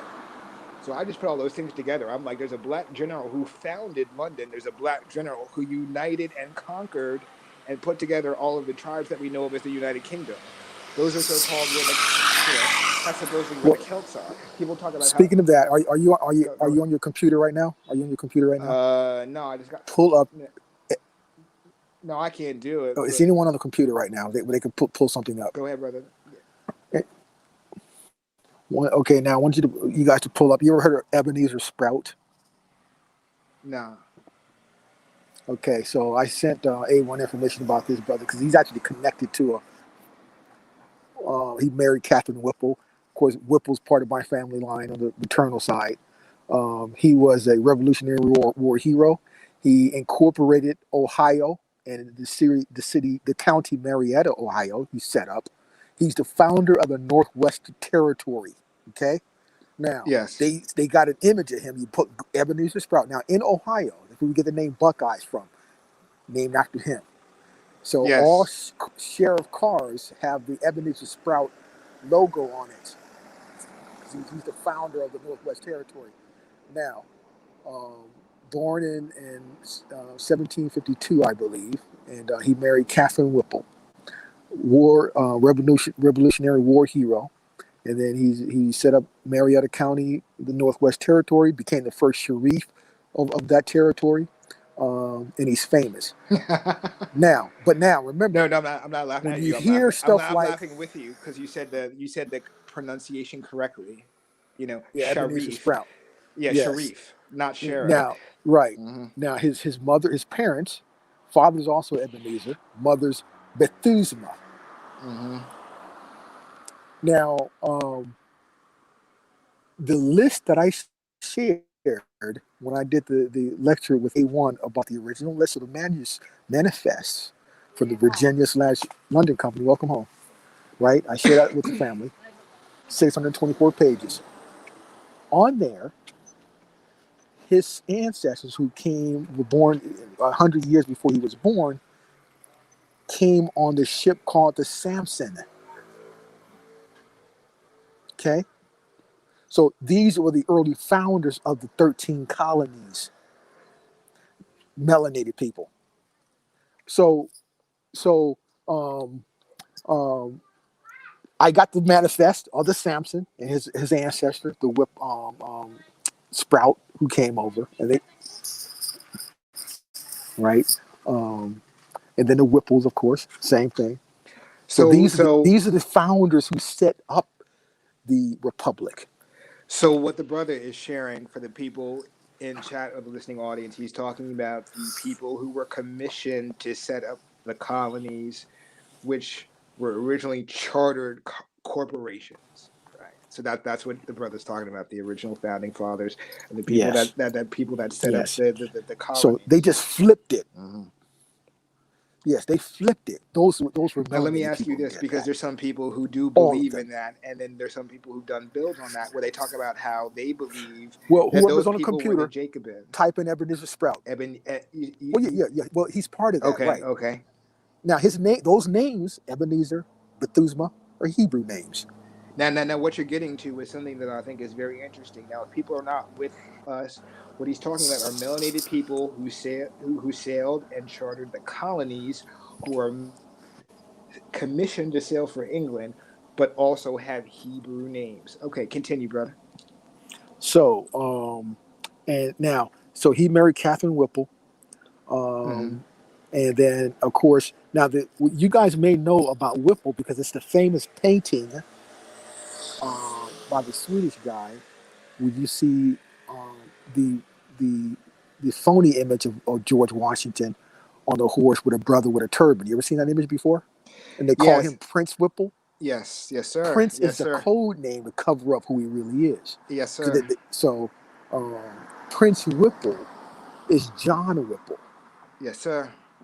Okay, one of the Mm-hmm. signers of the Declaration of Yes, Independence. sir. Yes, sir. Whipple is on it. Yes, sir. Whipple's on the So Declaration. Yes, sir. so now although Sprout was born in Massachusetts, and when he was of age, when he got married to Catherine Whipple, he moved to the same place where the Whipples were, Rhode Island, Providence, Rhode Island. The Whipples and the Gullies, all in that area there, right? So then he left Rhode Island to go set up the Northwest, find the Northwest Territory, Ohio, etc. I'm No. with you, brother. I'm with you, brother. Because some people do not have this knowledge, right? But they go on personal belief and theory, and it's something that people have been building on recently in terms of the what do you call it, the European Reformation of the church, and how Jacobins were coming over here for a long period of time, not just in one migration but the whole continental migration, right? And it wasn't until the 1850s did it really change over into a race-based society, that the original founding fathers were melanated people who associated and worked with the indigenous aboriginal nations here to have a coexisting law, right, that worked with their Right natural now, law. Right. right, and so the reason I brought up Sprout, because you were talking about the old England and all of that. So Yes. he's a descendant of William the Conqueror, of King Yes. Edward, of Yes. Charlemagne. He's a Yep. descendant of them. Yep. Mm-hmm. Whoever's on a computer, type in Ebenezer Sprout. There's an image of him, nappy hair, and a draw painting of him, And brother, right so, there in your face. I mean, that's But really good no one's history. never heard of him. Mm-hmm. So, the reason I say that it's good history is because, okay, so people forget that there was a long history of corporations and corporate charter, right? So, this is the history of the Tudors. The Tudors, the Tudor episodes that you saw on HBO. Flipping the script, because the Tudors was the first rewrite of European history, because the Tudors were melanated people. And they were the last line of melanated royalty in terms of my understanding. And that was the time when you started to have the more so-called pale people who were being chartered and commissioned, but they were being chartered and commissioned by us. And we sailed with them, which is why we get the stories of the melanated Sephardic Jew out of Spain and the melanated Sephardic Moor selling with the white man. And we get confused by this story, but at the same time, not realizing that we were still in positions of royalty. We were the rulers, you know what I mean? They were the indentured servants. You know what I mean? We were the ones training them up. We were already in positions of power during that time, right? That's how I see it. So people think that all of the positions, commissioned officers, right, all of the officers in the church, because it was one and the same, church and military, were all pale white people. And I see that's the lost history of the Jacobins. That's the lost history of the last generation of the black royalty, right? Because a lot of those Sephardic Moors were actually the old guard, affected by the dumb diverses, because it just didn't happen in my understanding, it just didn't happen. The law was passed 1450, but it took 300 years for that to actually roll around from the Eastern Roman Empire all the way over to Spain and England. So while Italy was on that shit, 200 years in the 1450s, it didn't hit England and Spain until late 1600s, 1700s. And that's when you get the great migration of swirled, so-called swarthy, whatever, people coming over here, right? I don't know. How do you feel Right. about that? So, well, yeah, you're right. And I've been on this quest here, trying to confirm the assets of my ancestors. And then early on, when I went to dig up some records in Shreveport, Louisiana, a few years ago, so I get this invitation. Somehow it got out. I get an invitation to join I don't know if you guys remember, the General Society of Colonial Wars. You ever heard of that? Yes, sir. So descendants of if you're a descendant of the Revolutionary War, you can join that society. But we already know what they're about, Yes, sir. because they got imposters there, Yes, sir.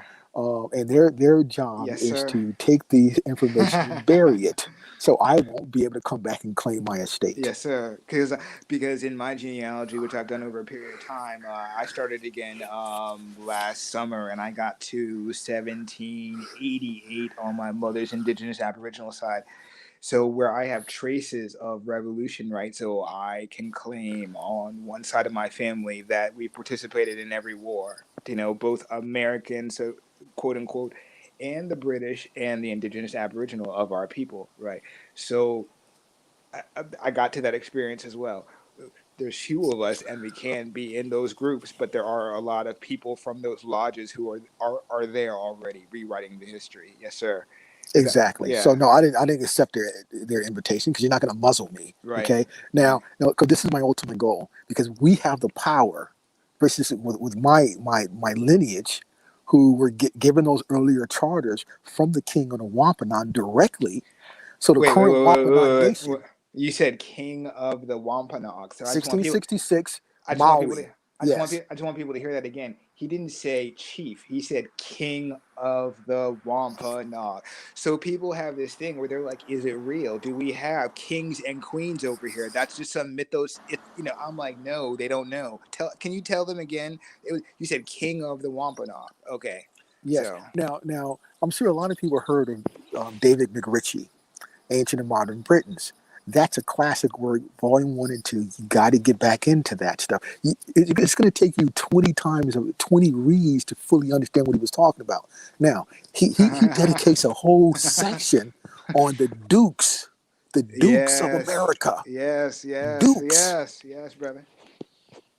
No, go ahead. So, Yeah, go ahead. so my ancestor on the Maori side got the charter from the king in the Wampanoag in 1666 to set up Smithfield, Providence, Rhode Island. Smithfield. Yes, that's where they were all living at. What? The gullies, the Whipples, and the Yes, Maoris. Yes, right in that area. Yeah. Yeah. So, Yeah. but my ultimate goal is to, once I file all my documents, make my declarations, is to reconnect and give the Wampanoag and those nations that are currently suffering under the imposters back their inheritance as well and status. So you're I talking can about. do that because I'm a descendant, and we originally dealt with them. Yes, sir. That's a beautiful contribution right there. I mean, you filled in a lot of history, filled in the history of the Jacobins and their migration over here, and how that fits in the 1600s with the first chartered corporate titles, and how the corporate titles were commissioned by both the church and officers, and giving evidence that they were melanated people. I think that's very interesting. And you talk about the Dukes of America, right? So yeah, no, go ahead, brother. I'll just let you roll with it. Yeah. Okay. So for me, I think that's interesting because a lot of people don't connect that, right? So the dukes and the archbishops, of this and that, right? Because dukes have duchies, don't they? I mean, that was my understanding, right?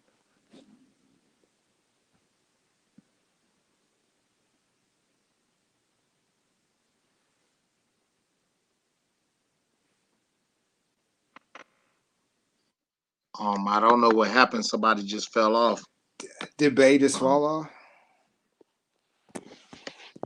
Oh, I thought that was you because you stopped talking. Somebody Yeah, I think just that was fell Bay. off, I man. was waiting for him to respond, and then I sort of checked. I looked at the chat and I looked at the board. Yeah, I think that he dropped off or something.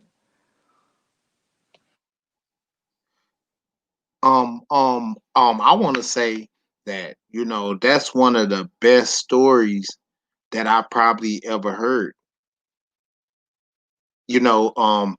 So what I mean by being profound and everything is like a lot of us don't get to travel anymore, and Mr. Bay has traveled and told stories that are very profound.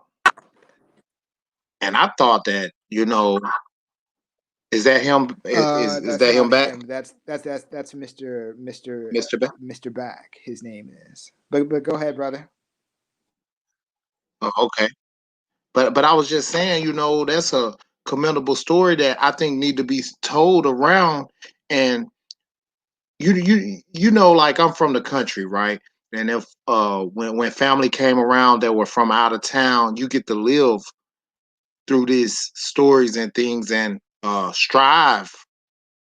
You know what I'm saying? It give you a different vision of, okay, so you talking to duchess and queens and you in castles and um planting flags on top. Not really, but you know what I'm saying? Yes, Like sir. like the whole story is profound, man. Like for a kid, like I consider myself a kid at this point, listening to that story that I haven't made it to. So as a kid listening to that story, just imagine how profound it is to hear um different people give kids stories like that in their neighborhood, or just to know somebody that have experienced it. Yeah.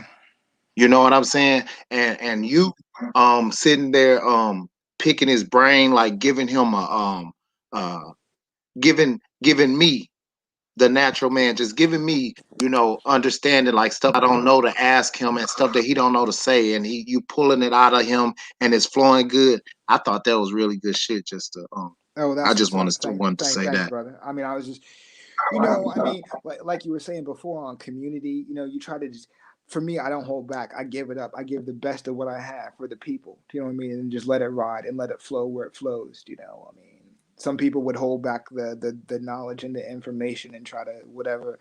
See, for me, I just give it up because that's why we're all here to learn and piece it all together. And yeah, I just, I had pieces myself.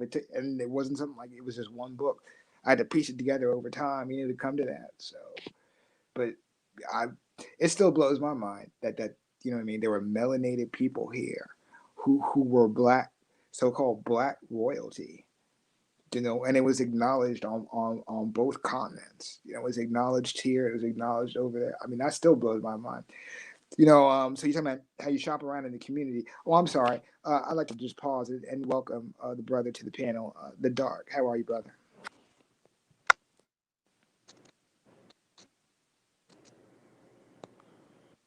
Man, feeling fine, brother. How about yourself? I'm Halito doing to all everybody. doing all right. I'm doing all right. Just wanted to give you a Peace, chance to brother. speak your mind there, brother. Go ahead. Man, brilliant scholarship, first of all. Brilliant scholarship. And I was gonna add to what you guys were articulating in the scriptures in Second Kings. It talks about a particular bloodline um, being cursed with leprosy. And it speaks on each generation after that they were gonna have leprosy. So this is in Second Kings, right? And now, when people of British royalty, they always try to connect their kingship to Egypt or Israel somehow. And so, but it teaches us that those holy people went to the four corners of the globe. And so they may have some type claim. And we were speaking the other night how a group of them may have evolutionized from us. Well, with this generations of leprosy, these people became albinos. So in Ireland, we have what the leprechauns, for which St. Patrick's Day is named after. And if I'm not mistaken, St. Patrick's Day that was commemorative of of a massacre, like a mass a cure, to where they killed a lot of people at one time. And these people were supposed to be the Twa people. And a lot of the Twa people, some of them practice dark arts. A lot of our people that were melanated that went to the north practice dark arts. Hence wise, we kind of experience some of the social brutalities or social economic experiments that we see today. That's just the evolution of that over time. But these leprechauns, if you break that down, it goes to leopard kings. These were those leopards that went into the north and then also took over Ireland, the UK, and now the Greeks. The Greeks had a general, I believe his name was like um, hmm, Brutus, and they went up into the ancient land of Albion to slay giants. When the giants fell, just about every continent speaks of giant. I mean, speaks of dragons, but over here. I don't know if this was the first continent where they slayed the dragons at, but the Greeks sent a special envoy up to what we call the UK today to slay dragons in the southern UK, around what a town of York is, and that's where Britain gets his name, Brutus. He was a melanated general that looks just like he has a lot of astronoid features. He was a very melanated brother with like straight curly hair. It's a mixture. Um, hard to tell, hard to tell, but he had a lot of melanated phenotypes, and you brothers are speaking on that, and how much how familiar are you with the Leprechaun or the St. Patrick's Day story?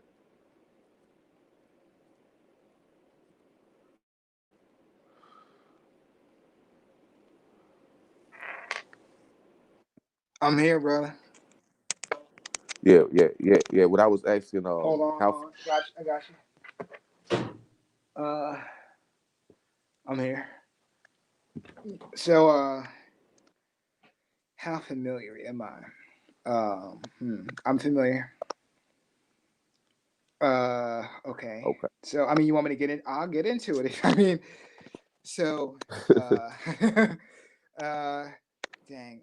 Okay. So, to my understanding, yes, dragons, leprechauns.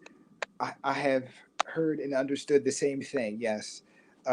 So, the um, it was easy for the melanated general to form Londinium because all of the people were melanated.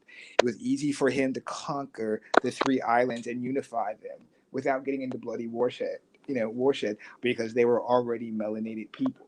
That was why he was able, this general, to deal with the different pagan tribes, supposedly, which is a terminology that the Roman Catholic Church uses, not the people who are indigenous to Europe themselves.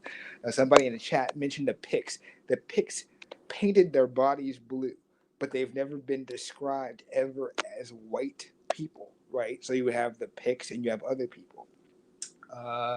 Terms that we know of, like the Franks, the French, the French were the Franks. You get into these different things, and you hear stories about the Blackamoors of Europe, and how there were black people all over the West, right? In all of these different countries. So if that's, I mean, that's how I see it. The okay, so I heard this. Can you hear me? Am I coming in? Can you still hear me? Yeah, we can Okay. hear you. Go Oh, ahead. okay. Sorry, I had some crackling in my headphones. So, when I lived in the islands, I studied under a teacher who was a Naga, and he went through the temple science, and he was an ordained minister of sorts and a doctor in Vedic medicine. He told me that story. And he was from the Americas, Chicago. He learned in India. He studied there for 8 years in the temples. He learned that story in India. And he said those were not our people. He said you can't view it on race. He said those were not our people, but they used our science. And I said, I don't understand. He said, you're thinking like a white man, black and white.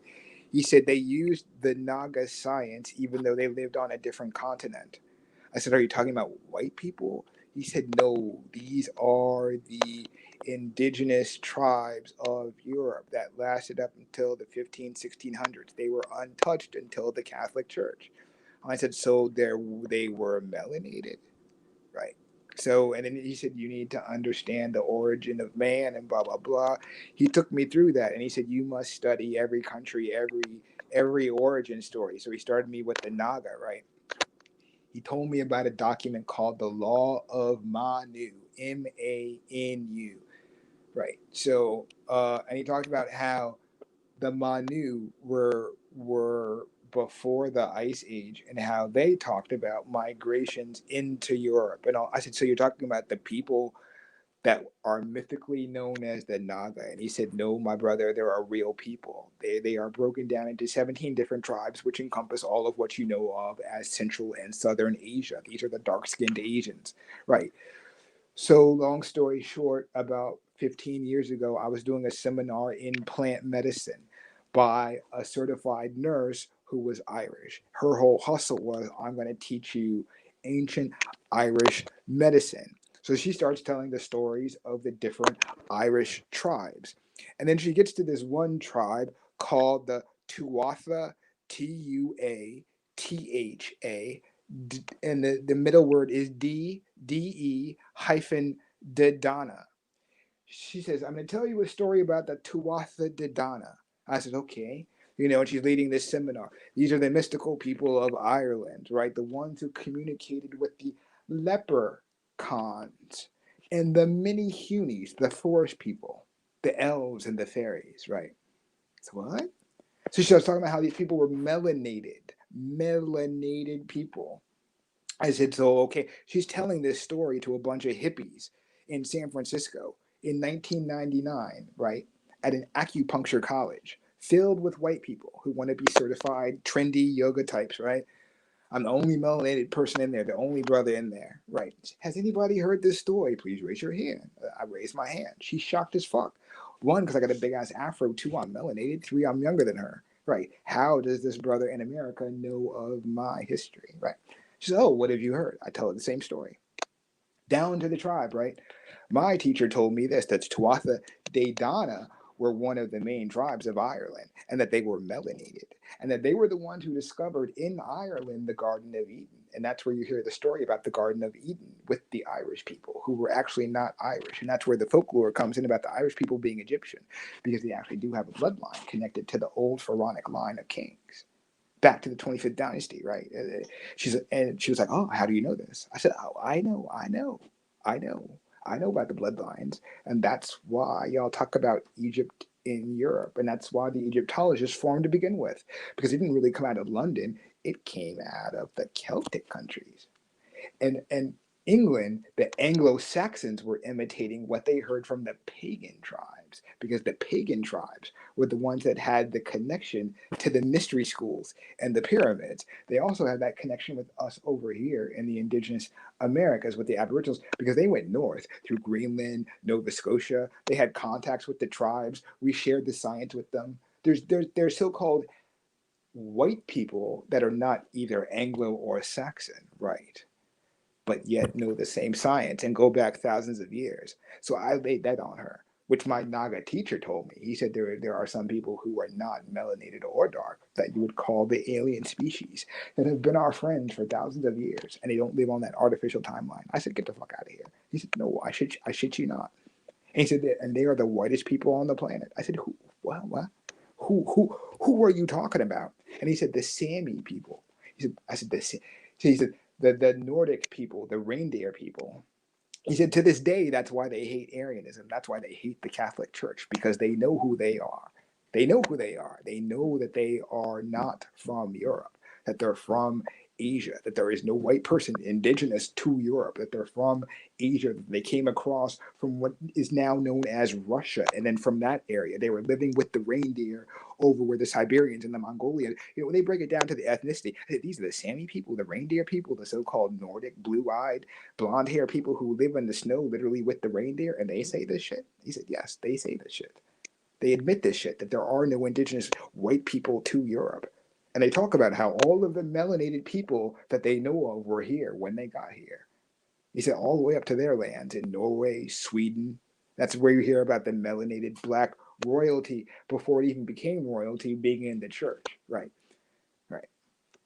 That's how I heard the story, and that the snakes of Ireland were us. So put it together now, right? The snakes are a sign of the underworld.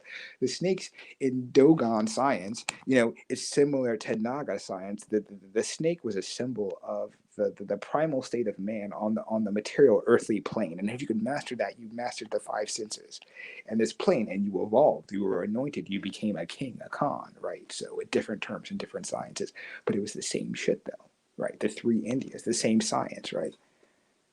Naga, so-called Kemet, and then over here, same science, right? So somehow they knew that in Ireland, and they were on that science, right? Not all of the so-called white pagan tribes, but those specific ones, which is why that is the original place of Rome and Troy, and that was where the schools met. That was the first world white society. That's where the original Rome was. Do you know what I mean? So we think of the mystery schools. Think of where Morocco was. They were learning in the mystery schools, but everybody's just about 2,500 miles off. You just take Rome, take so-called Egypt, and then just shift that west by about 2,500 miles, and it aligns with history, and it makes them an Atlantean colony, right? All of the history aligns, right? It fits into the mud flood story. It fits into all of that. So I laid that on her, and she was Irish, pure white, in 1998 in San Francisco at a fucking hippie medical college, and she confirmed all of that, like to my face, in front of my girlfriend, in front of hundreds of people who had paid tickets to hear this seminar on indigenous Irish folk medicine. And she's talking about how one of the tribes of Ireland has always been known since the beginning to be dark skinned and melanated. And they are the magical ones that talk to the fairy people in the forest and have the magical powers and have the so-called related bloodline back to Egypt, which is why so-called Celtic people believe in so-called Egyptology, but they don't identify with the London branch because they know it's corrupted. I said, what? All of this shit makes sense now. It's blowing my mind second by second. I get it now. So after the seminar, I'm talking to her. We're just rapping one-on-one, away from the paid so-called entertainment audience of it. We're really building personally, getting down to the good stuff. So, what do you think? And she's heavy Irish accent. I heard this and this, and she's naming counties and about records of this and blah, blah, blah. I said, well, tell me some of the oldish Irish books that you have. And we have books that go back to this time in all of the Celtic different languages. I said, do they name these melanated people? In these records, do they say they were melanated people? She said, yes, they say they were dark people. I said, how far back does this shit go in Ireland? She said, it goes back far. We have old history. She said, we have records that go back to 500, 200, right? Written in different Celtic languages, right? On paper in natural inks that talk about the Tuatha, and the melanated people. I said, what? So you're saying there's been melanated people in Ireland for 2,000 years? She said, that's our history. She said, not all, but that tribe, yes. I said, so there's 12 tribes in Ireland, and your history going back to the very beginning of everything Celtic in Ireland talks about this one melanated tribe that's been there, and the other 11 or something else. She said, yes. I said, and everybody in Ireland knows this. She said, yes. So I could walk to anybody in Ireland and say, have you heard of the Tuatha? And they're melanated. She said, they would say yes. The Tuatha, the mystical dark people, the whatever numbered tribe. I said, okay, you're just messing up my whole paradigm of everything I think about everything about Europe. So she said, everybody in Europe knows this. She said, everybody in Ireland knows this. I said, so who were the snakes? And she said, the snakes were the melanated people. She said, that's how Ireland became white. The snakes were the Nagas. I said, what? Wait, what? The snakes were the Nagas. The snakes were the Nagas. She said, St. Patrick drove out the melanated people. She said, replace snakes with melanated black man. St. Patrick was known for driving out the snakes, the Naga science, the people who follow the Naga knowledge, right? She said, isn't that your people in India? Naga, the snakes, Hinduism, two snakes, on the mystical blue head body, representing, right, evolution anointing beyond the material earthly plane, right? She said, why do you think the fable is about snakes? She said, we don't have fucking snakes. You know what I mean? I said, haven't you ever had snakes? She said, no. She said, ask anybody who knows anything about Ireland about ever having snakes in motherfucking Ireland. Since when? Never. She said, so what is the story talking about if we've never had snakes? Who were these fucking snakes they're talking about? Because she said, before that, we never had snakes. And she said, I'm from Ireland. My people have never been anywhere but Ireland. So she said, where are these snakes? Who are these snakes? Right. Never heard a fucking thing about snakes in Ireland. She said, but I've heard about Nagas. She said, I've heard about melanated people leaving my country. I said, oh, damn, you fucking my world up again. Again. Talking about Naga people in Ireland 1,800 years ago. Not necessarily from India, but people who were melanated indigenous pagans of Europe who happened to know Naga science, meaning they traveled there 7,000 miles away. She said, yes. She said it like it was no big shit. I said, you're a white person confirming that like we traveled before 500. She said, yeah, I mean, she said it like it was nothing. She said people in Europe know this. She said not everybody wants to admit it. She said, but people all over Europe know this. Right. She was like, y'all in America are the only ones who don't know your history. Right. Which I learned. That's interesting. Because when I traveled the world, everybody knows our history except for us. Everybody's like, yeah, the Phoenicians were there. And then y'all blended in and brought in the Hebrews from the old migration 2,500 years ago. And they migrated there several times, which is why all of us as white people love the Native Americans because we know who the fuck y'all are. I'm like, what? I've heard this shit for 25 years. Everywhere I go outside of America, everybody tells me who the fuck I am. Right. They're like, do you want to know why? Do you want to know why we love black people? It's not just because y'all can rap and sing and dance. We know who the fuck y'all are. That's why we love y'all. Right. what are you talking about? God's chosen people. Why the fuck do you think everybody's on your swag worldwide? Right. It's not just because we like the color of your skin. Right. I was like, damn, y'all fucking me up and shit. Y'all know this shit? I said, sure. What do you think we're gonna do? Just go around and tell 35 million of y'all?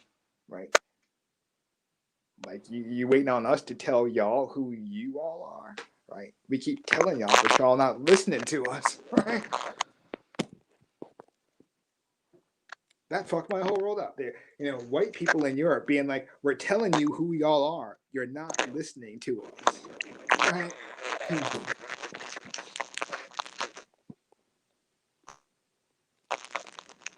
Somebody saying something?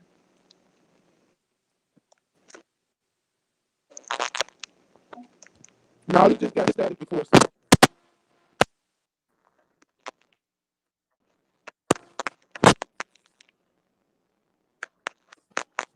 You kind of unclear, brother.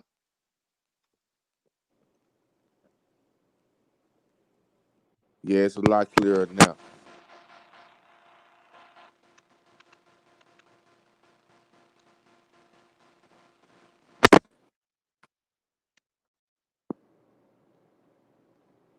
Yeah, well, just to kind of cover what the brother was saying, the Semi people in northern Scandinavia, they did a DNA test and they compared cultural traits and similarities with the indigenous tribes of Kazakhstan and Mongolia, and the oldest of their DNA traces back to eastern Kazakhstan, and they have the same cultural traditions as the tribes in northern Scandinavia as they do in Central Asia and Mongolia. They live in the houses upstairs from the animals. The animals live on the lower floors. They have the same fashion trends. And so what the brother was saying about the people migrating from Central Asia, it's a lot of scientific documentation to trace that.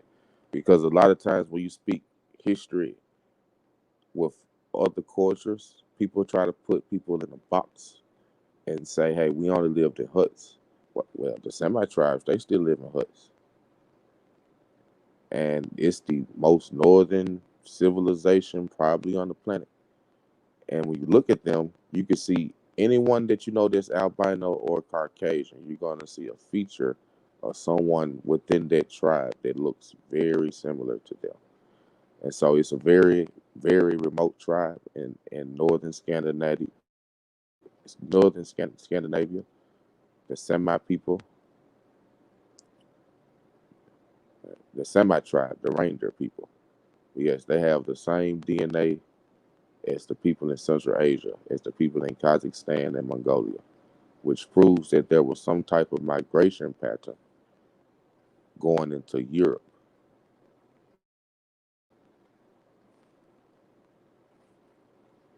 And what I was going to ask the brother was with that being said, and we're kind of on the tail end of the 2020 election.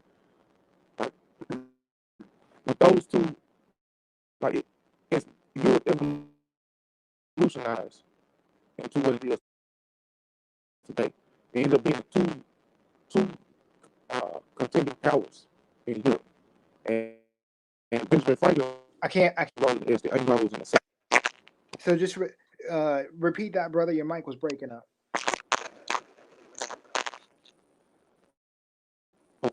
Okay. I was saying that You better now. Europe has Europe has evolutionized over time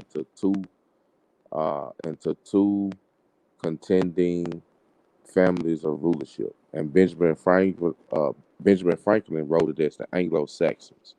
So with this presidential election, and with all of the books that was rewritten in the 1800s, and they were laying out prophecies of the next three world wars. Um,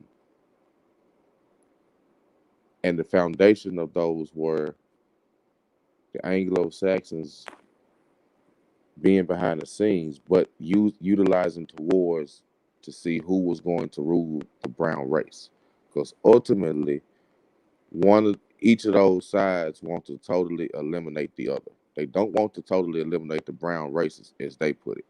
But the Anglos want to totally eliminate the Saxon, and the Saxon want to totally eliminate the Anglos. And so you described that history piece very well. And the reason I asked you that was to see, okay, if it's Ireland is still fighting with the UK now because they don't want to go under, they don't want to go under full absolute control of the Catholic Church, and you explain the reasons behind it very thoroughly, because because it doesn't align with the facts that were carried on in their cultural traditions.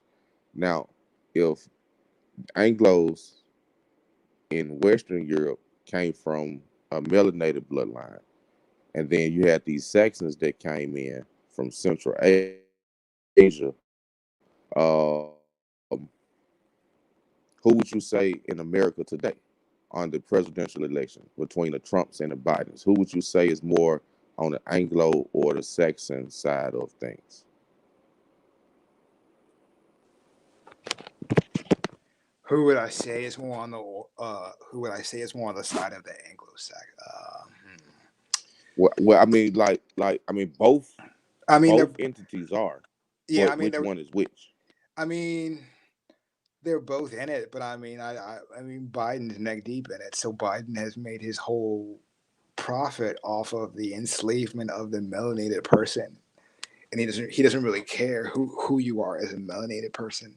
So, I mean, you know, I'm not saying that from a political standpoint. I'm just saying it from a investment factual based standpoint of how people make their money and who their alliances and confederations are made up of. So in my history, Biden's whole political career for 45 years has been in Delaware in establishing a tax haven for world criminals, and his major financiers are global banks, which are the same people, and the military, because Delaware is a major naval port, right? His third biggest group of support comes from the Fraternal Order of Police. So he made the majority of his money investing in private prisons, the crime bill, right, the weaponization of the melanated man for the artificial war on drugs. So that's what I see. So then, would you say he's more on the Anglo side of things or the Saxon side of things? I would say he's more on the Anglo side of things. He tries to cover up his Catholic roots, but he's been a lifelong Catholic. So, taking us back to Europe and the Jacobins. When you were talking about the brother before on the panel was talking about the history of the original colonies, right, and the chartered corporations. So people forget in that time period there was a big war going on where Spain was fighting England and France were going through it. Then Spain went through a civil war in the 1800s, you know what I mean? All that stuff. Like Spain went through a civil war, France went through a civil war. I mean, yeah. So Spain had a strong armada, and then by the time we get around to Revolutionary War, 17. I mean, by that time, their armada had been wiped out. The Portuguese Spanish Armada was never again like what it used to be. That had to do with the wars they were fighting in Europe, and those were all church based. Those were church based wars, right? So to this day, that's why you have the IRA, right? The whole Irish terrorist thing that was based on the church schism, right? Ireland said fuck that, right? Half of Ireland split, and they said realign with the rule of Catholics, and the other half of Ireland said no, fuck that, right? So, which is why to this day the church is still mixed up like that. Roman Catholic Church took over Ireland, and it's all messed up now. The church recommends somebody to be the archbishop of that area, and then it's approved by the prime minister of the government. So it's totally different over there. They still have church and state like heavily mixed together, where it's one and the same. It's the same thing in England. Like if you want to be the head archbishop of Canterbury, which is like the archbishop over all the fucking English churches, like through all of England. The church has to nominate you, but you're only approved if the queen approves you, right? Which shows how the queen is choosing officers of the church, right? You know, the mixture of royalty and church going back to Rome, and how they're sort of one and the same over there. Like if you're an agent of the state, you're doubling as an agent of the church, right? And over there it's known and accepted and admitted, and you're one and the same, right? So being a knight in the English government is the same thing as being a knight in the church. There's no separation. You can't be a knight in the government without being connected to the church, which goes back to Rome, right? So that's why you have the whole thing in Ireland, you know, the fighting and the terrorism, and they're like, fuck you, right? Even to this day, Ireland and Scotland say we would prefer to be an independent country and not under British rule. And it's because of that reason, because England fell back under Vatican control, right? And that's why you have the division now in the United Kingdom, where they're like, if you're going back under the Vatican, then fuck that. Because we unified to be strong against the Vatican Church, which is why the United Kingdom came together in the first place by melanated people. A melanated general, you know, and everybody in London knows this history.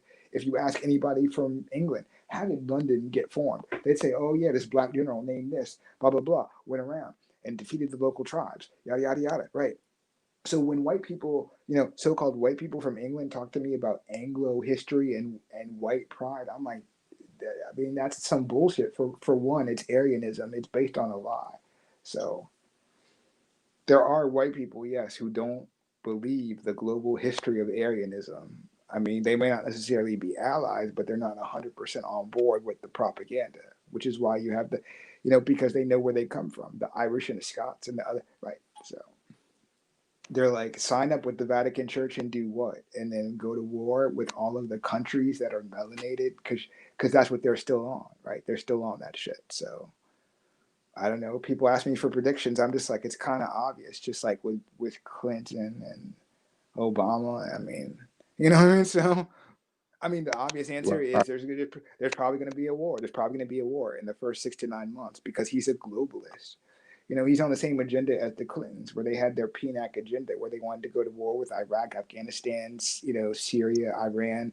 These are the last countries that are free financially, that are not on the Federal Reserve. So right now we only have two countries left, right? There's only two left Right. that are not on the right. So I mean, so people say, what is he going to do?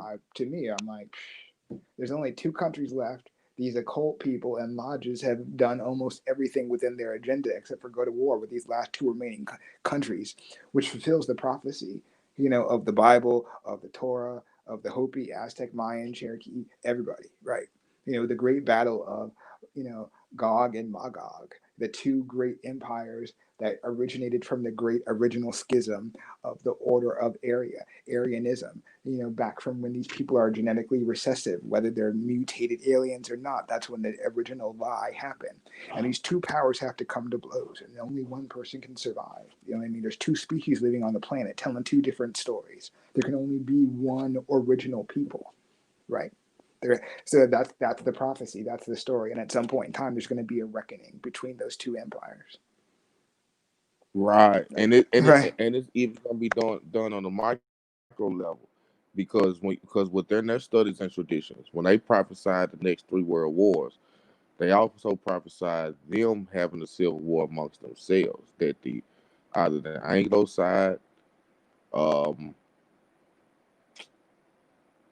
either the So, Anglo side demolishing the Saxon side totally, or the other way around. And I felt that Trump was more so on the Saxon side, and it's very yes. important to know, because all of our presidents and leadership is all kind of based, and it all has some type connection going back to Europe.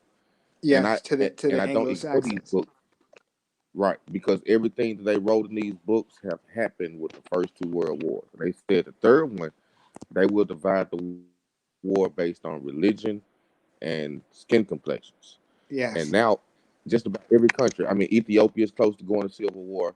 I mean, whether it's bigger than Trump or Biden, the Yes. world is getting ready to go that direction anyway. But Yes. knowing where, you know, what aligns, who's who. Because when you go into a study who the vice president is about to be, and study who her family was, like I mean, her name represents destruction. Whose name is this? And so, huh? Whose name? I'm sorry, brother. You Our cut out. alleged new vice president. Oh, our alleged leader. You're talking about? Oh yeah, the elections. Yeah, his name. You said his name means destruction. No, I'm sorry. You cut out, brother. Yes, no her, no her, Oh, you said her. her. Oh, her name. Her name. I got you. I got you. Yeah. Right, So, no, yeah. I think they're. right. I think we're in that Because I now. did No, go ahead, brother. right. I just find it think, man, it's been people that's been Uh, Congress. I mean, there's been Congress officials for decades, Go ahead. Hit your mic, years. bro. She came right into the game as senator. Senator is every 6 years. Mm-hmm. Are you able to hear me? Yeah, I can hear you clearly now. Yeah. Mic check. Okay. Yeah. She came politics as a political career way longer. She came as a senator. That's way more powerful than a congressional office because that's the upper house. That's every 6 years. That's just like a judge. And so, like, I don't think any of that is by accident. Like, she wasn't married, and study her family tree, and it's bigger than what's going to happen worldwide, but what's going to happen down the street from us. Because I mean, as we explained the other night, how this whole infrastructure is built, we got people man, that's finna be. I don't know how long Biden is gonna be there, and so if she's gonna be our leader, we got people who haven't been here as near as long as our grandparents or our lineage running the country, which is Mm-hmm. gonna bring more outside influence. That means that's open borders, high taxes, um, forced vaccinations that have metals in them that make people think on a lower vibration or zombie like. And Mm-hmm. so it's so that's why I was asking you those questions to better understand who these characters fit in the narrative and in prophecy. Because no matter who the leader is, their work what whoever the leader is that is selected over here is working for either the Anglo agenda or the Saxon agenda. Because Mm-hmm. those two sides, they want to deplete the other side to where they don't exist anymore. And so understanding the history of the Anglo-Saxon to even see what is where this thing even started at. I mean, it started before the conflict began, before the 100-year war. I mean, Mm-hmm. so then going back to those two competing lines in Europe, you had one that had always been there. Then you had one that came there new. 'Cause I've been trying to get a better grasp on it because if we understand exactly how this thing unraveled, then we know exactly ahead of time, and we have So accurate foresight of their moves today.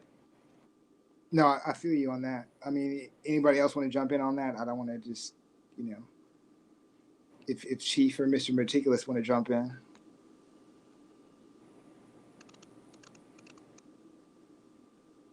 Well, I mean, for me, yeah, I mean, I think because we live under their system. I think we're going to experience the effects of their tribal war. And I think you connected it real well. I don't think it ended, with the colonies and the Revolutionary War and the Civil War. I think it's a continuation. I think World War One and World War Two don't really fit in terms of the numbers because they should be more accurately called like, you know, regional conflict number 17, regional conflict number 18, right? I mean, they call it wars in the sense of their history, their version, because it involved all of them, within either the Anglo or the Saxon dynasties and duchies and all that good stuff. So, it didn't really include all of us, but it included all of them. So that's why they look at it as a world war, because all of their empires were involved. So all of their world was at war, right? So that's how I see it. Where, you know what I mean? The rest of us are feeling the effects of them having a tribal war, that goes with them wherever they go for the last couple hundred years. And so they happened to land over here, and so they brought their conflict with them because that was a European church-based conflict that had nothing to do with us over here until they brought it here with their religion, right? So Right. But on yeah, top of their ancient brother that went east and became the Mongolian, they're yes, also they came from the west, and now you got this Caucasian albino that came from the east, yes. and so So it's some of them will line up together, yes, and I think it's going to be along the lines that you said. What we talk about, natural law, natural science, and the other side will be those who consciously choose to live in an artificial timeline, right? You know, those who know the history of their people, but they choose to live in this artificial timeline, which is based on the Gregorian calendar and Roman Catholic rewriting of history, which touches on all cultures and religions because they're the ones that rewrote the Bible, you know, and they rewrote the science of India and the Naga. They're the ones who wrote into our education, not just here, but worldwide, the ideology of Aryanism, right? You know, the white, so-called white people, Albions, seeding intelligence through their travels to all.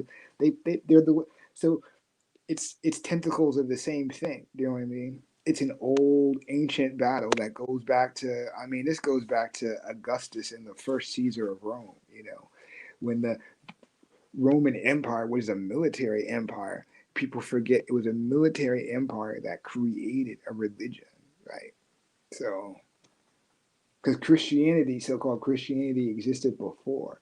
When the military created the religion known as Catholicism, it was to subdue the pagans. The pagans, right, right, the pagans.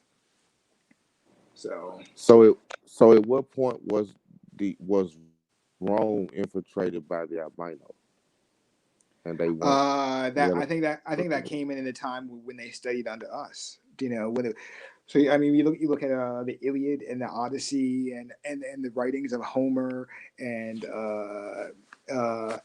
I mean, all of their so-called first line, you know, philosophers, you know, everything, you know, from the math to the actual earth-based science, they were studying in our melanated lands. So they make us read Western history, right? They make us read Homer and the Iliad and the Odyssey, and he tells it himself that the best and brightest of Greece studied in the land, right, of the melanated people, right, for 1,000 years. For 1,000 years, he says, for 1,000 years, we sent our children south to the lands of the melanated people of Kemet, right? So how can Greece be whatever? So, right. I mean, that's what I think. That was the first closest greatness that they had. And it wasn't even a pure so-called white society. It was a swirled society, right?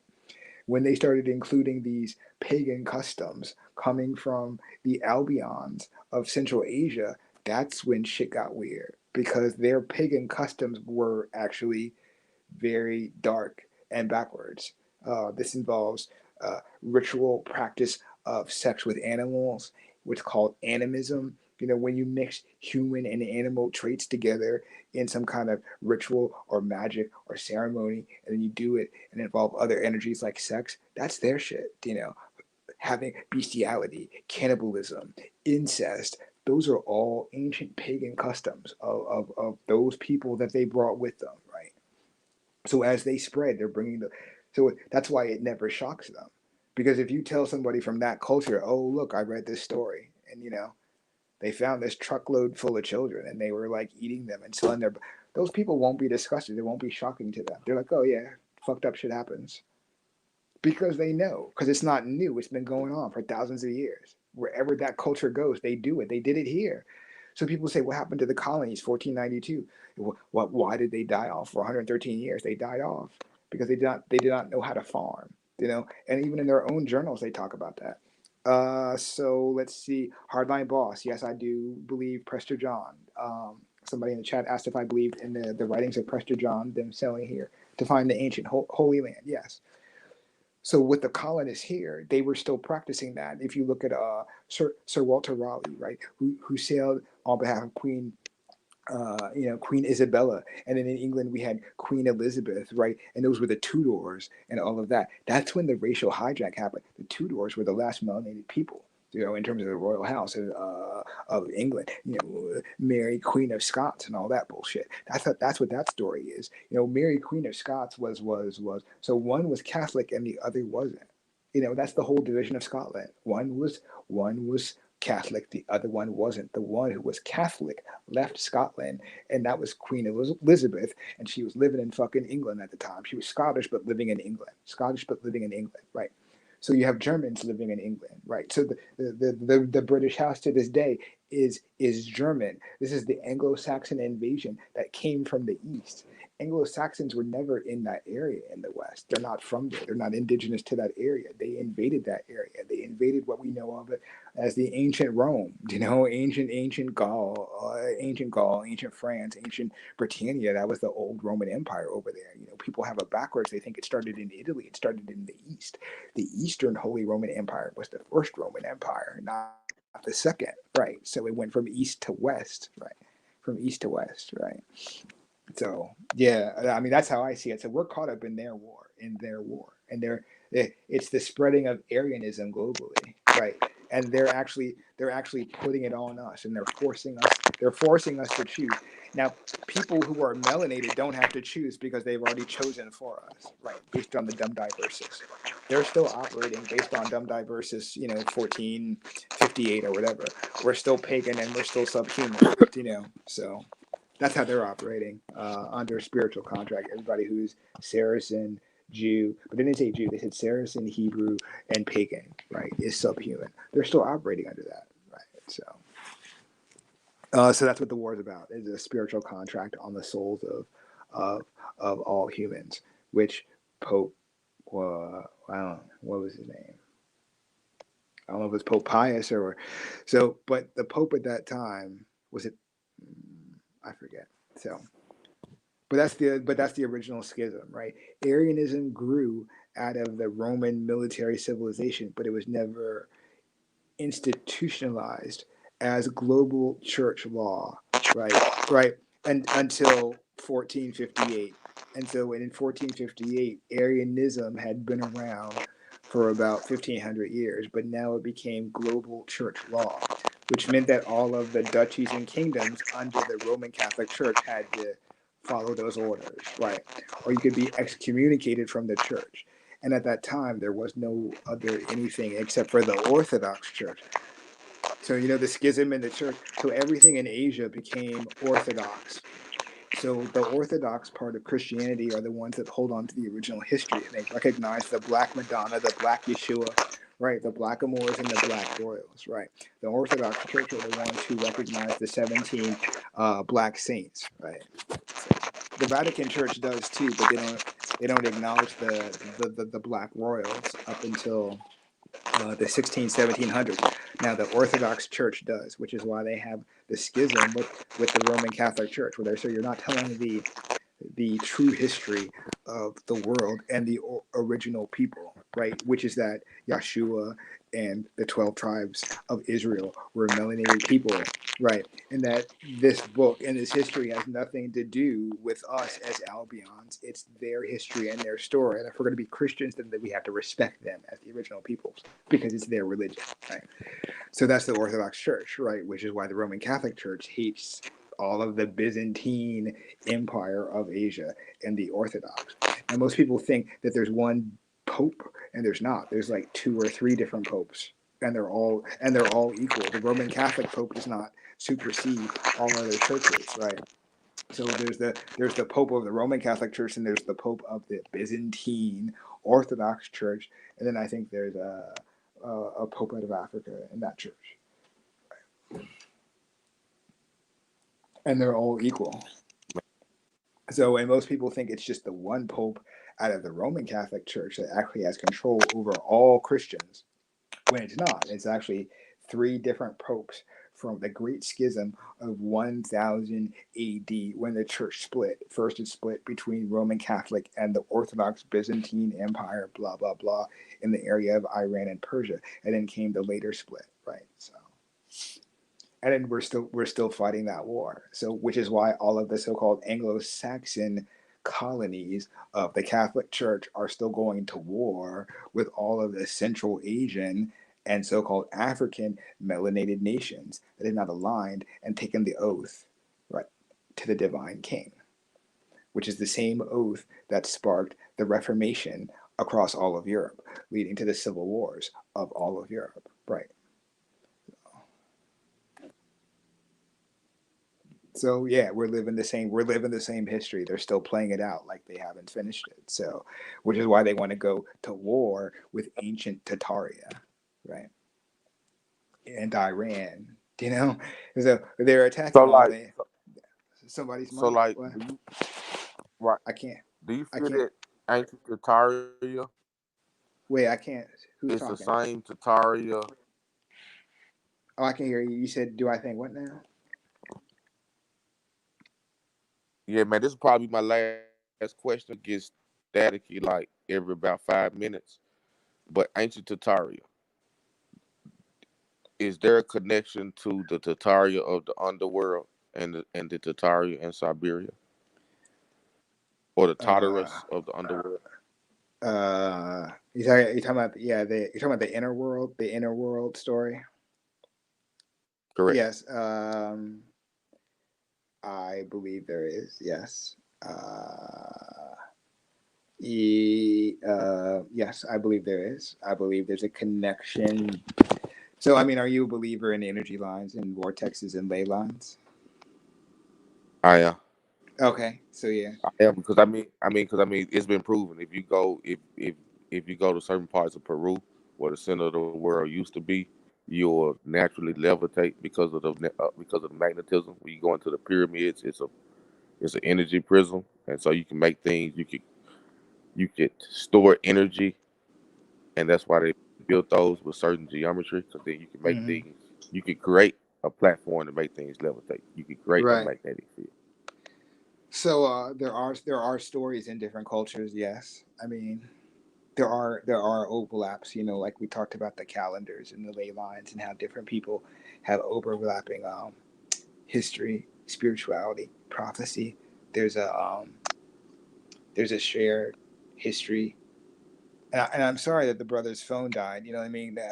Because you jumped on as soon as the other brother's phone died, and he lost the panel and stuff, and he was dropping that good knowledge on the Asian ethnicities. If you caught that part, he was, and so part of our history. We talk about it very generally, and he had a good point that we talk about Mongolians, but we don't actually name the ethnicities and be specific, which would nail it down to nationality and migration.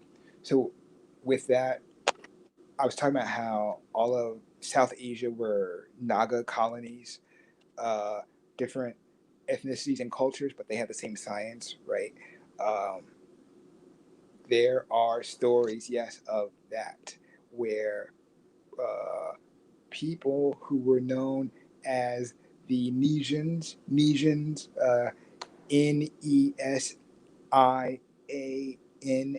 the Nesian civilization was a confederation of over 100 different ethnicities that made up all of Oceania, the Pacific, and Australia, New Zealand, India, uh, and all of Central and South Asia. So that would be the countries of like Thailand, Cambodia, uh, Laos, Vietnam, uh, and the Koreas, and then it stopped there. And then in Northern Asia, you have the other uh, Mongolian and ethnicities that are lighter, like the Huns. The Huns and the Mongols went to war. And the Mongols actually formed their own empire.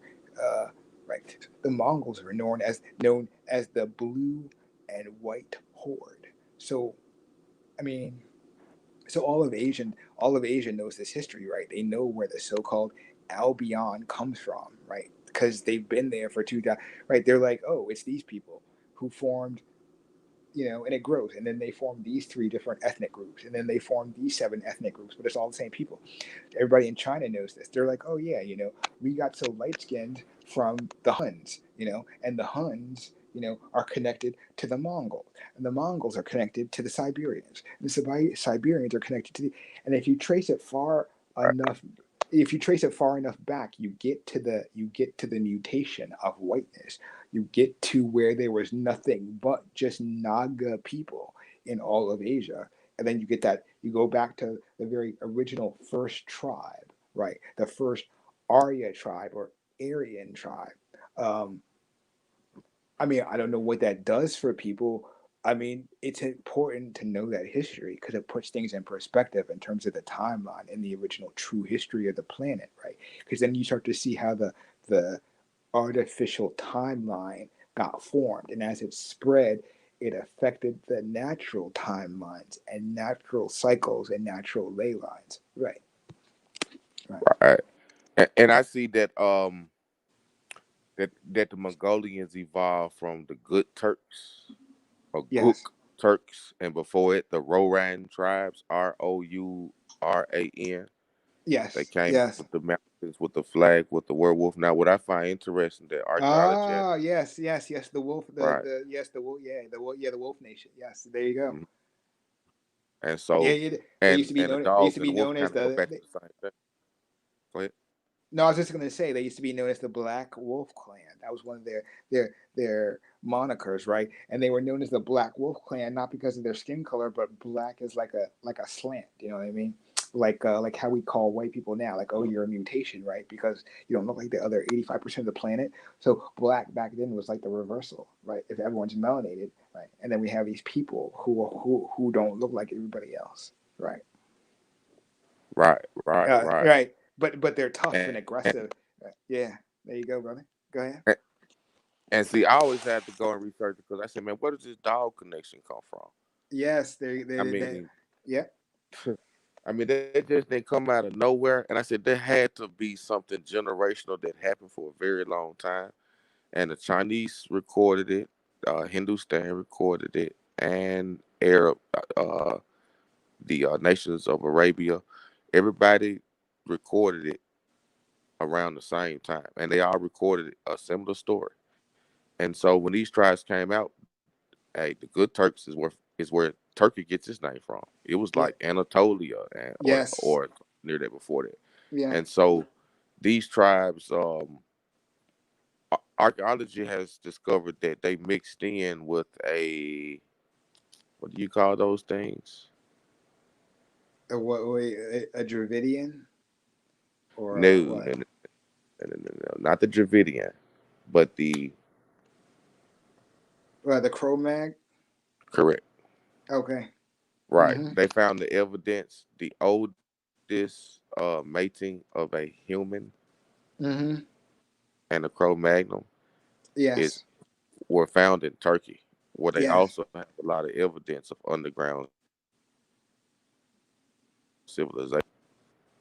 And so, Oh, because it is a lot of reports of some of them coming out melanated. yes.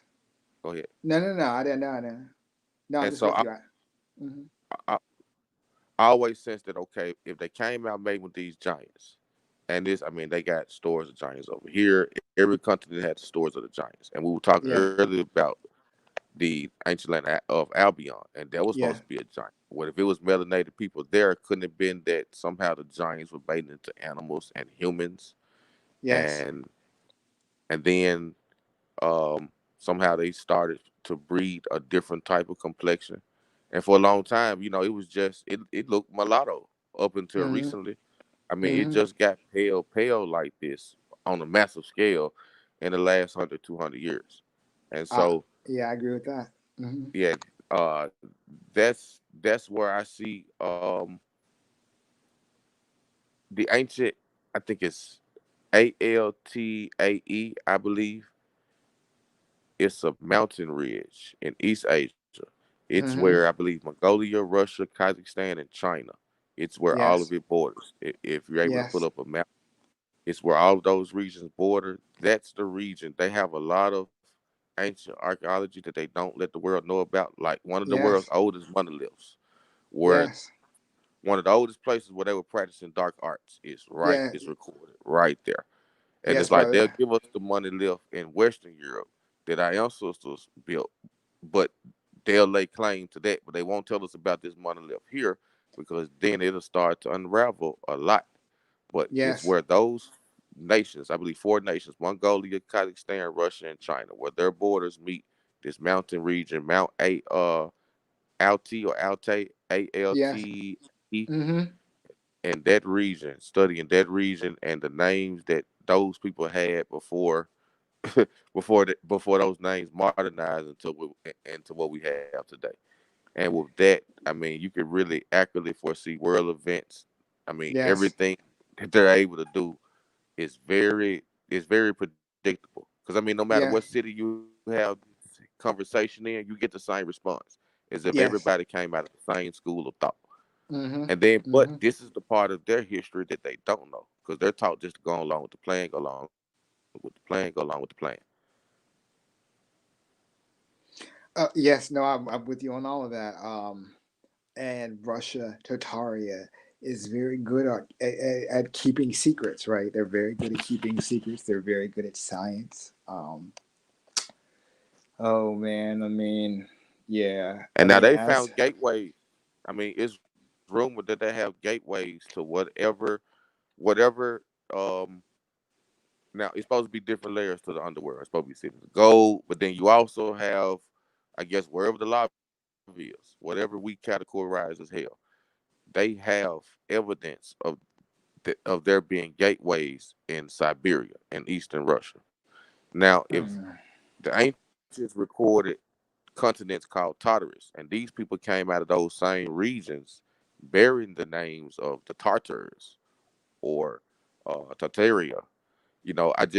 And they had a lot of the same mm, customs mm-hmm. of underworld traits that were recorded in ancient civilizations.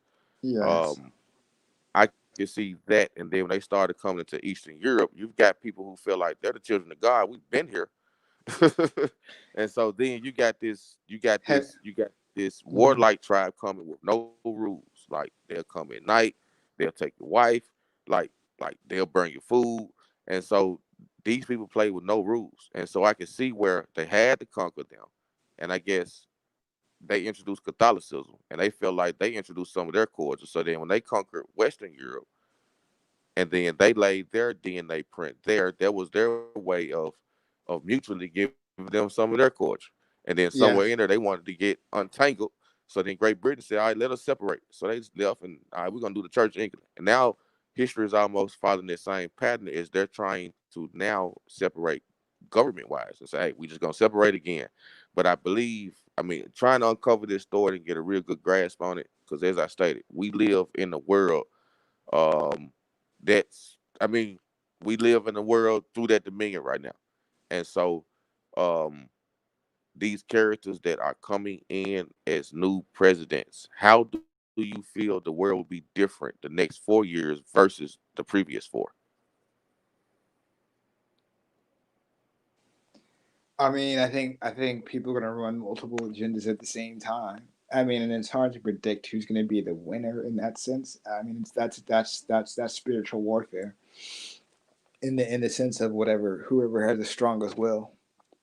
Back to your question of the two competing factions, and how does that play out? So, yeah, I mean, is there an underworld, inner world? I believe so. I mean, yeah, yes. I mean, there's stories of that.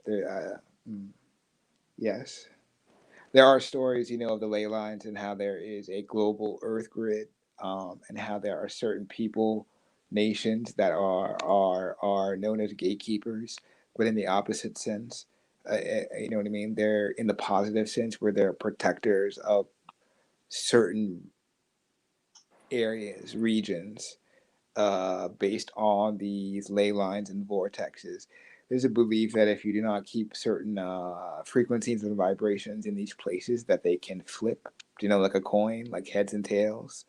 Uh, that you can use these frequencies, and what changes it is the intention, right? Uh, hmm. Okay, so it's like a doctor and an assassin. So what's the difference between a doctor and an assassin? There's really no difference because they have the same body of knowledge on medicine, right? And the body. The only difference is their intention, right? So an assassin studies the skull and the brain just like a doctor does. The only thing that's different is their intention, right? So one's trying to build up and heal, the other's trying to harm, but they're using the same physical points, right, and the same science, right? It's sort of like that. So that's, yeah, it's the same ancient battle. There are so there are guardian nations, and not all guardian nations are indigenous or aboriginal uh, in title, but they are aboriginal as first primary people, uh, and it's a battle between those two sciences. The artificial knows of the real. They both know of each other, and only one side has plans to cancel the other out. So it's like good and evil. It's like somebody who doesn't believe in being offensive, and being violent, but they believe in self-defense, right? But at the same time, they're saying, I don't want to fight with you, but I'll defend myself, but I'm not going to start it, right? Because it's against my spiritual law. The other side has no spiritual law. They have no code. I mean, they do, but it's not ours. It's different, right?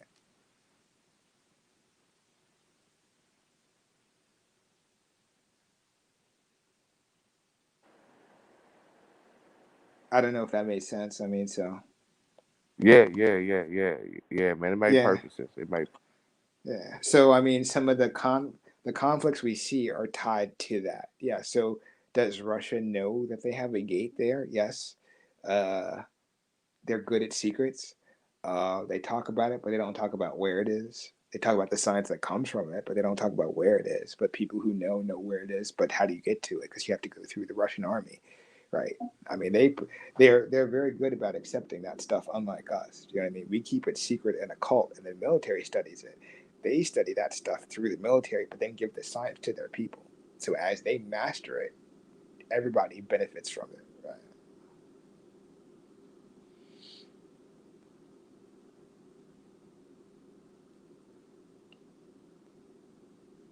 Yeah. So there's that. Um, yeah, and there's gates in other places too. So I don't know if that interests you, if that's what you want me to talk about. But it seems like we have the mixed children and their inner Earth friends at war with their parents and natural people of the land. Hardline, yes. So someone in the chat, for the listening audience, says it seems like we have the mixed children and their inner Earth friends at war with their parents and natural people of the land. Yes, that's a good way. That's a good way to put it. Yes. The children are fighting the parents. Yes. Yes. Yeah, that's definitely a good way to put it. The children are fighting the parents. And the children are fighting the parents based on what the parents taught them, right? So it's like you being a warrior and you teach your children to come up and be warriors, and then as soon as they get half of the lessons, they think they're the shit, right? And want to put it on you, right? You don't really want to smash them out because they're your bloodline and your child, right? Now, in this case, they are not our bloodline, but we are benevolent, and we're like, okay, we're granting you space to exist on this plane, but we don't want to really smash you out. Like we could do that. We've had the ability for thousands of years. We're trying to be benevolent about it and let you exist, coexist as a secondary species, right? But if y'all want to keep acting up, right, we could just annihilate you because they've never been more than 15% of the planet ever in their existence, right? And that's why they have a genetic cellular fear of us, because they know that their entire existence for all of time is in our hands. That when we get tired of them, we can be tired of them forever. Right?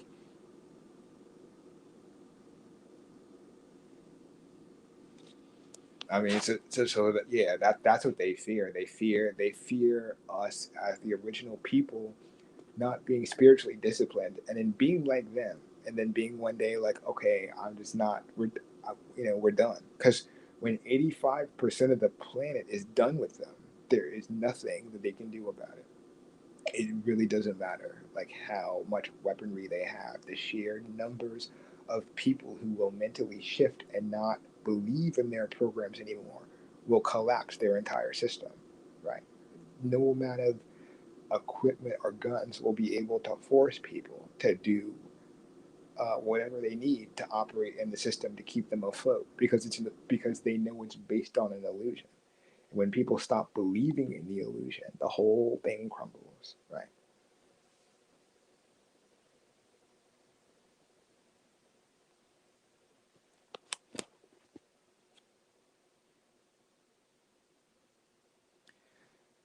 December 21st, 2012. Well, so the Mayan calendar is based, well, first off, in terms of our science, we had all of the charting. We did sun and moon, and sun and moon cycles fall into the religions as well. Some are not sun or moon based, some are star system based. Okay, so like Christianity is Christianity is a solar religion. It's a sun based or sun worshiping religion, right? Islam is a lunar based religion. They operate on lunar cycles in terms of appropriate times to do ceremony or ritual or manifestation, right? For us, it's based on sun cycles. During the daytime is when we meet. And these are not just happenstance things that's planned based on, right? So some people are star based. Star based cultures and civilizations incorporate both the sun and the moon and their triangulation to other cosmic celestial objects, right? So if somebody was in a star based cosmic system, they would map and coordinate not just the sun and its different cycles or the moon and its set cycles, but they would also, let's say, map other things like asteroids, uh, comets, rogue meteors, uh, the events that take place with stars. So they would map into their cycle things like stars dying or evolving. So we have different names for different types of stars, right? And then stars in their different phases have different names. Like a dwarf star is a dying star, and as it burns out in terms of gases, it goes through different phases. You can tell a phase of a sun, like a living entity. You can tell how old it is based on its uh, chemical and physical based reactions within it. Like our sun doesn't actually have a physical surface, it's just a ball of plasma, which gives the illusion of a surface because it's so hot that nothing past that point in the material form can exist. So if you think about an intensity of heat that is so strong that it can melt everything known to the human mind in terms of material and the things that we can't even think of in the cosmic realm. So, yeah, the star based systems mapped all of these things. The Mayan cosmology is a star based system, it's neither solar or lunar, as many indigenous and aboriginal calendars were. We are now ending the fourth world within the Mayan cycle and cosmology and entering the fifth world, right? So the Mayan calendar. Oh, welcome back, brother. So Thanks, man. Somehow I got nothing, brother. Appreciate you. oh yeah. So the Mayan calendar operates on what are known as Baktun cycles, and there are actually I forget if it's 3 or 5, but there's at least 2 different. No, there are 5 different ways. There are 5 different cycles within the Mayan calendar. It's a very complex system. The normal system that most people see of the Mayan calendar is what we know as the long count calendar, which is the complete cycle of what is known as the great year or precession of the equinox. So if you think of it in terms of the zodiacs, each zodiac. So first off, Western science messed it up. They go on 13 13 month, 13 month, 13 moon full year cycle, right? 28-day cycle months. So there's that, right? But it still equals the same amount of days per year, so forth and so on, right? Each Bach tune in the Mayan long count cosmology equals 2,000 years. You have 13 Bach tunes, 13 zodiac-based ages, just like in Western cosmology. So in each one lasting for 2,000 years, right? All 13 together make the complete zodiac. As we move through them, that's what is known in Western, what am I trying to say?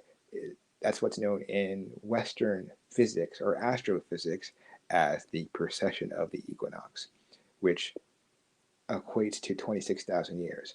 If you Google NASA precession of the equinox, this is sound science that is taught all around the world. So their science actually comes from our science in terms of solar documentation and lunar documentation and star-based celestial body documentation. Uh, mm, uh, mm. We were the first to map the Milky Way galaxy, and not only the Milky Way galaxy, but we have mapped 7 to 8 other galaxies in our hemisphere of the universe. So we live in the Milky Way galaxy. The galaxy itself has, okay, so our solar system has the main 9 planets. A galaxy has and can have up to hundreds or thousands of solar systems within it. The one constant of every galaxy is that it has a dualistic sun, meaning that every galaxy has at least one light and one dark sun as a celestial object or event. So Mayan cosmology recorded all of that. Every little thing, every asteroid, every comet, every piece of debris, right. So, and it recorded that in terms of its influences on the people.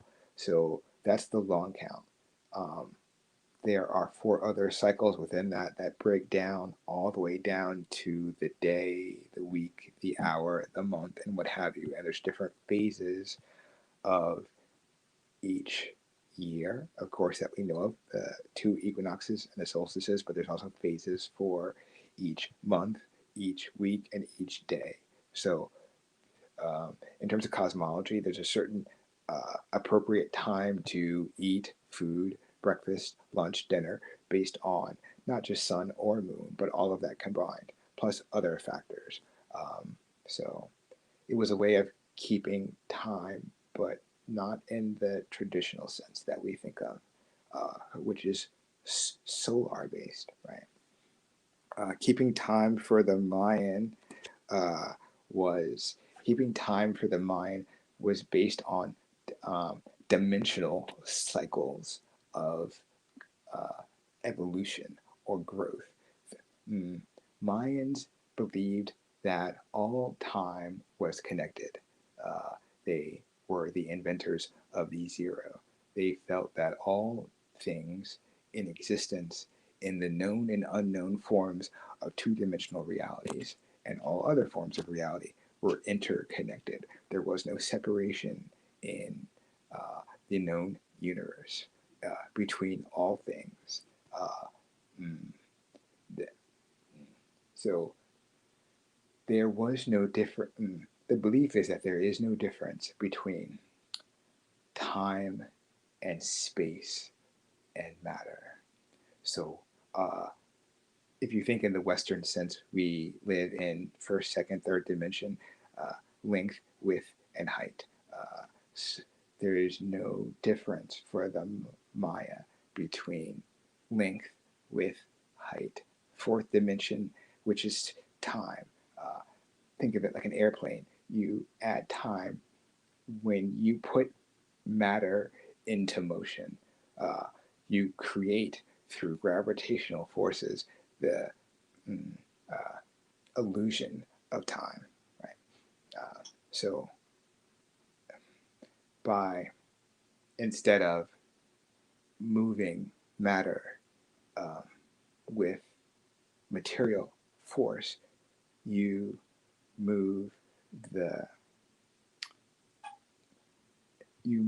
inner vibration of yourself so that you actually attune to a different dimensional state, which many people talk about different names of things, spiritual powers, mystical powers, out of body experience, astral plane projection, astral traveling, all that stuff. That is how the Maya looked at it, where time is, there is no past, present, and future. It's cycles of energies that either evolve or de-evolve. Right? Nothing is created or destroyed. It just transforms into a different plane of existence. So our belief in death is illusionary because we don't really die. We transform to another state of matter. Or right. So in the electrical sense, plasma is the fifth state of matter. Plasma could be blood, but it also could be the sun. I mean, like the sun is made of plasma, right? It's a physical aspect, one of the five aspects of matter, but it has energy and is a conductive force, and also can contain all of the elements of what we know of as temperature. So if we are plasma-based beings in terms of blood, we can conduct energy and have a full range of temperatures if we choose, which gets into the so-called mystical arts, right? So, peep a 1,000-year-old Buddhist map, somebody says in the chat. Yes, the old Buddhist maps have markers of these ley lines and vortexes and interdimensional worlds, and there is a belief that there are three worlds. There's the underworld, this plane, and then the overworld or upper world.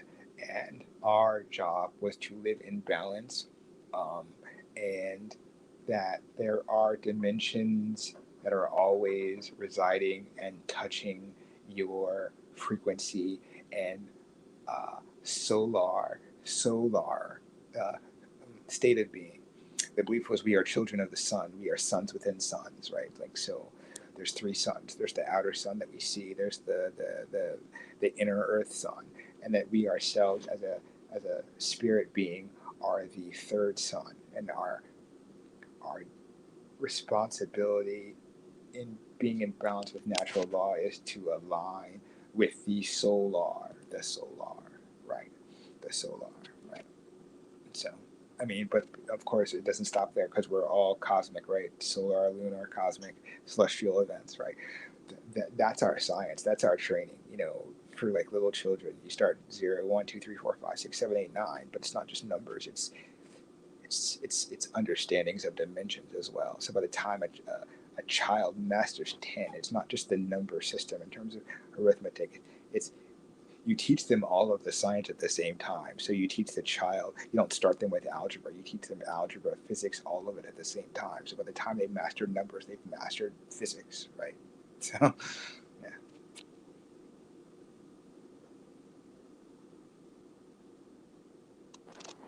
And you learned all of the time.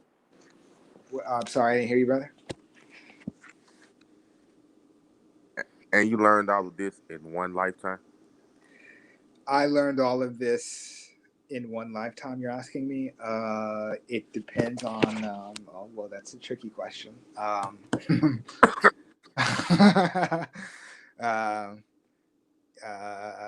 Some people believe in reincarnation, yes. I've had people who I've met in my life who talk to me, who tell me things that I don't necessarily believe, and it's their reality. So I'll just say that my whole life I've had this experience where people come to me and they tell me things and talk to me about things. I don't know why they're doing it. but it's things that they see, right? So my teacher in Hawaii, who was a Naga teacher who studied in India, said this about me. The woman in Ireland talking about the tribes, same thing, and she practiced Irish sidereal and lunar cosmology. So um, uh, mm, I've had discussions with people about that from different scientific angles. You know what I mean? Like, do you want to get off the karmic wheel? It's it's all a choice thing as to whether you know what I mean. Like, yeah. So. I can so as far as Mayans. What's what? They have depictions as far as the Mayans. They have depictions of them. Excuse me, brother. It's not the COVID.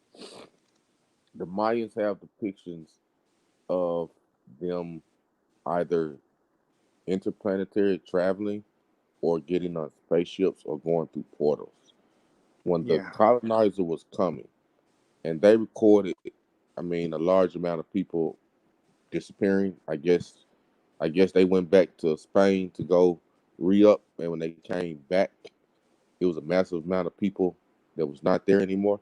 So a lot of people Yes. feel like they transcended somewhere. Do you feel like that they ran up into the woodlands of North America, or did they die out from smallpox because of blankets, or do you feel that some of them are on spaceships, or a little bit of all of the above? I mean, so in the Yucatan where the Maya were, there was an epidemic, of course, but it's not just that. I mean, okay, so of course there was disease, right? So 90% of the people of the Yucatan died off. So despite the fact that there are 15, 20 million surviving Mayans, let's just take the Mayans. Right. So if there's still just 10, 15 million living today, right, scattered across Mexico, Guatemala, El Salvador, some other places, right, and we know that 90% died off. I mean, that tells you something on the numbers, right? Some people disappeared. There have been other people who disappeared, not just the famous Incans. Uh, I like you, brother, so I'll tell you.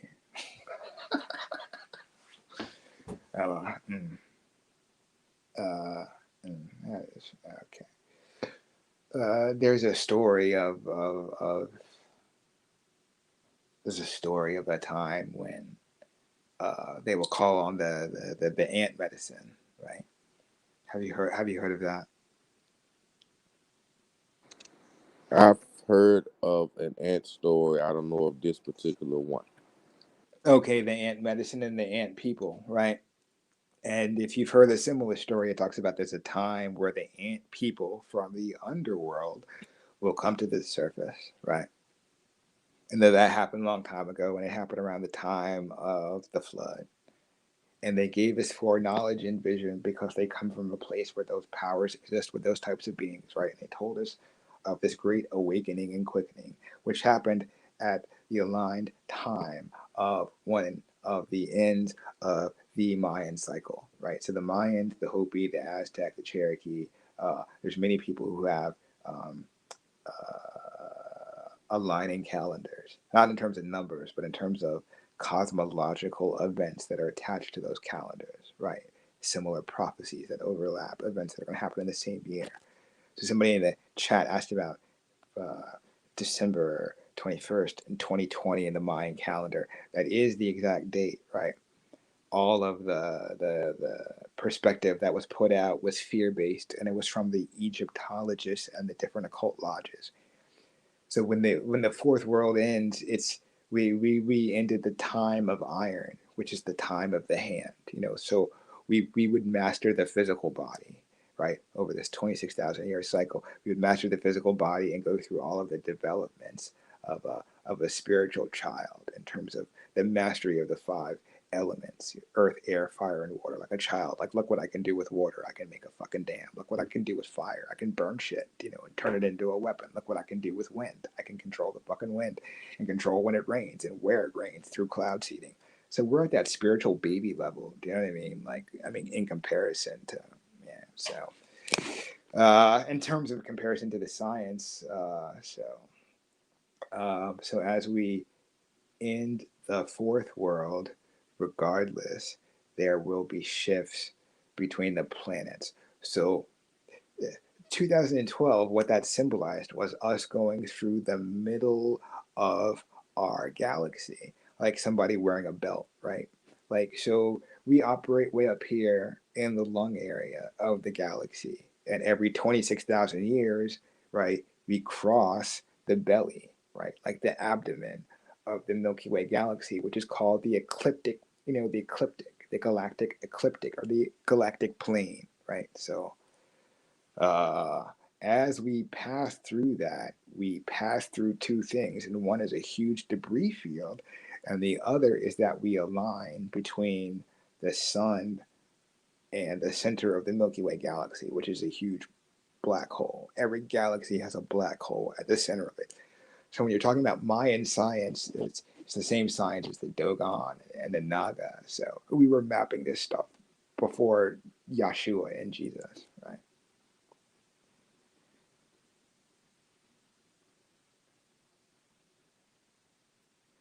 So for like instance, like with the Dogon, you know, the Dogon had mapped the Sirius star system, right? Like Sirius A and Sirius B is, you know, the Pleiadian star system. They mapped that down to perfection before the time of Jesus, Yeshua, right?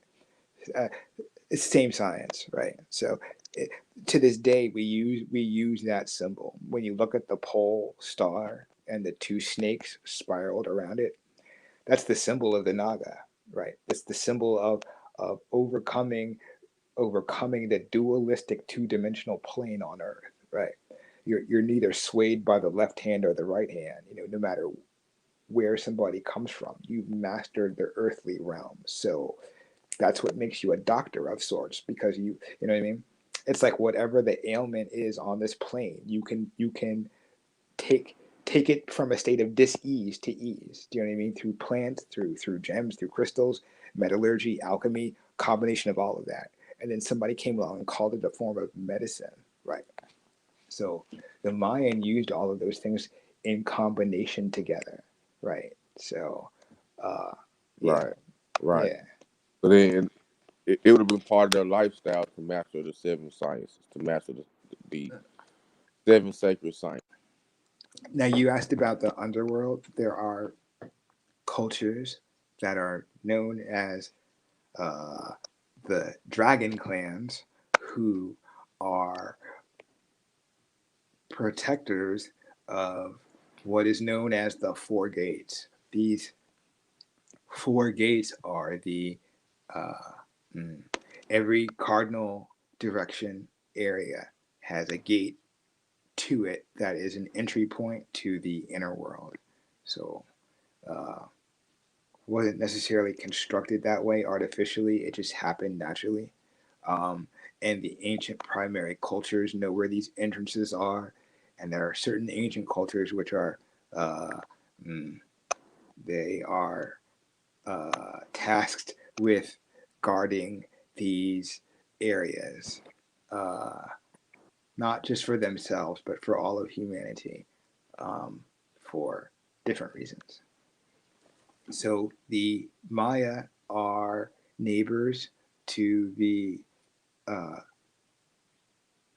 southern gate in the Americas, which is why that area is so popular, because there's an entrance there in the Four Corners, which the Hopi, Aztec, Olmec, Mayan, Toltec, Zapotec, Mixtec, and others used as, uh, yes. So uh, there are others, and the most famous nations are the ones that you think of in movies are the ones that are the protectors. So Shambhala is the same place as what people call inner Earth, Antarctica. It's confusion because it's the same area in different cultural stories, but it's the same place. So people think it's this different places because it's in different languages, but it's the same place. Uh, it's a, it's a. I mean, yeah. So it's like this So place, you know. it's It's just so it's it's as big. basically Go ahead.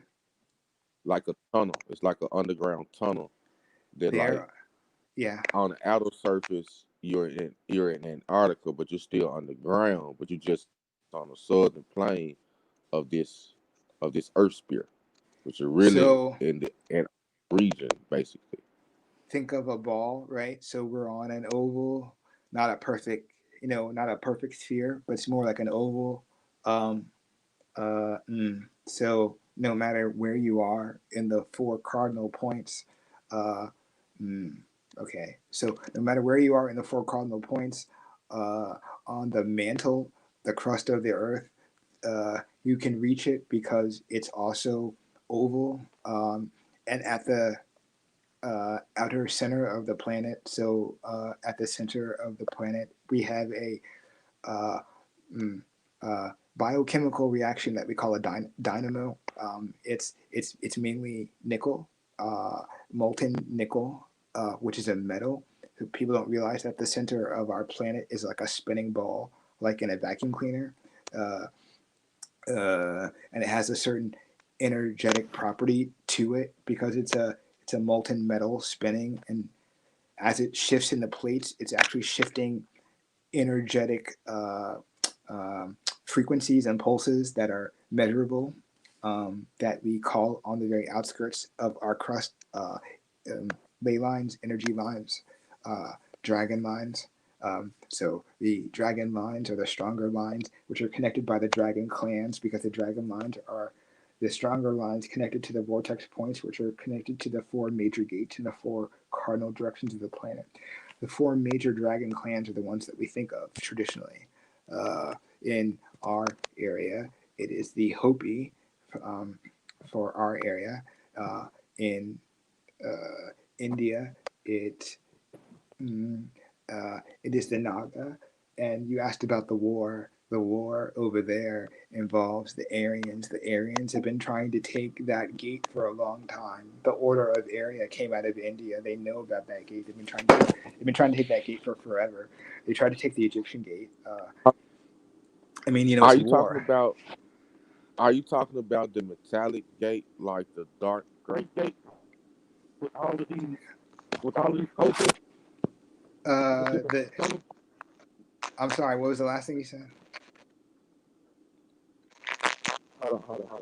That's happening aloud. Just so. Are you speaking on the gate that's like Oh, I was talking on like the. India? I guess Uh, you. it's like a dark metallic. Oh yeah, I know about that. You cut out for a little bit, but I heard you. You said, "Am I talking about the Dark Gate, the one in Russia, and the Dark Intelligence?" No. That I Uh mean, uh uh uh uh uh uh. uh. It was the dark gate that's in India. It's like a dark grayish gate oh yeah, in yeah, yeah, yeah. India, Oh yeah, yeah, yeah. I know. and it's like, Okay. So that one was is that the gate you were speaking on? As far as the Aryans trying to take control of that one? the Aryans are trying to take control of that one, but they're also trying to take control of the one. They're trying to take control of the other one. So India is actually a blood. I mean, some areas have like they're close. So like there may be two entrances to the same gate. Do you know what I mean? But on the span of the Earth, it's a very short distance. But they may be like 20, 50, maybe 100 miles apart. Right, So with the India one, it's like right. yeah, two gates very close to each other. One has a positive vibration, the other one doesn't. There are other gates like that, but they're not used because of that reason. Like you'll have ones like that in Africa where the locals will say that's bad medicine there. Don't go to that cave. Don't harness that energy, right? So you have those all over the earth that we know of, and we don't use those, right? But they, yes. So reference to that would be Indiana Jones. If you ever saw Indiana Jones in the Temple of Doom. Love 'em. No, I didn't hear you, brother. What'd you say? I said, man, I watched all of the Indiana Yeah, Jones yeah, movies. yeah. So when you saw the Indiana Jones in the Temple of Doom, remember how they were Hindu, but they were dark? You know, dark force, dark energy, using it for the left hand path, left hand path. So the Naga did not practice that. These people are left hand path, right? In terms of the karmic wheel, left hand path is ill intent. If you think of it like the Masons, like do as thou will, didn't like that motto. That's left hand path. So they're trying to take the gates over there because it's a game for them. You know what I mean? If you control enough gates, remember I was saying how it's all connected. You know, on the Earth plane. If you take enough of the major vortexes and gates, you know, then yeah. So it has an effect. You know, it has a certain effect because the pyramids are more than just pyramids. You know what I mean? Right, right. Right. And so, and I can see why India will have more than two because, like, that's India sits in the middle where two continental plates crash at Mm-hmm. or collide. Right. And so, thousands of years ago, India may have been separate, and then the Right. continental plates have been. But which is weird because you got the expansion Earth theory, where the Earth has been growing as a spear, it's expanding. I mean, Mm-hmm. it's expanding slowly, but then the plates are coming closer. Yes. Then some Mm-hmm. plates are separating. So it's Oh, yeah. So just check your mic real quick. yeah, man, it's static again. Okay. Okay. I got you. I can hear you. Yeah, but I always looked at that as being interesting. But yeah, India has a lot going on right now, man. They are, I mean, they are close to going to war with China. Mm-hmm. Then they're close to a civil war Yep. themselves. I mean, they are assassin politicians. So our election process is not as near as adventurous as most of the other countries in the world. So when Indians try to come here and say, hey, they've got things figured out better than us. Yeah. I mean, when we turn up and really research what's going on over there, but those same techniques that they're using to drive the Dravidians and the Seminole tribes out on Nicobar Island, Mm-hmm. same techniques that they're trying here. But Yes. so then you're saying that traditional Indians are guarding the gate, but the Aryans, the people that are in governmental power, they're trying to get control over the gates from the indigenous clans there. Yes, and not just in India. So remember you were asking about the Anglo-Saxon order. So that global order wants they want all of them. I mean, to make it simple, they want all of it. They want all the codexes, all of the manuscripts. They want all the writings. They want all the codes. They want control of all the gates. They want all of it. Do you know what I mean? So so Let's going so back to the whore of Babylon. You see, yeah. Oh like yeah. that's going Yes. back to the whore. Yep. There you go. Go ahead, brother. Nah, man, nah. Um, I Oh, thought Cain was real.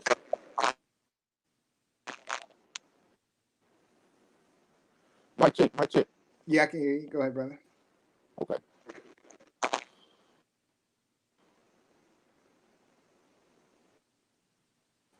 my chick. Uh-oh. Go ahead. Go ahead, say something, brother. My, my Nah, chick. Well, it's still static about it. nah, I can't hear you. You got a little static. Okay. Yeah. Well, I got you, brother. Go ahead. eh, yeah, and for some reason, I've been studying that part of the globe, uh, Hindustan, and all of the regions around it, like in depth, like because they never taught us about that. They never taught us about the Tunisian cultures of Mm-hmm. Oceania, uh, Mm-hmm. Zealandia, and now, so it was something from our discussion the other night. We were talking about the Pacific Ocean and how the islands there and how it's cultures and civilizations. Now I could see how it would have been easy to flood out of civilization in the Pacific because that's the lowest point of the globe. somewhere in between Easter Island and the Samoan Islands. Mm-hmm. It's like this big whirlpool. But if we had, because I'm trying to fit the map that you guys had up, which is very brilliant. Like I'm trying to connect with some artists as well who could possibly depict some ancient maps. But how would the island of Mu fit if that's the lowest part of the world? But I could see how they would have been flooded out because if we were on the low plane, and then it makes sense how ancestors always spoke of people being on top of mountains like heaven. Well, if you're, Yeah. if you're a few more hundred miles, or you're south of the sea level, then of course looking at a mountain will look like a long ways up. But I've been Yeah. trying to, as far as working on maps and getting ready to depict maps, like looking at what the lowest point in the world is in the Pacific. I'm either thinking that like that area would have either been a large lake and it would have been land masses around it, or there would have been a land mass just on the very low plain, which would have made it easy to flood out. Yes. And so okay, so I'll start with what you said first. So you said Mu, the continent of Mu in the South Pacific. So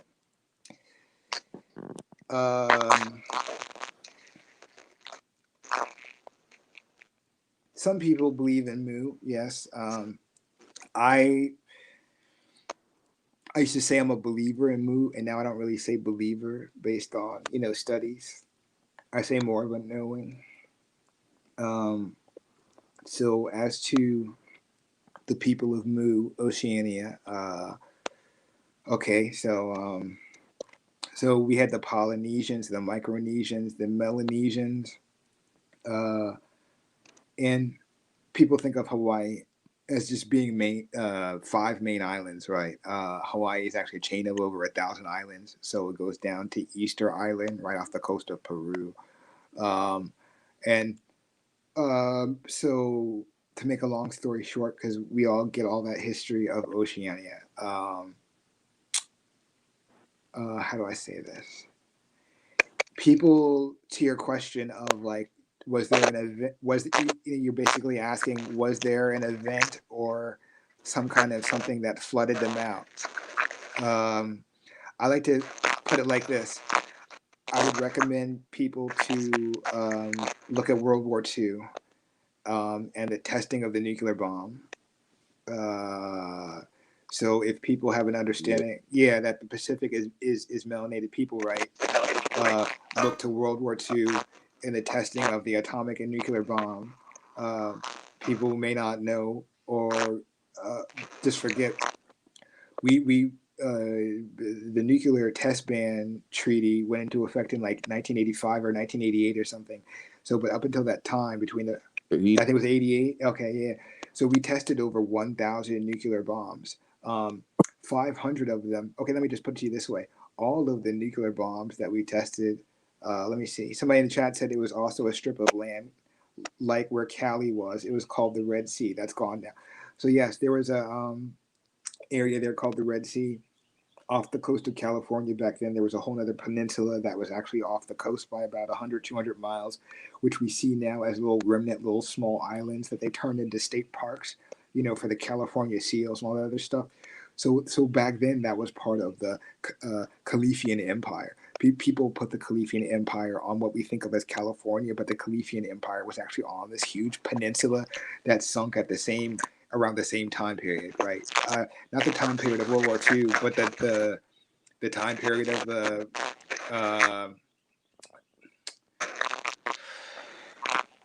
I'd say like 1500s, because there's a story of them migrating inwards, right? So I mean, there's lots of history. So the Polynesian, Micronesians, Melanesians. The Polynesians are the more developed of all three. They have records of dealing with Easter Island and the Incans of Peru, but they also have records of dealing with the Ainu of Japan, and then also dealing with the Aboriginals of Australia and New Zealand and so forth and so on. So down there they called it the land of Oz. Uh, it was the land of Dreamtime because the Aboriginals operated from the spiritual plane. In the OBE, in the fourth dimensional state. They were known as dream walkers, right? Because they traveled so much in the spiritual plane. Dream walkers, right? Skywalkers. So Aboriginals are known as dream walkers. The Hopi are known as sky walkers. So I'm just connecting, right? I'm connecting the story and the cultures and the different the dragon cultures, protecting the different dragon gates, which are portals to this inner world, which actually does exist, right?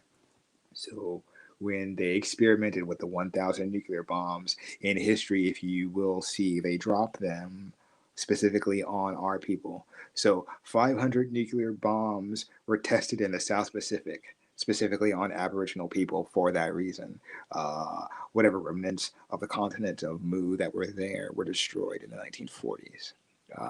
And it wasn't just the land that they were bombing certain islands that had caves and codexes. And so the other 500 nuclear bombs that they tested up until the 1980s were tested over Arizona and New Mexico, Utah, and Colorado, specifically for that reason, because it is a gate.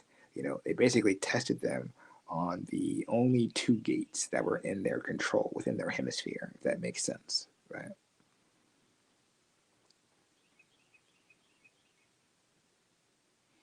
So the gate of Oceania was one of the gates to the underworld through Mu.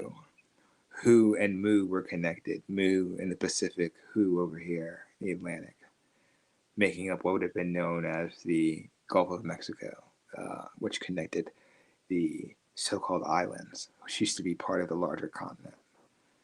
Now broken off in pieces. The islands that we think of today are just crumbs of crumbs. I mean, they're crumbs of what used to be there. Right. Continent the size of And Texas. man, this Yeah, continent the size of Texas. Yeah. Go ahead, brother. and man, that's a sad story how they manipulated those people in Tahiti and Samoa and different places like that. It's very sad how they manipulated those people, and they were still testing bombs in Australia. I mean, in our lifetime, in Yeah. people's backyards unknowingly, and so it's Yeah. very, very sad how they manipulated people on those islands. And a lot of times, those people didn't even know what agreements they were talking about. And Yeah. That's the sad part. It's just like, because to me, I almost look at it like genocide. Because, mhm, yeah, so people have seen the, what the brother's talking about on the panel. If it's new to people in the listening audience, if you've ever seen those old tapes of the explosions in the Pacific where they're blowing up the atomic and nuclear bombs, on these different islands and in the water and all that stuff, yeah. So when we did that with the military, we didn't let people know on the local. We didn't let the indigenous people know on the islands. We didn't warn them. We didn't say we're going to test this nuclear bomb. You know what I mean? You need to evacuate or get.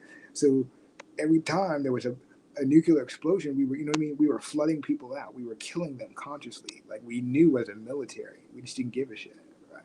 So right. So a whole generation of people had cancer who yes, survived the initial explosion. They had cancer. Then they even tried to come over here and like get their case motion before the courts, and they had the hardest time. And so when I really study what we're up against, I mean, and like what have they been preparing for? Because World War II was nothing but like an advertiser for the next one that was just testing out fascism.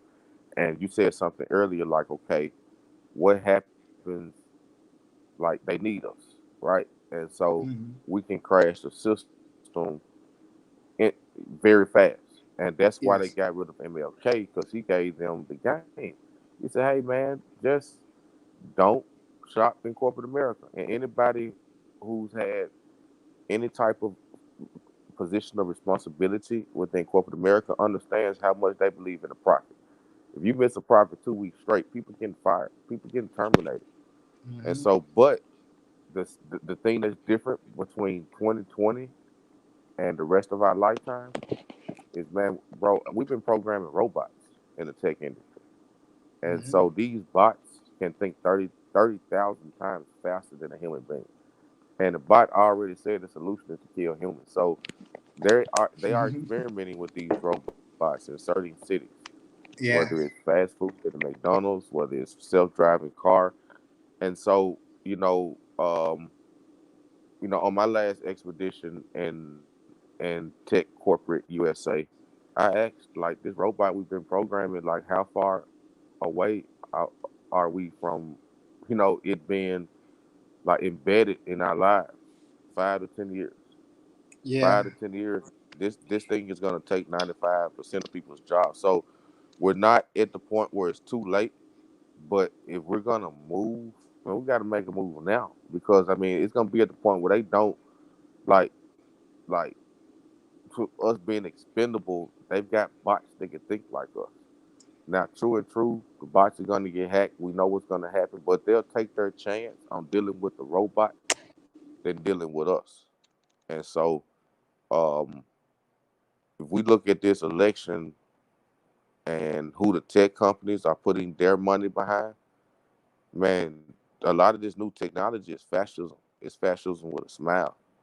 And to see how they, like the election last night was reported differently on American news medias than it was international news medias. International news medias had Trump leading most of the night. If not leading, it was neck to neck. American news medias had him trailing big the whole night. And so when I look at these things, like, what is this plan? If we actually had somebody who may not be as formal or traditional like other people, but we had somebody who was very vocal about going against the powers that be. They were very vocal about finding out who was behind 9/11. They were very vocal about helping us out because we deserved, what I'm saying, we deserved like the resources. And so to see this influx of getting that person out of the way, and it's like, how fast are they trying to force these things on us? And like, that's why I was asking earlier, what is the difference between this next 4 years going to be between this last 4 years? And personally, I don't think, I don't think, I don't know if January 21st is going to happen or not. But man, I just don't see him shaking hands with Biden at the White House and getting on a plane or the Trump, you know, his private Trump plane and leaving off. I just don't see that. And the way people are going to react, like, we have to know who these families are. We have to know who the Biden family is. Yes. We have to know who the Harris family is, because that's going to determine our daily life. So it's I mean, we were speaking on the people in the South Pacific Islands. I've been trying to get some guys that's fearless enough and intelligent enough to where we could trade with these people. Hey, Like, I hey. mean, I've I got mean, hey, family who, brother. If you want, yeah, if you want ends on that, I will help you all day long on that. I mean, as deep as you want to go. okay, Because I mean, what we're talking about. I okay, mean, I went deep when I was out there for my 2 years in Hawaii. I still have ends. I know people that will teach us for free the Polynesian star science. No, no, no, no cap. right, You know what I mean? I mean, because I was in with that. They gave me respect, right? Because when they understood that I was studying the Naga science, they literally made me an honorary Ohana. You know what I mean? So, wow, yeah, in the yeah, that's but yeah. 'Cause, I mean, I got a close relative who, go ahead. no, I just didn't hear you. I didn't know if you knew what that word meant or not, or I didn't hear you. N- no, I don't, man. Can you enlighten me? Okay, so for people listening, the people know, like, okay, so the Hawaiian Kingdom just ended, right? So people know that part. It was like 1910, 1920, been around for thousands of years. The Ohana is what they call their spiritual family. So when you live in Hawaii, you greet people with aloha, which means I greet you with the divine breath. They believe that every time you breathe, you're breathing in the divine. Every breath you're breathing in and out the divine, right? And so when they greet each other, they greet each other by putting their third eyes to each other, touching the foreheads, nose to nose. This is the traditional way. And then you breathe in the other person's their essence, right? So when you greet someone, you just don't say hello. You actually breathe in their essence, and it's an exchange, right, of energies, right? So, right. So when you greet each other, you say aloha, right? It's not just hello. It means, right. You're calling somebody else the divine breath, right? The divine breath of the universe. Instead of saying, I see you as a person, as a thing, I see you as the divine breath of the universe, right? Wow.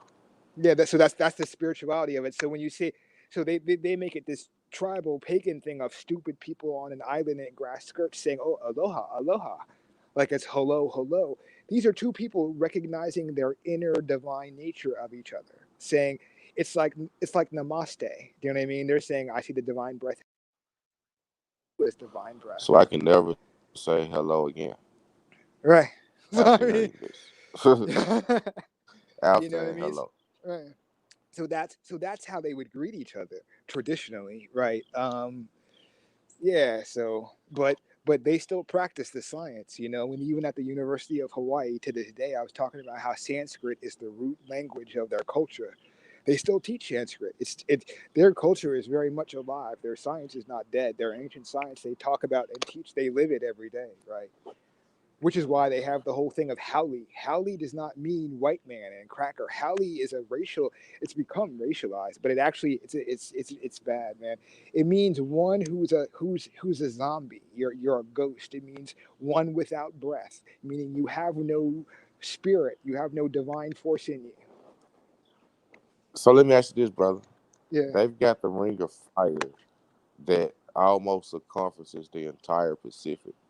What is their what's their mythology about the Ring of Fire? Because it's almost like it's circling something. Yes, it's the Ring of Fire. It circles all of Oceania. They are the original Aboriginal dragon clan of the yeah, they're the original dragon clan of the East. They are neither East nor West because Oceania gave birth to all our Aborigines. So they have stories about how they were there from the beginning. So I asked them, I said, the beginning of what? They said, the beginning. I said, the beginning of what? They said, the beginning. The beginning of the beginning? They said, yes, the beginning of the beginning. I said, damn, that's a long time. They said, yes. you know, so I took it realistically. I said, tell me for real, how long is the beginning of the beginning? They said, we have records going back 100,000 years, our people, and they are part of the Nesian family. You know what I mean? They said the Aboriginals of Australia; those are our cousins. Those are our first cousins. I said that's bullshit. That's mythology. You just say that because it's people in the Pacific who are strong, and it's like Pan Africanism. You want to align. They said no, for real. Like we can trace in our stories to families back 2,000 years ago, time of Yahshua, and then before that, we said hello to them and stopped off during our migration from when we left Australia. And then before we left Australia, we left India. I said, what? Yes. They said we didn't even reach the oceans until 4,000 years ago. I said, so we were sailing the Pacific Ocean in 2000 BC? They said, yes, that's when we left Australia. I said, but so Australia is your home? They said, no, those are our cousins. We were stopping off. What the fuck do you mean you were stopping off? You were sailing, you know what I'm saying? You were sailing multiple oceans Right. before. Yeah, yeah. They said we came from the land of the snakes, the land of the Naga. I said, back up, back up, back. I said, back up, y'all. Nesians, y'all come from Australia before the islands. They said, no, brother. Before that, we come from the Naga. So you're talking about India? They said, yes. I said, so when was that? They said, before the Ice Age. So you're talking about the Ice Age in 99,500 BC? They said, yes. I said, so you have records of your people coming from India before 9,500 BC, and you have a detailed history up to the Ice Age, past that, going and living with the Aboriginals for several hundred years, then moving to the oceans. Then you lived there for 4,000 years, conquered over 100 islands. Then you had your own civil war that lasted for 300 years. Then had a kingdom that lasted for 1,200 years. They said yes. So okay, so if we just start calling it India 170 years ago, Mm-hmm. What would they have referred it to? How would they have known it was that India and not this India? They call it the three gems. The three gems.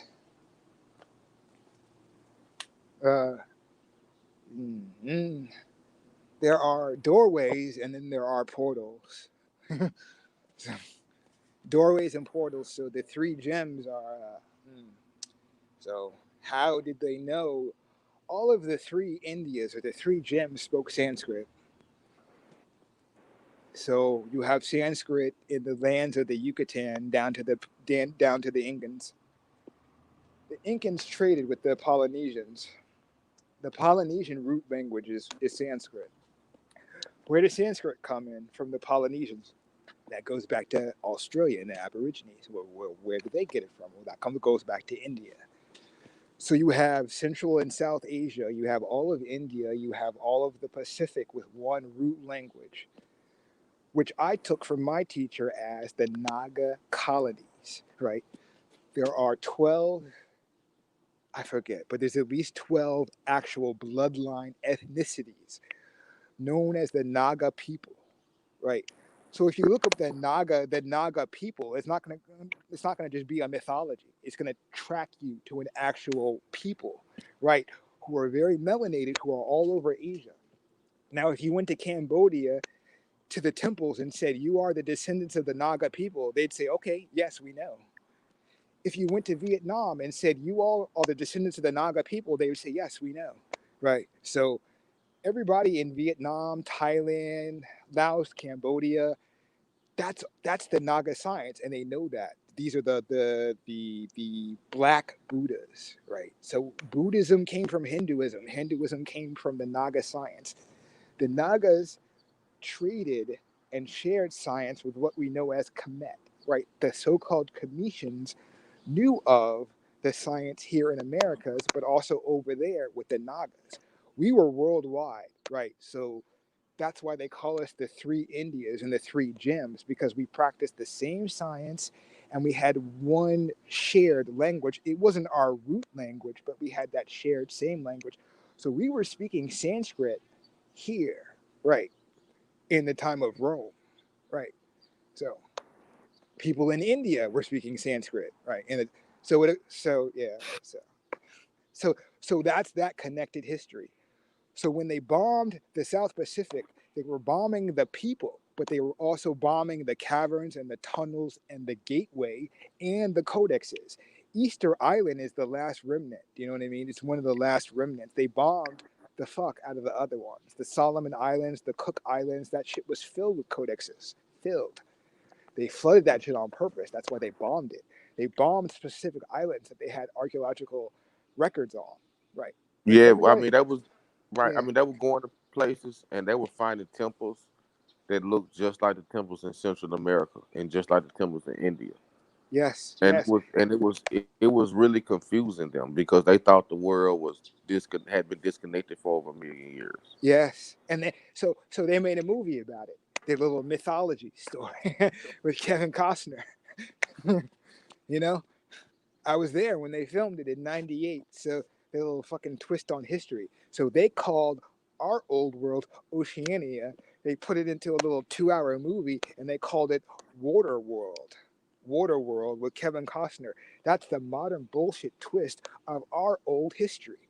That's their take on modern day, right? Of our old ancient history. We would sail island to island and the different clans were fighting across the Pacific. The oceanic clans fighting. Those were the original 5 kingdoms, right? The original 5 kingdoms of Pacifica, made up of the 3 ethnicities of the Polynesians, Micronesians, Melanesians, right? The Melanesians and the Micronesians got left behind, and the Polynesians were the ones who kept the Naga science, and the star maps and the star charts. To this day, they still teach that stuff. It's so beyond my mind. I cannot even halfway even comprehend this shit. There are Hawaiian people who look dusty as fuck, poor as fuck in Hawaii, right? But they literally have hundreds of stars in their head. I mean, old time dudes who are like 85, and I'd be at the beach staring at stars, and they start naming them in ancient languages, right? So they would talk about these So now star systems that have vibrations, And they were like, we've lost our vibration. We're on an artificial vibration. We used to talk in vibration. I'm like, what are you talking about? Talk in vibration. You know, they said there was a time where the original language had no consonants. We talked in the universal galactic sound of vibration. Right. I said, what do you? They said the ahs, right? The ahs and tahs and mahs, right? And those became T's and Terry's and Mary's in the second stage in the history that they told me. I said, so what's the second stage? This is the second stage is the second cataclysm, right? There were 3 cataclysms after the ice age in different stages over a period of 8 to 9,000 years, which helped build up Right. the so-called swirled white cultures, right? Because we had our downfall. Most historically, we know with Egypt, right? Persia, Babylonia, Mesopotamia, so forth and so on. The so-called Great Floods, right? Mud flood, disappearance of cultures and people, so forth and so on, right? So, but for us, all of And it makes sense it's for us. because in the gospel it talks Go, about yeah, go ahead. What are you saying? You said it makes sense. those same 3 falls. Yes. Go ahead.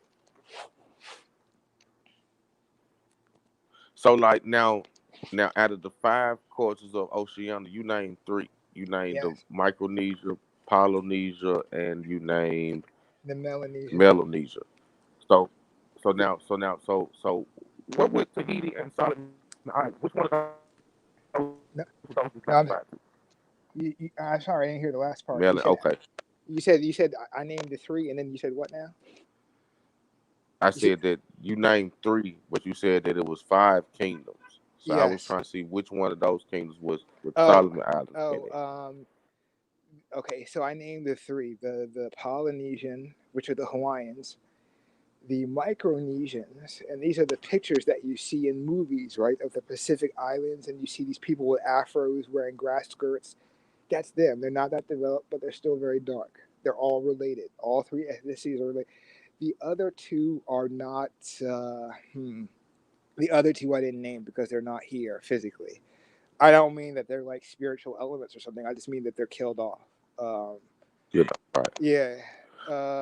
So the They're. so now Yeah. Go so ahead. the people with the blonde eyes with green and blue eyes, some of them have neon eyes, but they're Yeah. melanated. Right. Now, so those are the Melanesian. Yes. Is that Melanesian? Yes. These are the people that you would see who are our complexion. You know, so-called melanated black people in Asia and South Pacific, but they may have blonde hair, they may have hazel or green eyes, right?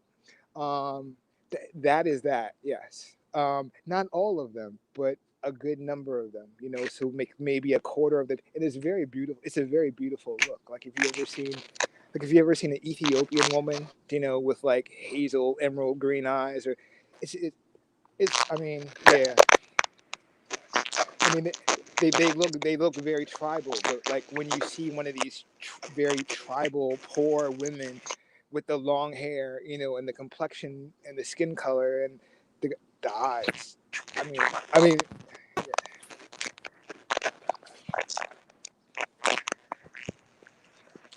Oh, say that again, brother.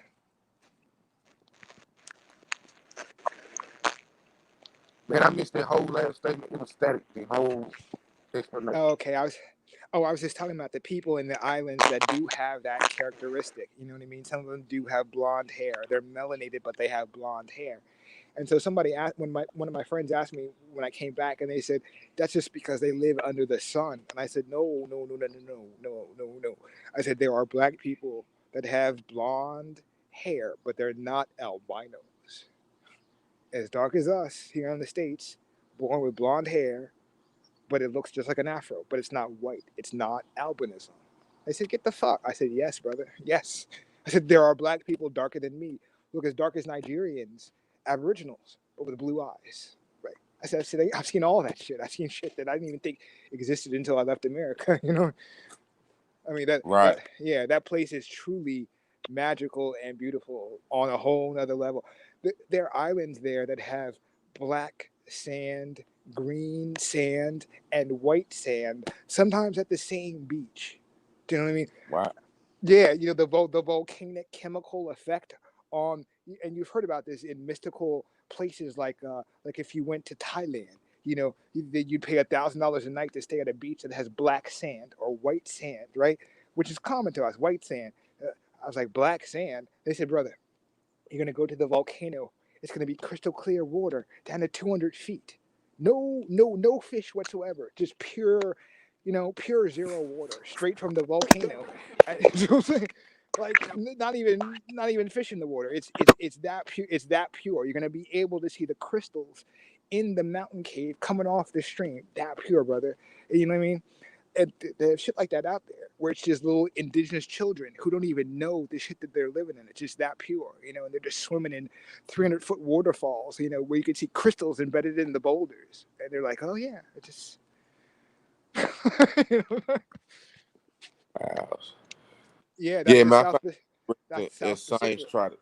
tries to find the bloodline of them because they have a separate bloodline from everybody else. Yes, they have one of the oldest bloodlines. There's something about genetic cellular memory, in terms of their melanin being far more richer. Yeah, there's a whole thing to it. Yeah, so but Yeah. Okay, but but man, I mean, but I just wanted to add this: the other two ethnicities that I didn't name have died off. You see remnants of this both in Hu and Mu, with the artifacts of the fallen temple pyramid cities. Right.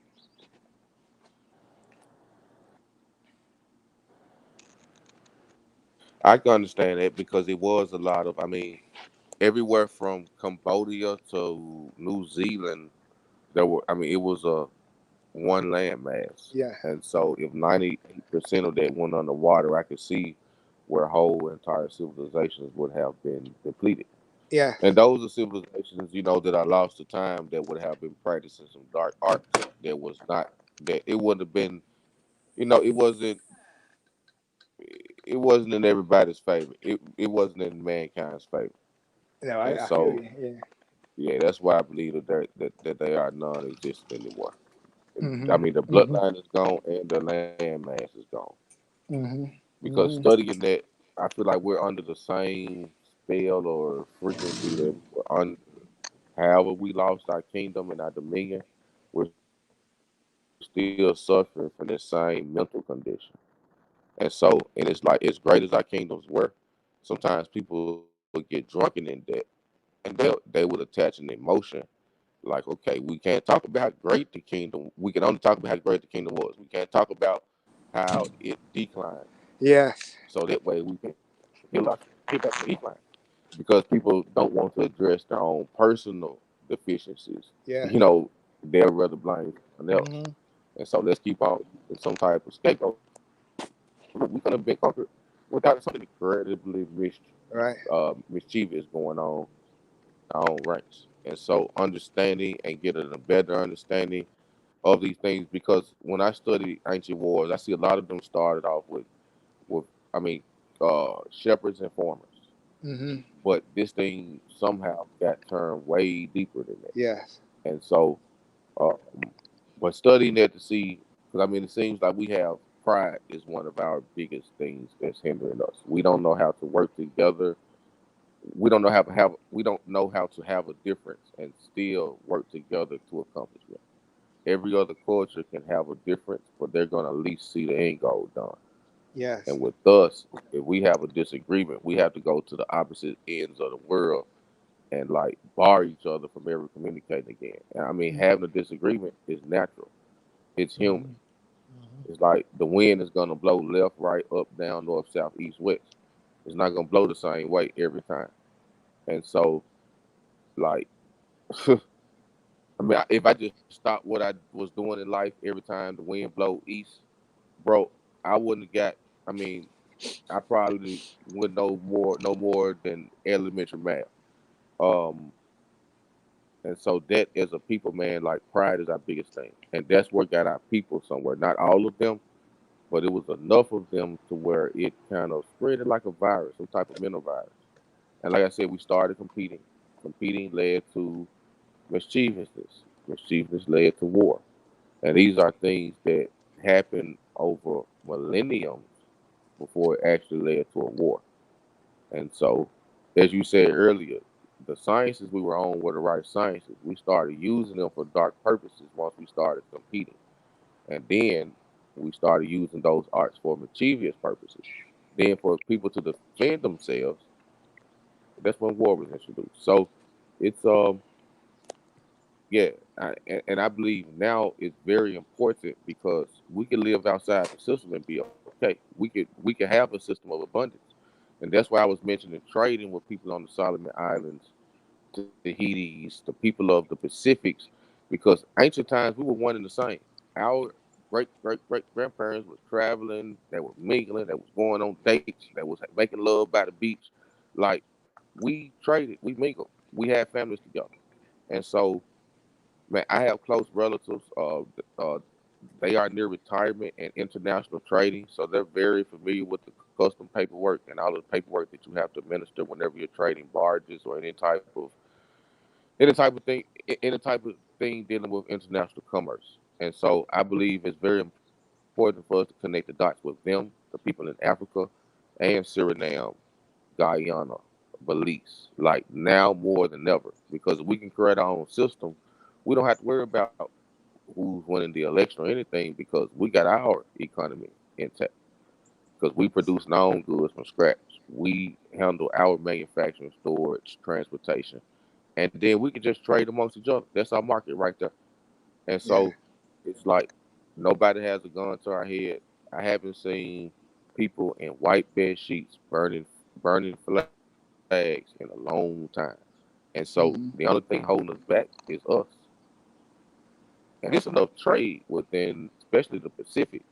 And I believe they never told us about the Pacific in grade school for a reason. And I mean, if we got that, Africa's even closer. If we got both, look at what we can administer trade wise. And it's really simpler because you got certain products that produce 10,000 products just out of that one product.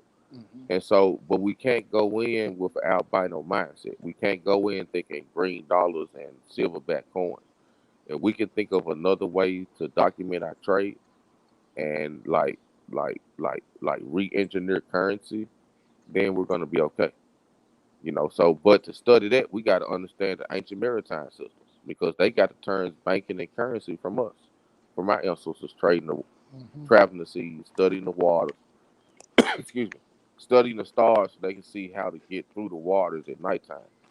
But it's most definitely, I mean, China for an example, the city where they do all their manufacturing at, they're still on lockdown. So China's having to third party their manufacturing, and that's the global hub for manufacturing now.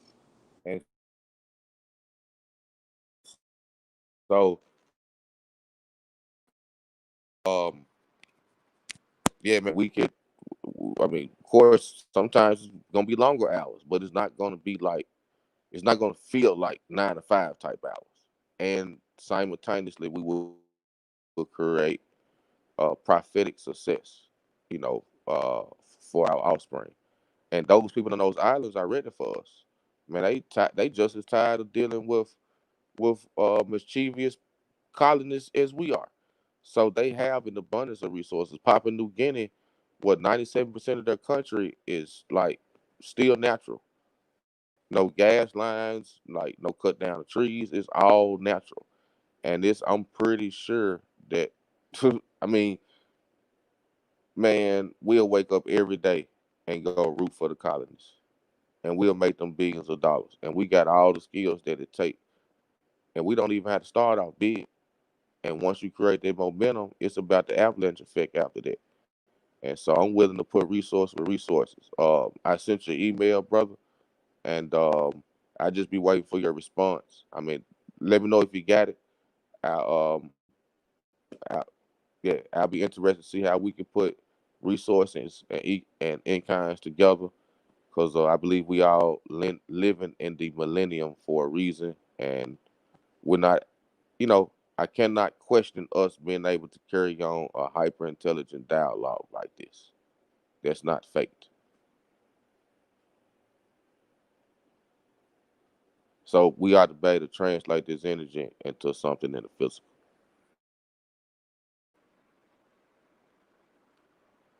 But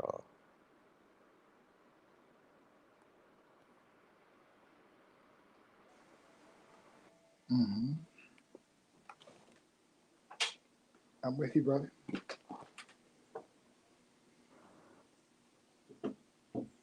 Can you yes, hear me? future generations. Yeah, man, I was sitting here reading the comments. Future generations, I totally agree. And like, there has to be a judgment on mindsets, not skin color. I totally agree. Character over anything. And out of everybody in the world, our people judge off character more than anybody. Now, I also believe that we are the most racist right now because we race against each other.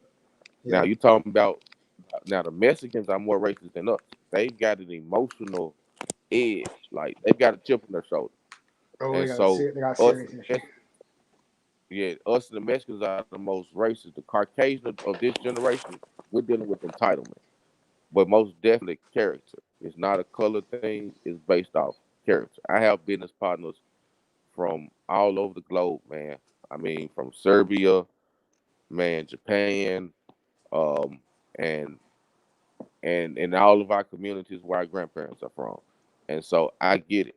I go off character because somewhere in there we all had a different conqueror. I I sat down, man. A Serbian made me listen to him play blues. Once I told him where I was from, uh, at our theater in downtown in the capital of Texas, he went and got his band together. I had to wait 3 hours, and man, he played blues. And he said, "Brother, where you're from, I've been trying to get to my entire life." He said, "I grew up in a civil war, my friend." And he said, Serbia, he gave me a side of like the Caucasians that they have the same exact story as us. Mm-hmm. And he gave me his side of immigrating here. He was like, man, this white supremacy doesn't exist for us. And I'm like, man, I'm Mm-hmm. sitting here talking to somebody from the ancient homeland. This dude played blues for me because he said that blues got them through the Civil War. He's Mm-hmm. been trying to get to Mississippi, man, for the last 20 years. And like blues got them through. And his group played better blues than a lot of people, you know, that are here in the States. But he was telling me the essence of the energy and the spirituality of it. And Mm-hmm. he like taught me blues in a way like, man, Serbia was in the bad civil war in the 90s. And man, they lived through that. Like most of his family got killed, and he saw them get killed. And to see Mm-hmm. how our culture resonated there was powerful. But to also hear him articulate this story, it's like they've been going through the same thing we've been going through, but somewhere in there we had a different conquer. Because if I would have never met that brother, I would have thought all of them was with the shit. So it's a lot of stories that we haven't been told because some of these people may still be in captivity. They haven't even been able to travel for us to even know that, man, a lot of us was going through the same brutality. So we had different conquerors. So yes, we all have different skin complexions. Um, and like we did not all decide who married who. And so some of us may look the same, but the conqueror may have been intermarrying somebody that looked like your skin complexion. Then you might have had somebody who had favorable intention for you that married somebody of a different skin complexion. Now they look different. And so Mm-hmm. most definitely we have to go off character. Character, character, character. And it's easy. It's enough. It's just like the grass outside. The grass grows almost at the same length. When you look at it at a micro scale, they are different little centimeters, but at a whole, grass pretty much growing at the same level. That's how you have a whole patch of grass because that whole little ecosystem is operating collective. That's how we got to be. What I mean, you don't go places and you just see a tree in the middle of the desert and that's it. You got one successful root and that's it. Oh, this is desolate. So we have to have a whole pasture. We don't need to be a tree in the desert. We need to be a whole pasture.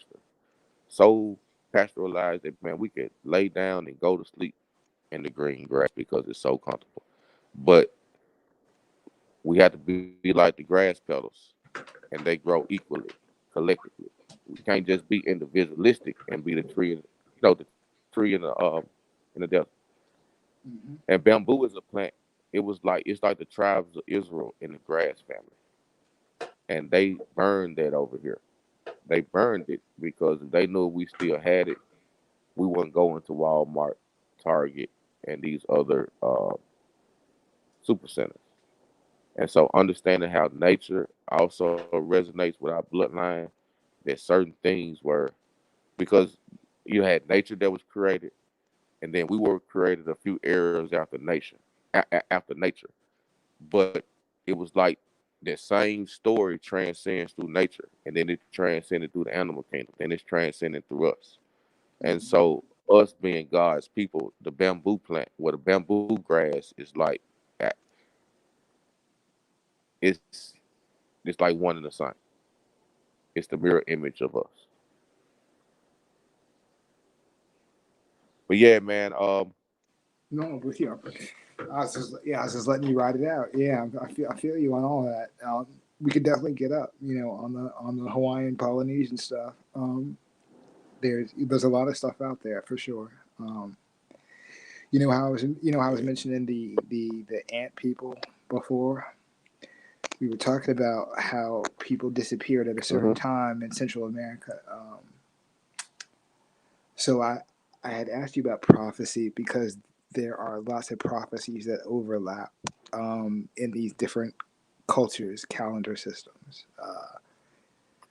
A lot of them have to do with the so-called dark melanated people.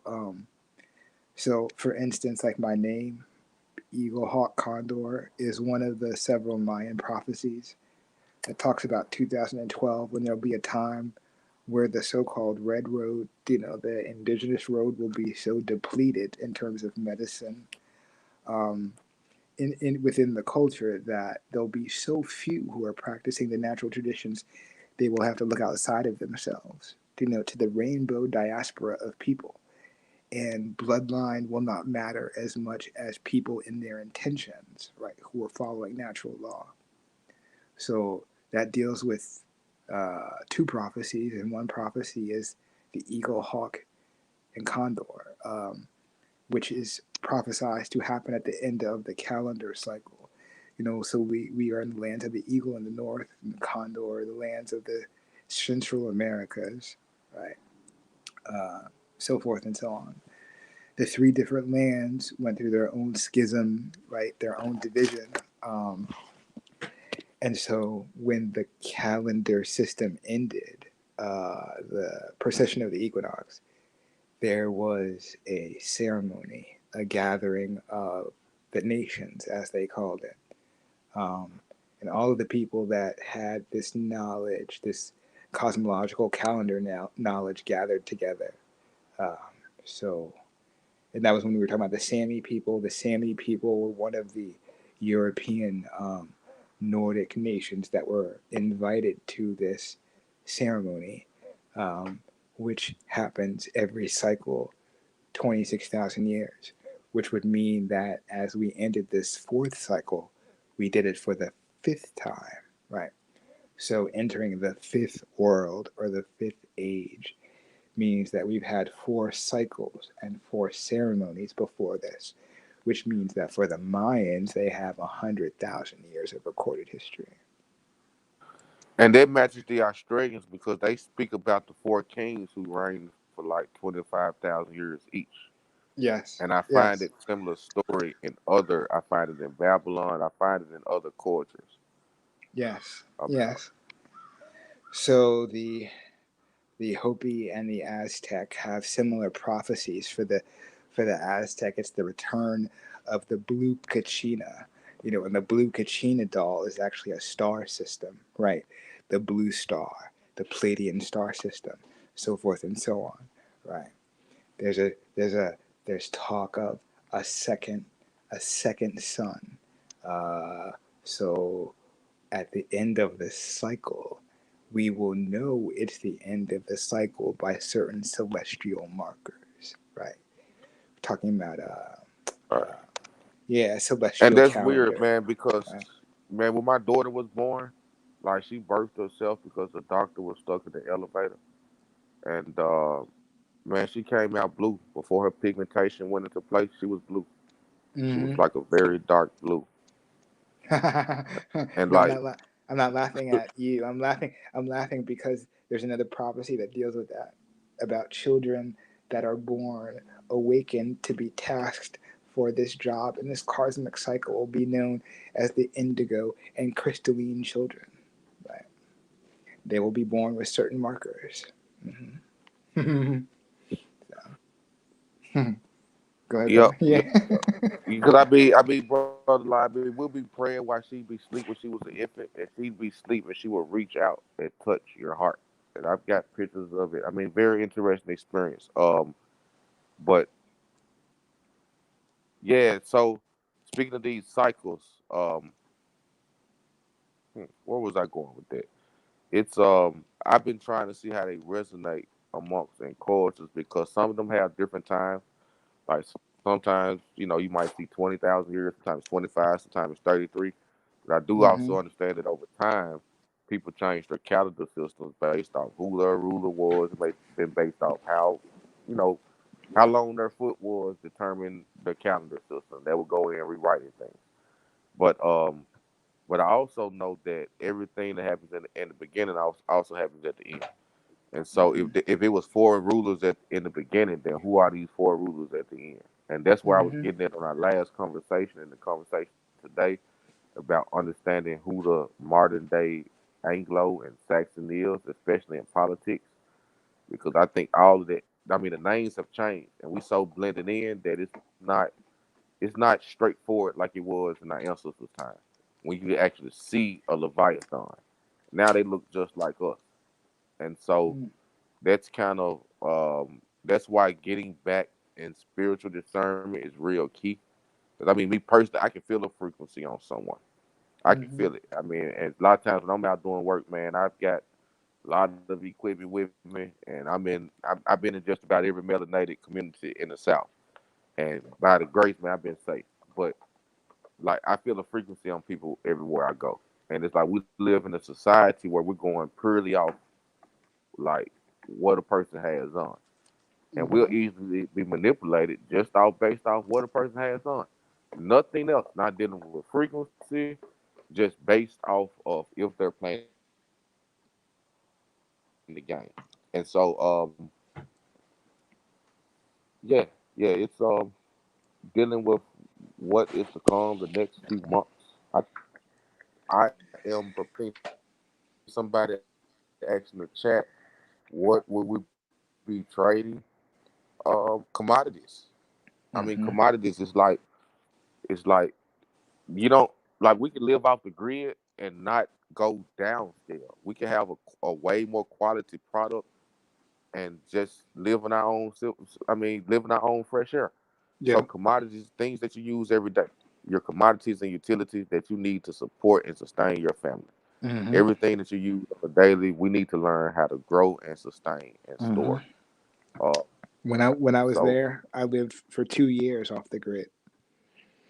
I was there for two uh, years. I didn't live on the grid at all. I paid no electric bill. I paid no phone bill. I didn't. You know what I mean? I shopped at a grocery store only if I wanted to, and that was a choice between doing the meat yourself or being lazy and having a butcher do it for you. But I wasn't even really on meat then because I was in a different lifestyle. You know what I mean? I was on medicine. I was on a different vibration then. Yeah, I mean, I was in a space where I was practicing fruitarianism and other things like that. You know what I mean? So I mean, I wasn't on meat. And I traded my commodities. 60-acre organic farm. 60 acres for me and my girlfriend was more than enough. You know what I mean? I spoiled her. She never worked the whole time that she was there. Right. She was like, I'll work to pitch in. I said, you don't need to. We have all the food that we need, right? So there's no need to actually work and attain cash because we don't actually need cash. I mean, when we needed money, we would trade things off the farm. So I mean, we lived in such abundance that not even most, but I mean, there was a lot of food on the farm that would just rot because we had so much food of each thing in abundance. There were times that we couldn't even give it and sell it away. So it's like, I mean, on 60 acres, there was a good 10 acres that were just bananas, right? Just different types of bananas. So you could be hungry, not necessarily hungry, but you could be having like a rough month or something, and I just may help you out because I'm in abundance and give you 5, 6 crates of bananas. Each one of those crates could easily get you 50 to 80 bucks. You know what I mean?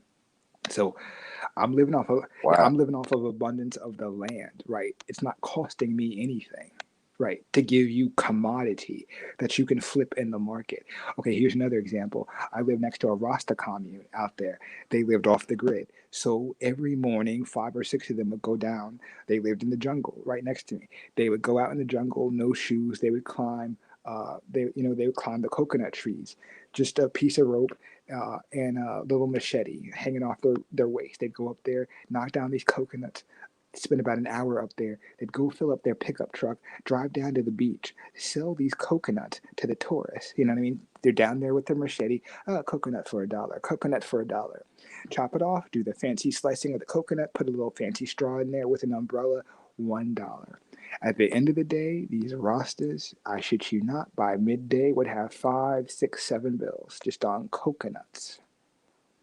Coconuts, right? You know what I'm saying? So I was like, how do you all finance yourself as a Rasta commune? You guys are 100 deep, right? 30 some males. Some people had wives, they had children. I said, you people been here for decades off. How do you do it? Right? They had 30, 50 different commodities that they did like that. I said, when's the last time y'all did taxes? They said, taxes? Paperwork? Babylon? What are you talking about, brother? I said, well, it's a business. They said, yes, it's a business. It's a commodity. It's a trade. They said, you talking white man's laws of like paperwork and formal business and being licensed and bonded and taxes. They said, brother, we are a kingdom. We are the Hawaiian people, right? Of a 4,000-year-old kingdom. We don't need the white man to give us permission to do shit in our own lands. We are a sovereign people. I said, you know you're a state, right? They said, says who? The white man? Right. Since when? 50 years ago? Right. They said, we are thousands of years old. Do you think we give two shits about their laws? And I was like, yo, well, so they have laws there that if you are Aboriginal, Native Hawaiian, you cannot go to jail for picking food. So they have sovereign rights as an Aboriginal. So if you are Aboriginal Hawaiian, you by law, you can pick food grown anywhere on the islands, on anyone's private property. So they have the Dole factory there. It's hundreds of acres, right? Hundreds of acres, this big plantation. If you're a native Hawaiian, you could drive on the Dole factory property and pick as many bananas and papayas, right, and pineapples as you want, and they cannot arrest you or call the police because you're a native Hawaiian by law, right? So they have rules like that that people would not believe in the mainland. Where over here they're like, indigenous and aboriginals have no rights. It's a long haul. It's not, and I've seen it in other places, and I'm like, there are Aboriginal people living in the 50th state called Hawaii who are recognized as Aboriginal with sovereign rights. You know what I mean? They don't have full sovereign rights, but they have a lot, right? In terms of stuff that you would not even think possible over here, right? So, yeah. Because I had a whole bunch of local Hawaiians tell me that, and I said, yeah. Like when I was new, I was like, yeah, that's bullshit. I was slave mindset too. Y'all were conquered. That's bullshit. You're not sovereign anymore. You wish you could walk over there. He said, watch me, bro. He said, watch me go walk on that white man's property and take whatever the fuck I want, bro, on my land. Yeah. And he went over there and he picked shit, and the white farmer looked right at him. I said, you just took that man's shit. He said, it's my shit, bro. It's my fucking island. Right. Wow. And that tripped me out. White people in Hawaii are like us over here in the States. They are viewed as haoles, people without breath. They are treated like shit. Do you know the way we're treated like shit over here? White people rule nothing over there. But trust me, Hawaiians Really? Hawaiians give them no room, bro. Like none. You know the old stories of the Hawaiian surfers, the white boys from California in the 50s who go to Hawaii and get their ass beat all the time? That shit happens every day, bro. Every day. And I had never been to a place where we are the majority and they are treated like the minority. I've seen white boys in Hawaii get the shit beat out of them in front of Hawaiian cops, and the Hawaiian cops just walk away and laugh, like So 10 it's feet not away. mostly mulatto people because I mean, just like with No, they got pure Fiji, Hawaiians. Oh or no, some mulatto oh no, Fiji. they do have some. Don't get me wrong, but about half of all Hawaiians are darker than me, bro. This shit is Huh? so deep. I cannot even. They never I showed us can. that on commercial television. I cannot even. I'll tell you this because I've experienced it. It's not one or two people. It's not one or two. It is the kingdom fell in 1915, 1918, which means there are people who are alive today who used to be of royalty in the kingdom when it was still like, I met this man and he said, I am a Huna, right? I said, Huna, like Kahuna. He said, yes, Kahuna. Bro. They taught me the Huna. They taught me the Huna science. The Huna science, like the big kahuna, right? They were teaching me the Polynesian indigenous science, the Aboriginal science. I never felt more blessed in my life. I was living in a place where I was living the Polynesian science, living with a certified doctor teaching me the Naga science. These people are deep. I thought Naga science was deep. These Polynesians, bro. Right. Man. And see, like, see, in fourth grade when they're teaching us this, and see, I always got actually class. I mean, kindergarten when the state test came around, the TCAP is what we used to call it in Tennessee. That's what lead the class because it like when it came down to scantrons and color, that just was just a conversation, right? Yep, yeah, yeah. But with the Polynesians, like he Jew, Judaism, Christianity, and Hebrew teaches us that Abraham, his parents, were studying what? He came from a culture that studied polytheistic gods. Mm-hmm. And I'm like, man, hold on, we got this Polynesian culture that y'all never Yes. tell us. Okay. And so, like, couldn't it have been that these Polynesians were traveling because he traveled somewhere far, hence why the name was meant to cross over? I mean, I'm pretty sure he just didn't cross over a river. I'm pretty sure he made a long voyage for it to meant crossover. And so I always thought it meant one and the same because they always discounted their cultures. And, like, we were taught, brother, they don't even teach us that half of Hawaii is melanated. They only Yeah. show us, they only show us in the States. So when I asked them about that, Not a, no, yeah. go ahead. Go ahead, bro. No, I was just gonna Nah, say when I was there and I asked them about that, this is what they told me. They said, look at the Hawaiian pictures of surfers.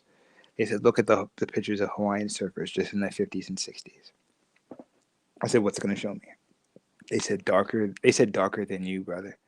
They said we've always been darker than you. I said, how'd you get so light then?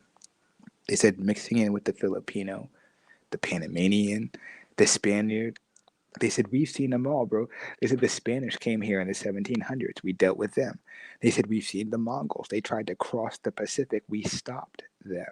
They said that's why the Mongolians had to cross in the far north in Siberia because they tried to pass through our kingdom, right?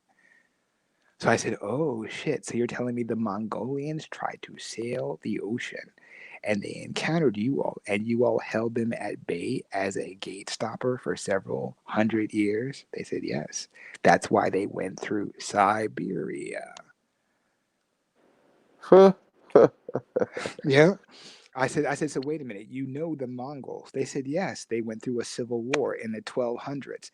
And the tribes that were kicked out of the Mongol Empire went west, and they went into the land of Tataria in Russia, and they were kicked out of there. So they ended up in Siberia. The ones that left Siberia kept going off the coast of Japan, China, and Korea. He said some of them amalgamated, and we know them now. They're now accepted in those countries. The rest of them kept going west. I said there's nothing west of Japan except for the Oceanic people. I said, so what happened? They said they warred with them. And I said, so what happened? They said they went back east. And then when they landed back in Japan, the Japanese and the Ainu warred with them because they fucking hated them. right? They didn't want them in their islands either, so they went to war again. So then they pushed them north. They went north through Tataria, and the Tatarians fought with them. And then finally they ended up in Siberia, and they went east. They had to sail from Siberia. They said because they tried to sail from the islands, Okinawa, and they tried to sail from the Korean islands. It didn't work. Wherever they went, there were melanated tribes and nations on the coast who warred with them, knowing what they were doing, and would not let them expand east, right? So war. They get pushed north. They end up sailing from Siberia north of Russia, Tataria. They didn't go through so that's the Bering land strait theory bullshit lie. They did not cross that 30,000 years ago. They crossed that, but not by foot, but by boat 300-400 years ago. Right.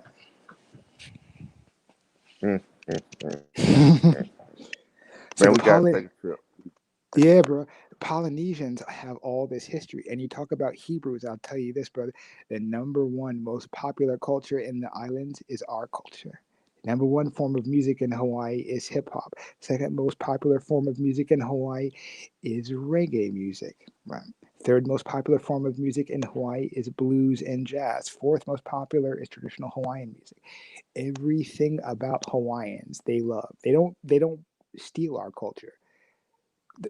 Every day people were like, we love black people. We do not think of you all as Africans. We know who you are, right?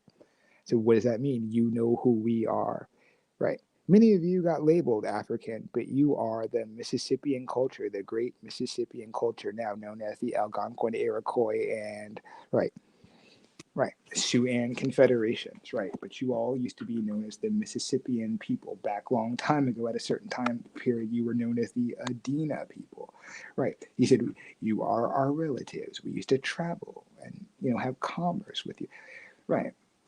That's how I learned about the Incan. So I said, when did you travel to these states, right?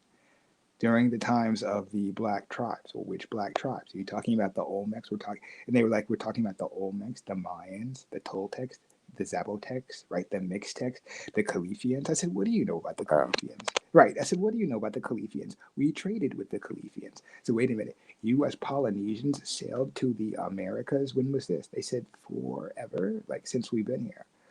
I said, since Columbus. They said since Columbus, since before Columbus, since before Rome, since before Jesus. I said, what? They said, we know your science because we used to speak to your neighbors. Which neighbors are you talking about? Which neighbors over here in the States did you talk to, you Polynesians? I need to check you on your bullshit. What, right? Who? Oh, we know about your codexes and the Popol Vuh and this and that. Yep.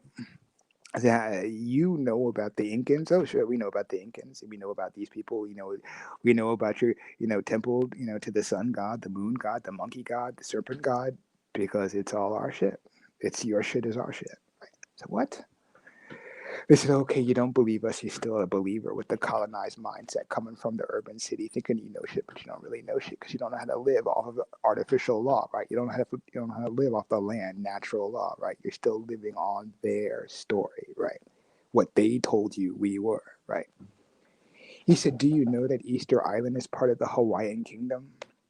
I said, no. I thought they were a different people. He said, no, brother, those are our oceanic brothers. He said, the Hawaiian kingdom is not 5 islands. It's a chain of over 1,000 islands that go down to the Solomons and the Cook Islands and as far east as Easter Island. He said, those are our people, part of the Oceanic Empire. I said, what? It makes sense. Yeah. It makes sense why the people in the Solomon Islands got afros, but they got on the skirts. They wear the skirts. Mm-hmm. Yeah. So I said, so if those were part of Oceania, and they're close to Peru, he said, yes, they traded with the people that you call the Incans. I said, so those weren't like backwards people. He said, backwards.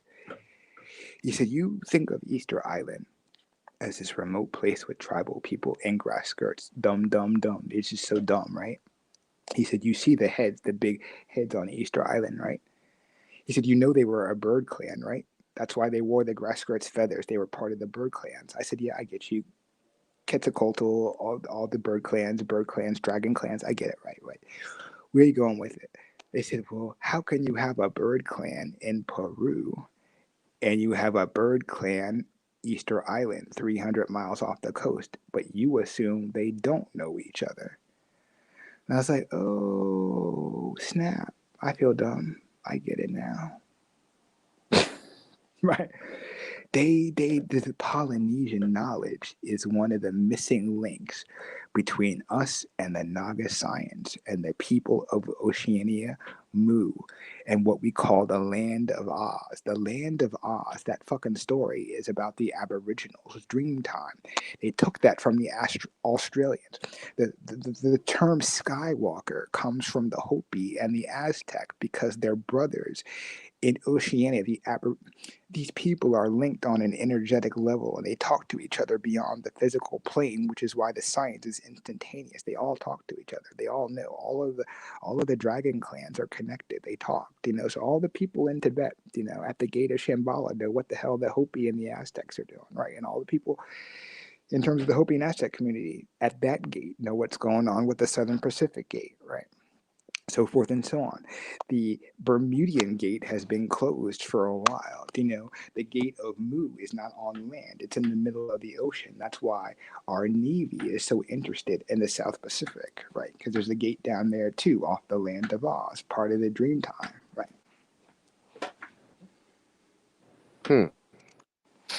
So interesting. So So how did they say they got conquered? How did the Hawaiians say they got conquered? the Hawaiians got conquered in 1915 or 1918, and this is how it went down. It wasn't a big war. 1,000 islands. I don't know if it was Teddy Roosevelt at the time. I believe it was Teddy Roosevelt. The Rough Riders, World War One. He sent U.S. colonial Marines. Well, they weren't called colonial Marines, then they were just regular Marines. The history of the Marines. The history of the Marines is the Marines. The U.S. Marines. Their charter, their whole code, their whole declaration is like Indiana Jones. It's to find the ancient homelands and explore them, and to stop the piracy and the trade between the oceanic empires. So if you look at the anthem of the Marine Corps, it's in the anthem, right? From the halls of Montezuma to the shores of Tripoli. The shores of Tripoli are where the Moroccan Caliphate was in terms of the Barbary pirates, right? So the halls of Montezuma, these are the golden pyramids of the Yucatan, the golden cities of Cordoba, and El Dorado, the famed cities of gold that Indiana Jones and the Masons have been looking for all across Mexico down to Peru, right? These fables where we actually had pyramids on the inside made of gold in terms of natural law, in terms of using physics to generate energy, if you want to apply it in the Western sense, like Tesla energy. Like all of that stuff is true. Indiana Jones, that's all true. They were looking for our codexes, our history books, all of that. The lost cities of Montezuma, made of gold, right? The lost cities of El Dorado being Spanish. So that's all our stories. That's all our Mayan, Incan gold that they were looking for, which is why the conquistadors went there based on the letters of so-called Prester John, right? So people didn't know whether Prester John was real or not, but there was this fabled story of this person who went looking for the ancient world, right? The greater Asia Major, right? The major Asia of the three gems, right? So the Hawaiians know this story. They told me this. I said, so you think that not only that we're indigenous and aboriginal, but we also have amalgamated the Hebrews? I said, what? I said, this is part of your Polynesian history? He said, brother, we know all of those people. He said, when we went and we traded with the Califians, there was a time where the Grand Canyon was an ocean. And in that time, when the Grand Canyon was an ocean, right, he said it went out to the Gulf as to what you think of now as this dry land. And there was another peninsula off the coast of California, and that's where the Califians lived, right? And he said they had members as south as the Amazon. I said, what? You're talking about down there by Brazil and all through the Yucatan down to the border of Peru. And he said, brother, you don't understand. We were one connected family. The white man story makes us divided as this and that, as interconnected and stupid. Not, he said it was one big global highway. We knew of each other all around the world. I said, so the people in Hawaii knew about the people who lived in the temples in what we call Cambodia and Thailand and Vietnam and India 1,000 years ago. He said, brother, he said, try 2, 3, 4, 7,000 years ago. I said, what? Right? So when I mentioned the Olmecs and all that, they said we have this thing, right? He said there is a dragon line on the 33rd degree parallel, and he said that's where all of the pyramids are, between 30 and 33 on the 3. I said, what? Right. So he said it's a 3-3 thing. It's a triangulation. I said triangulation of an energy of a specific place, and he said all of that, right? So he said most of our dragon vortex lines are on the ring of fire, which cross 4 of the 7 continents, right, making the four gates. He said these are the 4 fire dragon gates, right, protected by the 4 dragon clans, right. I said, okay, I get you. So how does this all, right? So he said that's the connection on the spiritual level. That's the connection on the language-based level. I said, run it back. He said, you will find Sanskrit in the area known as the Mayan and the Hopi. He said, the Hopi are derivatives of bloodline of the Mayan, correct? I said, well, I didn't know that, but now I do, right? Okay, correct. And he said, all of the people in Oceania are known as Melanesian, correct? I said, sure, correct. I guess so, Micronesian, Polynesian, right. He said, they are descendants of the Aboriginals, are they not? I said, well, correct, because they're in the same category, Melanesians, right? He said, all of the Naga colonies of South Asia are known as melanated people, are they not? I said, yes, right. He said, they are known as Naga people, and they are real people, are they not? I said, well, I didn't know that, but now I do, right. So he said, if there's a real people called the Naga people, and they practice a real science called the Naga science, and you have proof of this science, which is all of the pyramids and temples all over Asia, which is recorded as their history and science, right? And this is the snake culture, the snake spirituality, the mastery of the body and the 5 senses, right? He said, this is the Asiatic alchemy, right? This is the formation of what the white man called the Oriental School of Science. I said, you're talking about the Oriental Lodge? He said, that's their imitation of our shit, right? So he said, everything they did is an imitation of us, right? We gave birth to every religion, to every science. He said, that's why everything they do is So, an imitation. Yeah, go ahead. so why the snake out of all animals, reptiles, and beasts of the field, and birds of the air? Why the snake? The snake, because it's the most primal. And they believed that in our most primal state, we are the undisciplined human being, the man or woman. If we do not control our prana, our chi, our life force, our solar, we will live in our lower self. It's the same trinity of the upper world, lower world, center plane, right?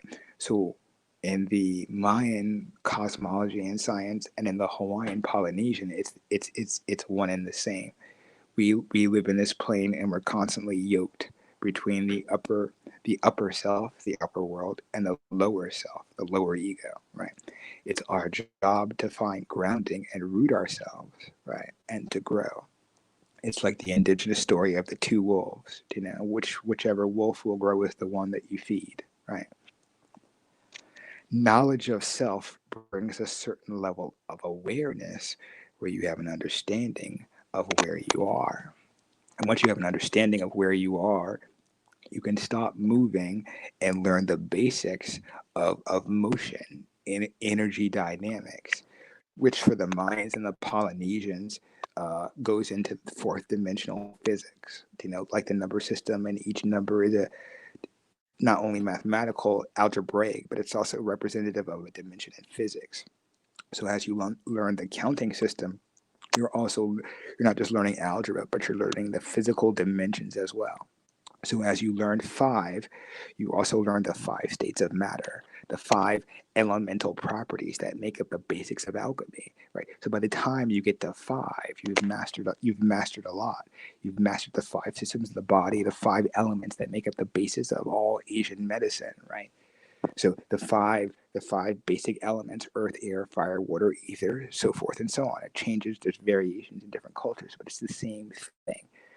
In the symbology of mathematics, you have the 5 primary symbols known as the 5 Platonic symbols, right?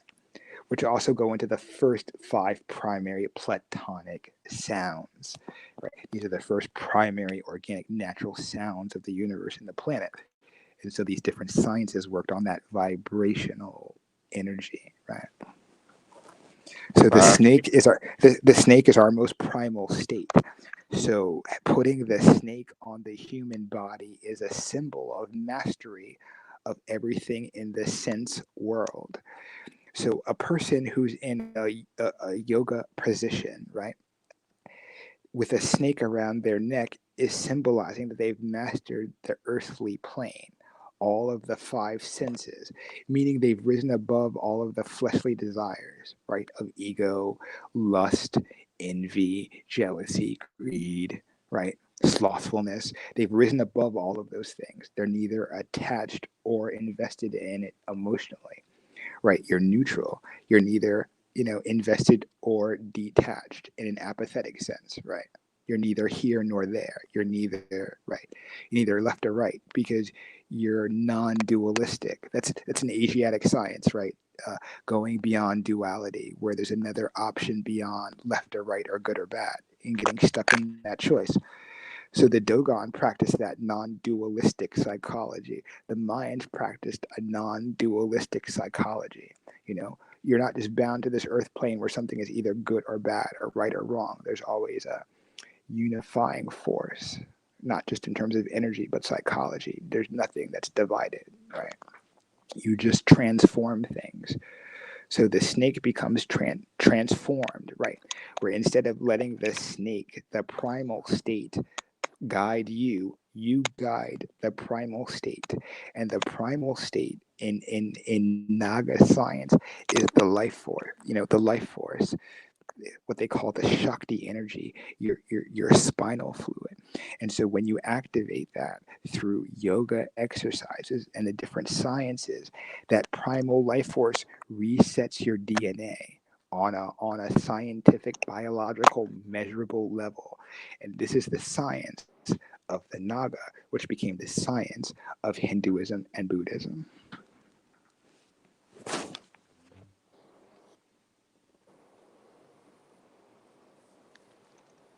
Man, brother, if I had my soundboard out, I would play some claps right now, man, from my audience. You just were.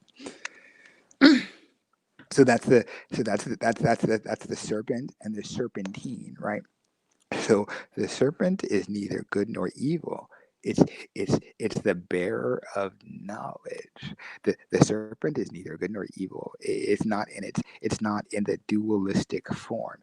It just brings knowledge. You in the human form put an intention to that knowledge, making it a lower vibration, a 2-dimensional reality of either good or bad, right? Healing or destructive or divisive, right? So we live in a 2-dimensional world, but in that science we're operating on a 3 and 4-dimensional plane because we're moving mass, right? We're moving the mass of our body in our internal mass. We're literally moving our organs. We're flushing our blood system, right? Because the blood goes to all 5 systems of the body. So first we wash the plasma. And after we wash the plasma, we wash and break down each of the 5 systems and the 5 elements, right?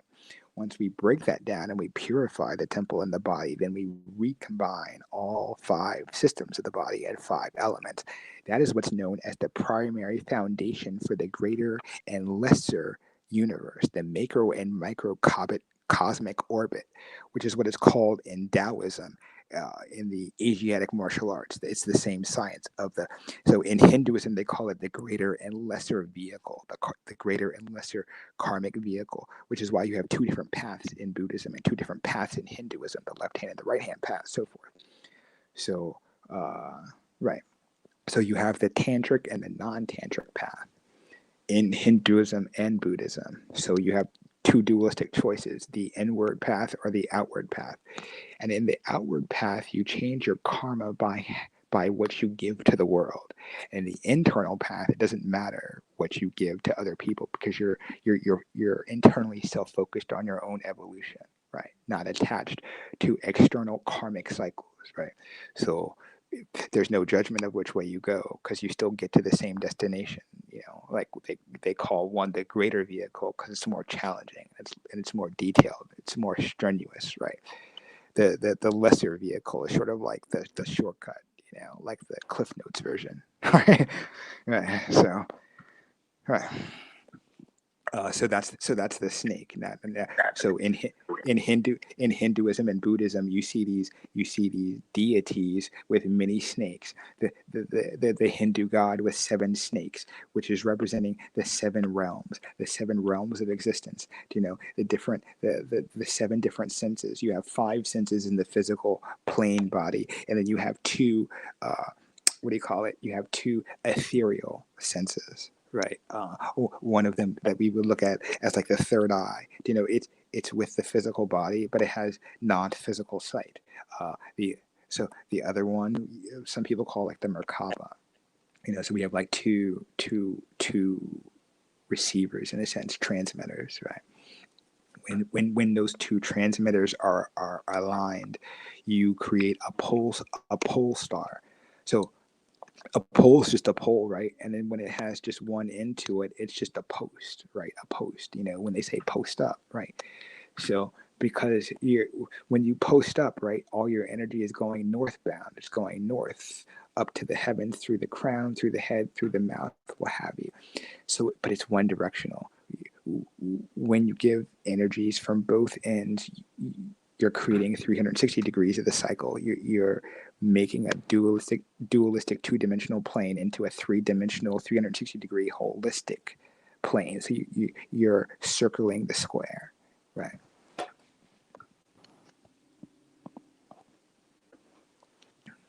So I don't know if that was clear. That's how I learned it in my science from my teacher. It's you're on an artificial timeline. You're on a square timeline. So you're going back to the natural timeline. So you're squaring the circle, right? You're squaring the circle not only just in mathematics, but in psychology, in vibration, because it has a cymatic. It has a cymatic effect on the body, right? The vowels and the consonants and the way that we talk and the language that we use and the spellcraft that we put into words has a cymatic, energetic, sound vibrational effect on the 5 systems, which is why we must routinely purge, right? So we have the dualistic science on the medicine end where we detoxify, right? And then we go from detoxification to the other side. Then we rejuvenate. Right. We rejuvenate for a balanced amount of time, and then we detoxify. It does not matter what we're doing. This is the cycle and the rhythm. This is the cycle and the rhythm of health, right? No matter what we do, we constantly detoxify and rejuvenate, but we do this at set times, not just based on the solar, right? Not just based on the lunar, but based on the celestial, right? Based on the celestial. So Mayan is a celestial system. The Hopi is a celestial system, right? Commission is a celestial system, right?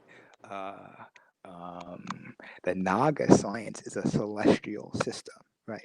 Dealing not just dealing with the solar system, the sun system, but dealing with the greater galaxy. So we're talking galactic systems, right? Islam is lunar. Christianity is solar. These are limited systems. We're dealing with galactic sciences, galactic, right? So with that galactic science, you have galactic alignments, right? So sometimes something will be aligned here on Earth to not a sun, not a soul. You get it? See alignment to the soul, SOL, so and SOL becomes SOLAR, solar, right? The soul. So over time, the Albions took out the U, see, SOL, SOUL, S-O-L, S-O-U-L, soul, soul, right? Same sound. It's the same sound, but the meaning of the word, right? So you put one little letter, and then we think it's completely different. Well, what's the difference between the soul, right, the sun, and the soul, S-O-L, and the sun, S-U-N, between the soul, S-O-U-L. The only difference is understanding. You take one letter out, you put one letter in. It's a completely different paradigm. See, it's a completely different paradigm. Right? I listen to soul music. Right? It's happy solar return, solar return. We hope the sun comes back. Right. Right. We hope that you don't live in darkness, not literal darkness, the darkness of inner sight, knowledge of self. Right, the division between this plane and all things cosmic and galactic. Right, we hope you don't live in darkness. Happy solar return. May your sun always shine and come back to you.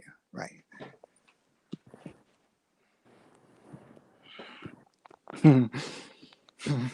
Bro, I didn't Yeah. want to cut off, man. You was on the road.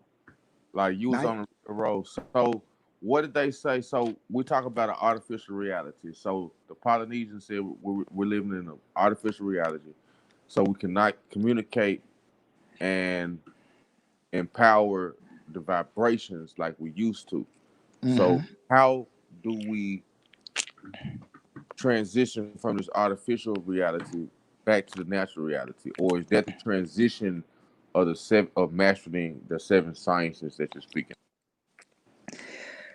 I mean, it can happen again because we live in a dualistic world, which is beyond our choice. It's not a choice. It's just set by science and physics, the laws of energy, physics and dynamics. You know, it's one of the subfields of physics. Energy dynamics, propulsion. Talking about the fifth state of matter, plasma. So we're talking about energy dynamics in a physics-based realm in terms of Western terminology and science. We're talking dimensional physics, talking astrobiological effects mixed in with theology or astrotheology, cosmology. So how do we transition? We can wait for the world externally to change us, or we can change ourselves. It's a matter. It's a matter. Do you see what I'm saying? Do you see the wordplay there? Because my teacher never let me. He never let me talk wildly. My teacher never let me. He never allowed me to spell wildly. Irresponsibly with my words. Right. So because your words help create your reality, which is your manifestation.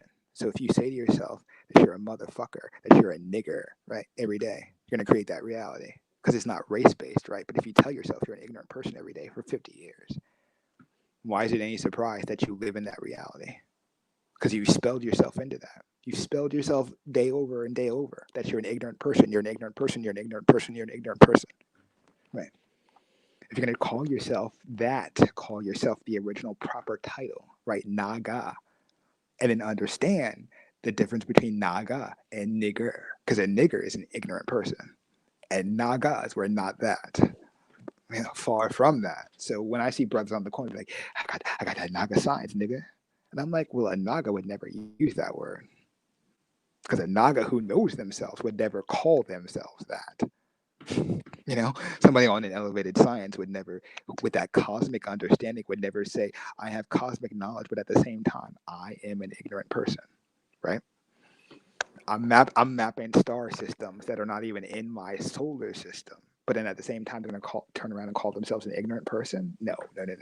Somebody at that level of scholarship would not, right, put that spell craft on themselves, being in tune with that, right? So we have to watch our words and our energies and our spelling. We have to spell check ourselves. We have to watch what we say in the aloha, right? So hawa, right? We know that word hawa. So now we're back to the primal language of universal sounds, the ha and the wa and the ta and the ma, right? I just find it interesting that the place is called Hawaii. Hawa, right? And we know that from our culture, Hawa, right? I just find it Right. interesting when Hebrews talk about Hawa, and here's a place of Aboriginal people, right? And so they're like, I don't know about all that bullshit Hebrews going through Polynesia. And I'm like, well, have you ever asked them why their place is called Hawaii? Hawaii. I'm When like, do you the Hebrew. I'm like, you Hebrews need to ask them Polynesians why they call their land Hawaii. That's the Hebrew connection, right? Here's a melanated people calling themselves Hawa. and now when did the Hebrews use Hawa? I mean, so you look at indigenous culture, right? And you look at Europeans who like, oh, one in the same people. So Hawa, Hebrews. The letter J, Jew, comes around 1600s, which means Hawa, the H before the J in timeline. So up until the 1600s, it's an H. It's an H, right? So It the kind of, Jehovah, I got you. The yeah. Jehovah is like another saying of saying Hawa. Right, exactly. So you're saying the name of Jehovah, right? So Jehovah, you're saying his name. You're saying the divine name. So I was talking about before the codexes, that they destroyed all over Pacifica. We still have. They didn't blow them all up because we still have codexes in the Yucatan and Central America, right, with the divine law. So tell me this. I tell people, how is it if we were, a tribal pagan people? How is it that we had the Noahide law on tablets, right? In Proto-Hebrew and Proto-Assyrian, right? The evidence is still here. People say, okay, bullshit. I call bullshit. I need you to source that up and prove it to me. Oh, okay. Chief Joseph's tablet, which is in the museum of the Naval Academy in Annapolis, right? So that's one piece of evidence. It's right, Proto-Assyrian, right? We have Proto-Hebrew artifacts. We have the Noahide law here on tablets. How do we have tablets with the Noahide law here? Centuries I before got a Columbus question. showed up. Yeah. So with that being said, all right. So looking at biblical history and ancient American history, now Oh. Mm-hmm. Amaru was one of the early children of God. Mm-hmm. It's mentioned, in the same generation as El or Anu or Unti. I mean Mm-hmm. Untu, from which the Bantu people come from. Mm-hmm. And when they call Onto. us Bantu Onto. slaves, right? They call us Bantu slaves. They're just saying that we're the children of like God's wife. Mm-hmm. So it's do you see were the ancient Americans the Amarus that's mentioned, or I know it just wasn't one group of people, but do you feel that the Amarus were one of the groups of people that were here? So you could say Amaru. Amaru could become okay. It gets spaced out. Meru, or and then so Meru can become easily over time in language Mary. Like we're saying the plural of a group. Do you know what I mean? Like goose, geese, Right. Amaru, Amari, Mary. Right. So now it becomes Mary over here, right? And then so what was the old name of so-called Kemet? Mary here, over there, Kemet, Egypt, Ta Mary. Over here, Mary, Ta Mary. We see similarity in the language, in the phonology, right? Mary, Ta Mary, right? Mary Khan, right? Right. So then North Mary, Ta Mary, just right. So meaning a then king. Mm-hmm. go ahead. No, I was just going to say, just meaning a king in this land, in this civilization, not meaning all of the land, just within that civilization. Ameri, Ameru, Ameru. Right. Tameru, Tameru. Sounds to me like singular and possessive forms, Ameru. I'm an Ameru. Oh, one person. You're an Ameru, meaning one. Ameri, meaning many of you people. Tameru. Oh, I can see. Oh, meaning Egyptian, Commission, one. Tameri. Oh, meaning many people. A group of y'all. Civilization, singular, plural, singular, plural. Right? I mean, you see that, and isn't it interesting that both of those places are two of the three Indias? So I wonder if all three Indias have a similar title that's only off by maybe one letter in that ancient cosmic phonetic language. Meru, Tameru, Meri, Tameri. We already have two of the. You see what I mean? We already have two of the three Indias now. We know that Yep. all three Indias speak Sanskrit.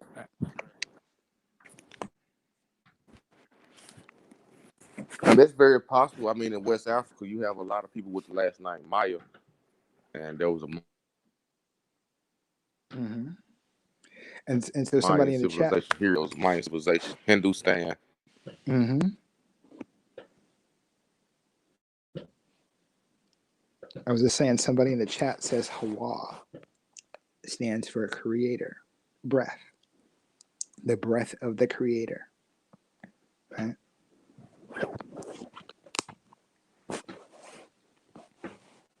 You still there, brother? You still there, brother?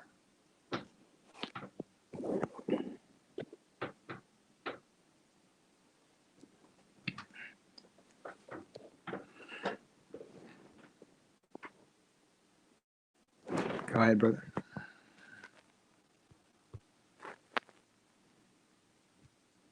Okay.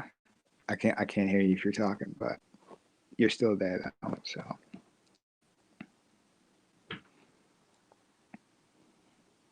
Yeah, future, that's what's up. So, damn, I forgot what he asked me.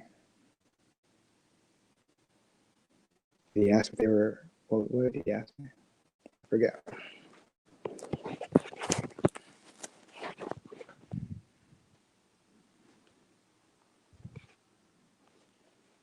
You still on, brother, but I can't hear you. I can't hear you if you're talking, so I'm just gonna ramble. So till you cut back on. Yeah, so Tamari. Yeah. Oh, you were talking about the Maya. The word Maya down there and over there in Africa too. Yeah. So some people think it went in reverse, right? Not just the slave trade, but our expeditions and our uh, whatever you want to call it, reaching out.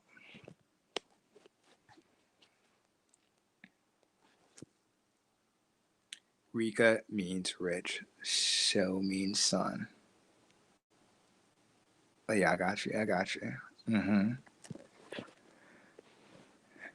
I hope your brother comes back. That was really good. He had some really good information. That was good stuff. So, okay, I guess I'll just babble on that stuff again till he comes back. So that's the snake thing. What else did you ask me about? Yeah, we covered portals, ley lines, dragon clans, dragon mines, who, moo. What else did we covered? Who we covered? Moo. We covered the connections between the people in the islands with the Yucatan in terms of the Who civilization, the sunken cities, mud flood, Mu continent, connections through the islands down to Easter Islands. We talked about the bombing of the Aboriginal Indigenous people, the 1,000 nuke bomb experiments between 1942 and I think 85 or 88, mainly in the Pacific, and the 500 other ones were in the Four Corners, New Mexico, Arizona, Utah, blah blah blah. What else? We talked about the Mayan science of the arithmetic of the zero, and that playing into the calendar system. We talked about the 13 Baktuns, each one Baktun being a zodiac cycle equaling the precession of the equinox, the 26,000 year cycle, and how that plays out with the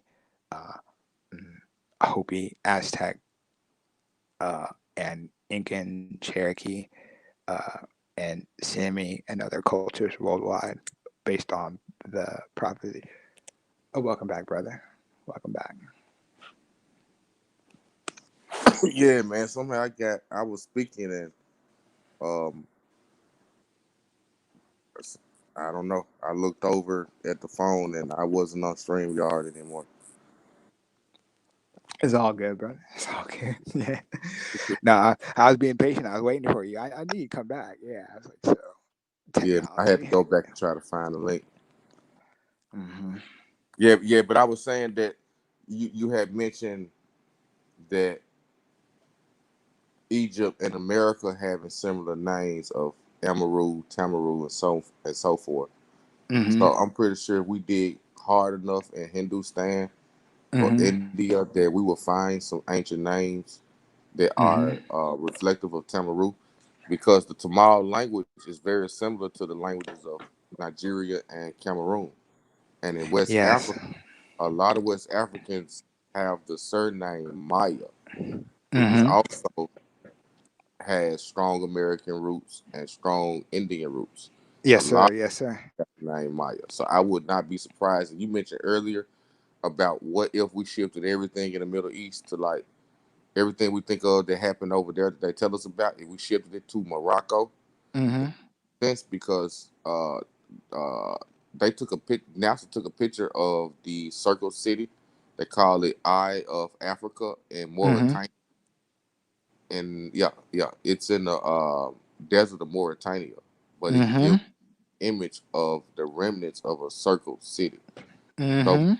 definitely something in the, you know that It's side of Africa a. was It used to be an old portal over there.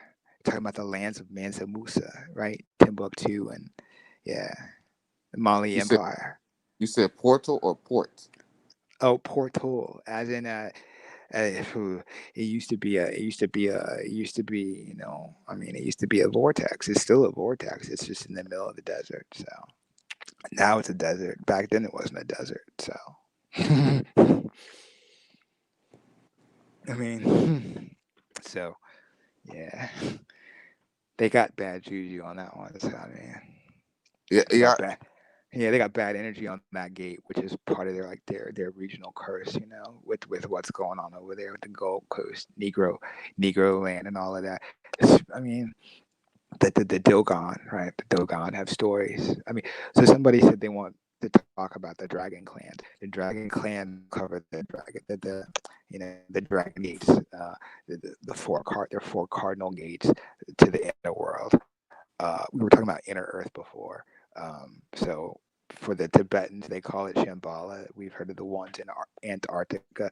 So when the Great Flood happened with the Ice Age, this is the story of the ant people and the ant medicine, on the walls where the people disappeared. So they went into the caverns underneath the United States and they lived there for a while until the waters receded and the floods receded and they came back. And that's the repopulation of certain nations, which seems mysterious to some people, and some people stayed for personal reasons. So, like whole nations just stayed. I mean, so those are our ancient caverns that we use every cycle. Every cycle we use those caverns for survival from the different cosmological floods that we predict coming.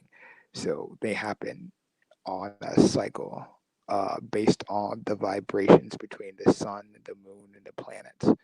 So as we move through the galactic plane, the belt of the galaxy, it has gravitational forces on our sun, right? Which affect our moon and our oceans, which then in turn energetically affect our tectonic plates, which is how we were able to predict certain things like earthquakes, right? And floods. And we knew that stuff was coming weeks out. Like, oh, this cosmic celestial object is going to move so close to our sun that it's going to cause plasmic solar flares, right? Which are going to have this kind of effect on our moon and oceans, which is going to have this kind of effect on us, right?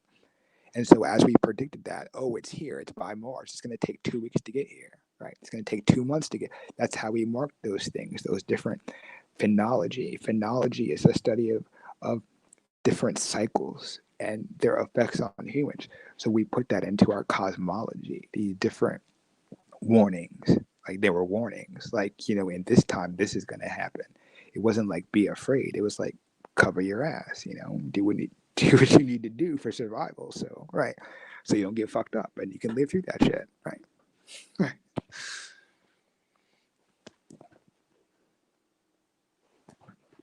The draconian. So the Draco system. I don't want to talk about that. I'm okay. I'll talk about it. Fine. Draco system. Some people believe in, and some people focus on that star system. So, yeah. Okay, I'll talk about it. Yeah. Draco the dragon, the snake.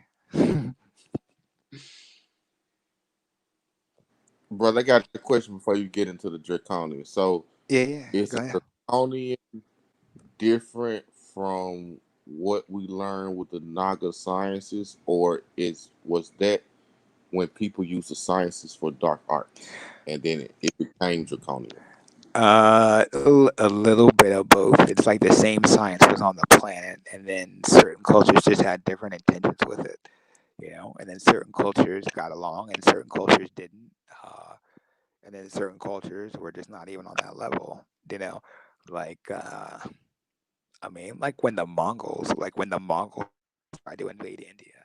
I mean, by brute force, they took most of Asia. You know what I mean? They took almost everybody except for the Russians and the Chinese, right? The Chinese built the wall. Yeah, the Chinese built the Great Wall of China to keep them out, right? So they took half of India. It was a black Naga. I mean, dark, not the Aryan light skin. It was a black as night Naga general who commanded part of the Indian army at that time, who defeated the Mongols and kicked the Mongols out of India. So when people talk about Nagas are mythological, I'm like, brother, they are a living cultural ethnic group of people with a real science that we can trace to leaders in India. Generals and officers and this and that, and they had roles, and not all of them were scientists. Some of them were engineers and warriors, but it was a Naga general who headed the Indian army and pushed the Mongols out of India. And if not for him and the Naga warrior, I mean, India would be looking like Siberia, right? So, and Turkey was not so lucky. Turkey got smashed. The Mongols took all of Turkey over, right? Which is why Turkey looks the way it does now. It was the Turkish Ottoman Mongol Empire, right? So, but they could not take India. So nobody's taken really India like ever. I mean, not really, not ever. I mean, not since the battles of Rome with Alexander the Great. India is a Not even. yeah, not even then, really. I mean, that was the demise. I mean, because they never talk about when the Greeks and when the Romans, when a lot of these nations that they hold as their cultural Caucasian lineage, they don't talk about when they lost. I mean, when the Greeks and the Romans tried to go into Kush, into Nubia, they lost. When they tried to come over Yeah, to America, they lost. They tried to go yeah, deep into India, they lost. Whenever yeah, they tried to go conquer the three Indias, yeah. I mean, they lost. But they've been trying to do this continuously. This is the part they don't tell us. They've been Oh doing this yeah. continuously for thousands of years. Mm-hmm. And so the Yeah. conquering of vessels was something that happened because we just had a bad day and lost a battle. This is something continuous that was going on for thousands of years.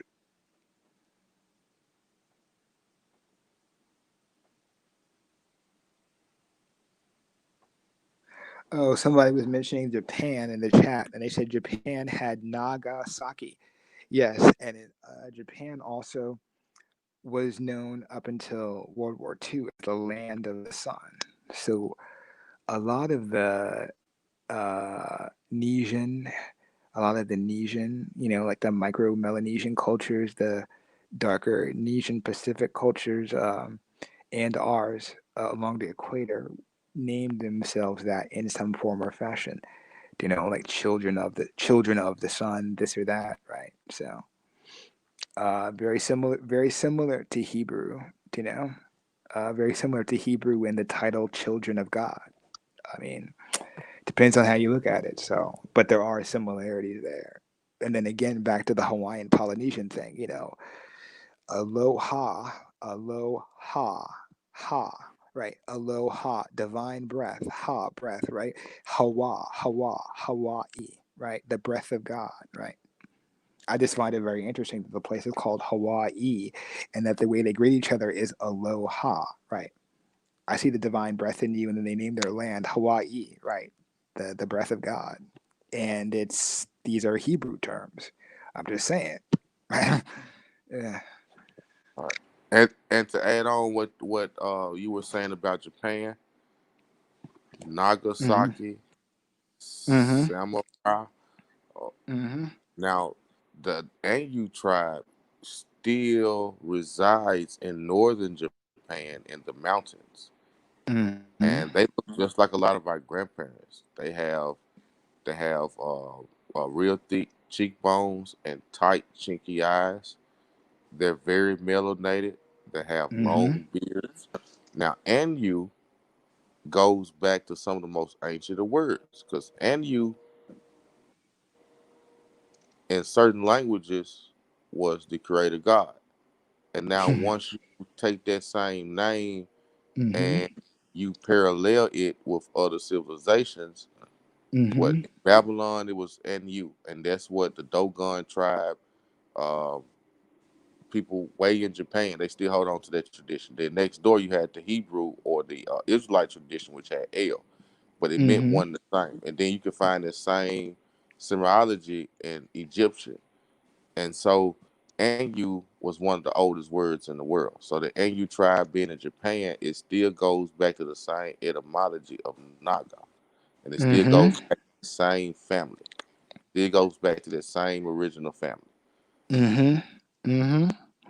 And then I look at the we call it I look at the suffix too. So I divide it, put a hyphen in the middle. I, which is spelling AINU, is the word I knew. So I put a hyphen in the middle. AI hyphen new. Oh, and then I said, oh, look what I see. New in you. New who moo. So I said to myself, oh, here's that divine cosmic phonetic language again. Right. Not just on one continent, but on multiple continents. That same phonetic language. Who, moo, nu, ha, ma, ta became Mary, Terry. Right. Very So, interesting. so I'm And like, these are a lot of the same languages that children use when they learn how to speak. mm-hmm, And but yeah, and now earlier you spoke on the Dogon sciences about astronomy, and now the Western scientists they mocked them for a very long time. They were not favorable of the Dogon sciences because Dogon said there's a serious beat. And they mm-hmm, said, hey, with our telescopes, we're way more advanced than you guys. It's only one star up there. They said, no, it's a star, and this is when it moves. This is when it transcends to something else. They had mm-hmm, all the calendar dates accurate. Then recently, a few years ago, scientists discovered that it was a Sirius B. So since mm-hmm, then, they've been going and visiting each of the Aboriginal tribes that are left on the planet, uh, getting the answers to astronomy, medicines, uh, land management. They're getting some of the most ancient of answers from these tribes. And this is what they're doing behind the scenes. Now, they may come back and make it into a medicine and charge us, $12,000 a pill for it. But if our leading scientists and archaeologists, they're visiting the last of the Aboriginal tribes to get the hardest of answers, where should we? Somebody said earlier in the chat that um, they wanted the information about the etymologies that we spoke on when we were naming the Caucasian, the original mm-hmm, Caucasian and Mongolian nations. A mm-hmm, lot of these stories, folklore is more factual than literature. Literature is mm-hmm, a factual way to pass down a story through generations. Folklore. And so through many of these things, as you hear this gentleman here describes, Ika Hawk Condor, he got a lot of his information by visiting with these elders and learning through experience and exercise. And so reading kind of like prepares you, but it only gives you like elementary percent compared to what you would learn traveling to these cultures and learning from them yourselves because we're only told one part of it. Just like Hawaii. How many people in the chat know that Hawaii is 50% melanated? Because from their perception, they have us thinking that Hawaii is 99% or at least 90% mulatto, and it's 50% melanated. And so the information is the same way. And so we have to visit with these chiefs because the information that they're passing to us is more accurate and it aligns more with the things we research. And then science comes back a few years later and say, hey, these guys are a little bit more accurate than we thought. So maybe we need to listen to these stories that were passed down for thousands of years because folklore has been proven to be more generationally accurate than literature.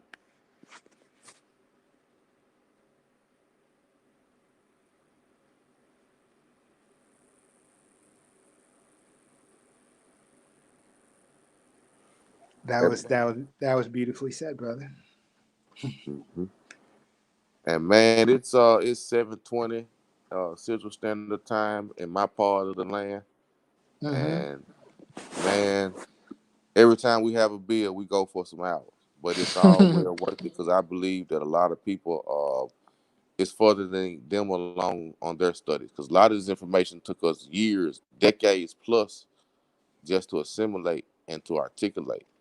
And so a lot of this information that's being shared, this level of scholarship is really people make a very lucrative income Yes. teaching this type of knowledge. And so to freely assimilate it, this is truly a gift to our community and our listening audience because it took decades to be able to assimilate and articulate this information in a form to which a common public can understand. And so I thank everybody for your patience. Brother, I emailed you a few days ago. Oh, And I'm I'm sorry about that. Yeah, I'll get on that. Yeah. okay. And Yeah, I'm yeah, about I'll to definitely get on that. Okay. Yeah. You want to continue this? I mean, anybody in the community who's interested in this science on the esoteric or practical end, I'm always down to build on that. If people want to do the esoteric, spiritual, cultural, exploration, whether it's Polynesian culture or any of that, yeah, I'm down. You want to do practical building exercises, we can do that too. I mean, there's all types of practical things that we can apply, from basic star mapping to making your own telescope to all types of stuff. They have different farming and gardening methods. There's different sciences when it comes to alchemy, reclamation of soil. I mean, lots of good stuff. How to make your own paper. Uh, I mean, yeah. So there's lots of things that are practical that don't cost money that we can do in our own home and backyard, and play around with. It's just fun little experiments, right? We can make little orgone generate. We can work with Tesla energy and do little home-based experiments that are not that expensive at all. Under $30. Things like we can do orgone energy. Uh, uh, um, are you familiar with orgone energy? though I will have to research. No, I'm not. Can you enlighten me? Okay, so it's just the basic Tesla energy field. The basic Earth energy field, like Tesla was pulling that out. Learning how to ionize, right? So it's just an ionization process, right? And you ionize one way, it's bad. Um, you ionize another way, it's not so harmful, but you're still being conductive of energy, right? So you see the Tesla poles, things like that. You can be a conductor of energy in a safe way, and there's a dirty science to it where you can do it in a dirty way. The science we use now is a dirty way in terms of harming the environment, people, plants. But there's a safe way to do that. Um, Orgone energy is an energy that you can create through a basic mixture of specific crystals, specific metals, and copper. And what it does is it creates uh, a Mobius energetic field, a Mobius circle. It's a constant spiral, energetic, readable, and scientifically measurable energetic field, and it produces it in a long enough range up to a mile, depending on the strength of the copper metals and crystals. But these are cloud busters. This technology has been around for in the West for about 120 years, in our science for hundreds of years. People use these things. I think there's a law in the books banned by it. A guy made an orgone generator in 1974 in his backyard, and it cleared, literally, I shit you not, it cleared rain clouds for a 50-mile area. The shit was so strong, it picked up on radar, right? The DEA, the National Institutes of blah, blah, blah, and every other fucking agency came out on this man. And he got a court order and a gag order as to not talk about this science for like 50-some years or some shit. So, and it'll happen. If you build one big enough, it will actually show up on radar as an energy source, which is why people make them small. If you make one bigger than a trash can, it's going to put off an energy source, right? Picked up on radar. But these things are cloud busters. You know, people talk about chemtrails. You could put one of these in your backyard, the size of a basketball. You're not going to have anything but blue skies over your home. Can you share the name of that in the back chat? Oh yeah. So, I'll do that.